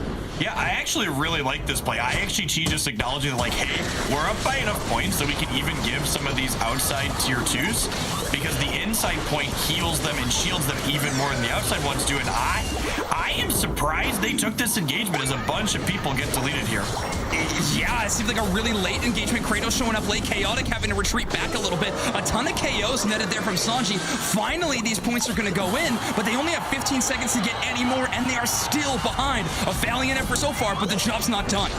Yeah, definitely. And IXGT, perhaps just knowing even if some of them got knocked out there, they were buying enough time, and definitely enough time was purchased here as IXGT is going to win our first game here. Yeah, I actually definitely got that first win pretty handedly. That Zapdos team fight was absolutely theirs. TOS rallied a pretty nice offense at the end, but a very well-measured defense from IXGT. They knew they had the game win. They weren't letting it slip through their fingers. I don't know that I would really call that a Zapdos team fight, Zoink. So it was kind of a Zapdos lineup and get knocked out one at a time, single file on Team TOS's side. I think they're going to need to clean up that end game macro a good bit there if they want to have a chance in this second game. Yeah, I'd love to take a peek into the playbook, see what was going on there for sure. But TOS, if there was any kind of jitters going on, you got to make sure those are shaken off. You are in the loser's bracket side. This is win or go home, and now they have forced to win 2 games in a row if they're going to move on our loser's bracket. GT with some respectable numbers across the board. Kratos with an impressive 80,000 damage on a Venusaur. No slouches on Team TOS's side either. They were playing quite well right up until that last engagement. I think Datboy Muck, Sanji, 90,000 and 70,000 damage respectively. I think the beginning of that game was relatively close, even if TOS was down on points throughout it. And I really hope we can see them clean up that end game positioning for the second game. Let's talk about one of the Pokemon selections from IXGT, the Aegislash. Jeff, I know you love this Pokemon. I do too. One of my absolute favorites, and Chaotic was putting on a masterclass of how that Pokemon worked. How do you think that Chaotic found a lot of value on the Sword and Shield Pokemon? I'm honestly honestly surprised Chaotix's the first person we've seen play this character. It has a lot of the same payoffs that Dragonite does, while also, I think, being better inside of those big team brawls, able to cut across multiple people without needing that specific build-up in Dragonite's Hyper Beam. If you're new to seeing this Pokemon, that Pokemon does not gain boosted auto attacks with every attack they do. Every enemy Pokemon they land one of their moves on earns up those boosted attack auto gauge. Sacred Sword, definitely one of the best moves in the game for boosting that very quickly. This is our engagement in the top path here, where IXGT got a solid push up here, landing several knockouts and extending their lead from 100 to almost 200 as 240 points dunk on in here, giving them further map awareness. And this was the cleanup at the end. The Dragonite went down, the Venusaur went down, the Zarina went down, and Hoopa ran in to make a last-ditch effort, but being 2-5, which just did not have a chance. Bliss Assistance actually being the final straw that broke the Zapdos back there in the situation. Eggnoob not leaving anything up to Hyper Beam chance, making sure that every tool is pointed towards the Zapdos in those final seconds. Yeah, definitely. I think another thing to highlight here is just that kind of end game positioning from IXGT, acknowledging that they needed to give not only the very outside point that barely heals at all, but just being also like, hey, the second point really doesn't matter. We're up by enough. You can take this. We're wasting your time. And then ultimately they were able to stall out this game until that timer ran down the final 50 seconds. This is one of those situations that we've been saying all day, Jeff, is that game sense is so incredibly important in a highly strategic game like Pokemon Unite. IXGT has some of the best around, and they are able to not only secure Zapdos quite easily, but also defend all of their goal zones in the end of the game extremely well. Yeah, acknowledging and understanding which ones mattered and which ones did not, so they could have their biggest advantage on their endpoint. And Kratos, speaking of defending goal zones here, that pedal dance from Venusaur defends it like no other with its incredible swirling range at level 13. Kratos used to be a central area player, has now adopted the attacker role ever since the addition of Chaotic on this squad, and oh boy do they look like they are slotting in so well. I consider them to be in the top 5 of attackers in the region. Maybe not everybody else, but Kratos putting on a show, proving to me why I was right. Yeah, and fantastic use of that character. While obviously not typically as high leveled as your central area character, the attacker is definitely the second highest damage dealer on these teams a lot of the time, especially when you're on a character like Venusaur that scales so heavily at those higher levels in the late game. Jeff, last time you and I were casting TOS, Sanji Serena was a huge difference maker in taking out enemy Pokemon away from the team fight, utilizing moves like Serena's Unite. Now, they're facing up against a team with an Aegislash that is opting into the full heal battle item. Do you think Serena's a good play into game 2? Yeah, it'll be interesting to see if they run that back. Not only is full heal a challenge for Zarina's Unite move, but the wide guard that Aegislash is taking also makes the character unstoppable while it's engaging it, making it a dangerous thing to try and pick up, which when you consider the fact that the other damage carry for this team is a Venusaur, another thicker character, it makes me wonder if that Zarina really is getting as much value here as it did in other places. That's a good point. Sanji, though, feeling that pick quite comfortably, is going to be returning to it. Akilo and Kratos, again, we talked about the difference between Venusaur sometimes. Again, we're seeing that muscle band on Kratos and the energy amplifier on Akilo. Seems like they have a lot of eggs in the basket of the end game. Yeah, definitely. And that, your Unite move hits harder with Energy Amplifier. You get to use it more frequently with the faster recharge rates, gets you more of that really good thing. Overall, I'm really not surprised to see no changes between the compositions here going into the second game. Like I said, I think that second game was just a pretty big flub at the end for Team TOS. They had played the rest of the game very reasonably and seemed relatively evenly matched. If they just don't get caught out and then trickle in afterwards, I think they have a very reasonable shot in the second game running back the same composition. Some pretty clear mistakes, but if you know what they are and you can identify them, it gives you the chance to correct them headed into a Game 2 situation. We play best of threes. You are never out until that final bell rings and you see the scoreline. Team TOS fighting for their tournament life. If they can make it to day 2, they are one step closer to getting one of the coveted North American world spots in London. Yeah, this match is not only potentially for Team TOS's tournament life, but their season life. This is the last tournament of the season for the players that are eliminated. Just Worlds remains. Let's head on in and see how this one's going to play out. That boy Muck here actually saving the Lillipup for a really long time. Dragonite sometimes has to do so. A Pokemon where you're clear of the wild Pokemon. Very, very important, because if you're inefficient, you will be very far behind in level. Yep, we see the teams brawling in the bottom path here while trading dunks in the top with Zarina and Lucario, trying to get these last hits on these Audinos. Blissey hitting their level 4 Team TOS nice and early. I feel like we're finally seeing the traditional 1-1-3 that we almost never see anymore, Jeff. It's been such a big change up this tournament. As I say that, Sanji actually retreats down to go take up a Corphish and return to Classic here. Talion waiting for this Corphish to appear here, getting to that level 5. And as we all know, Lucario level 5 is a whole new monster. Yep, we're going to see that Blissey plus Bulbasaur clashing in the bottom path with a large burst top path. Last time through, Chaotic did get knocked out at this engagement. Can they convert for the better this time? It looks like they're surviving, but they're also not quite getting out yet, and they split off after just knocking out the bees. They stick around a little bit longer than I would expect, trying to fight over those middle Corphish now, but Aquilo trying to get some of their own contestable experience, but Kratos having that muscle band is going to be doing a little bit extra damage in these scrappy early game team fights between these 2-on-2s. Is noteworthy though here that Faz does have a slight level lead over the IXGT Blissey, which gives an advantage. We see a complete fight breaking out here in the central area for Team TOS. That was a 3 Pokemon invade coming out from IXGT. They know that Sanji is at a pretty low level, finally hitting that level 6. They can dedicate a lot of time to rush in and steal away that contestable wild Pokemon in the enemy central area. If you can keep Dragonite from hitting level 8 by first Dreadnought, that is a huge win for your team.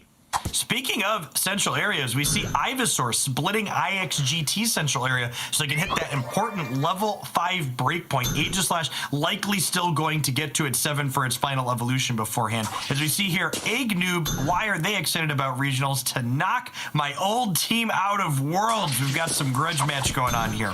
Yes, Egg Noob definitely wants to show the old team that they got hands. Them and Kratos played together a long time. Faz gets to a nice KO. Aquilo throwing in a little bit extra damage. Kratos also making sure that Faz has to keep a healthy distance. We see the same split as we did at the first bees with Blissey and Ivysaur bottom and 2 versus 3 clashing top as Team TOS has their Dragonair in the central area waiting for their buffs to come back up so they can hit Dragonite here.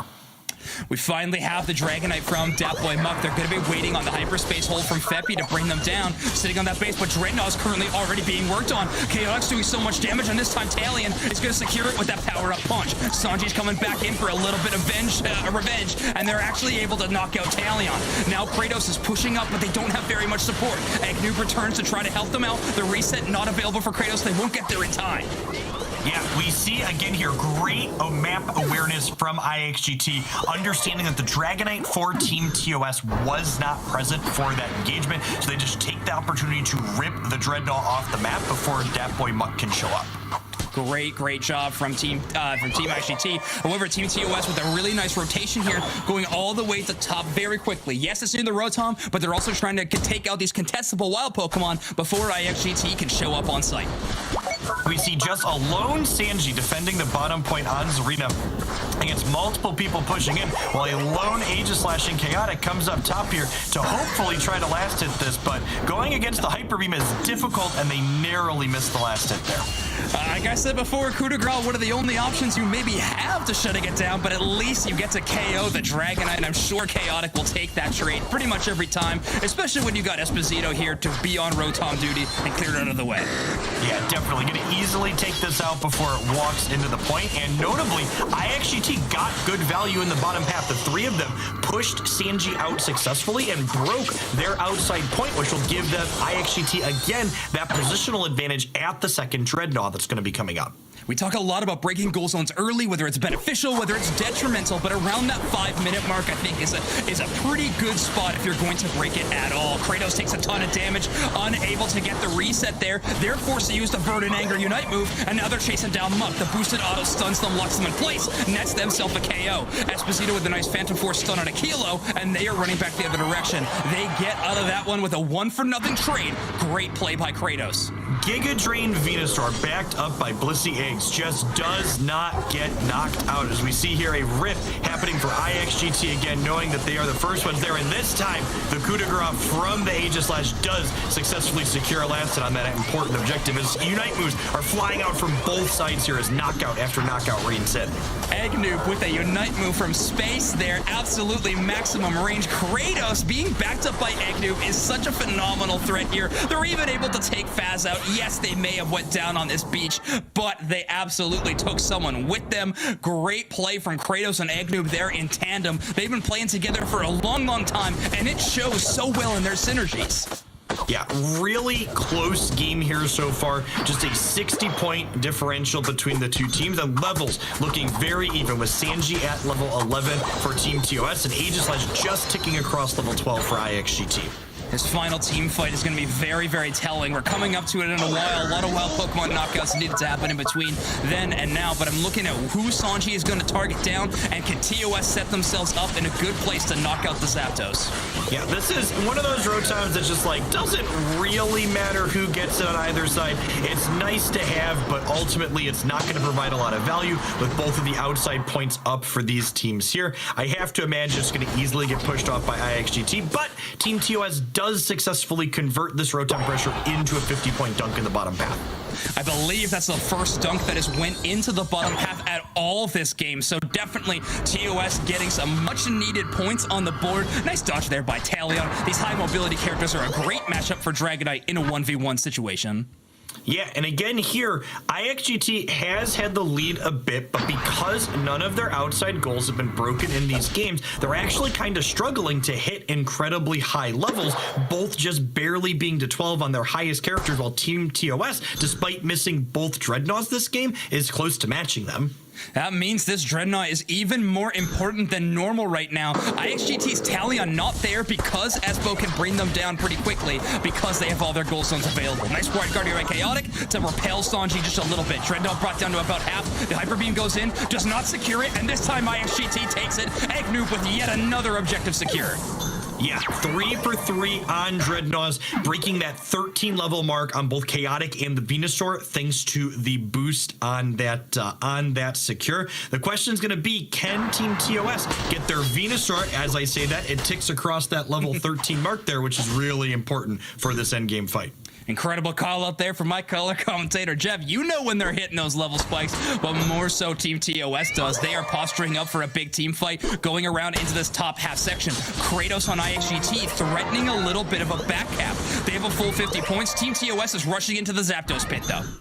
We see that back cap from the Venusaur happening here. Is Team TOS going to take this opportunity to start flipping the objective? And it looks like a fight is breaking under as the Venusaur is pulled in. Knockouts start raining in. The amount of damage that Aegislash has is absolutely incredible as well when they are Bliss assistants. Coup de grace did so much early damage. Sanji wiped off the map. Akilo taking a lot of early damage here, but they are a Venusaur that has hit that power spike. Faz is trying their best to keep them up as long as possible. Akilo finds the Blissey on the other side. Now it's up to Espo, Kratos, and the trio to bring it back. And unfortunately, Akilo needs to find a reset to get their HP back up and running. Feppy only at level 10 has a hyperspace hole just for some reset, but Kratos has kept the assault on. Sanji with a Unite move to get him up in the air. That was a huge knockout for Sanji on the Kratos there, knocking out. Is Aegislash going down as well? Oh my gosh, this battle is quickly turning in the favor of Team TOS as their Dragonite is ready to secure this important objective and possibly the game. They do, they take it. Team TOS knocks out the Zapdos on the re-engage. What an amazing team fight there, and 3 members down from IXGT. That's almost nobody to counter score on the opposite side. Feppy's gonna have 50 to throw into their own goal zone. Esposito trying to get a full 50 in on their side. I don't believe they're able to do an amazing stop by Faz. 581 to 193 at 490 with 40 seconds left. Team TOS with a huge lead.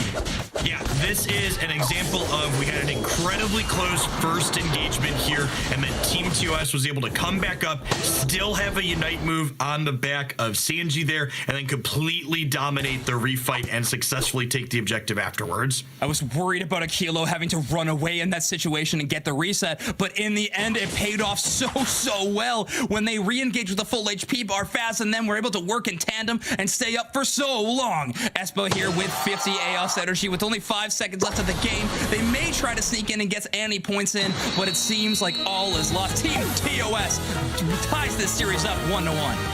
Yeah, and that's exactly what I expected out of TOS. The first game was so close until the mispositioning at the end, and this was another game where these teams were relatively evenly matched, and we had an incredible fight for both sides at the end, with the refight eventually going over to TOS, cementing their 581-211 victory.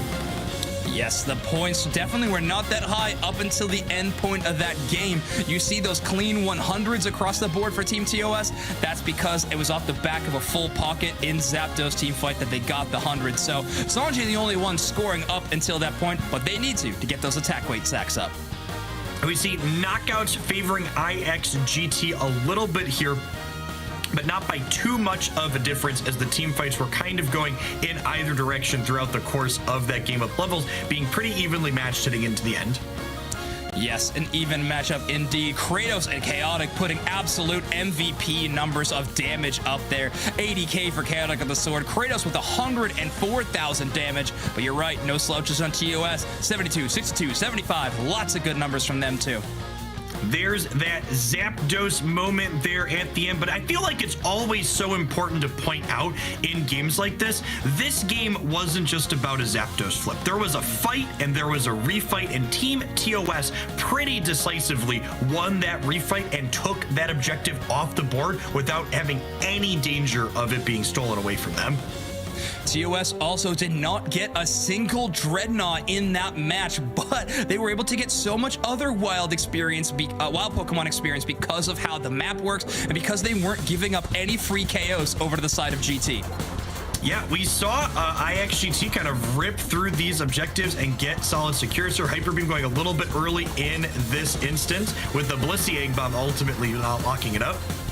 Chef, one thing that's really important is when you're utilizing this many Unite moves to secure objectives, it means you can't use them on Goal Zone Siege immediately after. So when you're giving up on that chance, all of a sudden you have to work a lot harder to find scores and increase your position on the map, not to mention getting the experience from those engages. Yeah, this fight was really about Aquilo and Faz. I know Faz was ultimately knocked out and Aquilo was pushed out, but they bought really valuable time for their team to get back in here. And this was the fight, right? Like, the Dragonite is here, almost all of them are here, and it goes down while both Aegislash and Lucario are knocked out for IXGT. Yeah, Kratos also joining them over there. Just not enough firepower to knock out the Zapdos in these breaking end game moments. Death Boy Muck, though, has that in spades. Hyper Beam lands. Maybe if they can keep playing like this, the Pokemon Company will have to put Muck into the game. You see Sanji here as the MVP for Team TOS, and honestly, Sanji's Unite move during that refight was definitely a big part of what allowed them to win it. It caught out the opposing Venusaur and allowed them to get a knockout on it fast enough that it was unable to reset from that Hoopa hyperspace hold. These all-arounder Pokemon are so phenomenal at 1v1 engagements, and Sanji as a pilot for this Pokemon is even more exceptional at doing so. Sanji sprinted right into that Zapdos pit, found their target, Unite moved them, and then you saw how the rest of the team fight went from there. Great call out, great MVP in that game too. Now it all comes down to game number 3. Yeah, I think from the TOS side, you're pretty happy with your composition. I would be surprised to see any changes there. I could definitely see our other team just running it back verbatim on IXGT side, but I feel like they kind of lost that fight in a way that would make me reassess, hey, are these the characters we want to be playing into this composition? Yeah, the only real flexibility I could see would be on either Chaotic or Kratos, the main damage carries of the squad, if they want to have any kind of adjustments. But Chaotic's Aegislash have been playing phenomenally, and if Eggnoob and Kratos can find that synergy they had in a couple of moments in games 1 and 2, I think they'll be set up to be a really phenomenal threat for IXGT.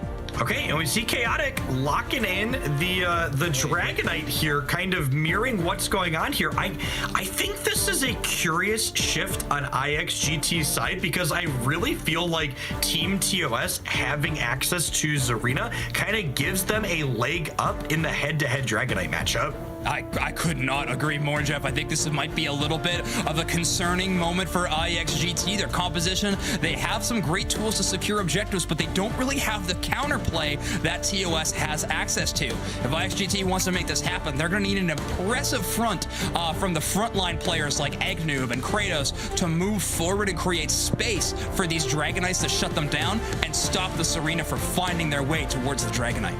Yeah, and the big thing that not having a Zarina does in the event of an all-out flip situation like we saw in TOS's previous match that we cast, the Zarina can just pick the Dragonite up in the flip moment, stopping its Hyper Beam from going off, and IXGT is not going to have access to something like that here. Yeah, the counterplay going away could be a huge threat. Let's see if IXGT can make it work just having the traditional Lucario pick, though. Talion has played so phenomenally today, always at a great level advantage. Even when Serena hits that evolution power spike at 6, I feel like Talion has always been a good matchup against Sanji. We see our brawl in the bottom path breaking out with both of these first two Audinos going over in the favor of IXGT, and yet another one happening there. They are going to 4 out of 5 these Audinos at the bottom, giving them a good early game advantage here. IXGT's bottom path is looking cleaner and cleaner every time we watch them. Not to mention Talion getting a lot of scores in there. A very, very early flank from Chaotic is actually going to get them even more. So Talion at level 5, even at the 9-minute mark.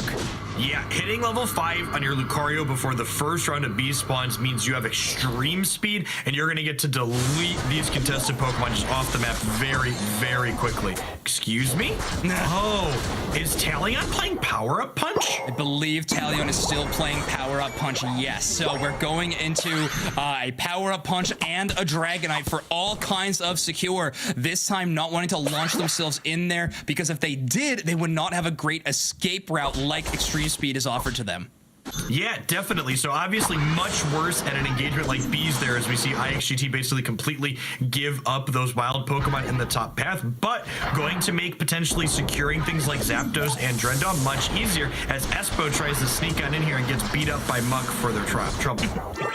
Yeah, finally the reset does happen. Not returning this time around, does not want a third fight with Muck in the enemy's central area, but still buying all that time for their own team's Dragonite to hit levels faster. It's going to be important. This Pokemon we're observing right now, though, Faz only at level 3 at 8 minutes. You definitely need this Pokemon to evolve, and you need it right now. They should be able to get... not quite yet.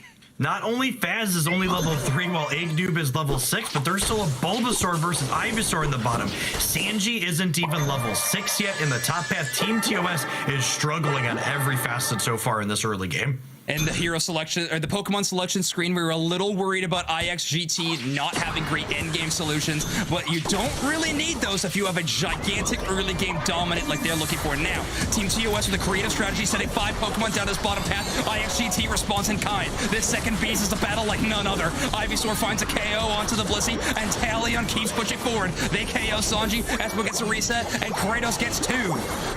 Love breaking this outside point on the bottom before this first Drednaw. Forget the extra experience you're giving the opposing team. You're getting this objective safe and sound on the side of IXGT, and you love to collect this experience uncontested. This level lead's gonna get out of hand very, very quickly, especially when it's so astronomically high before the Drednaw even showed up. A 3-level gap on your tank is a terrifying problem to deal with for Team TOS. They had a really creative strategy, but IXGT expected it and went in to shut them down early. Love this push on the second point. This is the upside to breaking that point early. We see 40 points going in. For Dragonite, we see 24 going in there. 218 points to 68 here. Finally, a goal zone is broken by TOS. They leveraged the Rotom to be able to break it, but it seems like the points stay at the same benchmark they were before all this scoring. 218 to 88. IXGT with over 100-point lead right now, as well as a monstrous experience lead. Yeah, we see a level 10 Dragonite while just barely ticking level 9 for Team TOS here. We see multiple level 9s to a single level 9. The next team fight's going to be a big one. It'll be the first one where basically all the members on both sides have their Unite moves to start popping off with. It's going to be a battle for the ages, as has this entire tournament right now. Sanji retreating to try to get those beats. I believe that Dat Boy Muck picked that one up. Yes, because the S energy was on the ground, and Dat Boy Muck in a full pocket. So Muck making sure to last hit these wild Pokemon, securing everything they can out from underneath Chaotic's nose.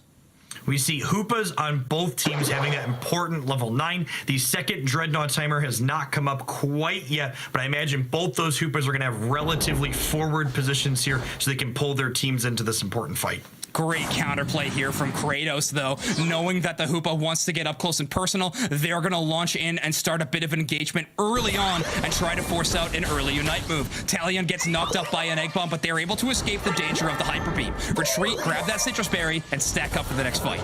We see IXGT sending their Hoopa top path here, actually. Perhaps getting ready to punt this Dreadnought and push the top to catch up to increase their point lead here.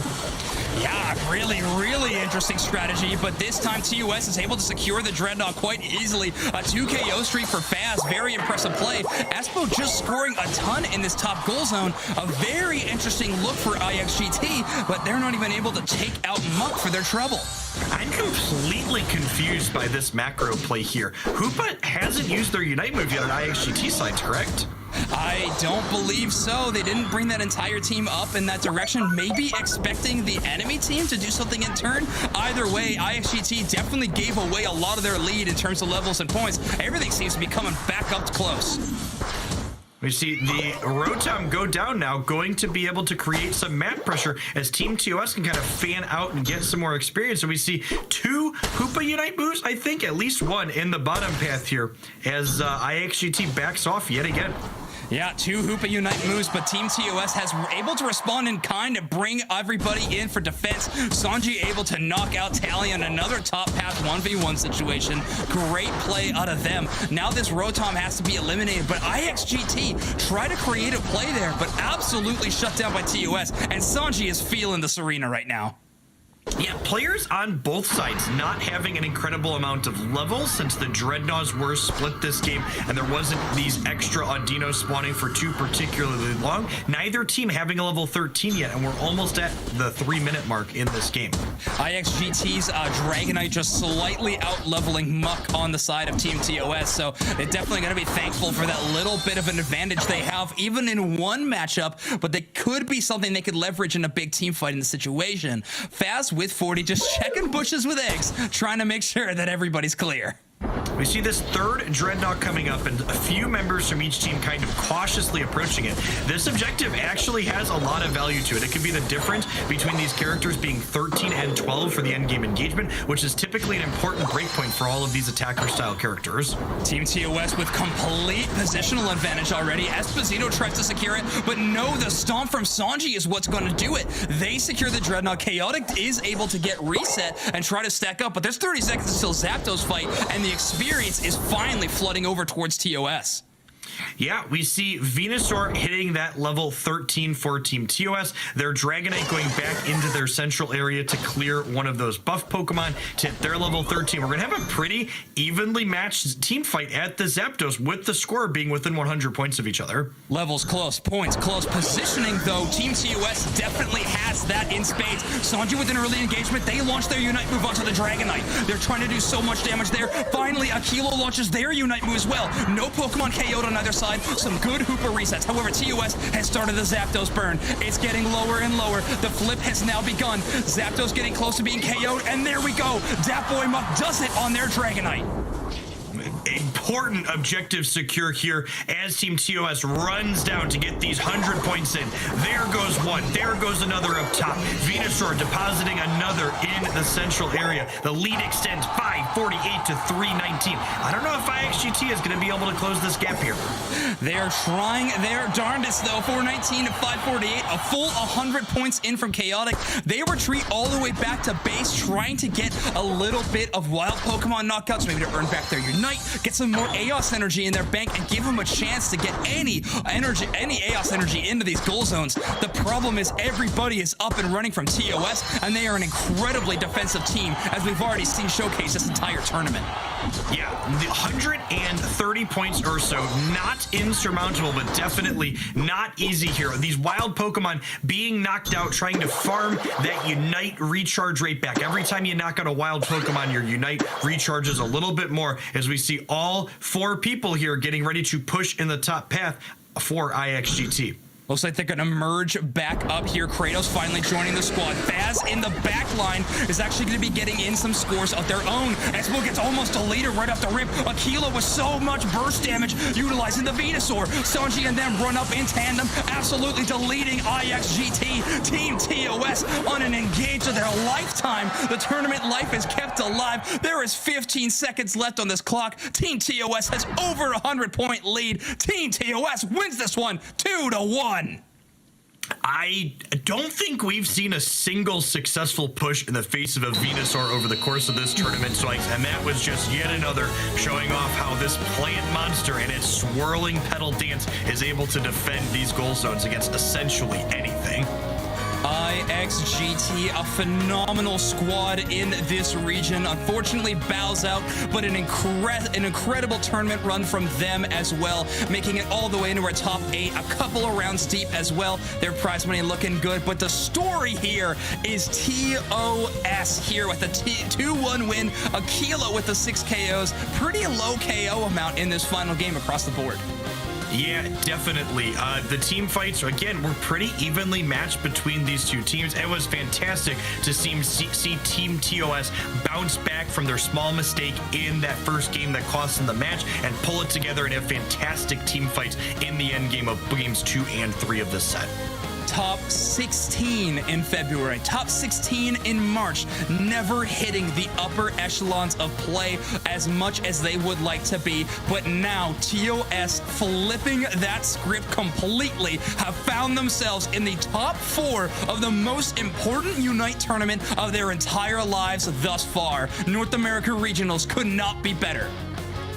Yeah, just when you looked at this top 8 bracket, you could have easily said, I can envision any 2 of these teams being the representatives for North America at Worlds, and we've had upsets and craziness in this bracket, and we have 4 fantastic teams remaining ready to duke it out for those coveted 2 spots and ultimately $20,000 in cash prizes tomorrow.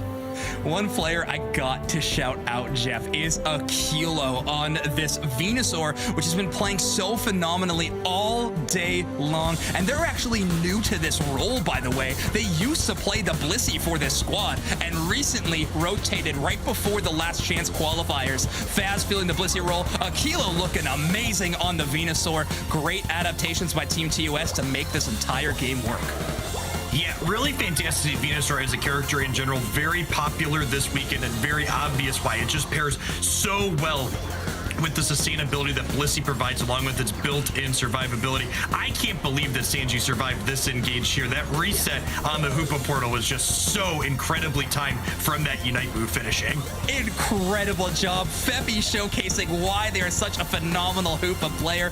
This Zapdos got dangerously close, but the Hyper Beam from Datboy Muck there just a second before Chaotix. They get the reward of the last KO there.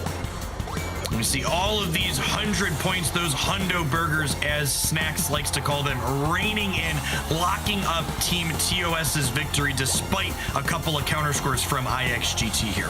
Yeah, the ducats were raining indeed. Chaotic here utilizing the Unite move, trying to get the Buddy Barrier up for a little bit of extra HP in this last bit, but it was all for naught as Team TOS ran it up, sprinted up this top path, and shredded the enemy down. Amazing work from TOS. A great game played from IXGT in this one and the entire tournament, but today's showcase is around TOS. MVP over towards Aquila.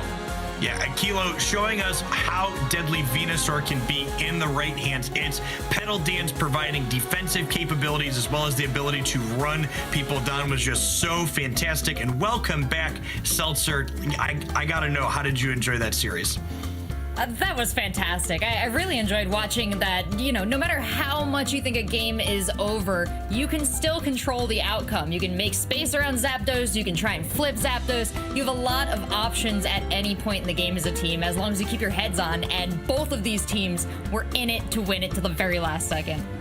Yeah. Zoinks, I know you're really familiar with both of these rosters as they met up against each other here today. How do you think they're feeling pride-wise? Do you think they represented themselves well?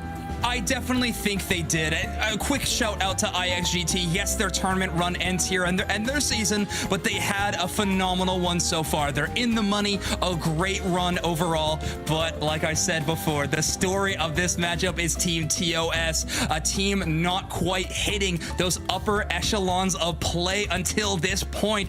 Adding fast to the roster, a Kilo going on a role swap, and they're in the top 4 of regionals. It's been fantastic to watch, and I actually want to bring in our other casters who we had watching from the wings. We've got Zoinks and Spraggles. Now the family's all here. Now we can really talk about the entire day of North American regionals that we just saw and our beautiful bracket as it played out. But Spraggles, Dupe Snacks, as you're just rejoining us, any thoughts on that last matchup there, Dupe Snacks? Yeah, I mean, IXGT, what a show by them, kind of bursting onto the scene and finally cashing in and getting a big time result at the biggest weekend. On the other hand, TOS, top 16, 2 tournaments in a row, and a heck of a way to break that streak is making it in the top 4 this one, just like Zoink says. So big shout out to TOS. There's still work to be done tomorrow, and this whole day has just been flipped on its head from what everybody assumed was going to happen. TOS definitely part of that recipe. Let's pull up the bracket here, and Spraggles, I want to get your thoughts as we approach the end of the day here, as we think about how all these teams have performed. Wow. What an insane day. Taking a look at this here, a lot of names you expected to be here today were, and then there were some big ones that didn't get to make it. Just so many incredible teams. Game and Gladiators doing very well until they ran into IX Gaming. IX Gaming seeming to handle what Game and Gladiators was putting down very well. They're heading into the winners finals here with Blackhand, and then we got to see Game and Gladiators go up against Full Send in the losers, and IXGT against TOS. TOS is playing better than I've ever seen them play, and I just have to say that series between Game and Gladiators and Full Send was an absolute, privilege and a joy and a heartbreak, and what a crazy series. I can't believe I got to cast that. That was some of the best Pokemon Unite I have seen. 2 incredible grand champion teams going up against each other in the losers bracket. It's just wild. Yeah, we've had a joy and a buffet, really, of fantastic games. Our last game, of course, TOS versus IXGT, ended after 3 rounds with TOS on top. So I think we're going to have a little chat with one of our players. And if I could bring you, Jeff, Zoinks. Yes, fantastic. We got Sanji here. Sanji, you had an amazing match with your team. So I just want to check in. Where's your team's mental after those 3 games? We are so unbelievably happy. Going from, being slept on, people thinking we couldn't do it, to now we're top 4, the timeline is incredible. Oh, we just feel amazing. Glad to hear it. Sanji, I know that your team has been working harder than ever for this tournament. A recent swap up of players for LCQ, but everybody was feeling their roles. Phenomenal play. You even had a Pokemon swap off of Lucario onto Serena. Where did all these game plans come from, and how was your adaptability going on in this tournament? So the game plans kind of came from Faz yelling at us for the last 2 weeks, really beating it into us, hey, you guys suck, you need to be better. And then, we kind of just picked Serena because we were having good success with it in scrims. And, it just kind of went really well today, surprisingly. We often say the thing that separates good teams from great teams is how they react to defeat. So I gotta ask, what was the team reaction and comms like after that first game in that last set with that tough loss after a few members got caught out? So, funny story about that game. We call that the sprint play. We like to die at 220 sometimes, just for fun. There's strategy behind it, but I'm not, gonna say that. But after that game 1 loss, we instantly realized our mistake. We bounced back. We're like, guys, you know what? We're good. We know we can beat these guys. We had an insane final push, even though we couldn't come out with the win. So we just got to go into the next game, and we'll be good. Fantastic. I hope that mentality sticks throughout the rest of this tournament, Sanji. You have a night to sleep it off, plan more, and you're headed into the Final Four. How good does that feel to hear that right now? You wouldn't believe. It feels amazing. I'm shaking the whole time. Like, it still hasn't set in. It feels amazing. Awesome. Well, as Zoinks pointed out, you do have more matches tomorrow, so hopefully you and your team can celebrate your fantastic victories today, settle it out, and then bring back the fire tomorrow. But thanks so much for coming on to talk to us, and thanks for sharing your insights. Congratulations. Thank you. All right, let me bring our casters back out here for some final thoughts to wrap up the day. An impressive series of games. I can't help but think that the most deserved teams are moving on in this bracket. But if I really want to dive into the minds of these teams, well, I'm going to turn to Zoinks first and foremost and say, how do you think the North American scene as a whole is reacting to this? Yeah, it is absolutely shocking. Honestly, when we got Sanji in for that interview, I expected him to scream for 2 minutes straight and then go away. So I am impressed with the level-headedness and coolness they brought to that interview. Shout out to the professionalism of that player. But honestly, North America is just showcasing how talented this region is as a whole. Yes, once upon a time, we had similar things to EU. There's one team above all else, and everyone else was competing for that second spot. I feel like the gap of parity has closed so much. North America is taking this tournament so seriously, and any team can take this. Jeff, you're talking about the maturity, the skill that comes with practice communication, all the work that these teams put in here. How do you feel seeing all this play out today and knowing that you're a big part of it as one of the great minds in Pokemon Unite? I think Sanji really hit the nail on the head when he talked about a lot of teams underrating his team. Pokemon Unite competitively as a scene is just so young, and a lot of these teams have yet to really have their breakout tournament, and they just need a moment like TOS is having this weekend to prove that they deserve to be here and can compete with other teams that are thought of as the best in the region. Absolutely. Doob Snacks, what are your thoughts on today? I did not disappoint. I can't believe we get more tomorrow. That's all I'm going to say. I mean, what a show today was, and tomorrow is just going to be even better. I can't wait to finally see what teams punch their ticket to Worlds. And wise of a caster to save his words, because there's a lot to still come. But Spraggles, I know you've got some words to spare, so share them with us here to wrap up the day. Let's see what I normally do. Probably a yeehaw, and then, just a wow. This was unbelievable. You know, you're going through this entire season, and I kind of think you don't realize that at some point, some of the biggest teams in the game are going to be eliminating each other, and they're not going to have the opportunity to represent their regions at Worlds. Game and Gladiators, Yerman Burger Flippers, 5i, there are just so many teams that we don't get to see in this series anymore. And the matches are intense and amazing and kind of heartbreaking because I've kind of fallen in love with so many of these teams and players. So it's a whirlwind of emotion as I'm casting Pokemon Unite. What a time to be alive. Fantastic. Well said. And thank you all so much for sharing your knowledge, your expertise, for everything you've learned over the months, bringing it to this wonderful cast. We will see all of our casters back here tomorrow. Chat, I better see all of you here tomorrow too. And, bring some friends. But we'll be starting with the best of 3 format. We get to the grand finals, and it's going to be amazing. See you there.